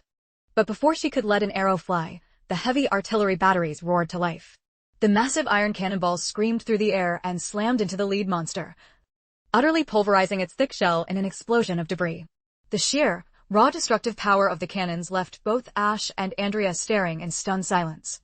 After the display of military might, Tilly and the witches returned to the safety of the castle, their expressions filled with a mix of awe and disbelief. Wendy was there to greet them with a warm smile. As Tilly took her seat, Wendy mentioned she'd heard they'd gone to the walls to assist the First Army during the skirmish. She then encouraged them to dig into the birdkiss mushroom skewers, a savory delicacy unique to the town. Andrea's mind was still reeling from the sight of the cannons. When Wendy noticed her distant look and asked if the food was unsuitable, Ash quickly told her not to mind. Andrea was just deep in thought. In reality, Andrea was replaying the battlefield scene over and over in her mind's eye. Seeing a monster obliterated by a single human invention had shattered her ego. She realized her magical prowess couldn't begin to compete with that kind of industrial power. She also noted the meal was rich with exotic spices and sauces, which usually signaled a lack of quality where she came from. In the Kingdom of Dawn, heavy seasoning was often used to mask spoiled ingredients. Yet, against all her expectations, the food was breathtakingly delicious. She couldn't fathom how Border Town produced such tender, flavorful mushrooms. Even the simple vegetable broth tasted as if it had been simmered for hours with premium poultry and the finest seafood. Then came the ice cream cake, an experience she could only describe as a divine touch from the heavens. She found herself unable to stop, savoring every sweet, creamy bite with newfound greed. Lotus chuckled, telling her to indulge herself, because they had a high-stakes rescue mission scheduled for the following day. That would be the moment for the legendary Andrea to show everyone her true worth. The following morning, as the expedition set off, the citizens of Border Town looked up in wonder as the hot air balloon ascended into the morning sky. Lightning leaned over the basket, waving a cheerful goodbye to the soldiers as they began their trek. Princess Tilly noted with a smile that Lightning seemed to be a beloved figure among the troops. Lightning beamed, explaining that the prince always encouraged her to take the lead and guide them forward. Tilly mused to herself that there was no doubt she was Thunder's flesh and blood. Her mastery of flight was a perfect reflection of her spirit. Only the vast, open horizon could satisfy such a restless soul. Tilly knew Thunder wanted a quiet life for his daughter, but she was born to be a pioneer, perhaps even outshining her father. All Tilly wanted was to ensure she stayed safe. Sylvie, one of the sleeping island sisters, remarked that it was her first time seeing the western reaches draped in a white blanket of snow. Wendy asked if she was a local and Sylvie nodded. She shared that she grew up near the southern Dragon Cliff, a place where snow was a rarity. When word reached her that Lady Tilly was seeking witches, she'd slipped onto a ship to Clearwater to join the cause. Wendy sighed, noting that the prince was always lamenting the lack of witches in Border Town. Despite his efforts to promote it as a safe haven, it seemed Tilly had beat him to the punch.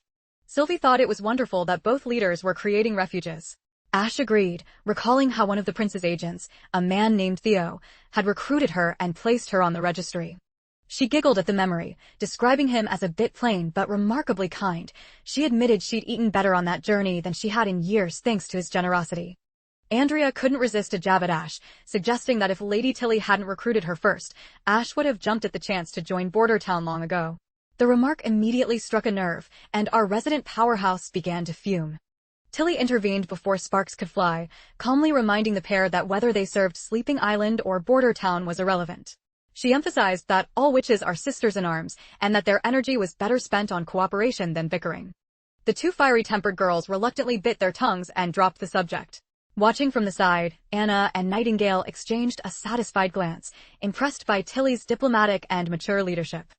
As they moved, Tilly found herself quietly observing Anna, contemplating the girl's presence. She realized it was no exaggeration to say that Anna was the anchor for Prince Roland. Just being near her, Tilly felt an aura as serene and grounding as a sunlit meadow. Anna exuded a rare blend of kindness and unshakable reliability. Sylvie had even whispered that Anna was the first to evolve her magic in town, possessing terrifying power and a mind sharp enough to master natural science 101 before anyone else. Tilly smiled at the thought that one day, she might sit by a warm hearth and discuss the laws of the universe with her. The peace was shattered when Maggie began frantically beating her wings. When Lightning asked what was wrong, the little bird girl pointed toward the site, chirping in alarm that the ruins had completely vanished. The news hit Nightingale and the rest of the group like a physical blow, leaving them in a state of profound shock. Lightning hovered in disbelief, insisting that the structures had been standing right there only days prior. Tilly peered down at a staggering chasm in the earth and immediately commanded Sylvie to focus her vision into the depths.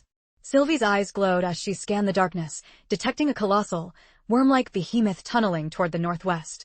Suddenly, she let out a horrified gasp, realizing the ruins weren't gone, they were inside the creature's gut. Sylvie confirmed that the ancient stone tower and the mysterious crystal sarcophagus were currently being carried within the monster's belly. Tilly's mind raced as she asked if there were any other threats, like a demonic escort. Sylvie noted a few demon signatures, but they appeared lifeless, likely swallowed or crushed during the worm's feeding frenzy. Princess Tilly wasted no time, ordering an immediate descent to the cavern floor. She split the team into 2 units, one to hold the perimeter while the other delved into the tunnel with her. Her objective was clear: slay the gargantuan worm and reclaim the sealed witch at any cost. Nightingale and Andrea remained topside to secure the entrance, while Tilly, Ash, Anna, and the remaining sisters began their journey into the abyss. Assessing the vertical drop, Tilly noted that navigating the shaft would require the expertise of their flight-capable sisters. This meant hauling the entire crystal back up would be a logistical nightmare. If they couldn't revive the woman immediately, they would have to painstakingly carve the crystal out. Sylvie's protective barriers would be vital to shield them during that delicate extraction. Furthermore, Sylvie's magical sight was the only way to navigate the monster's anatomy. Anna's precision and healing arts were equally critical. Fortunately, since Sylvie and Anna were light, Maggie could easily ferry them down. Tilly herself took charge of transporting Ash, ensuring their primary combat specialist reached the bottom safely. Every witch in the squad played a pivotal role. The loss of a single member would jeopardize the entire rescue. Nightingale and Andrea stood as a formidable rearguard, ready to intercept any demons that might wander in from the misty forest. With their backs covered, the team felt secure, though Tilly still harbored a contingency plan for a hasty retreat. She remained puzzled by the worm's behavior. It had selectively eaten the ruins while ignoring the surrounding earth, digging straight toward the heart of the demon territory. As they finally touched down at the base of the vertical shaft, they were met by a sprawling horizontal gallery carved out by the Leviathan's passage. Tilly signaled for the group to ignite their torches and prepare for the dark. The sisters moved in sync, flares of light pushing back the oppressive shadows of the tunnel. Sylvie whispered a warning, sensing the massive heartbeat of the creature just a short distance ahead. They began wading through the tunnel, the floor slick and coated in a thick, viscous layer of monster saliva. After a tense trek through the foul-smelling corridor, they finally came face to face with the rear of the gargantuan worm. The stench of decay emanating from the beast was so potent it threatened to overwhelm the witch's senses. Ash gripped her hilt, ready to hack through the hide to end the smell, but Tilly stopped her. She explained that a sword was too risky. Without knowing the internal pressure, a physical cut could cause a dangerous rupture. They needed Anna's finesse. Anna stepped forward, her expression focused as she summoned a concentrated bolt of blue soulfire. The searing heat punched a clean, surgical hole through the worm's leathery hide, and vanished into its interior. The projectile began to whirl with violent intensity, weaving a web of heat in every direction within the beast. Seconds later, the monster was neatly segmented from the inside out, and a geyser of dark blood erupted into the tunnel. Watching Anna dismantle the colossal threat with such effortless precision, the sisters stood frozen, their faces reflecting a new level of awe and terror at her power. The sisters stood in absolute awe, mesmerized by the sheer magnitude and terrifying beauty of Anna's evolution. Sylvie quickly broke the silence, confirming the beast was deceased as its massive heartbeat had finally ceased. Surprised that such a creature possessed a heart, the group listened as Sylvie described it, located near the head, and as large as their balloon's basket, now shredded by Anna's emerald fire, causing magic to leak into the surroundings. Observing the swirling manna, Lightning questioned if it was a demonic hybrid. Tilly admitted that with historical records of the barren lands being so thin, they were dealing with too many unknowns. She urged them to secure the crystal and retreat immediately. Stepping into the creature's innards, Ash grumbled about the revolting slime, while Sylvie noted that the structures inside had been ground to dust, leaving the tower's original design a complete mystery. Lightning's sharp eyes caught a glint in the gore. She pointed out several shimmering fragments, one of which bore a striking resemblance to the legendary crystal they sought. Moments later, Ash sliced through a thick membrane of muscle to reveal the true prize hidden within. With a few precise strokes, the massive, glowing crystal block was unearthed, finally exposing the mysterious witch entombed inside. Princess Tilly stood paralyzed, her breath hitching as she gazed upon the haunting majesty of the crystalline prison. Snapping back to reality, she signaled Anna to begin the delicate process of extraction. Anna focused her will, channeling her intense fire beam once more against the frozen surface. The princess checked on the progress. Anna wiped sweat from her brow, noting that while the material was incredibly resilient, she could carve through it. Spiderweb cracks suddenly raced across the surface as condensation pooled around the base until, with a violent shudder, the outer shell of the crystal shattered into 1,000 glittering shards. Tilly marveled at the complexity, realizing the prison was designed with dual layers for maximum protection. The core remained intact, a freezing, pure pillar of ice. Lightning reached out a finger, recoiling instantly from the bone-chilling cold. Anna delved deep into her reserves, exerting her absolute maximum output, until the second layer finally surrendered, melting away into a cloud of thick steam. The trapped witch tumbled forward.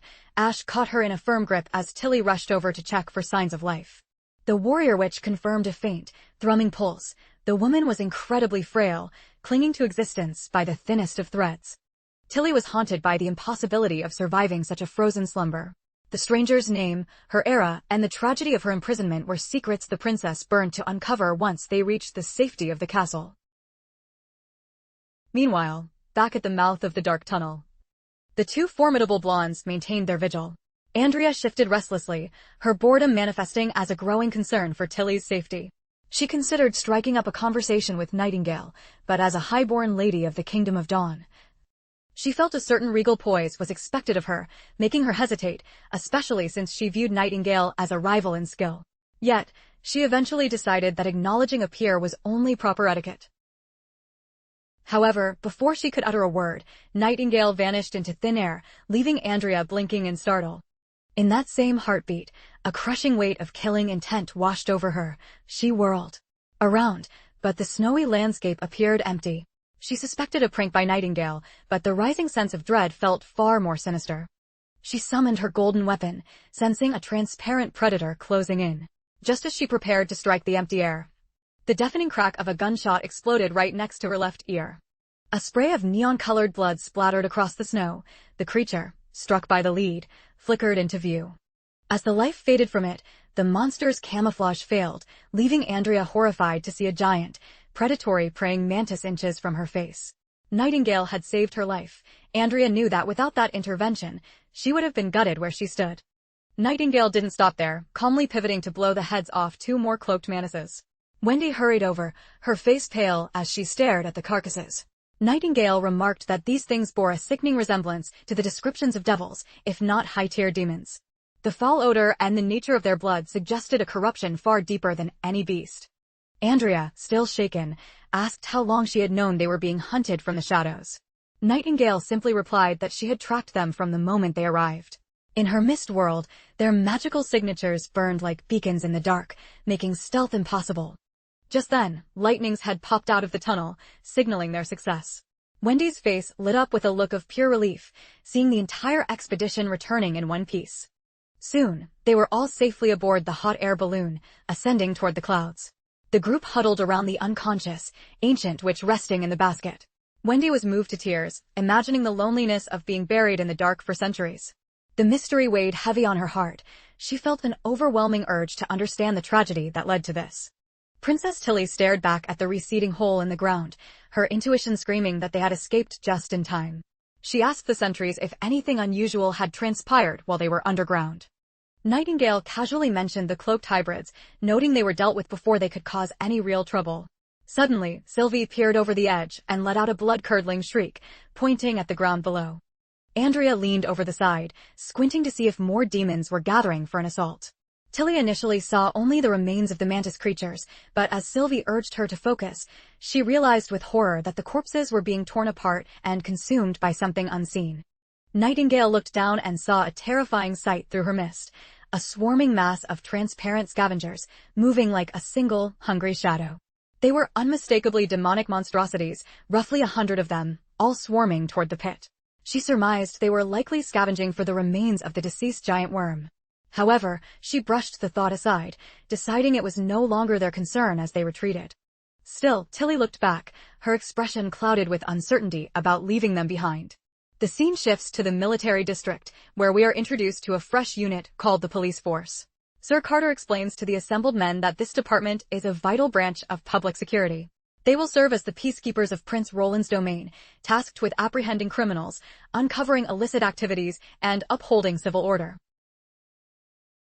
They are the guardians of the laws established by the Prince and City Hall, acting as a helping hand to the citizens. After a week of intensive drills, Carter expects every recruit to have a firm grasp of their responsibilities. With the briefing concluded, he decides it's time for their inaugural mission and commands the unit to move out. The group immediately falls in line behind Carter. Among the ranks, we spot a familiar face who still finds it hard to believe he actually passed Prince Roland's rigorous entrance exam. He had officially become an officer after just 7 days of training. If his face doesn't ring a bell, he's the refugee who bravely exposed a corrupt official for selling stolen relief food. For now, let's refer to him as Redhead until his official name is revealed. The written portion of the exam was his greatest hurdle. It placed him in complex scenarios requiring clever problem-solving to escape dire situations, but he triumphed nonetheless. He is relieved to finally have a steady paycheck. Even though he's assigned to the inner city, he plans to send some savings to his old friend, Chrisman. As they reach the docks, they witness a vessel mooring, overflowing with refugees from both the south and the north. Sir Carter informs them that the prince has invited these people to border town to shield them from the brutal winter. The police unit's first task is to organize the crowd into orderly lines for medical screening and official registration. Since the police force is still finding its footing and remains understaffed, the First Army is on site to provide the necessary muscle and support. In the future, the goal is for the police to manage these administrative duties entirely on their own. Shortly after, Prince Roland arrives at the pier, flanked by Theo and Iron X. The refugees are struck with awe that a high-ranking royal would meet them in person. After all, few nobles would voluntarily leave their warm hearths and plush beds in the middle of a freezing winter.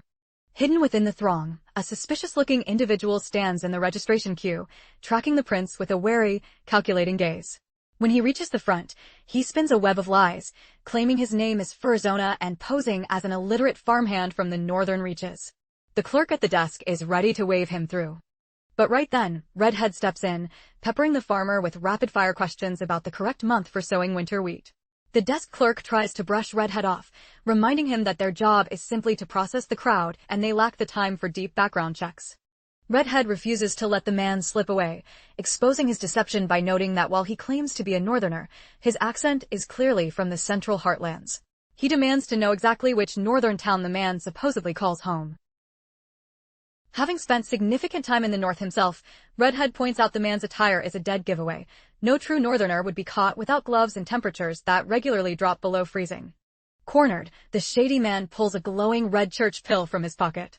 The moment he swallows it, his clothing shreds under the strain as his muscles erupt in a grotesque, unnatural swell. Redhead is caught off guard as the berserker grabs him, tossing him around like a piece of discarded trash.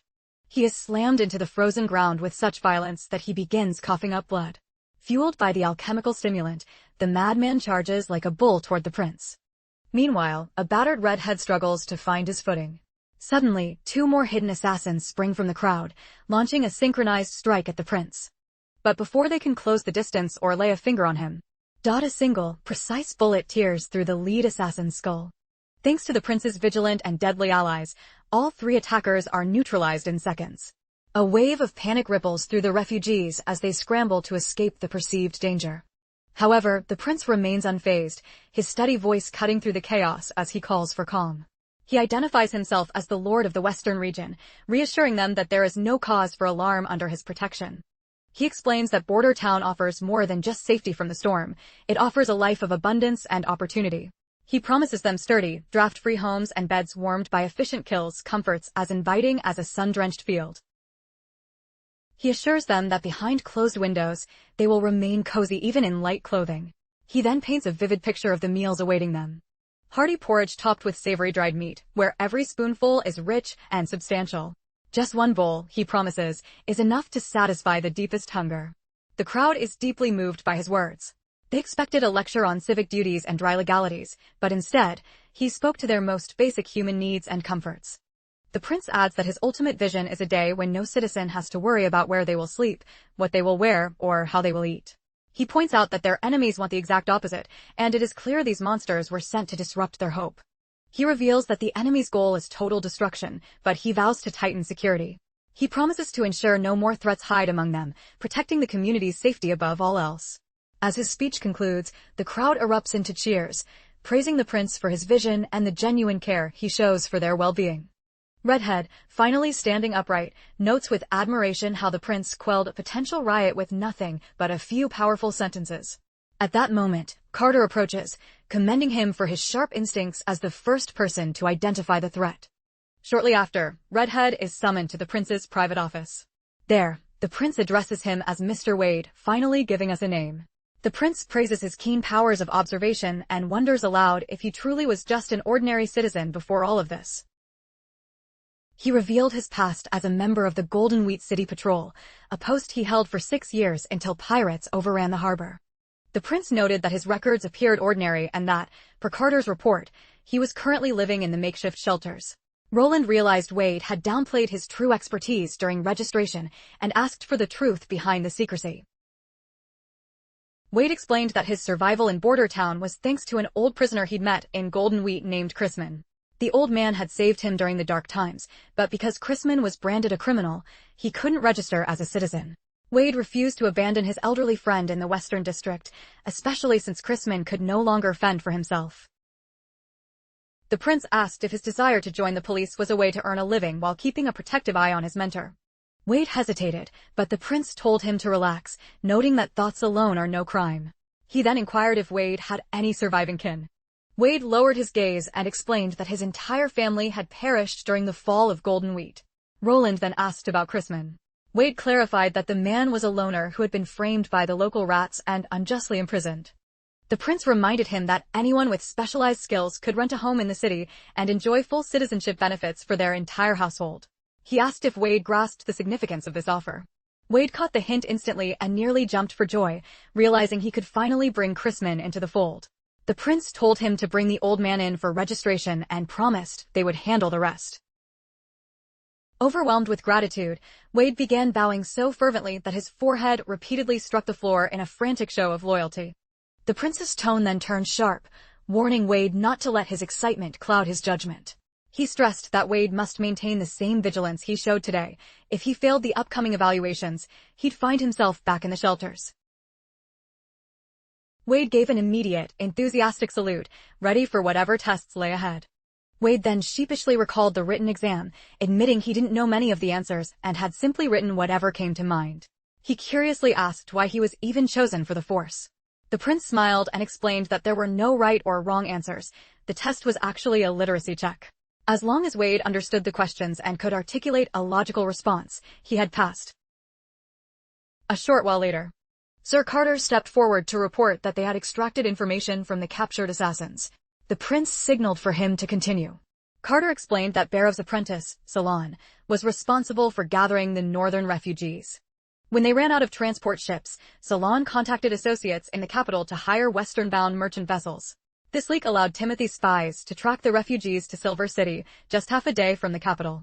He added that while Timothy didn't send an army, he was clearly seeking petty vengeance through these killers.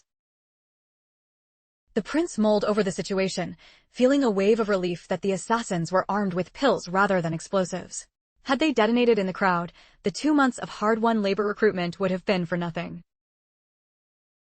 He decided that while Salon's error was due to inexperience, a penalty was necessary to ensure it never happened again. 2 months' pay would be docked. He also ordered Carter to tighten screening and requested Nightingale and Sylvie's help to ensure no more spies or killers slipped through the net. Just then, Lady Leaf burst into the room with a radiant smile, announcing that the hot air balloon had finally returned. The moment everyone had been waiting for arrived as the balloon drifted into view. We're about to get all the juicy details regarding the mysterious ancient witch. As the balloon touched down, Anna leaped from the basket and immediately threw her arms around the prince. He returned her embrace with genuine warmth. The 2 younger witches also piled in, surrounding the prince in a cheerful, huddling mess. Tilly couldn't help but notice how effortlessly her brother bonded with the witches. Roland jokingly asked if she wanted a brotherly hug as well. Tilly smirked and politely declined, reminding him that the last time he tried to hug her, he'd wrestled her into the dirt. Finally, Ash stepped out of the basket, carefully carrying the unconscious witch in her arms. The prince was taken aback. Her attire looked incredibly expensive, making her look like a legendary tier character from a gacha game. They reported that while she was stable, her magic reserves were recovering at a snail's pace. It would likely be 3 days before she fully regained consciousness. The prince dubbed her the sleeper for now. He arranged a room on the 3rd floor of the castle for her and called for the others to meet in the main hall. He was eager to hear every single detail of the expedition. Once inside the office, Tilly provided a meticulous breakdown of the mission. As she finished, Roland admitted to himself that he would have been at a loss in such a bizarre situation. He was thoroughly impressed by Tilly's decisive leadership and her ability to assemble the perfect tactical team on the fly. He then asked his sister if the giant worm was a direct spawn of the demons. She replied that it was highly likely, given its alien appearance. She theorized a hierarchy. The demons are like the humans, while these monsters are like their hounds. She believed these beasts follow demonic orders to fulfill specific roles, like clearing out ruins. The prince found the theory plausible but remained skeptical. If the demons were limited by the red mist, why didn't they use these monsters to harass the 4 kingdoms all year round? Why wait for winter? He also noted that the hybrid wolf lions from last year were far more intelligent than typical beasts. If intellect grows with age, these monsters might be more than just pets. Tilly added that the invisible foes Nightingale faced outside the pit were the true concern. A killer that can hide in broad daylight and move in total silence could bypass any physical wall. Their lack of knowledge about these devils made them a terrifying threat. The prince agreed, noting that if it weren't for Nightingale's unique sight, he wouldn't even believe they existed. Fortunately, These creatures hadn't appeared in the West before, or Longsong's stronghold would have fallen years ago.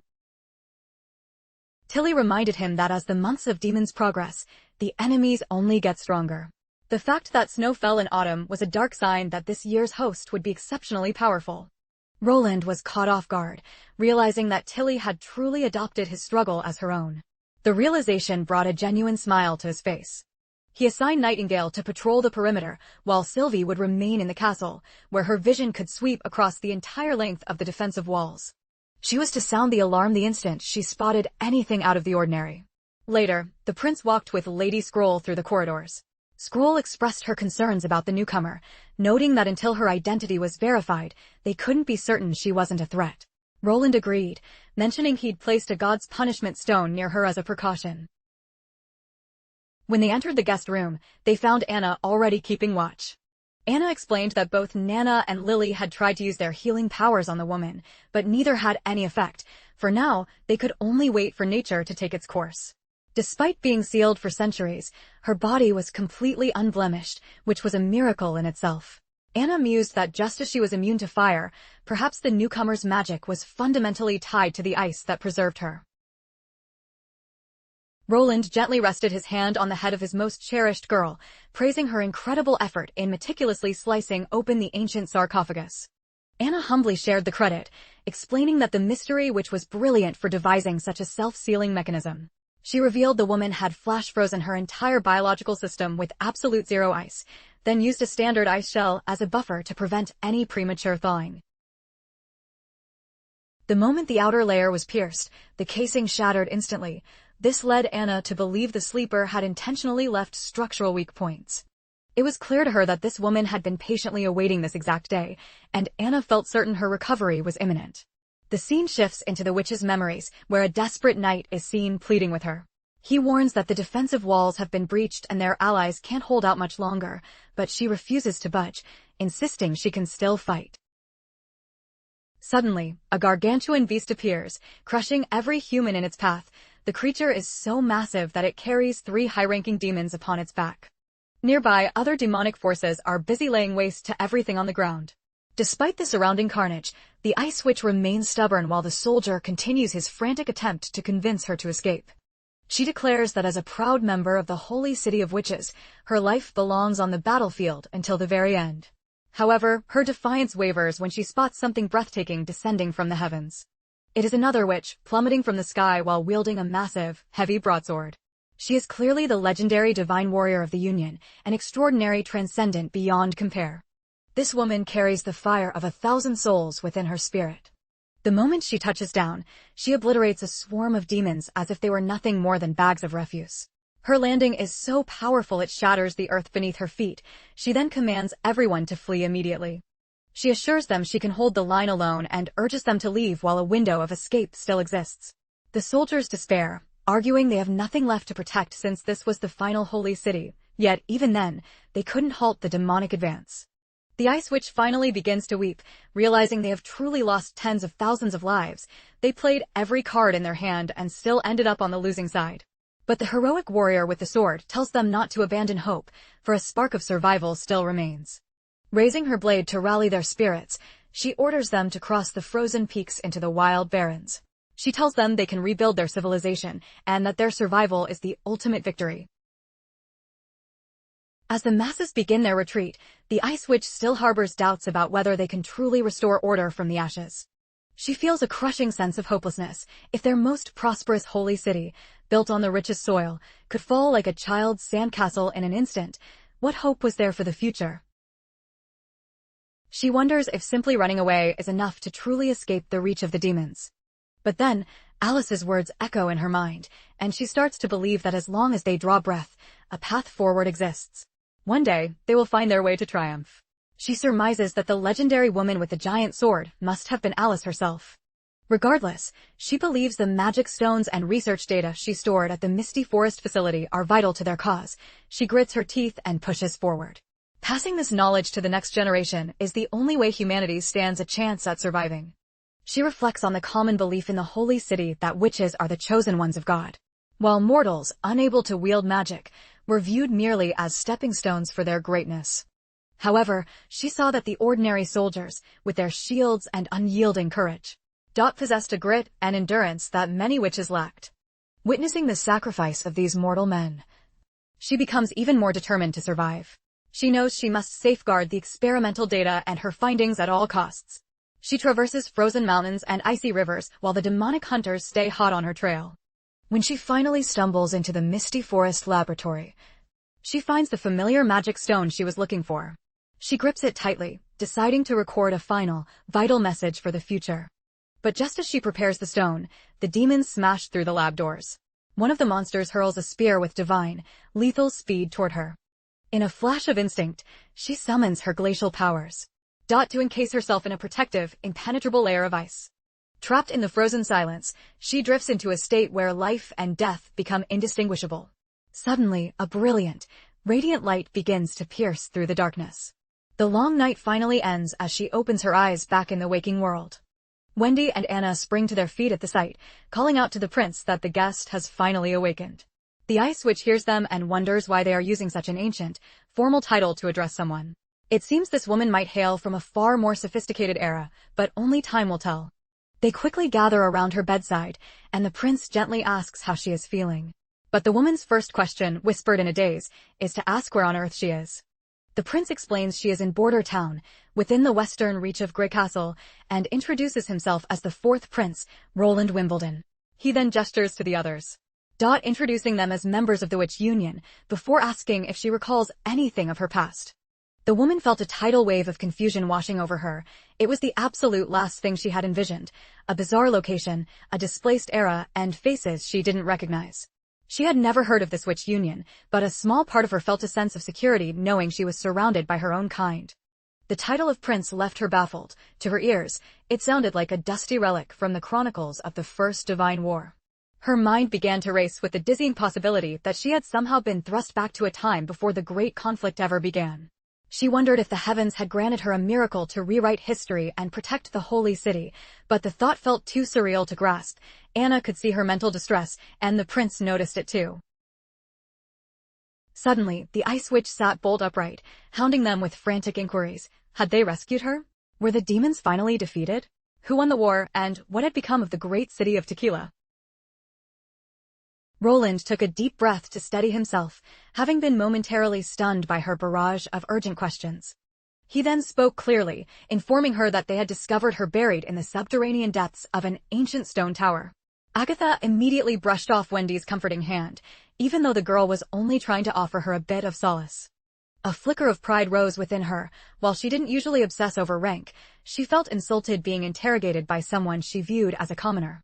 She thought that if anyone spoke to the great Alice with such informality, the price would be steep. Pushing her ego aside, she finally introduced herself as Agatha, a researcher from the Tequila Society. She then pointedly asked if humans had truly been locked in a stalemate with demons for 4.5 centuries.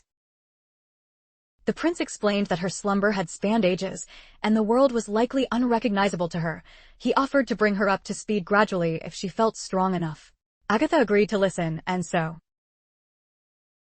The prince laid out the current state of the world, emphasizing once more that she was a guest in Border Town. He described its location within the western reach of Grey Castle, one of the 4 dominant human civilizations. The witch scoffed at the idea, claiming the 4 kingdoms he mentioned were nothing more than barren, worthless stretches of wilderness in her time. She added that the very concept of kings and noble elites was an outdated social structure that had crumbled during the chaos of the First Divine War. She found it preposterous that witches were being persecuted by ordinary people and demanded to know who would dare attempt such a feat. She then tried to manifest her frost. But her magic refused to answer her call. Flinging back the covers, she spotted a god's punishment stone resting on her legs and spiraled into a panic, branding everyone in the room as lunatics. She lashed out at the other witches, demanding to know why they would help a mortal imprison a high-tier awakened, reminding them that such stones were strictly forbidden under Union law. Roland rubbed his temples, having fully expected this explosive reaction, but Wendy stepped in and assured him she could bridge the gap. She moved closer to the newcomer, softly introducing herself as Wendy, and explained that the world she knew was gone. What the prince said was the cold, hard truth. Wendy. Dot admitted she couldn't fathom what life was like in Tequila so long ago, but she told Agatha that the city was now a myth and the union she served had long since dissolved into shadow. She spoke of how she and her sisters lived as fugitives until Prince Roland gave them a home and a purpose, teaching them to use their gifts for the common good.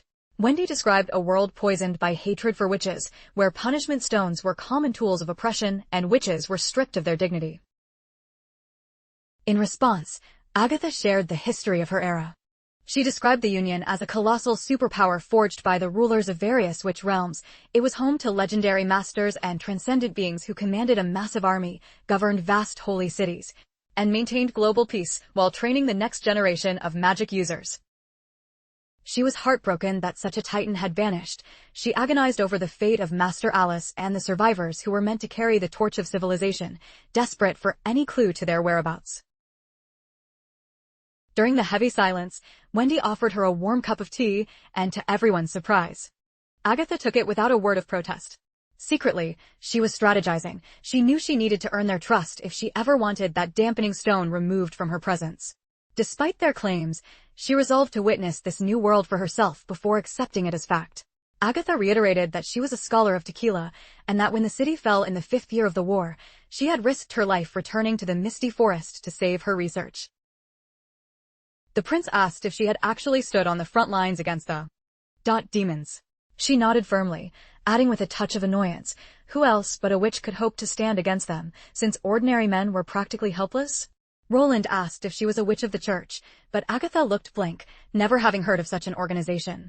She explained that in her time, holy cities were co-inhabited by witches and mortals, where mortals handled domestic life, while any child showing a spark of magic was whisked away to the Union for elite combat training. Lady Scroll finally brought up the ancient volume that Lady Kara had once possessed, asking Agatha if the text within was familiar to her. The moment Agatha saw the pages, she identified it as a witch's personal journal. Wendy asked about the cryptic script, and Agatha explained it was a hidden tongue designed to keep high-level secrets away from mortal eyes. It required magic to even perceive the true meaning, and she offered to teach the others how to unlock it. At this point, Roland spoke up with a calm, logical tone. He argued that the true power of language is its ability to spread knowledge, not hide it. He suggested that isolating mortals was a strategic blunder. He pointed out that with the right education, mortals could excel in nearly any role, proving they were far from inferior despite lacking magic. Agatha thought that while she could tolerate working with humans, she found his authoritative tone grating. Even her own head butler was more well-bred than this prince. Then Scroll asked if the name Alice meant anything to her. Agatha's eyes widened in shock. She demanded to know how they knew that name and if any 450-year-old lore had survived. Scroll explained they found the book in the Eastern Forest, with Alice's name inscribed on the final page in the common tongue. Agatha then revealed that Alice was the celebrated queen of Comet City. She was one of the 3 supreme pillars who led the entire Union. As an extraordinary transcendent, her power surpassed the known limits of magic, making her the most formidable witch to ever walk the earth. Agatha wasn't shocked that these modern witches were ignorant of such legendary figures. She noted that such profound knowledge had clearly been lost to time. She explained that a witch's potential was technically boundless. With decades of focus, a rare few could reach a state of high-level awakening. This evolution was unpredictable and could change the world. Speaking of these rare evolutions, the prince mentioned that they already had 4 witches in town who had reached that very milestone. Agatha was staggered. The claim felt mathematically impossible. She asked how many witches were even currently in their little group. Wendy replied that their entire coven consisted of only 10 members. This caused Agatha's jaw to practically hit the floor. The idea that 40 of such a tiny group had achieved a high-level awakening seemed like a fantasy to her. She tried to explain that such an evolution was a divine rarity, not something that happened by chance. In response, the prince gave Anna a silent nod to step forward and demonstrate her power. As Anna stepped forward to display her prowess, Agatha couldn't help but feel skeptical. She looked far too young and lacked the seasoned presence she expected from a truly awakened witch. At first, Anna manifested her control over simple combustion. Agatha watched closely and noted that it appeared to be a standard pyrokinetic ability. However, the prince interjected with a smirk, explaining that this was merely the foundation of Anna's true gift. Anna then shifted into her advanced stage, weaving her flames into intricate, dancing fire serpents.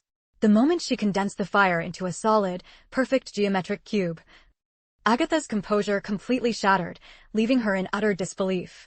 Meanwhile, the prince nonchalantly asked if this met her criteria for a high-level awakening. Agatha's mind raced, thinking of how the holy cities had crumbled and the Union had been wiped out. In her experience, a witch's potential usually withered without proper mentoring and discipline. For a girl this young to reach a second awakening was something far beyond mere coincidence. She felt a pang of envy mixed with respect, recalling that she had been hailed as a child prodigy when she reached her own plateau at 26. Hearing this man claim he had 3 more like her made Agatha feel like a relic. She felt like he was some favored god of luck who had pulled a handful of legendary SSR witches. It was simply preposterous. Finally, she conceded, admitting that Anna's mastery was indeed elite. She formally acknowledged the prince's authority and asked at what age Anna had first come into her power. Roland paused, surprised she was finally using his royal title. He began affectionately patting his star pupil's head, explaining that while Anna first awakened during a desperate clash with demons, her second evolution was the result of a modern education. Naturally, Agatha was baffled, demanding to know what education could possibly refine magic. The prince gave a friendly, mysterious smile, promising to dive into those details later, but first, he pressed her for information on Alice's God's Punishment initiative. She explained that Alice was a titan of power. Once she wielded the God's Punishment stone, no outlaw could hope to resist her. However, the rarity of such transcendent beings meant the Union was always short on specialized magical talent. Historical data showed that only 1 in 10 witches was suited for battle, a ratio that held true even for the most elite. Of those warriors, only a tiny fraction ever ascended. The Union once endured a 50-year drought without a single new high-level awakening.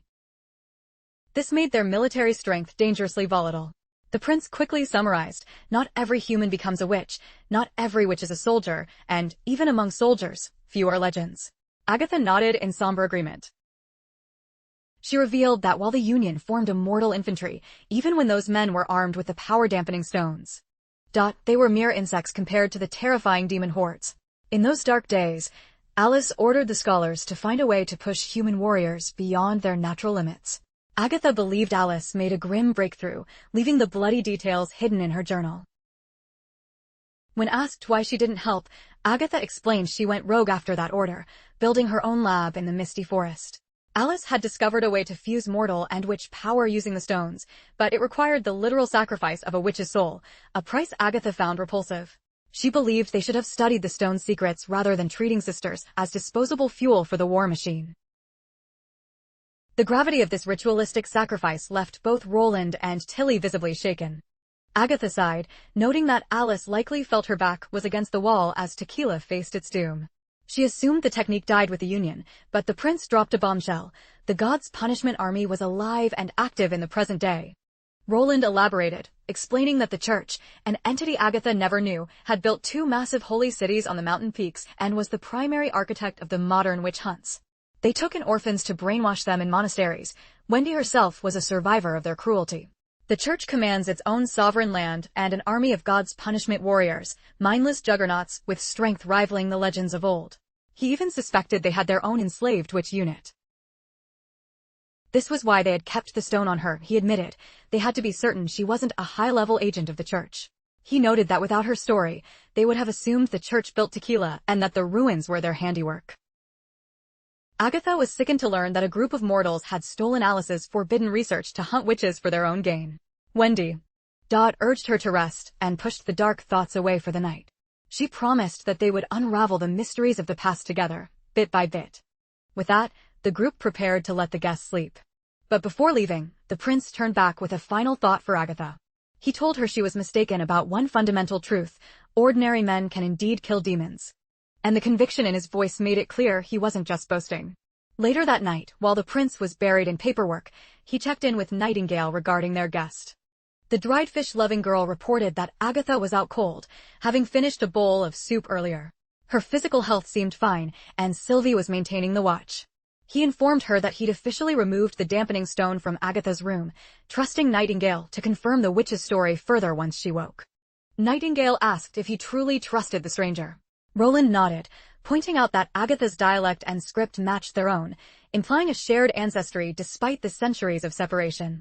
He speculated that most modern cities were built on the foundations laid by Union survivors, fleeing the fall of the old world. He had always wondered how ancient scholars knew so much without proper labs. Now he realized the refugees must have brought the sparks of civilization with them, helping the locals build the first great fortresses and governments. Nightingale teased him, asking if he was willing to bet a fancy lunch on his theory. Roland laughed, asking what she would wager in return. She gave him a mischievous smirk, promising him whatever his heart desired if she lost. The prince returned to his desk, acknowledging that the sheer volume of information Agatha provided would take weeks to fully process. Nightingale noted that Agatha was quite prickly and clearly didn't hold a high opinion of him. Roland laughed it off. In a world where witches were the undisputed masters, he realized he probably looked like a common weed to someone from her time. She asked if her attitude bothered him, but he simply shook his head. He saw her as a victim of time, someone who slept for 4 centuries only to wake up in a world that had forgotten her. That kind of culture shock would make anyone lash out. He was confident that once she saw the reality of Border Town, her worldview would evolve. Nightingale smiled, saying she expected nothing less from him, but vowed she wouldn't let the newcomer show him even the slightest disrespect. Meanwhile, in the guest quarters, sleep continued to elude Agatha. She sat up abruptly in the darkness. She reached for her internal manna, relieved to find the prince had kept his word and restored her access to her powers. In a surprising gesture of trust, the prince granted her complete mobility rather than keeping her magical potential suppressed by the dampening stone. Gazing out into the night, she felt a wave of melancholy. The silence of this town was jarring compared to the vibrant winter festivals of Tequila, where the streets glowed with lanterns to celebrate the seasonal surge of witch awakenings. She reflected on her grim new reality, a world where witches were prey for mortals and the glorious union had crumbled into legend. It was unfathomable to her how 2 legendary transcendent pillars like Natalia and Alice could have been bested by mere humans. A sudden voice cut through her thoughts. Nightingale had materialized out of nowhere, asking why she wasn't bothered by the freezing chill. The ice specialist whirled around, startled by the unexpected presence. Her eyes widened as she noted the door remained securely bolted and the dusty floor bore no sign of fresh footprints. She immediately suspected that Nightingale possessed a high-tier phasing or teleportation ability to bypass solid barriers. Nightingale spoke with a friendly tone, officially introducing herself. She noted that while this was their first real conversation, she had technically been monitoring Agatha from the safety of her mist earlier. Agatha studied her intensely, asking if she was also one of those rare, high-level awakened individuals. With a casual shrug, our favorite snack-loving scout admitted she wasn't much for academics. She found textbooks and studying to be a chore, so she doubted she'd ever reach the intellectual heights required for such an evolution. The mention of these mysterious books piqued Agatha's curiosity, and she asked if she might be permitted to examine them. Nightingale informed her that access was a privilege reserved for those who pledged their loyalty to the Witch Union and served the prince. Agatha scoffed at the notion of serving a mortal man, labeling the local witches as deluded for following a human leader.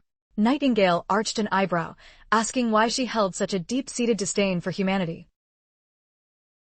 The ancient witch explained that in her era, the awakened viewed mortals as little more than domestic servants or tools for continuing the bloodline.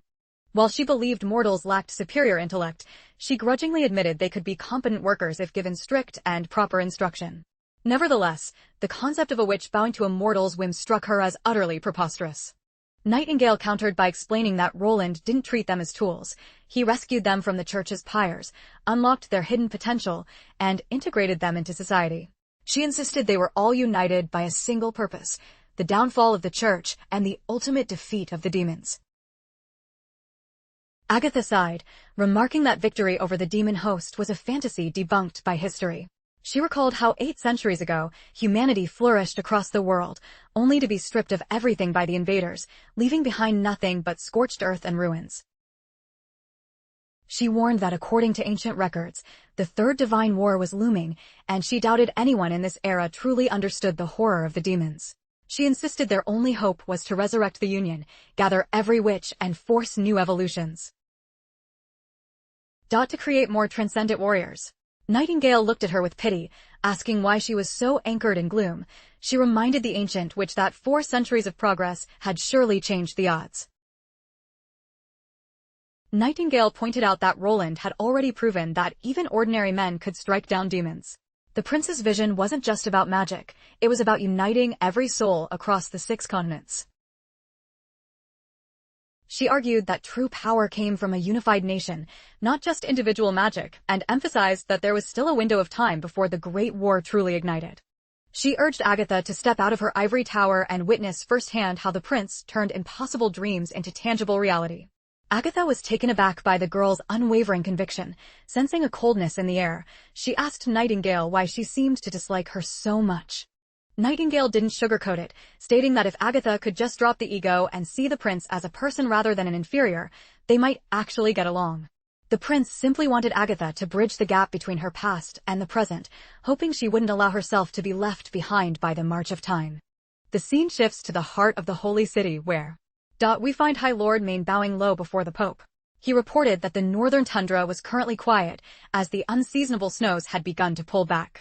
However, the sighting of high-level demons was a far more terrifying omen than the losses sustained by the god's punishment army. He sought the Holy Father's divine wisdom on how to proceed. The frail old man gestured for Maine to rise and approach the throne. Maine obeyed instantly, moving with quiet reverence. Kneeling at the Pope's feet, he expressed his humble hope that the Holy Father was maintaining his fading strength. The Pope chuckled weakly, telling Maine not to waste his breath on a man who was already knocking on death's door. Maine gasped, visibly shaken by the blunt admission of the Pope's mortality. But the old man silenced him with a sharp look, commanding him to listen with his full attention. He confessed that his life force was nearly spent and his time on this earth was coming to an end. The purpose of this meeting was clear. He had chosen Maine to inherit the mantle and become the next pope. He led Maine into a labyrinth of ancient tunnels, reinforced with layers of stone and enchanted earth that had remained impenetrable for centuries. These catacombs held the deepest secrets of the faith, a rite of passage every pope must undergo before taking the crown. He explained that each leader must expand the church's influence while keeping the ultimate goal etched in their soul. Maine interjected, stating he knew the mission was the total annihilation of the demons. The old man shook his head, reminding him that killing demons was merely a step. The true, final objective was to secure the smile of God. Upon reaching the end of a long, dimly lit corridor, the Pope instructed Maine to take over the wheelchair, as no other living soul was permitted beyond this threshold. Maine bowed in acknowledgement and began pushing his predecessor toward the final mystery. As they crossed into the inner sanctum, the heavy iron gates thundered shut behind them. They moved through a gallery lined with the solemn portraits of every pope who had ever ruled. Among the rows of icons, Maine spotted a newly finished painting of the current Holy Father. The old man noted that the likeness had been captured just 6 months ago, before his health truly failed. He admitted he had ordered it hung early because he was too vain to wait until he was in the ground to see his legacy. Maine asked if these were truly the visages of all the previous leaders. The Pope confirmed they were the sacred guardians, the voices of God who had steered the church through its most desperate hours. As they ventured further into the darkness of the shrine, the old man reflected on the struggle of each generation against the relentless tide of time. They had all fought, drifted, and eventually fallen, and he warned Maine that a similar path of fire and trial awaited him. Suddenly, Maine's eyes caught several portraits of women elegantly displayed upon the stone walls. The old man confirmed his suspicions, revealing that witches had once sat upon the throne as popes, a revelation that left Maine completely speechless. His breath hitched even more when he spotted the likeness of Alice, hanging there with an undeniable aura of majesty. He couldn't help but whisper that her presence was truly magnificent. The elderly pope immediately bowed his head in reverence before her image.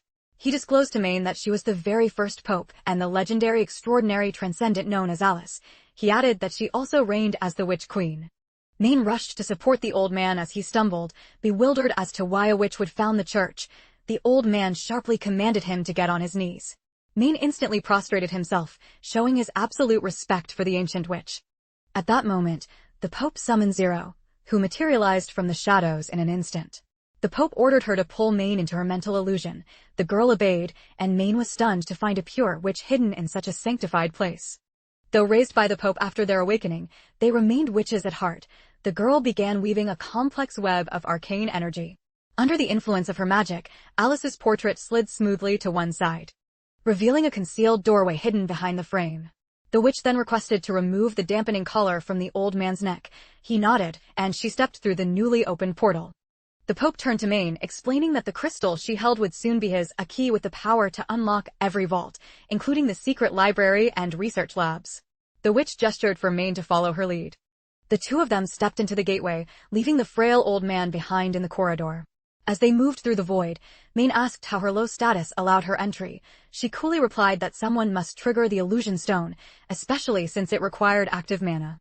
Maine bristled at her casual tone, thinking to himself that once he donned the crown, he would teach her exactly who held the true power.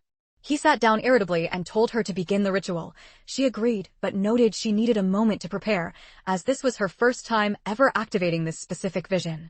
Maine was shocked that she was a novice at this, wondering if the rumors of her living for 200 years were mere myths. As he pondered, he was suddenly yanked back through time. He found himself within a spectral vision where the elite members of the Witch Union were gathered in a heated, high-stakes debate. One witch claimed that under Queen Alice's command, they had finally gained the upper hand against the frenzied demon hordes and their underworld lords. In the heart of the assembly stood Alice herself. Her mere presence seemed to command the very air in the room.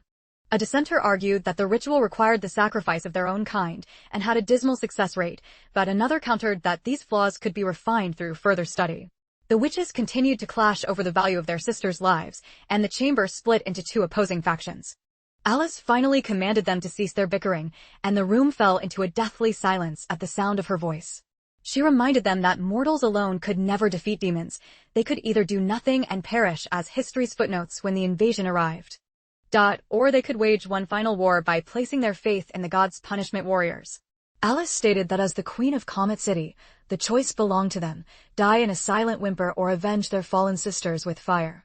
She believed they could still purge the world of the demonic dawn and restore the glory of the witches, securing the freedom they so desperately craved. Alice also noted that since none of them would survive to see the Third Divine War, any path they chose would lead to a peaceful conclusion to their brief lives. Maine finally understood the grim truth. The creation of the gods' punishment army was a desperate plan conceived by the witches themselves.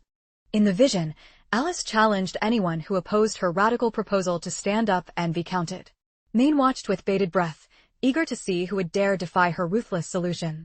Right on cue, a witch who had spoken out earlier stood up, declaring that slaughtering witches to save witches was an absurdity she couldn't accept. An elder witch quickly tried to soothe her, explaining that if humanity fell, the witches would inevitably follow them into the grave.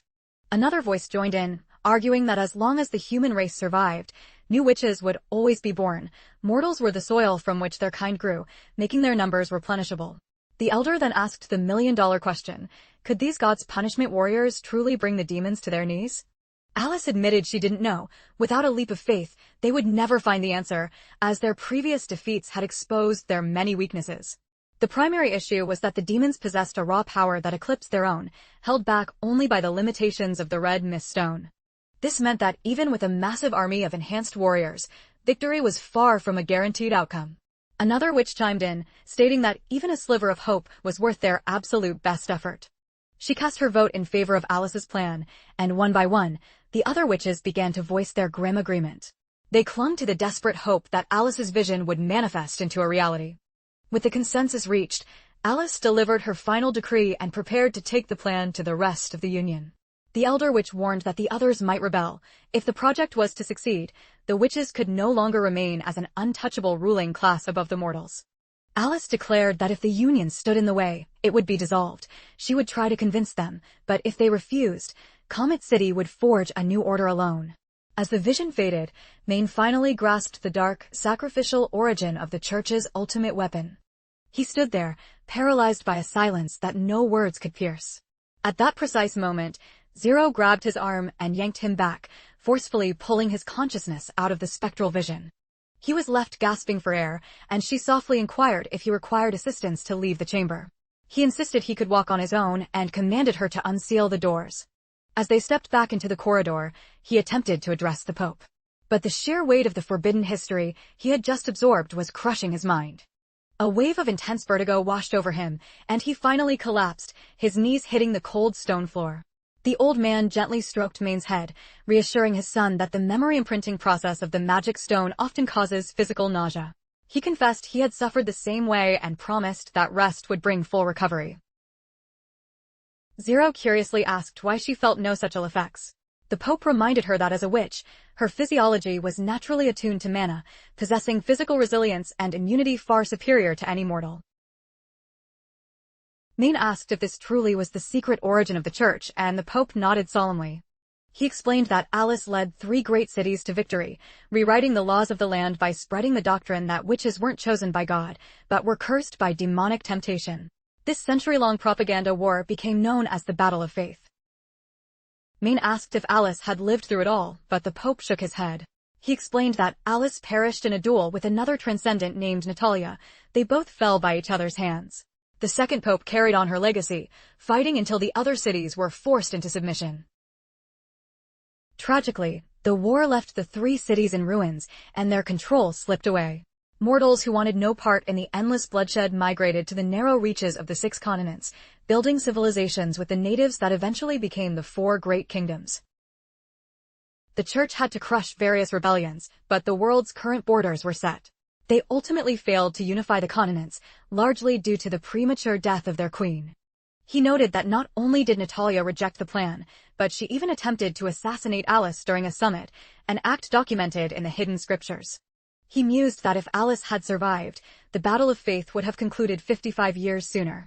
The church would have had ample time to gather every witch and unify the 6 continents under one banner.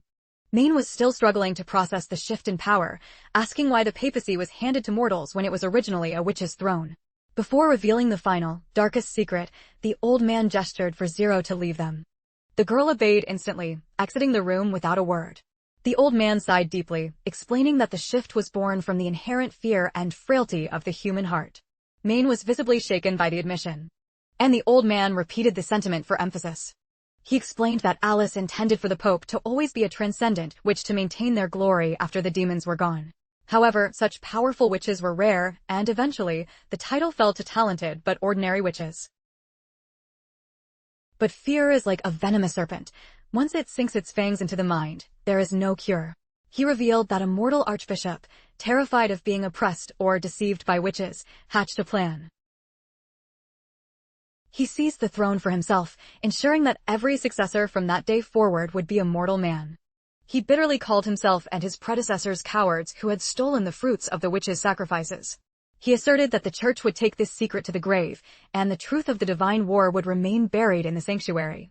Maine was now the sole bearer of this burden, and the old man told him the choice to accept the crown or walk away was his alone. Maine looked at the frail figure and asked, "If I don't, who will carry this weight?" But the old man offered no answer. With that final silence, his life slipped away. Maine let out a desperate cry of grief. The scene. Cuts back to the bustling border town. Agatha pays a visit to the prince. He welcomes her warmly, hoping she's enjoying her stay and asking if the modern delicacies of porridge and fried eggs suit her palate. Agatha was lost in her own observations. As a high-ranking union researcher, she prided herself on being able to gauge a person's intellect with a single look. But Roland was a riddle she couldn't solve. His eyes held a strange, ancient confidence, as if he had lived for millennia and held the entire world in his palm. Regardless, she remained polite, requesting that no one enter her quarters without an explicit invitation. The prince agreed immediately, promising that even Nightingale would knock first. He suggested that if she wanted to explore, Nightingale could be her guide, or Scroll could provide a complete history of the era, given her ability to memorize every book ever written. Agatha reminded him that with the demonic threat looming, she needed to know exactly how he expected mortals to win. If they failed, there would be no one left to remember their culture or history. The prince considered explaining the power of a modern economy, but seeing her interest in steel and fire, he shifted gears. He told her she was in luck, as the border town forces were testing their newest weaponry that very afternoon. But before they headed out, the prince had a few questions of his own. Agatha took a seat, signaling her permission for him to proceed. He grilled her on the logistics of tequila, how many meals they ate, their staple foods, their meat consumption, the average wages, and whether witches took part in farming or industry. Agatha coolly revealed that her guards and servants ate 3 meals a day and had meat once a week during the months of demons. They served for life in exchange for basic necessities and knowledge. She added that while they worked for witches, the mortals handled the agriculture themselves. The prince beamed, clearly fascinated by these socio-economic details. His reaction left Agatha baffled. She couldn't understand why he was so focused on quality of life when demons were threatening to dominate the known world. He then turned the conversation toward her research society, which she had mentioned focused on magic stones. Agatha explained that these stones were derivatives of the gods' punishment stones, capable of either suppressing magic or allowing witches to channel entirely different powers.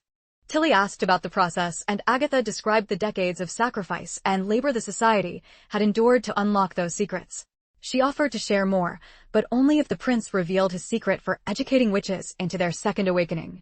Roland agreed without hesitation. Princess Tilly then noted that the magic stone she recovered in the ruins granted flight, a tactical masterpiece that would be invaluable for both surprise assaults and quick retreats. Tilly was puzzled by this and asked why someone like Agatha, a high-ranking awakener, would choose the arduous overland trek to the misty forest instead of simply using a magic stone to fly. Agatha clarified that while their society understood the link between mana and the stones, they lacked the means to manufacture them artificially. She went on to explain that these stones are organic byproducts of demons. If witches had a steady supply, even support-class witches could have held the front lines without relying on the sacrificial god's punishment army. She described a peculiar demonic creature called a chaos beast, which resembles a giant, multi-story flower.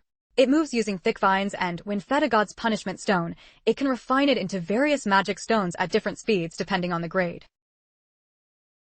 Agatha revealed that her people once successfully ambushed a remote demon outpost and captured a live chaos beast, bringing it back to Tequila to serve as a living factory. The creature possessed almost no intellect, acting merely as a biological processor. However, the witches couldn't figure out how to sustain it, and after 6 months, the entity withered away and rotted like a common weed. Following that loss, the Research Society dispatched teams to scout other camps. Every report confirmed the same grim reality. The Chaos Beast is the only source of magic stones, with the more potent varieties requiring much longer periods of refinement. Most demons utilize these stones in battle. For instance, the Mad Demons can trigger stones embedded in their prosthetic arms to launch devastating long-range strikes. All the stones they possess are scavenged from fallen enemies or their own production hubs. Tilly was hit by a wave of realization, horrified that her own precious flight stone originated from such a monstrous source. Agatha confirmed her suspicions, suggesting the stone likely belonged to a fallen extraordinary transcendent from a bygone age. The prince asked if the demons had always possessed such a diverse magical arsenal, but Agatha shook her head, noting that if they had, humanity would have been wiped out centuries ago. She explained that during the First Divine War, the vast majority of demons lacked magic. They relied on sheer physical dominance, heavy plating, and massive metal spears to siege human strongholds, a fact documented in ancient scrolls. Those early conflicts lasted hundreds of years, slowly pushing humanity back into the fertile plains. She lamented that if humans had focused solely on training combat witches back then, the demons might never have breached the Dawn Realm. However, by the Second Divine War, the demons had evolved their strategies and tech, taking only 35 years to crush the human resistance. The gods' punishment army could match the underworld lords in power, but the sheer volume of the demon host was overwhelming. Agatha shared that legends spoke of ancient witches who could solo entire demonic divisions, but the enemy's rapid adaptation made the upcoming third invasion a terrifying unknown. She broke the enemies into 3 tiers: mad demons, primal demons, and the lords of the abyss. Originally, these distinctions were based purely on size until the introduction of magic stones added a layer of tactical complexity. Curiously, Tilly asked how these creatures actually reproduced. Agatha was caught off guard, admitting that their biology remained a mystery. It was never recorded, and prisoners were impossible to interrogate because demons perish almost instantly without red mist. Captured demons always expired before their language could be deciphered, and the few species that didn't rely on the mist were merely mindless beasts incapable of communication. She categorized the demonic fauna into 2 groups, magical and non-magical. The latter could survive without red mist, but were essentially animals in terms of intelligence, like the 8-legged worm spiders used for transport or the winged terrors used as mounts. The prince showed her a sketch by Soraya and asked if the flying monsters resembled the drawing. Agatha studied the sketch and nodded grimly, demanding to know where he had encountered such a creature. Roland explained they were sighted nearby. He originally assumed they were just beasts the demons had tamed, but he now realized the connection was more complex. Agatha corrected him, stating that demons view other species only as food or enemies. Even the wild monsters are hostile toward them. Interestingly, during the months of demons, demonic activity often drops because they are too busy fighting these rival beasts, giving witches a brief respite. She then asked for the location of the nest.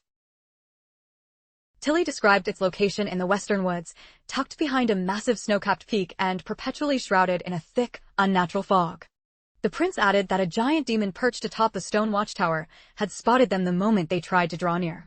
Agatha fell into a pensive silence, clearly impressed and perhaps a bit worried that they had managed to escape such an encounter alive. She suddenly stood up, her eyes flashing with resolve, and proposed an immediate raid on the camp.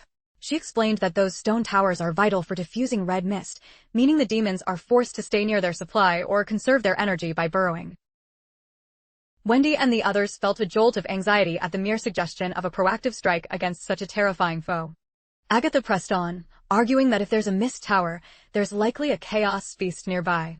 Capturing it would allow her to resume the Society's research, potentially unlocking the secrets of stone refinement and high-level magic for their cause. The prince inquired about the safety of the red mist. Agatha explained that while it reacts violently with which manhwa, mortals, animals, and plants are unaffected by its corrosive properties. She also noted that high-intensity fire can dissipate the mist rapidly. Eager to test the prince's bold claim that mortals could best demons, she drafted a plan. The flying witches would act as a distraction for the winged sentries while the ground team lured the rest into a lethal ambush. Tilly bristled at the idea of being used as live bait. Roland then stepped in, revealing that their scouting was done by a hot air balloon, not witches.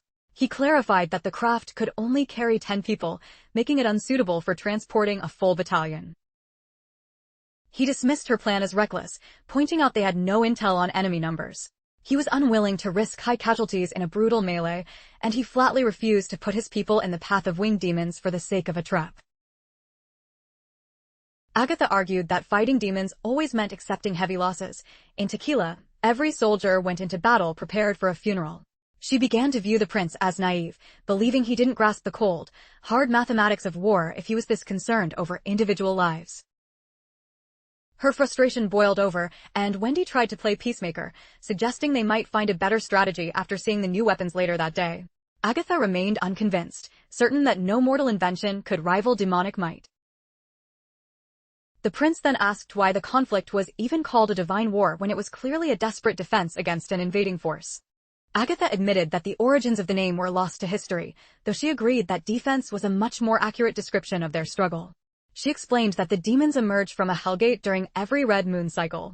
This portal appears every few centuries, unleashing the first wave of invaders to pillage and occupy the Dawn Realm. Demons can only construct the red mist towers while the gate is active. These obsidian spires, taller than mountains, cast a shroud over the fertile plains, allowing the demons to push their front lines further into human territory. Agatha was convinced that this time, humanity stood on the brink of total annihilation with no hope of a comeback. Tilly suggested they could find safety at Sleeping Island, but Agatha snapped back, asking how a tiny speck of land could possibly house a civilization. She argued that hiding was merely a way to delay the inevitable. A slow death was still a death. Finally, the prince clapped his hands to break the tension, urging everyone to stay positive, especially since they were actually preparing for the Third Divine War well ahead of schedule. He stood up and suggested they table the heavy military talk until after they'd had a proper lunch. As the group moved toward the dining hall, it was clear that one person was still fuming. Agatha found it insulting that the prince could maintain such a lavish appetite while the world was supposedly ending. She viewed these ignorant mortals as short-sighted, yet she found herself struggling to maintain her righteous indignation when faced with the incredible aroma of the feast before her. As a high-tier researcher, she felt a twinge of guilt enjoying such luxury while Tequila's legacy was in jeopardy. Wendy, ever the optimist, tried to cheer her up by noting that a good meal is often the best way to keep one's spirits high during dark times. Once lunch concluded, Agatha was annoyed to find the prince missing from the tour. Wendy explained that he was currently taking his afternoon nap, a non-negotiable part of his daily routine. He felt such downtime was essential to clear his mind for the heavy duties of leadership. Naturally, Agatha found this excuse laughable, viewing it as nothing more than a thin veil for his sheer laziness. She then pressed for an explanation as to why the people placed such blind faith in him, believing he could actually crush the demons and topple the church. Wendy offered a serene smile, explaining that the prince possessed a unique knack for turning the impossible into reality. To her, his every move was a miracle. She recounted how he had personally shielded the Union when witches were being hunted like animals. When the world branded them as monsters, he built a sanctuary where mortals and witches could coexist. He even defended the town against the demonic plagues using a militia of commoners and defeated a duke of the Longsong stronghold. Now, no enemy dares to trespass into the Western Reach lightly. Agatha dismissed those events as mere squabbles between humans, arguing they were worlds apart from a true war against demons and the gods' punishment army. Wendy countered by explaining that the prince provided the very knowledge that allowed witches to evolve, while simultaneously engineering powerful machinery and weaponry. She shared that these were wonders she had witnessed with her own eyes, not myths or folklore. They were happening in real time, and she believed that one day he would ascend as the king of Grey Castle, leading them to victory over every foe. Later, we see Agatha strolling through the town alongside the prince and the other witches from Sleeping Island. Roland appeared quite drained, unable to stop himself from yawning repeatedly as they walked. This lack of decorum infuriated Agatha. She felt a strong urge to snap him awake with a handful of snow, but she restrained herself to avoid any drama with the other witches. As they toured the area, she noted that the inner district was remarkably orderly. However, the architecture seemed mundane to her. Even the palace couldn't compare to the majestic spires of the Quest Society. Agatha inquired about the town's population, and Nightingale noted they had started with a humble group of about 2,000 residents. Agatha was staggered, wondering how such a tiny hamlet could dream of facing demons. But her confusion deepened when Nightingale revealed the population had recently exploded to 30,000.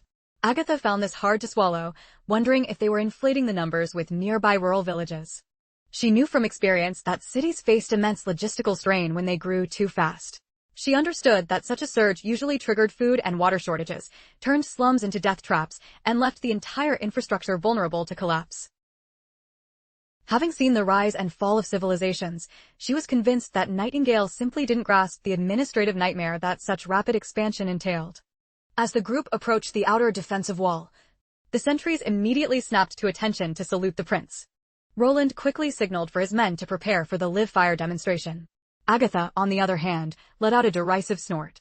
She asked if this was the mighty wall they were so proud of, noting it lacked even a simple moat or wooden palisade. She was certain a demon could scale it without breaking a sweat. He simply urged her to stay calm and keep her eyes on the field. That was the moment he proudly unveiled Border Town's pride, the 152mm Illuminator Standard Field Cannon. He boasted that it was powered by justice and glory, claiming it featured revolutionary upgrades over the old 12-pounders that would redefine modern warfare. Nightingale cheered enthusiastically at his grand speech, clapping her hands, while Agatha remained stone-faced, failing to see what all the fuss was about over a hunk of iron. The prince cleared his throat and gave Iron Axe the signal to begin the trial. Agatha's disappointment was palpable. She felt they were just playing games. To her, his talk of justice and glory sounded like hollow, made-up nonsense. Once the final adjustments were made and the crew was set, the prince warned everyone to cover their ears. Agatha was baffled that they were ready to engage so quickly. Every witch in the vicinity clamped their hands over their ears just as the cannon roared, launching a massive projectile at a terrifying velocity, leaving nothing but a trail of fire in its wake. Agatha visibly trembled as the thunderous explosion rocked the ground beneath her. As the smoke began to clear, Nightingale checked on her. The ice witch took a breath and stiffly replied that she was perfectly fine. She scanned the horizon but saw no immediate impact, wondering if the display was just a loud, fiery show of intimidation with no actual substance. Meanwhile, the prince was squinting to find the impact site. Sylvie pointed out that it had struck a small ridge near the red marker flag, though there was still a slight deviation to account for. Agatha demanded an explanation of what just happened. Roland explained that this device hurls explosive shells. She should think of it as a massive ballista bolt capable of striking targets from miles away. He noted they had placed target flags at 5,000 meters, but the shells were actually overshooting, landing more than 3 miles out. Agatha was floored. There were no tension ropes or magical pulleys. How could they launch a heavy object so far? Even a mana-infused siege beast could only manage a range of 2 miles at best. If this weapon truly possessed such reach, they could theoretically decimate a demon horde before it even reached the wall. However, she worried that a machine of this scale would take an eternity to reload. But she quickly realized she had underestimated them. The prince calmly informed the group that they were just getting started. Now, they would test a rapid-fire sequence of 3 shells at a closer target. As the weapon discharged in quick succession, The impact zone was instantly transformed into a chaotic inferno of fire and shrapnel. Agatha stood frozen in shock. At that blistering speed, she realized even a high-tier transcendent would find it nearly impossible to dodge such an onslaught. She was certain that if Tequila had possessed such firepower, the demons would never have breached their inner sanctum. She turned to the prince, asking if this was a secret project developed by ancient witches.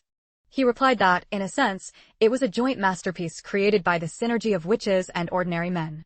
He explained that Anna had meticulously forged each individual component with her precision flames. Lucia had purified the raw materials, and Sylvie had scanned for structural flaws. The shells were perfected by the alchemists and their students. He pointed out that except for Anna, every witch involved was a support type. This revelation hit Agatha like a physical blow. For the first time, she truly began to believe that ordinary humans might actually stand a chance against the demons. Even Princess Tilly was left speechless, struggling to process the sheer destructive power of the weapons her brother had engineered. Nearby, Andrea and Ashes were equally stunned. Andrea was baffled by the mechanics and the source of such raw power, while Ashes compared it to the way Andrea fired her own magical arrows. Andrea huffed with pride, reminding her friend that her radiant spirit bow was an elegant art form, entirely different from this thunderous iron beast. Meanwhile, Princess Tilly felt somewhat eclipsed, unable to shake the feeling that her brother had truly surged ahead of her in terms of vision and progress. She found herself completely unable to decipher what was going on inside that fool's head. As for Roland, while he basked in a sense of pride, he was also nursing a metaphorical wound. That weapons test had burned through a mountain of gold, and his heart was aching at the expense. In fact, he looked quite dejected for a moment, which only served to further baffle Tilly regarding his eccentric personality.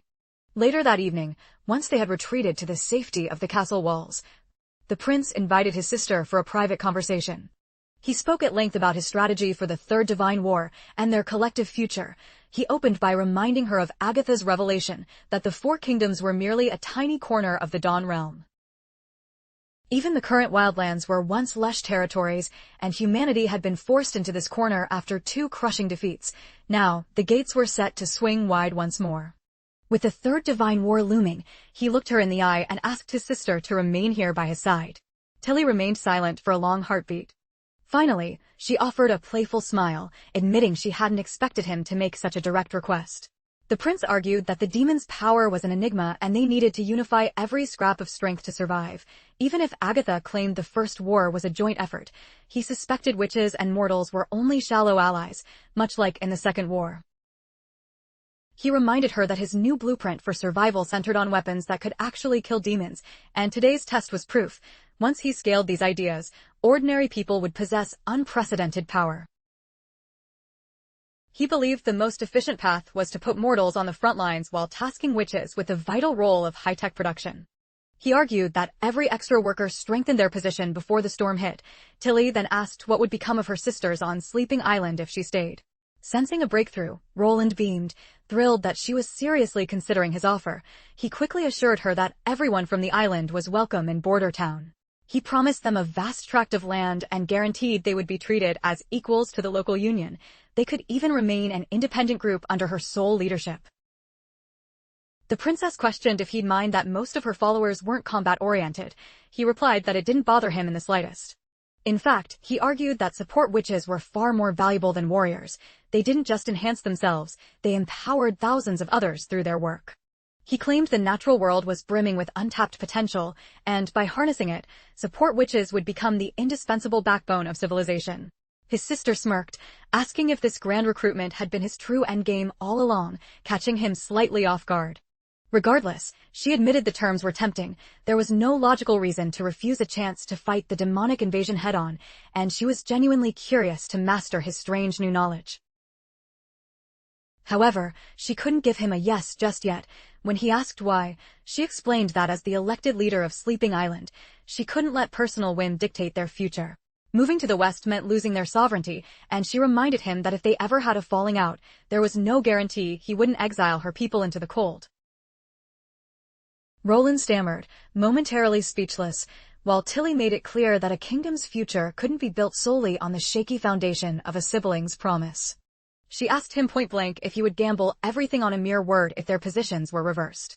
The prince tried to reassure her, insisting she was his flesh and blood and he would never dream of hurting her.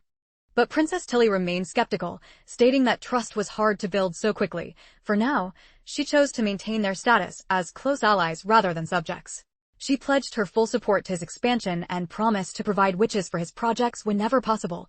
She added with a wink that if the demons ever overran him, he was always welcome to retire in peace on her island. With that, she turned and left the room. Roland slumped into his chair, feeling a bit defeated. Nightingale appeared at his side, asking what he had said to her back when she first arrived in town. He replied that he had only told her half the truth, so he understood why Tilly was still wary. He posed a question to Nightingale. If her own brother suddenly returned as a completely different man, how would she honestly react? She raised an eyebrow, asking if he was referring to the man who had literally stabbed her in the back. Roland winced, quickly realizing he'd stepped on a sensitive topic. Nightingale assured him she had long since cut ties with the Glee family. They were strangers now. Roland noted that he, too, was a stranger to his sister, especially since they had never gotten along during their childhood in the palace. Nightingale leaned in closer, admitting she was curious about his old life. She wanted to know just how wicked he had truly been, given that his bad reputation had even reached Silver City. The prince looked sheepish, admitting he was probably even worse than the rumors suggested. He guessed Tilly likely started loathing him after he pushed her into a pile of shattered glass. Nightingale nodded, agreeing that his past self sounded like a real piece of work. However, she didn't believe Tilly hated the man he was now. When Roland asked how she could be so sure, Nightingale pointed out that Tilly was a truth seeker. If she truly hated him, she wouldn't still be helping him. He asked if she was just saying that to boost his morale, but Nightingale pouted and insisted she was being perfectly honest. She reminded him that Tilly had already agreed to send reinforcements and support his war effort. For all intents and purposes, that was almost as good as her staying. She also joked that if the entire island moved here at once, it would be a headache, especially if they were all as prickly as ashes. Not everyone is as easygoing as little Maggie after all. Mid-sentence, Nightingale sensed someone approaching and quickly vanished into the void. The prince called for the visitor to enter, and it was none other than Agatha. She stepped inside with a purposeful stride. Once settled, she mentioned that Wendy had told her he was the mastermind behind the rifles and the devastating cannons. She asked if the blueprints for such power were hidden within his collection of books. Roland produced 2 volumes and asked if she was referring to Natural Science 101 and Chemistry 101. He explained that these books contain the core principles of the universe, but they didn't hold specific weapon designs. Agatha reluctantly stated that if only the Witch Union had access to this knowledge, then she wished to enlist immediately. The prince teased her, reminding her that the Union was a local organization. He asked if she was truly prepared to take orders from a normal guy rather than a legendary transcendent. Agatha lowered her head, admitting that a man who could conjure weapons capable of obliterating demons was anything but normal. As long as he protected her kind and didn't oppose her old ideals, she was willing to serve. Even if she looked a bit pained by the concession, Roland was genuinely surprised by how quickly she had caved. He asked why she didn't just join Tilly on Sleeping Island, a place built by and for witches. Agatha replied that she had no interest in a hiding spot. To her, survival was meaningless if they couldn't find a way to win the war. The prince reminded her that since his ultimate goal was the destruction of the church, she might eventually be viewed as a traitor by any hidden remnants of the Union. He speculated that the high-ranking survivors might have simply rebranded themselves and stayed in the shadows all these centuries. After much deliberation, he concluded that even if the Union lost Tequila, their extraordinary transcendent witches and God's punishment warriors likely survived. He suspected the church wasn't founded by mortals at all, but by the Union survivors who chose to hunt their own kind to create an army of mindless soldiers. While we know the grim truth, Roland's intuition was remarkably close to the mark. Even so, Agatha found it nearly impossible to swallow the idea that her own sisters started the systematic slaughter of witches. The prince shrugged, noting that it was currently just a strong working theory. He then produced a dusty volume, revealing it to be a historical chronicle penned by the church itself. It contained the secret timelines of the 4 great kingdoms. He offered it to Agatha to study, reiterating that the church was now their shared enemy. He told her that if she chose to stand with the witches and fight the demons by his side, the Union would welcome her with open arms, and we all know which path she'll choose. The scene then shifts to the training grounds outside, where Agatha prepared to give a formal demonstration of her magical prowess. Roland and Nightingale watched intently. Nightingale observed that Agatha's mana manifested as a pentagonal prism of mid-tier capacity. Scroll, acting as the tester, classified Agatha as a summoning type, who had achieved a single evolution. Originally, she could only generate cold, but now she could solidify the very air into ice. When asked about her evolution, Agatha explained it wasn't luck, but the result of relentless discipline and a sudden moment of clarity. She described how she spent every waking hour practicing how to flash freeze water and drive temperatures to their absolute limits. She recalled watching a fire type which boil lead until it turned to vapor. That was when she realized everything exists in 3 states: gas, liquid, and solid, and that cold was simply the removal of heat. This epiphany fundamentally shifted her magic, elevating her to a high-level witch. She proudly noted she had recorded this discovery in the Codex of Principles. Roland asked, unimpressed, what that was. Agatha was baffled that he wasn't more shocked by the concept of matter shifting between states. Roland simply asked why he should be surprised when it's common knowledge that gases have different properties. He casually mentioned that every substance has its own boiling and melting points, all of which was covered in Natural Science 101. Poor Agatha was fuming that her life's work was considered basic here. She stiffly explained that the Codex was a collection of the specific moments of enlightenment from high-level witches, though she admitted that because every witch is unique, copying their success is nearly impossible. The prince asked if, out of thousands in the Union, no 2 witches ever had the same power. Agatha explained that the Quest Society believed the shape of one's mana dictated their gift, and no 2 shapes were identical.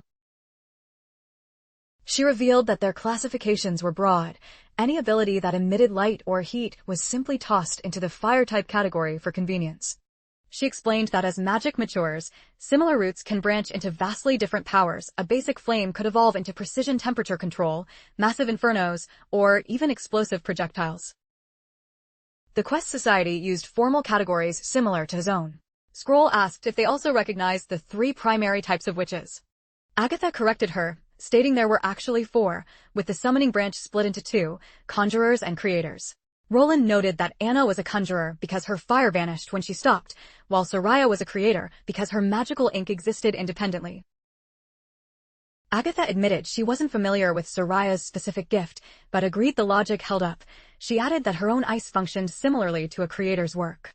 The prince smirked and ended the session, telling Agatha she was free to practice on her own, though he hinted that a certain resident was in desperate need of her specialized chilling touch. When Agatha curiously asked who, the prince named Kyle Lannis. The chief alchemist of Border Town was apparently acting like a madman, taking reckless risks in his lab that forced poor Nana to heal his chemical burns over and over again. Later, back at the castle study, the prince was deep in thought, knowing that precise temperature control was the key to stabilizing the production of nitroglycerin. Agatha's ice coffin could act as a perfect cooling jacket for volatile reaction vessels, but he worried if the blunt, eccentric Kyle would clash with the arrogant, aristocratic Agatha. As he was lost in these calculations, Margaret gently nudged him back to reality. He snapped out of his trance, and she worriedly asked if he was upset about the high cost of transporting the refugees from the other cities. He quickly reassured her, stating that without her fleet, those people would have frozen to death in the slums of the northern kingdoms. Margaret noted that since his request was so urgent, she could only scramble 13 ships, as many of her sailors were terrified of winter voyages. She also dropped some bad news: she wouldn't be able to visit as often next year. When the prince asked if it was due to the saltpeter fair, she nodded grimly. Timothy had banned the private sale of saltpeter, and the other major cities were following suit. She was being forced to sell her stock at a loss to the crown. She warned that Timothy intended to completely blockade the western region. The blockade would trap merchants and starve Border Town and Longsong of resources. Many nobles were protesting, but Timothy was stubborn. Without a trade route for saltpeter, even their steam engine business would grind to a halt. Roland's expression darkened. He realized Timothy was lashing out in desperation after the witches had attacked his palace. It was a scorched earth policy. Without saltpeter, they couldn't produce the acid needed for explosives, rendering his 152mm cannons and new rifles little more than expensive paperweights. Without the income from steam engines, the town's economy would buckle. The prince comforted her, saying Timothy's reign wouldn't last forever.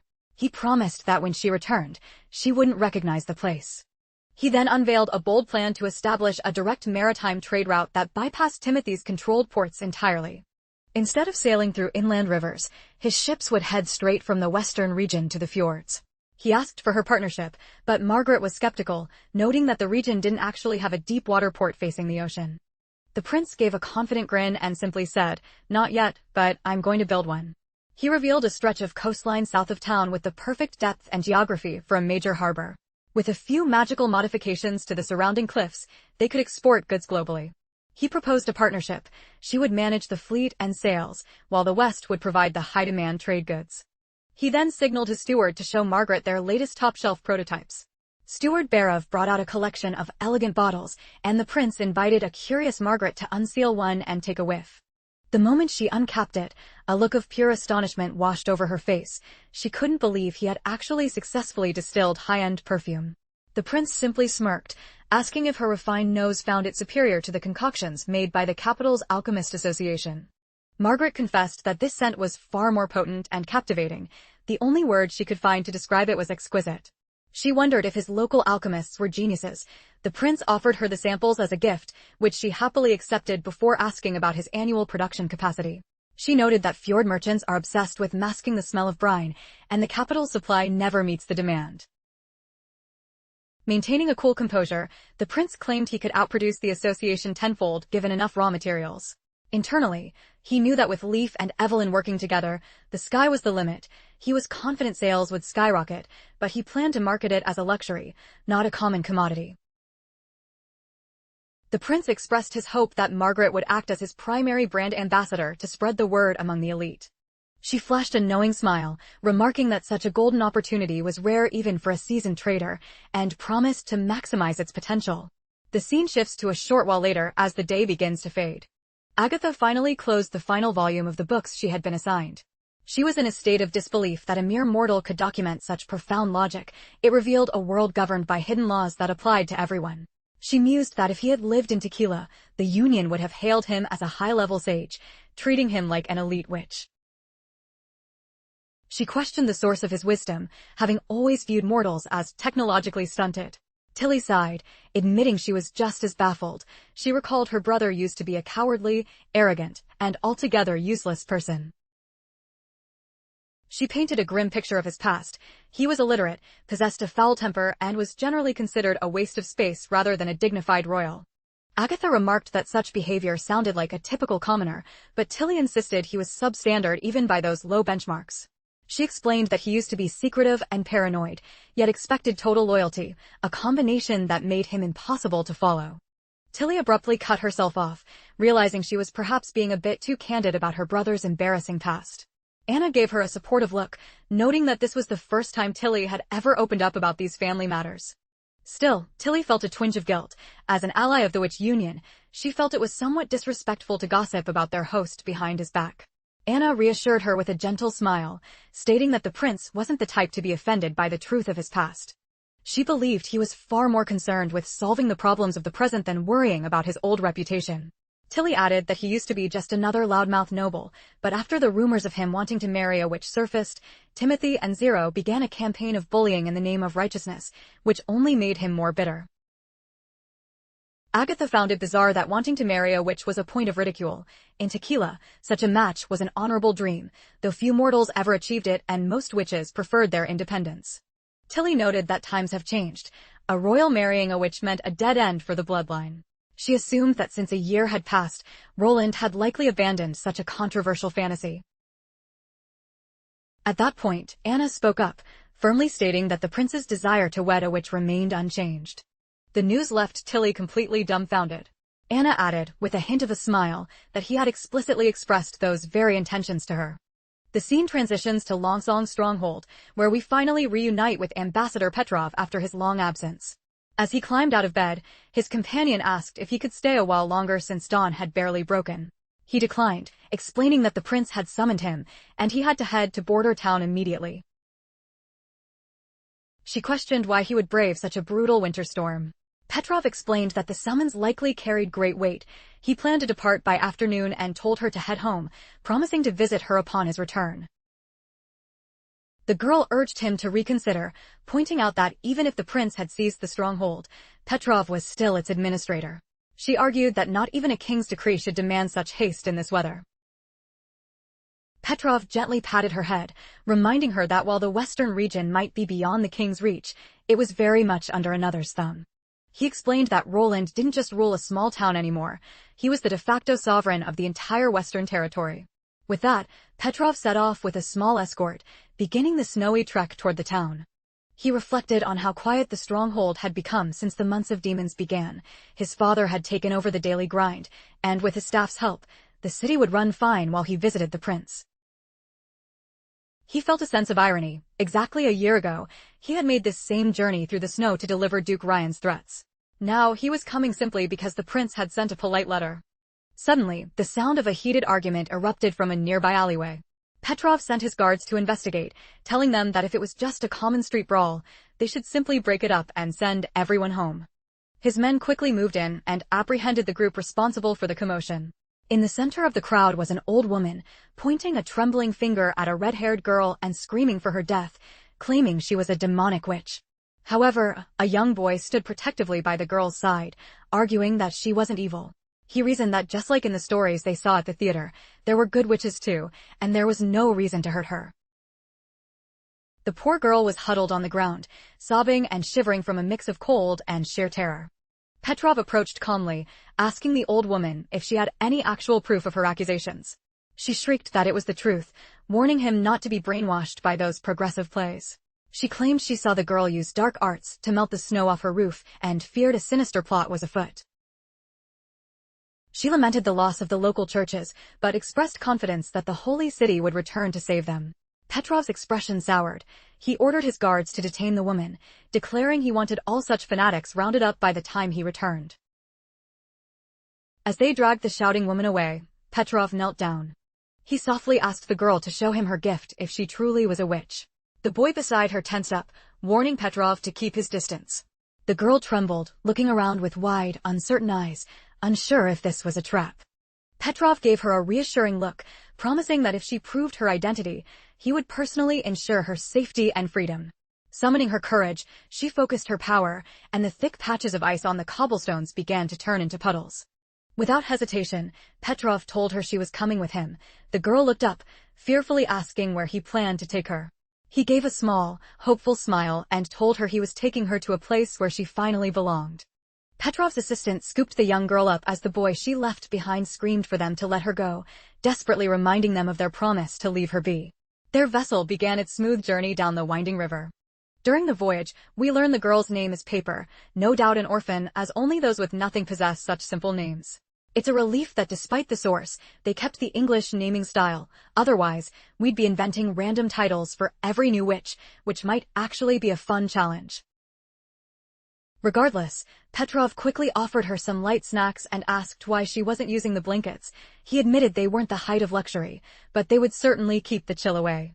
The girl blew softly on the steaming food, whispering that she was afraid of making the fine linens dirty. Petrov reassured her that the sailors were far scruffier than she was, and since the trip would take 3 days, she should try to relax. Suddenly, she yelped as the hot food nipped her tongue, a moment that was purely adorable. Petrov shifted the topic to the boy from earlier, asking if he was her close friend. She explained that he was the one who brought her food and pleaded with Petrov not to arrest him, insisting he wasn't a witch like her. She added that the boy told her if they cleared snow for food, people would eventually eat with them. In the town's theater district, no one feared witches anymore. He was her manager, negotiating with adults as long as she provided the magic. Petrov was genuinely impressed that such a tiny girl was already working hard to earn an honest living for her small community. He asked if she had been successful. She nodded, saying she'd cleared 3 roofs. One owner chased her off, another gave her bread, but the 4th house belonged to a truly spiteful woman. He gently ruffled her hair, telling her to eat well and rest, promising that in 3 days, she would finally meet the prince. Naturally, the mere mention of the legendary prince caused her eyes to light up with excitement. 3 days later, Ambassador Petrov finally stood before Prince Roland, who greeted him warmly upon his return to the frontier. Petrov bowed respectfully, conveying the greetings and well wishes of the honeysuckle family to the throne. Prince Roland gestured for him to sit, explaining that this urgent meeting concerned a matter that would redefine the entire future of the western region, including the stronghold. Petrov leaned in, eager for more details. Roland then unveiled his grand vision, the creation of a massive megacity stretching from the misty forest in the west all the way to Longsong's stronghold in the east. This metropolis would swallow half the western region. The stronghold would serve as its eastern gate and the first line of defense against the church. It would no longer be a sovereign city, but part of a unified territory governed by a single code of law where the old nobility, including the 5 great families, would no longer hold political sway. Petrov found the idea brilliant. A year ago, he had toyed with the thought of bridging the gap between the 2 locations to utilize the vast wasteland between them. But where Duke Ryan had hesitated, the prince was charging forward with even more ambition. It was clear Roland had already decided on this expansion. The prince was only sharing this now as a courtesy.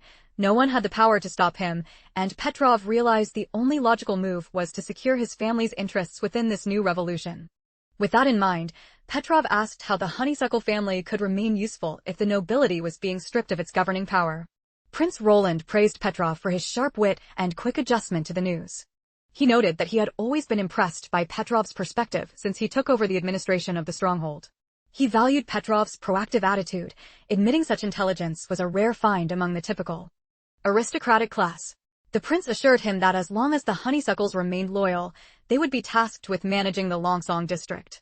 Petrov immediately bowed, declaring that he and his father would always defer to His Highness's superior judgment. The prince clarified the new terms. While the honeysuckle family would manage their lands, their old-world political dominance was over. From now on, the elite would own the land but not rule the people. The central city government would handle all laws. Land could still be inherited like a title, and the family would keep their farms, workshops, and profits. Their property would be sacred and protected by his word, an ironclad promise.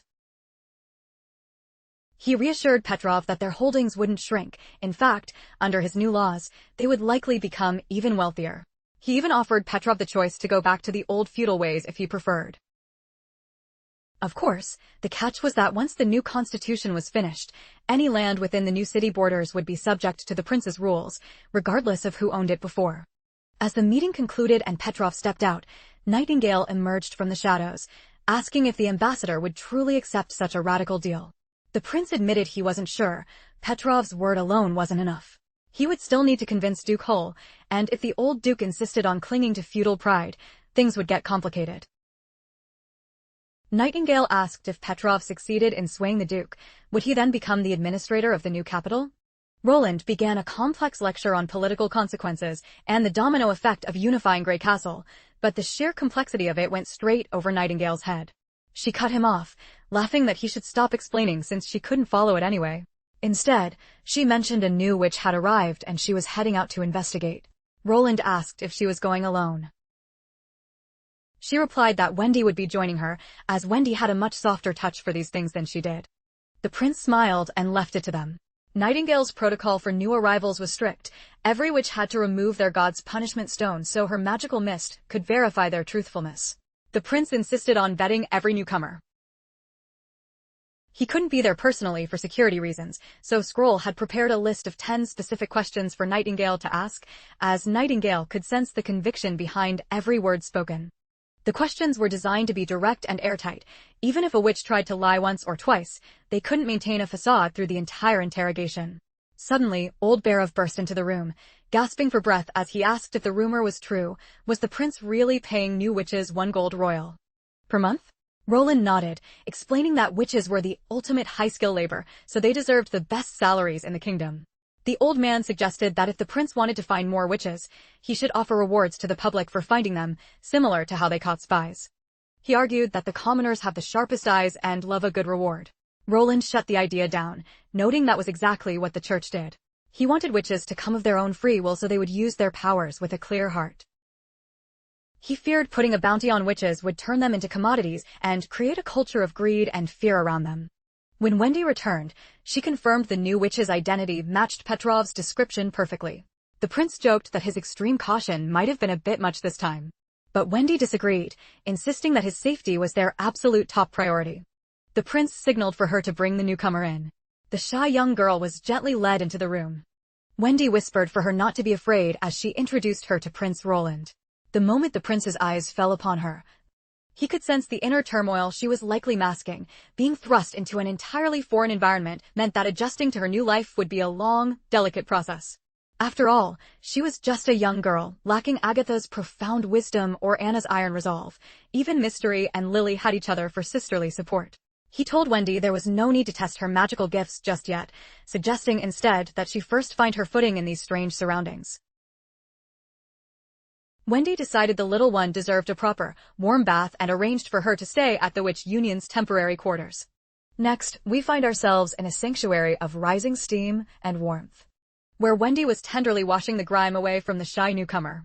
Wendy reflected on how nurturing new witches had become her unofficial calling, a duty the prince entrusted to her specifically because of her natural talent for soothing troubled hearts.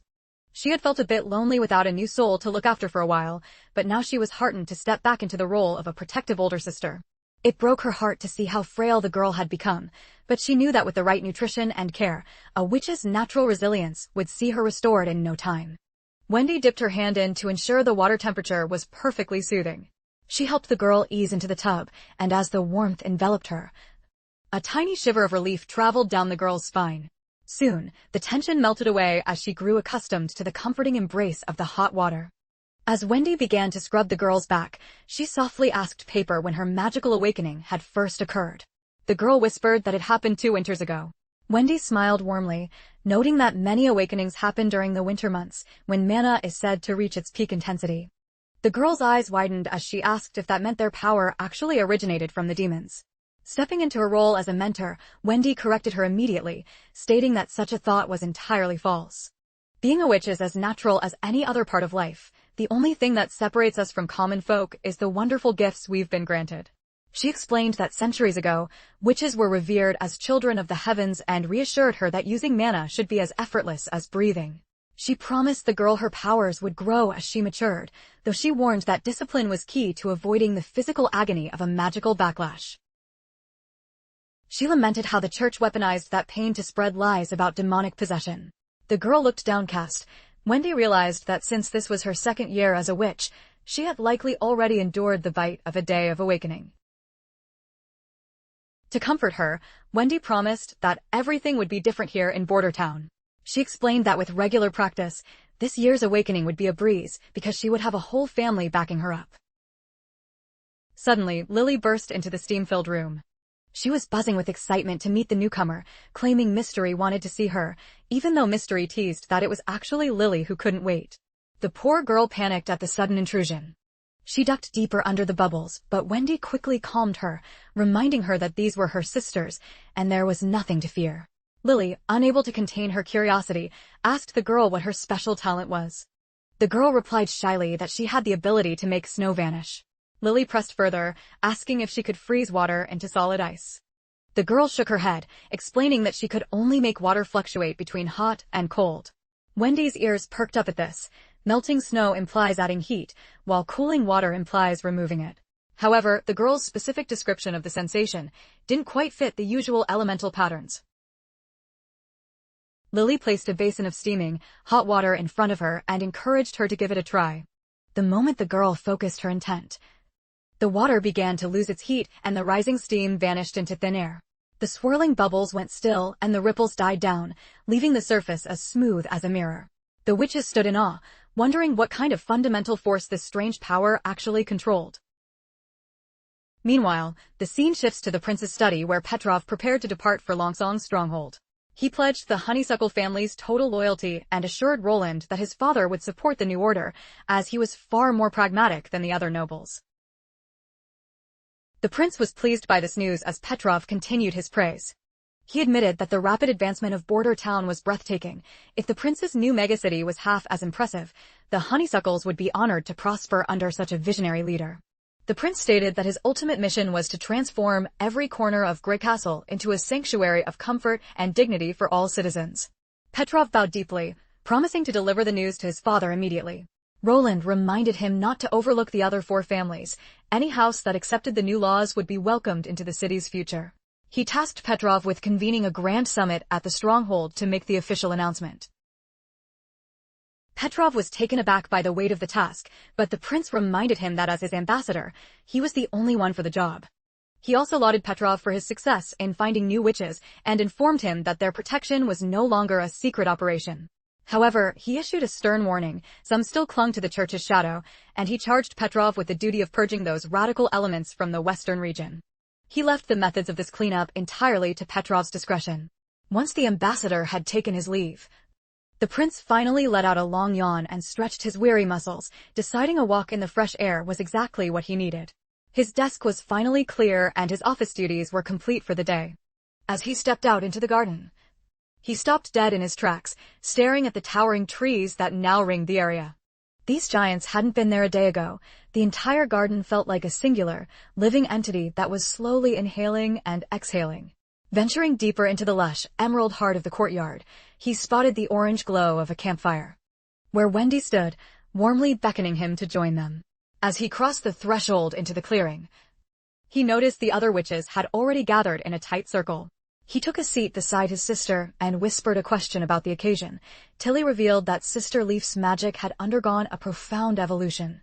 She had gained the power to manifest this entire garden area, merging her essence with the flora so that every leaf and branch was effectively an extension of her own body. Stunned, the prince asked if she was still able to return to her human form, or if she was now a permanent part of the landscape.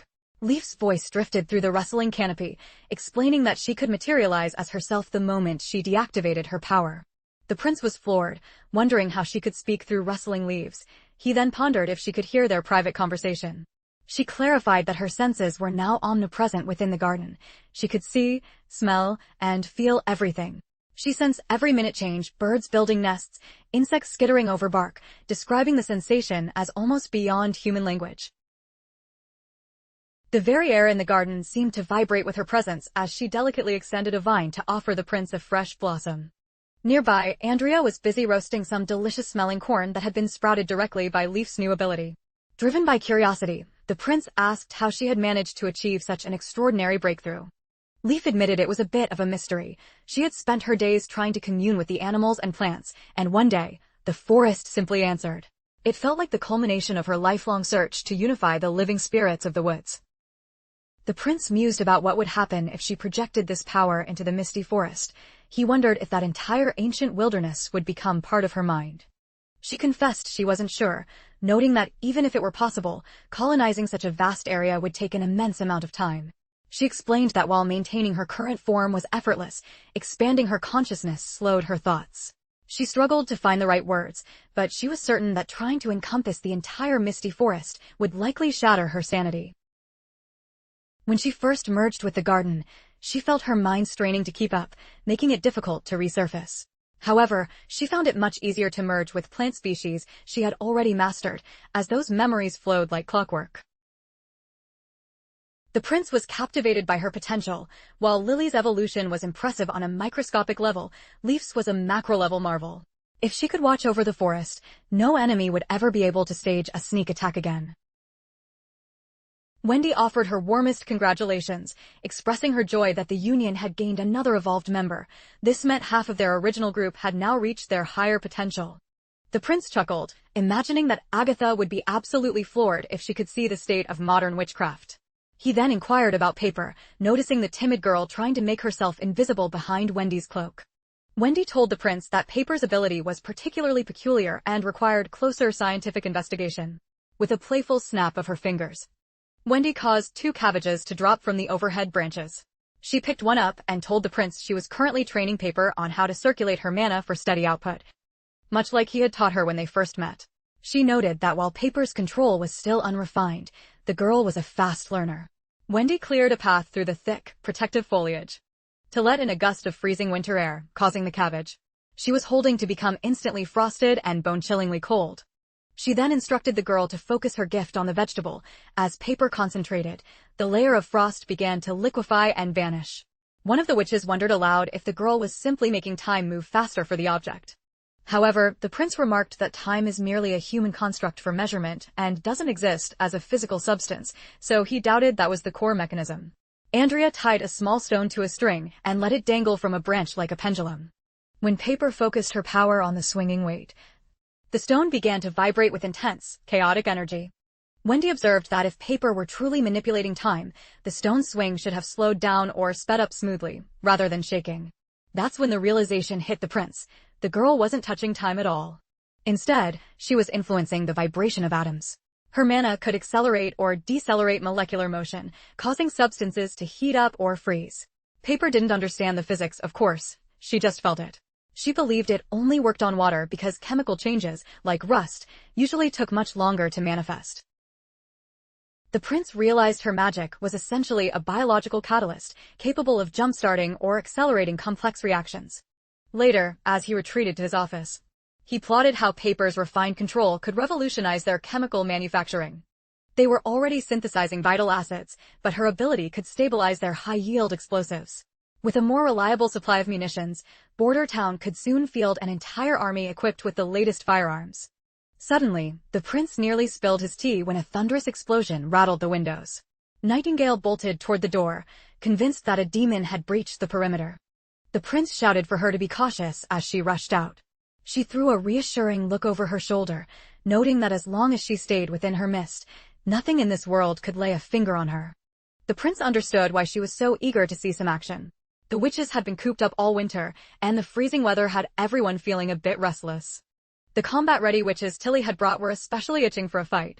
He could see that Andrea, Ashes, and Nightingale were all eager to test their mettle against one another, though he wished they were half as enthusiastic about their textbooks. Still, he was glad they had their own ways to blow off steam, especially since the hard-working support witches rarely got a break. This gave him the spark for a new project, creating some genuine entertainment for his people to enjoy. Soraya arrived at the office, appearing to have been summoned specifically by the prince for a new task. He asked if she had a moment to spare, to which she honestly replied that her schedule was quite packed. She explained that since several workers had joined the factory, she finished her coding duties in half a day, spending the rest of her time assisting Kyle in crafting those metal casings. She remarked that she finds her current life much more fulfilling than her days at the Mountain Association, feeling genuinely happy that her talents now benefit everyone. The prince explained that he needed her artistic touch to help him design a brand new set of playing cards. He was convinced the witches would find this new pastime addictive, as the previous games were a bit too simplistic and ended far too quickly. He began sketching the card templates, providing Soraya with the fundamental concepts for their appearance and layout. He detailed the structure, 4 distinct suits and 13 ranks, with the final 3 being the Jack, Queen, and King, plus 2 jokers, totaling 54 cards. Soraya nodded, noting she grasped the concept and was eager to give it a trial run. Designing the deck brought back memories of his past life, where playing poker while watching TV was a classic New Year's tradition. People would play until the dawn firecrackers announced the arrival of spring. Unlike heavy board games, cards were portable and could be played anywhere with a flat surface. He noted that the deck's versatility made it a global favorite and suggested they start with a simple game called Fight the Landlord once Anna joined them. The scene shifts to the vibrant marketplace of Border Town, where Irene was meticulously deciding whether to purchase a cut of meat. Beside her, Ferlin explained that meat prices were strictly regulated by weight, making it nearly impossible to haggle for a better deal. He teased her about preferring lean cuts, but reminded her that meat loses its soul without a bit of fat. Irene countered that the perfect cut for the pan is a balanced marble of both. She took her time, knowing that a discerning eye was key to securing the most delicious portion for their dinner. Ferlin, meanwhile, decided to pick up a fresh sack of flour for their pantry. As he navigated the stalls, several people called out his name, revealing that Ferlin is quite a well-known figure in the market. This was hardly surprising, given his reputation as the premier knight of the western region. When it was finally Ferlin's turn at the flour stall, a young girl behind the counter greeted him warmly, excitedly sharing that she was now an official apprentice in the agriculture department. Ferlin congratulated her and wished her success. He then politely requested his bag of flour. A young man quickly retrieved the heavy sack and handed it over to Ferlin with a nod. The girl gave him a bright smile, encouraging him to stop by again soon. As they were leaving, Ferlin's gaze suddenly landed on Agatha, freezing him in his tracks. He was stunned to see her wearing attire that looked eerily similar to the clothing depicted in his ancient family portraits. His mind raced with disbelief, wondering if she could somehow be an ancestor of his, though he couldn't fathom how she could still be walking the earth. Right then, Irene noticed his distracted gaze and felt a prickle of annoyance that he was staring so intently at another woman. Ferlin remained lost in his thoughts, completely oblivious to Irene's attempts to snap him out of it. Finally, she raised her voice right in his ear, asking what was wrong. He shook his head and claimed he was fine. Despite his words, his thoughts remained anchored to the mysterious woman he had just seen. Later that day, Ferlin returned to his family's estate. The moment he stepped through the door, he was confronted by his older brother, Mason. Mason coldly remarked that he no longer belonged to the Eltec family and demanded to know why he had bothered to return. The eldest brother added that if he was short on coin for the winter, he could take some and leave immediately. However, Ferlin stood his ground, making it clear he wasn't there for gold or any part of the inheritance. He explained that Prince Roland had employed him as a scholar and teacher, and that he was deeply satisfied with his new path in life. Mason scoffed, questioning where he had suddenly gained such academic prowess and if he was tutoring the elite. Ferlin clarified that he was teaching commoners, not nobles. This revelation left Mason speechless with shock. He pointed a trembling finger, accusing Ferlin's commoner wife of rotting his brain. At that exact moment, their father appeared, stating firmly that Irene was every bit as capable as the elite. She simply lacked their hollow titles. The brothers both bowed respectfully to their father, a man with a wild, unkempt beard who looked quite disheveled. He mentioned he'd heard from the guards that Ferlin had arrived with news. Ferlin nodded, and his father directed him to follow him into the study.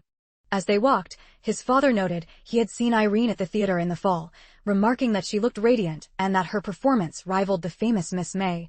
He expressed his wish for Ferlin to cherish such a wife. The camera then lingers on an old portrait of Agatha. Looking at her likeness, Ferlin agreed with his father and shared that he and Irene had finally established their own home in Border Town. He added that they were planning to start a family once the current demonic winter had safely passed.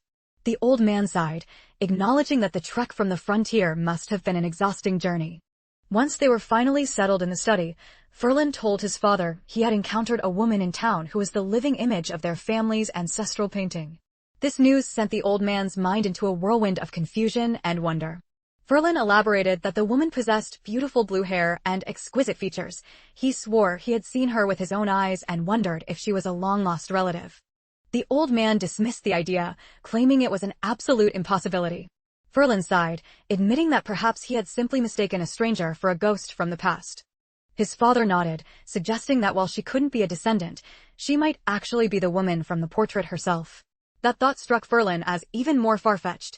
He couldn't wrap his head around it. How could a human being possibly remain among the living after hundreds of years? They descended into the basement, a place his father recalled Ferlin loved exploring as a child. He explained he had been stripped back then only to protect the priceless ancestral relics stored there. Ferlin examined the various stones, asking if every single one was a god's punishment stone. As he scanned the cellar, he saw crates overflowing with these anti-magic stones, making him realize the Eltec family's wealth ran deeper than he ever imagined. He suspected the treasure map he gave the prince originated from this very room. The old man then unlatched a heavy chest to reveal a glittering hoard of magic stones. He explained that every time he looked upon them, he was reminded of the somber legends passed down by their forebears. He told Ferlin these gems were useless to men, meant only for the hands of witches. According to family lore, their house was founded under the protection of the very first Eltec witch.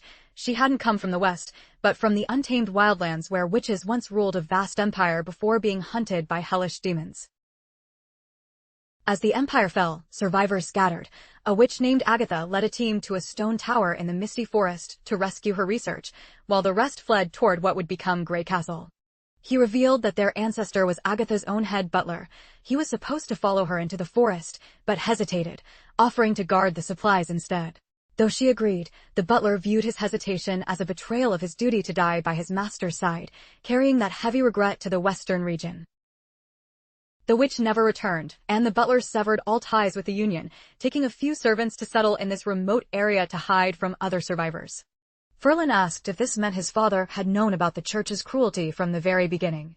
His father confirmed this, admitting he felt powerless to stop the Great Inquisition. Whenever a witch appeared on his lands, he would quietly hide them away. He lamented being unable to help those in the stronghold, noting that Duke Ryan's hatred for witches even surpassed the church's. He mentioned that the final pages of their family records showed their ancestors had also secretly sheltered witches for generations. Ferlin asked what made his father think Agatha could still be alive after all this time. His father explained it was a calculated guess based on the diverse nature of magic, though he noted witches were sterile, making a descendant impossible. He added that their ancestors' dying wish was for his heirs to find the stone tower. He remarked that while the ink had faded, the ancestors' remorse was still etched into every stroke of the pen. Ferlin asked if his father didn't wish to meet Agatha in person. The old man replied that the time for a meeting hadn't yet arrived. He believed that since the ancestor failed his master, it was the duty of the heirs to seek her out. He gave Ferlin permission to take all the stones, hoping that if this girl was truly Agatha, their family's debt could finally be settled. Back at the bustling border town, Prince Roland was putting the finishing touches on a new invention, announcing that whoever guessed its purpose first would win a double portion of ice cream cake. The girls' eyes lit up at the mention of the prize, their mouths practically watering in anticipation. Ashes casually asked if the device was designed to provide running water to the individual rooms. Andrea stifled a laugh, thinking that Ash's guess was hilariously off the mark. Nightingale chimed in, calling the guess amateurish, since the piping was far too large for standard plumbing. Andrea was thrilled to find Nightingale's logic mirrored her own. Andrea admired Nightingale. She was a fierce warrior with a noble background, and even shared a similar hair color. She was clearly the most refined witch in the Union. More importantly, Nightingale seemed to dislike Ashes as much as she did. Andrea figured the enemy of her enemy was her best friend, making Nightingale a very intriguing ally. Ashes asked Nightingale how she could be so certain. Nightingale accidentally let slip that she had watched the prince draft the designs in his office.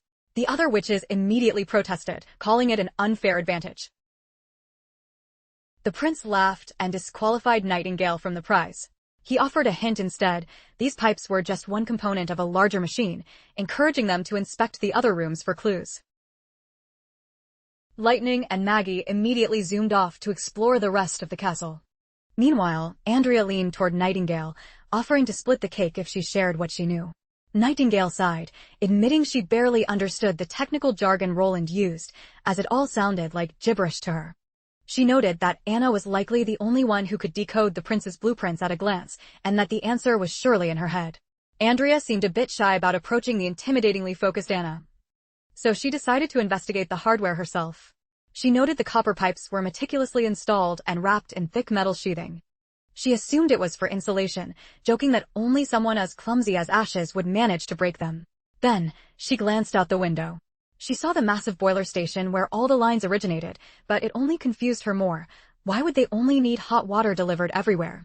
Finally, the prince stood tall and announced that the castle's central heating system was officially live. The announcement caught Ashes completely by surprise. Roland explained that steam from the boiler would circulate through the pipes into their rooms via diffusers. As long as the doors stayed shut, the rooms would feel like a warm spring day. He promised that once the pilot was successful, he would bring this warmth to the commoners' homes too. Little Nana felt so cozy and warm that she joked she might never go back to her own house. The prince then revealed that besides the helpers Anna, Soraya, Hummingbird, one more person earned the cake, Tilly, who had correctly deduced the system's purpose. The scene then shifts to a scientific lecture, hosted by the prince, where he prepared to teach the group about nitrogen separation.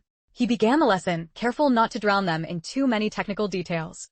It became crystal clear that this breakthrough was only possible through the synergy of Agatha's cryomancy and Kyle Lannis's tireless experimentation. Roland watched with a raised eyebrow, pleasantly surprised to see the eccentric alchemist and the ancient witch collaborating so seamlessly. He had initially feared their stubborn streaks and blunt personalities would lead to a volatile chemical reaction of their own inside the lab. Agatha focused her intent, channeling mana to rapidly drop the temperature within the specialized containment vessel. Moments later, pure nitrogen gas began to hiss steadily from the collection nozzle. Anna stood at the ready, using her precise flames to melt away any frost buildup, ensuring the machinery operated without a single hitch. Carl carefully brought forward a glass flask to capture the precious nitrogen. Lily squinted at the container, pouting slightly as she complained that she couldn't see anything inside but empty air. This prompted the prince to pose a fundamental challenge. How could they prove this invisible gas was different from oxygen? 3 of his top students answered instantly. Princess Tilly was the first to speak, her explanation sharp and logical. Agatha followed with ancient insights, and Anna concluded with a practical demonstration of her knowledge. After providing their detailed proofs, the 3 women shared a brief, knowing smile. They respected each other's intellect, yet a spark of competitive tension remained, as if each was silently determined to be the brightest in the room. The prince beamed with pride, feeling like a teacher blessed with a classroom of geniuses. Meanwhile, those less inclined toward the sciences were clearly drowning in a sea of complex concepts. Even Barov looked completely lost. He leaned over to Iron Axe, whispering to ask if any of this magic made a lick of sense to him. Iron Axe admitted he didn't have the foggiest idea what was happening, but he was certain that it sounded incredibly impressive. With a steady supply of nitrogen now secured, Roland's mind raced toward the production of nitrogen oxides, the holy grail needed to synthesize nitric acid. He knew that Anna's unparalleled heat control would be the linchpin in making this dangerous process a reality. The scene shifts to the town's fortified walls, where the First Army stood at a sharp, disciplined attention. A sentry called out that the witches were approaching the battlements, and as the men turned to look, they were struck dumb by the ethereal beauty of the women. It was a far cry from the church's propaganda. The soldiers had been brainwashed to expect hideous, warty hags, not these radiant figures. Suddenly, the peaceful observation was shattered by a frantic alarm from the scouts. As the view pans out toward the frozen horizon, a massive, grotesque hybrid species emerged from the treeline, flanked by a swarming pack of lesser beasts. The soldiers felt a cold sweat break out, wondering if they were staring at a literal demon from the pits of hell. They feared their rifles would be about as effective as pea shooters against such a titan. Only the heavy artillery could hope to stop it. And as if on cue, the artillery crews sprang into action, unleashing a thunderous roar from their cannons. The first shell whistled through the air but missed its mark, and the monstrosity continued its relentless charge toward the gate. The infantry began picking off the smaller demons that had entered their range. Ashes and Andrea stepped forward, eyes narrowed, ready to meet the behemoth in close quarters. The soldiers glanced at the witches, holding their breath to see if magic could truly fell such a nightmare. But before anyone could strike, a bone-rattling crack echoed across the tundra. A high-velocity projectile tore a jagged hole straight through the beast's massive chest. The monster collapsed instantly, dead before it even hit the snow. A handful of soldiers let out a ragged cheer of pure adrenaline, while the rest simply stared in stunned silence at the sheer power of the Longsong cannons. Soon, the wall erupted in celebration. They had just slain a legendary hell beast without a single casualty, and the air was filled with praises for Prince Roland. The witches exchanged smiles, seeing how effortless victory could be when the prince's technology led the way. Agatha, however, was visibly shaken. She couldn't fathom a man-made weapon killing a high-tier monster with a single shot. The prince asked if Hell Beast was the formal name for the hybrid, and if they were common in the fertile plains of her era. Agatha confirmed she had fought them before, but they usually moved in devastating packs that could level entire cities. Typically, they only emerged during the peak of winter. She explained that the red moon marks the pinnacle of magical energy, when both witches and demons reached their terrifying full potential. Based on her calculations from the church's records, she thought humanity had 20 to 50 years left, making this early appearance a mathematical impossibility. Roland pointed to the cooling corpse and asked what this omen meant for them. Agatha's expression turned grim. She whispered that it meant their window of safety was slamming shut. They had 5 years at the absolute most. Roland let out a soft, calm chuckle. Agatha snapped at him, asking if he truly thought 5 years was enough time to prepare for the end of the world. She noted that while the previous holy wars followed a predictable cycle, the timeline was now accelerating dangerously.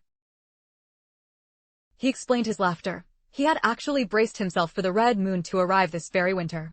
To him, 5 years was a luxury. By then, his industrial base would be booming, his tactics perfected, and his plan B for survival fully operational.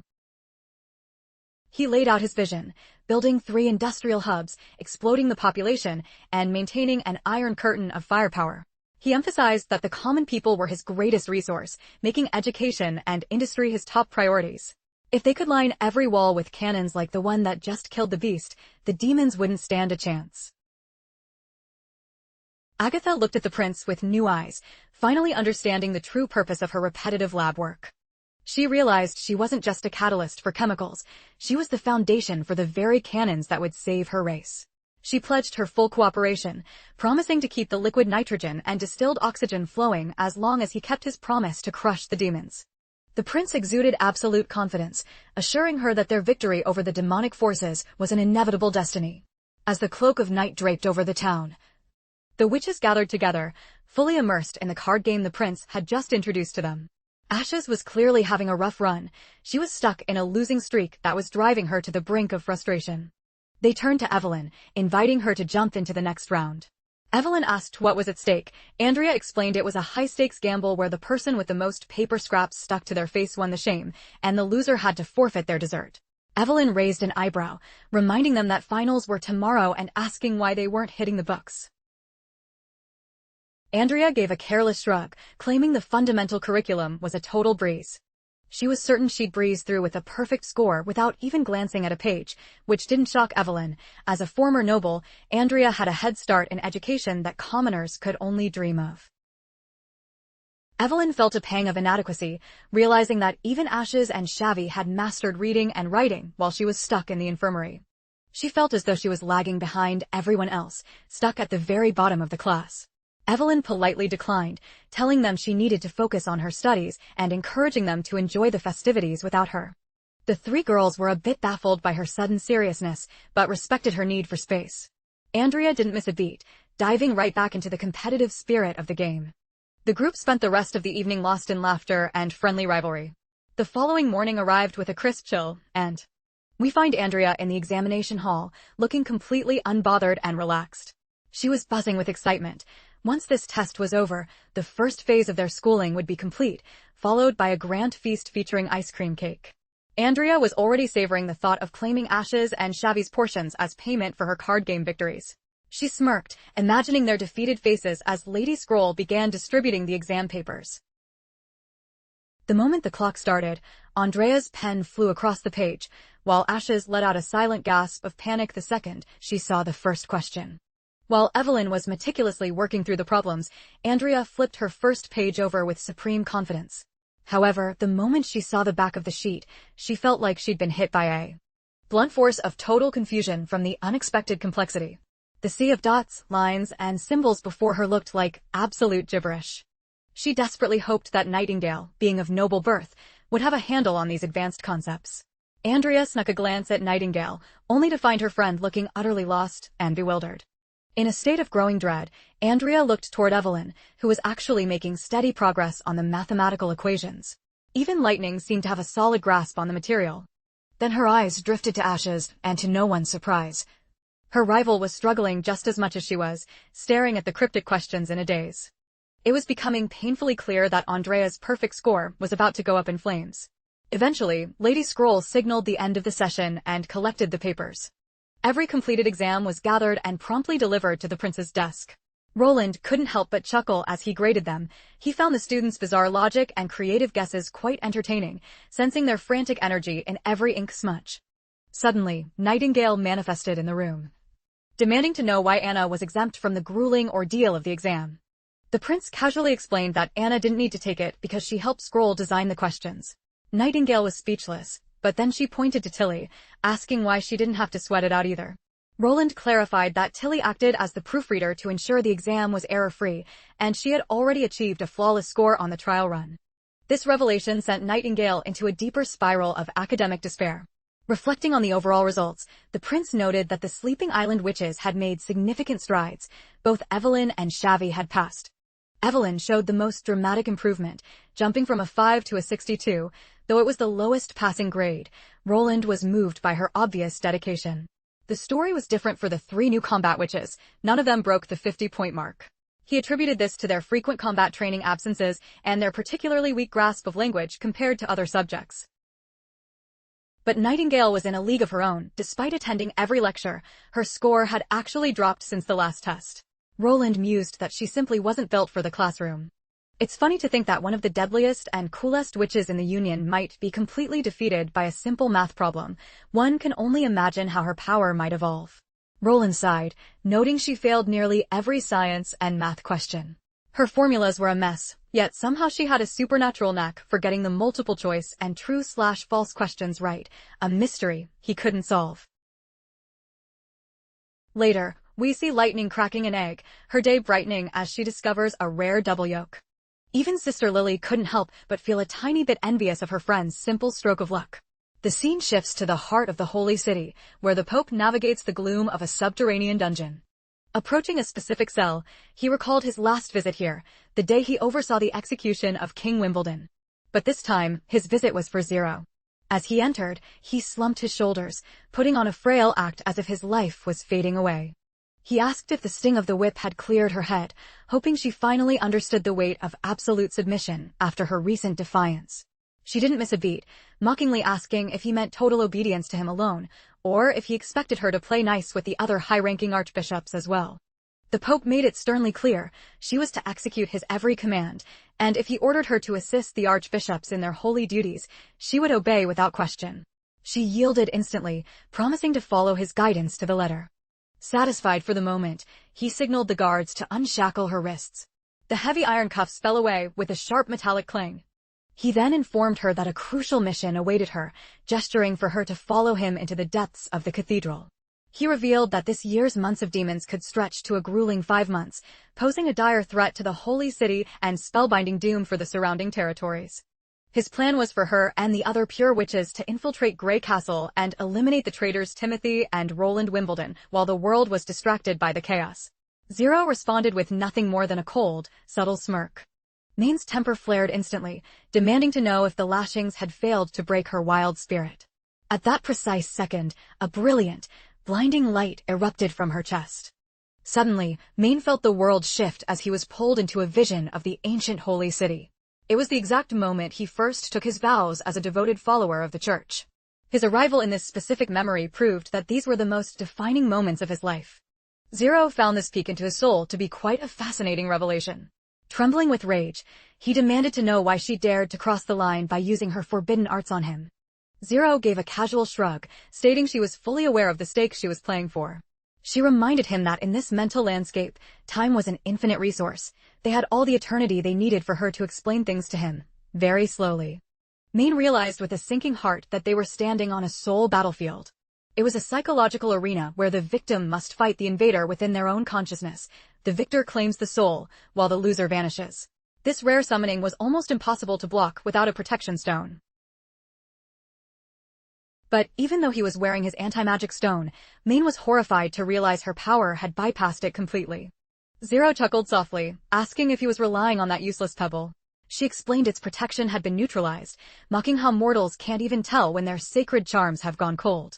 Main gritted his teeth, the realization hitting him like a physical blow. Isabella had betrayed him.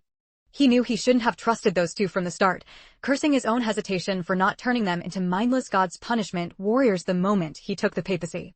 He demanded to know when she had sabotaged his stone, but Zero reminded him he'd had her locked behind bars. How could she possibly know his schedule?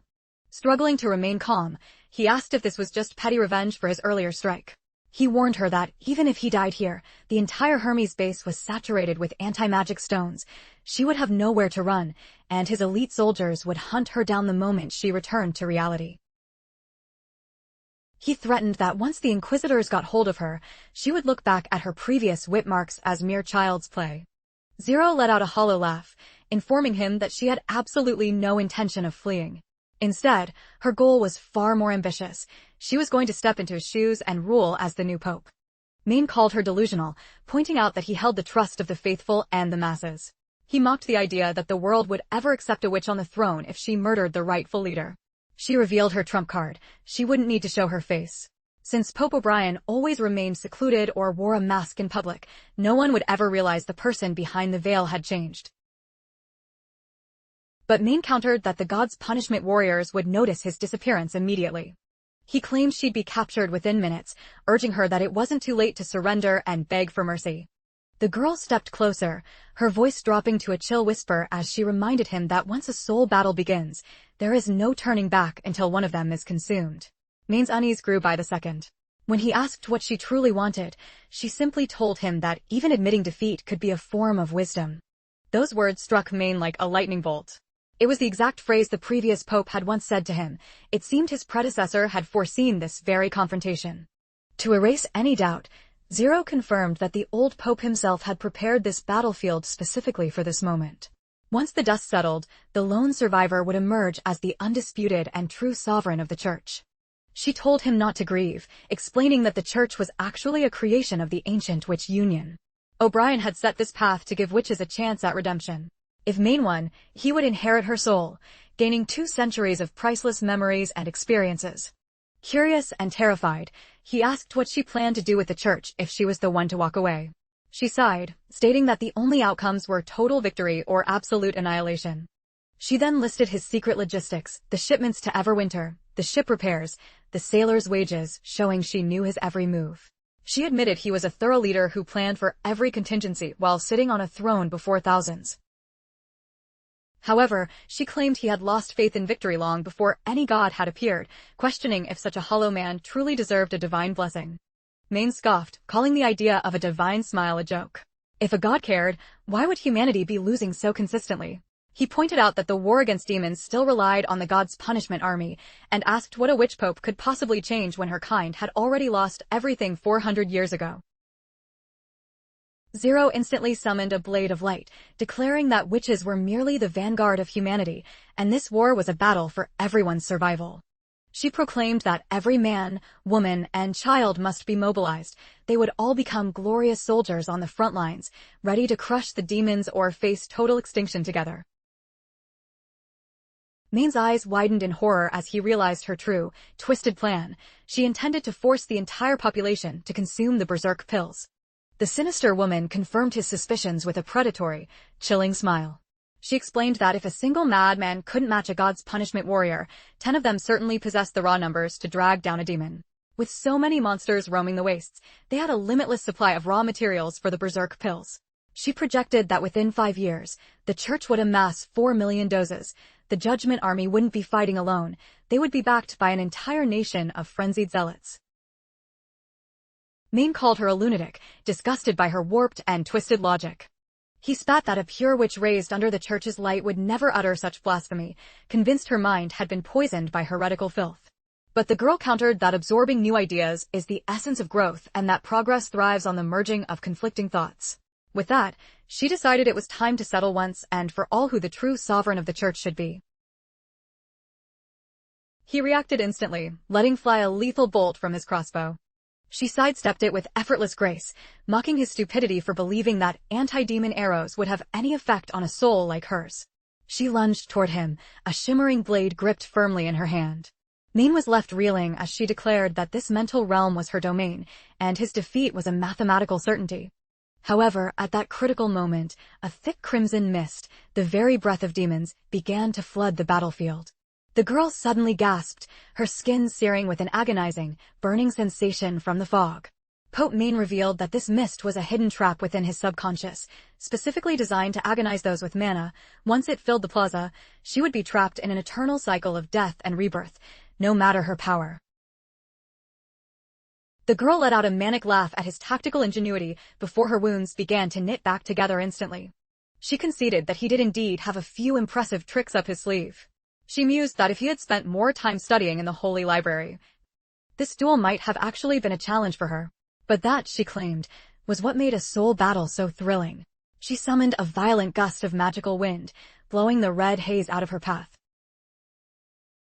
This move backed Maine into a desperate corner, forcing him to swallow a berserk pill of his own. The second the drug slid down his throat, Zero countered by manifesting a colossal, radiant sword of pure energy. As she dropped into a combat stance, she bore a striking resemblance to the legendary witch Queen Alice. It was then she revealed that absorption wasn't her only gift. She had spent centuries observing and perfecting the skills of others. With a sharp cry, she hurled the massive blade downward. And in that blinding flash of light, Maine's life finally flickered out. The spectral knights nearby immediately caught the falling robes of the Pope. They draped the vestments over her shoulders, instantly anointing her as the new supreme leader of the church. The scene shifts to the warmth of Border Town's castle, where Ferlin and Duke Eltec were visibly sweating. The prince kindly suggested they shed their heavy cloaks, explaining that the new heating system made the interior much toastier than the winter air outside. He didn't want his guests to be uncomfortable. They both disrobed, and Ferlin inquired about the heating marvel. Roland explained it was a revolutionary new method for climate control, far more efficient than any traditional fireplace. Returning to the matter at hand, he asked if they were here specifically to seek out Agatha. He advised them to remove their god's punishment stones as a gesture of sincerity if they truly wished to meet her. Once the anti-magic stones were safely set aside, Agatha stepped into the dining hall, coolly asking the prince why he had summoned her away from her work. With her usual regal arrogance, she reminded him that the Holy War was looming and she needed to focus on weapons manufacturing. Unless it was an emergency, a written note would have sufficed. Roland assured her it was vital, asking if she recalled the group of servants who fled south during the fall of Tequila 400 years ago. Agatha pondered for a moment and confirmed she did, but wondered why such ancient history mattered now. That was the moment Duke Eltec lunged forward toward her. Both father and son dropped to their knees in a gesture of profound submission. The Duke revealed he was a direct descendant of the name Catch and asked if the name still held meaning for her. She replied that she remembered well, as she was the one who named them. She had purchased 2 servants back then, Kraft, the head of the house guard, and the other, a butler named something else. She looked down at them with icy contempt, asking if they were truly claiming to be the offspring of the cowardly butler who vanished in the night with her magic stones and research journals. The bearded Duke desperately tried to explain his side of the story. But Agatha wasn't in the mood for excuses or ancient apologies. She ordered them to leave her sight immediately, turning her back on them while the 2 men remained on the floor, pleading for her to listen. The bearded Duke looked absolutely crushed, his shoulders sagging in defeat. At that moment, Nightingale appeared from the shadows. Roland asked if she had sensed any deception. Nightingale reported immediately that both men were speaking their absolute truth. The prince realized that speaking the truth only meant they believed their own stories, which suggested there was a missing piece or a misunderstanding in the family's 400-year-old genealogy. Roland told the Duke he didn't need to rush back to Longsong's stronghold.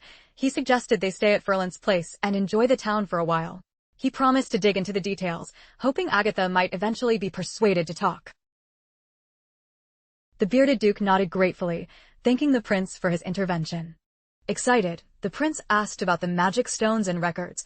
The Duke revealed they had brought 10 full crates, currently sitting in the ship's hold.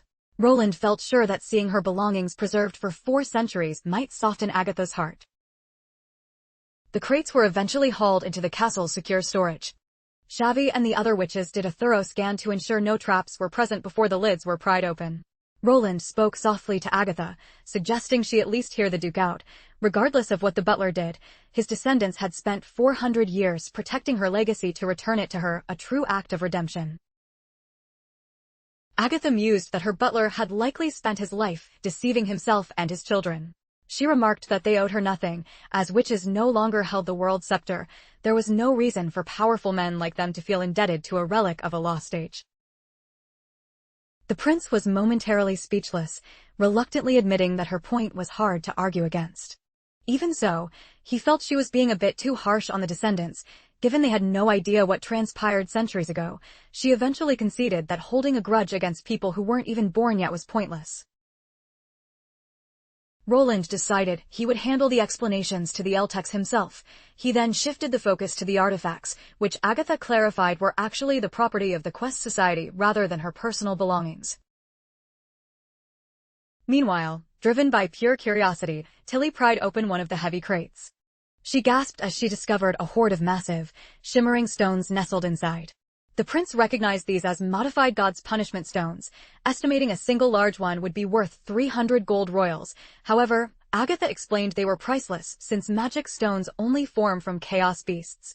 Tilly picked one up and asked about its use, since it seemed too bulky for travel, and Agatha identified it as a luminescent stone. She thanked the girl and gently funneled a trickle of mana into the crystal.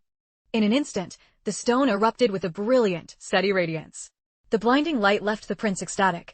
He realized these were the perfect light sources for an era long before the invention of electricity. Anna, always practical, questioned how such hard stones could be carved into different sizes, since magic can't touch God's punishment stones and natural picks should have been useless against a giant, solid vein. Agatha seemed confused by Anna's mention of massive, underground stone veins. The prince explained that they were found deep in the mines of Border Town, linked to a treasure map passed down through the Eltec family, the same map used to find her laboratory. The ancient witch smiled, confirming the map was a tool the Quest Society used to plot mineral veins for future holy cities. This revelation left everyone in the room looking a bit puzzled. Agatha elaborated that every holy city was strategically built atop a god's punishment vein to facilitate research into magic and to serve as a natural barrier to prevent magical conflicts from spreading. She cited the barbarian land near the mountains, what people now call the Hermes Highlands, where the church's current holy city stands today. Tilly deduced that because the church kept the name, they were likely the true successors of the Union. Agatha added that had humanity not been decimated in the last war, a holy city would have risen right here on these northern slopes. The prince let out a heavy sigh of relief. The thought of the church building a fortress in his backyard while he was trying to industrialize was a logistical nightmare he was glad to have avoided. Agatha explained that these stones couldn't be broken by force. They required a special chemical solution enriched with the blood of a witch or a demon. Sylvie let out a sharp, horrified gasp at the mention of such a gruesome process. Agatha clarified that because every stone is unique, the blood requirements vary. In the Holy City, adult witches were required to donate blood regularly, and it had to be used instantly before the mana within it evaporated. The Union drafted suitable witches for donation every few years, and captured demons were milked for the same purpose. When Anna asked if she had done it, Agatha admitted even her high rank didn't exempt her. Sylvie asked about the demons since some hybrids seemed magical. Agatha agreed, but noted their power was too thin to cut through real veins. They were only useful for processing small debris. She noted that once cut small, the stones lose potency. For instance, the charms commoners wear can be shattered with a simple hammer. The prince then asked if the society ever found a way to synthesize these stones without using beasts. Agatha admitted they could strip the magic from a god's punishment stone to make it normal, but they never succeeded in creating even a basic light stone from scratch. Meanwhile, Sylvie peered into the crystals using her magical vision. Sylvie confirmed she could see their internal essence, describing it as looking like a delicate, drifting cloud. Agatha explained that the society's data showed mana usually looks like mist, swirls, or flames before transcendence. While the details look similar, they lead to countless magical variations, meaning no two powers are identical. Tilly noticed the stone's light was already dimming, and Agatha explained it was because she had only provided a tiny spark of energy. Tilly mentioned seeing ruins in the fjords where stones had glowed for centuries. She wondered if any Union members had been there, as it seemed impossible for the light to last that long without help. Agatha pointed out that long-term glow is possible through the magic transfer technique where 10 or more witches pool their power into a single person.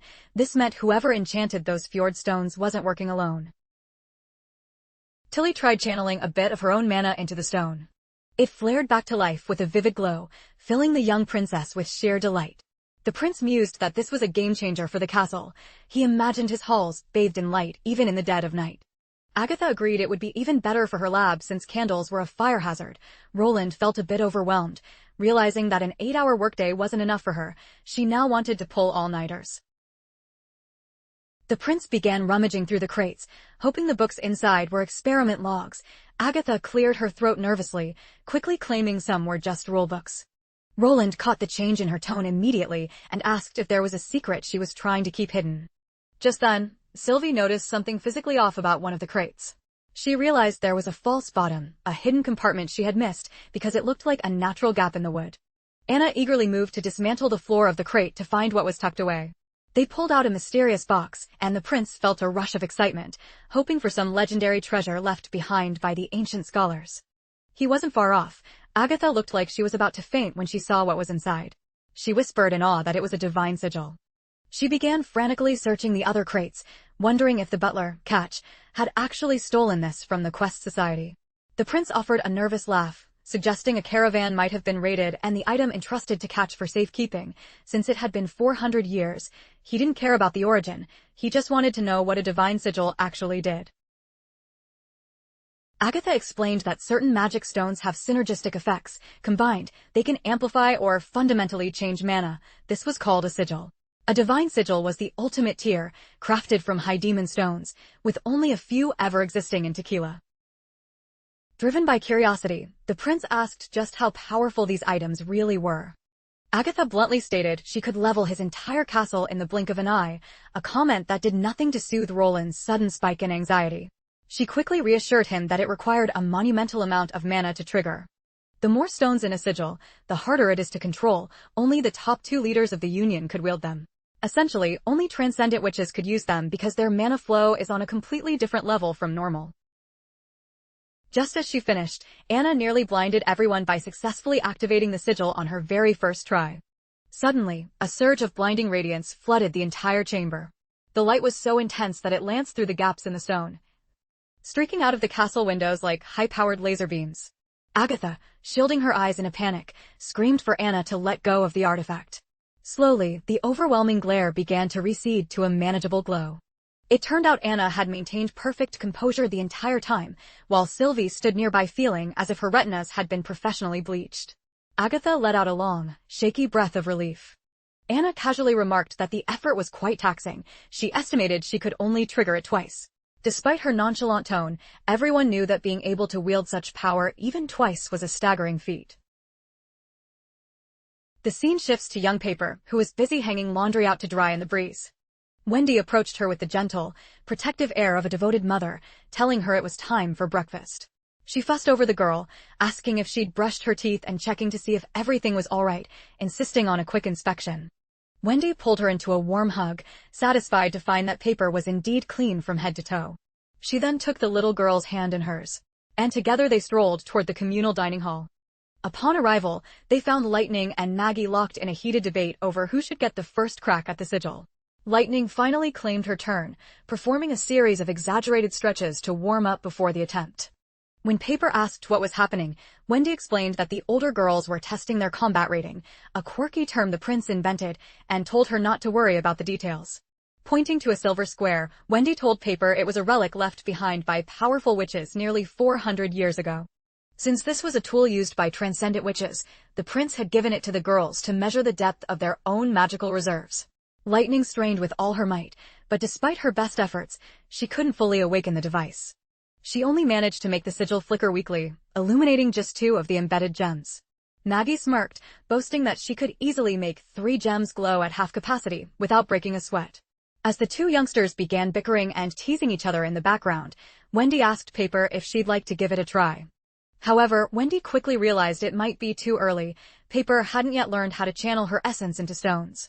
While she couldn't activate the sigil today, Wendy promised they would soon have luminescent stones for her to practice with. Suddenly, Paper clutched her stomach, doubling over in sharp, sudden pain. She whimpered that her magic felt shaky and restless, as if it were fighting to explode. Wendy urgently asked if she remembered the date of her first manifestation. Paper said it was in the winter, though the exact day was a blur. Wendy realized that with late autumn fading, winter was at the doorstep. The closer a witch gets to their awakening day, the more volatile their magic becomes. This was the clear onset of the magic backlash. She pulled Paper into a comforting embrace, whispering that a backlash was no longer a death sentence for the witches of Border Town. The next day, Wendy escorted Paper to the prince's office for a formal meeting. It appeared that Paper had finished signing all her official contractual documents. The prince beamed at the sight, reminding her that from this moment forward, she was a recognized member of the Witch Union. Wendy recounted how brave Paper had been the night before, enduring the pain with a clear mind and never once giving up. She added that they had assembled a cheer squad to support her, though it might have been a bit overwhelming for the shy little girl. Paper's eyes grew misty as she insisted it wasn't too much. She felt happy and wasn't bothered by the attention at all. The prince was heartened by her words, but Wendy's gaze soon drifted to the thick volume he was studying. He explained that it was a translated compilation of all the sigils documented by the Quest Society, containing 2 centuries' worth of experimental formulas. Nightingale appeared from thin air, questioning why he found these relics so fascinating. She reminded him that even with these sigils, the ancient witch empire still fell to the demons. The prince admitted his fascination came from the new horizons they explored. The texts detailed countless ways to combine magic stones, almost like a complex technical manual. He used the example of pairing an echo stone with a marking stone to create a specific sigil, though the explanation seemed to fly right over his companions' heads. He elaborated that according to the book, this listening sigil could transmit sound up to 3 miles, hardly a smartphone in a world of satellites, but perfect for short-range communication. Nightingale noted the book claimed echo stones only came from high-level demons, while marking stones were found deep in demon camps. She asked how he planned to acquire such rarities. The prince reminded her they already had them. The red stone Lightning found in the tower was an echo stone, and Tilly had brought back plenty of marking stones from her travels. They just needed to dismantle one. He then excitedly shared his plan to build a towering laboratory next to the witch building for Agatha to study sigils, a true mage tower that would look spectacular. However, when he brought up the idea to Agatha, she found the concept of a mage tower ridiculous and completely unnecessary. She insisted that a chemistry lab like Kyle's, perhaps slightly larger, was all she needed, adding that building a giant tower just sounded like a logistical headache. She pointed out that Tequila had towers because space was limited, whereas Border Town had vast stretches of empty land to build on. The prince let out a dramatic sigh of disappointment, muttering that a tower would have fit the aesthetic much better. He gave up on the dream, but asked if she needed any other facilities beyond her bedroom, office, and apprentice dorms. Agatha replied that if he truly insisted on a tower, then no, she definitely didn't want one. Nightingale burst out laughing at the sight of the prince being so thoroughly shut down by Agatha's bluntness. Agatha explained that they could only construct a single listening sigil with their current resources, but more could be acquired by defeating demons. The prince then revealed that something cryptic was scribbled on the final page, sparking Nightingale's curiosity about his discovery. However, he caught her off guard by teasingly asking if her combat score was actually high enough to even activate such an artifact. Nightingale simply gave a nonchalant shrug, claiming her score was a top secret. The prince suspected she was just embarrassed by how far Anna had outshone her. Regardless, he pointed out that the book failed to explain how to actually manufacture the magic stones, leaving him unsure if the scholars kept it a secret on purpose. Agatha interjected, noting that since those stones originate from high-tier demons, they would be impossible to obtain even if the instructions were crystal clear. She found it hard to believe he actually expected such rare and precious treasures to be left lying around in a common waiting area. She further elaborated that while a sigil links various magic stones, the fusion process is incredibly complex. Most importantly, it requires demon blood. The prince was visibly stunned by this revelation, but Agatha stood firm, confirming that it specifically required fresh demon blood to work. The Quest Society had conducted thousands of grueling experiments while trying to decipher the true essence of magic. They eventually concluded that witches, demons, and hybrids each possess entirely different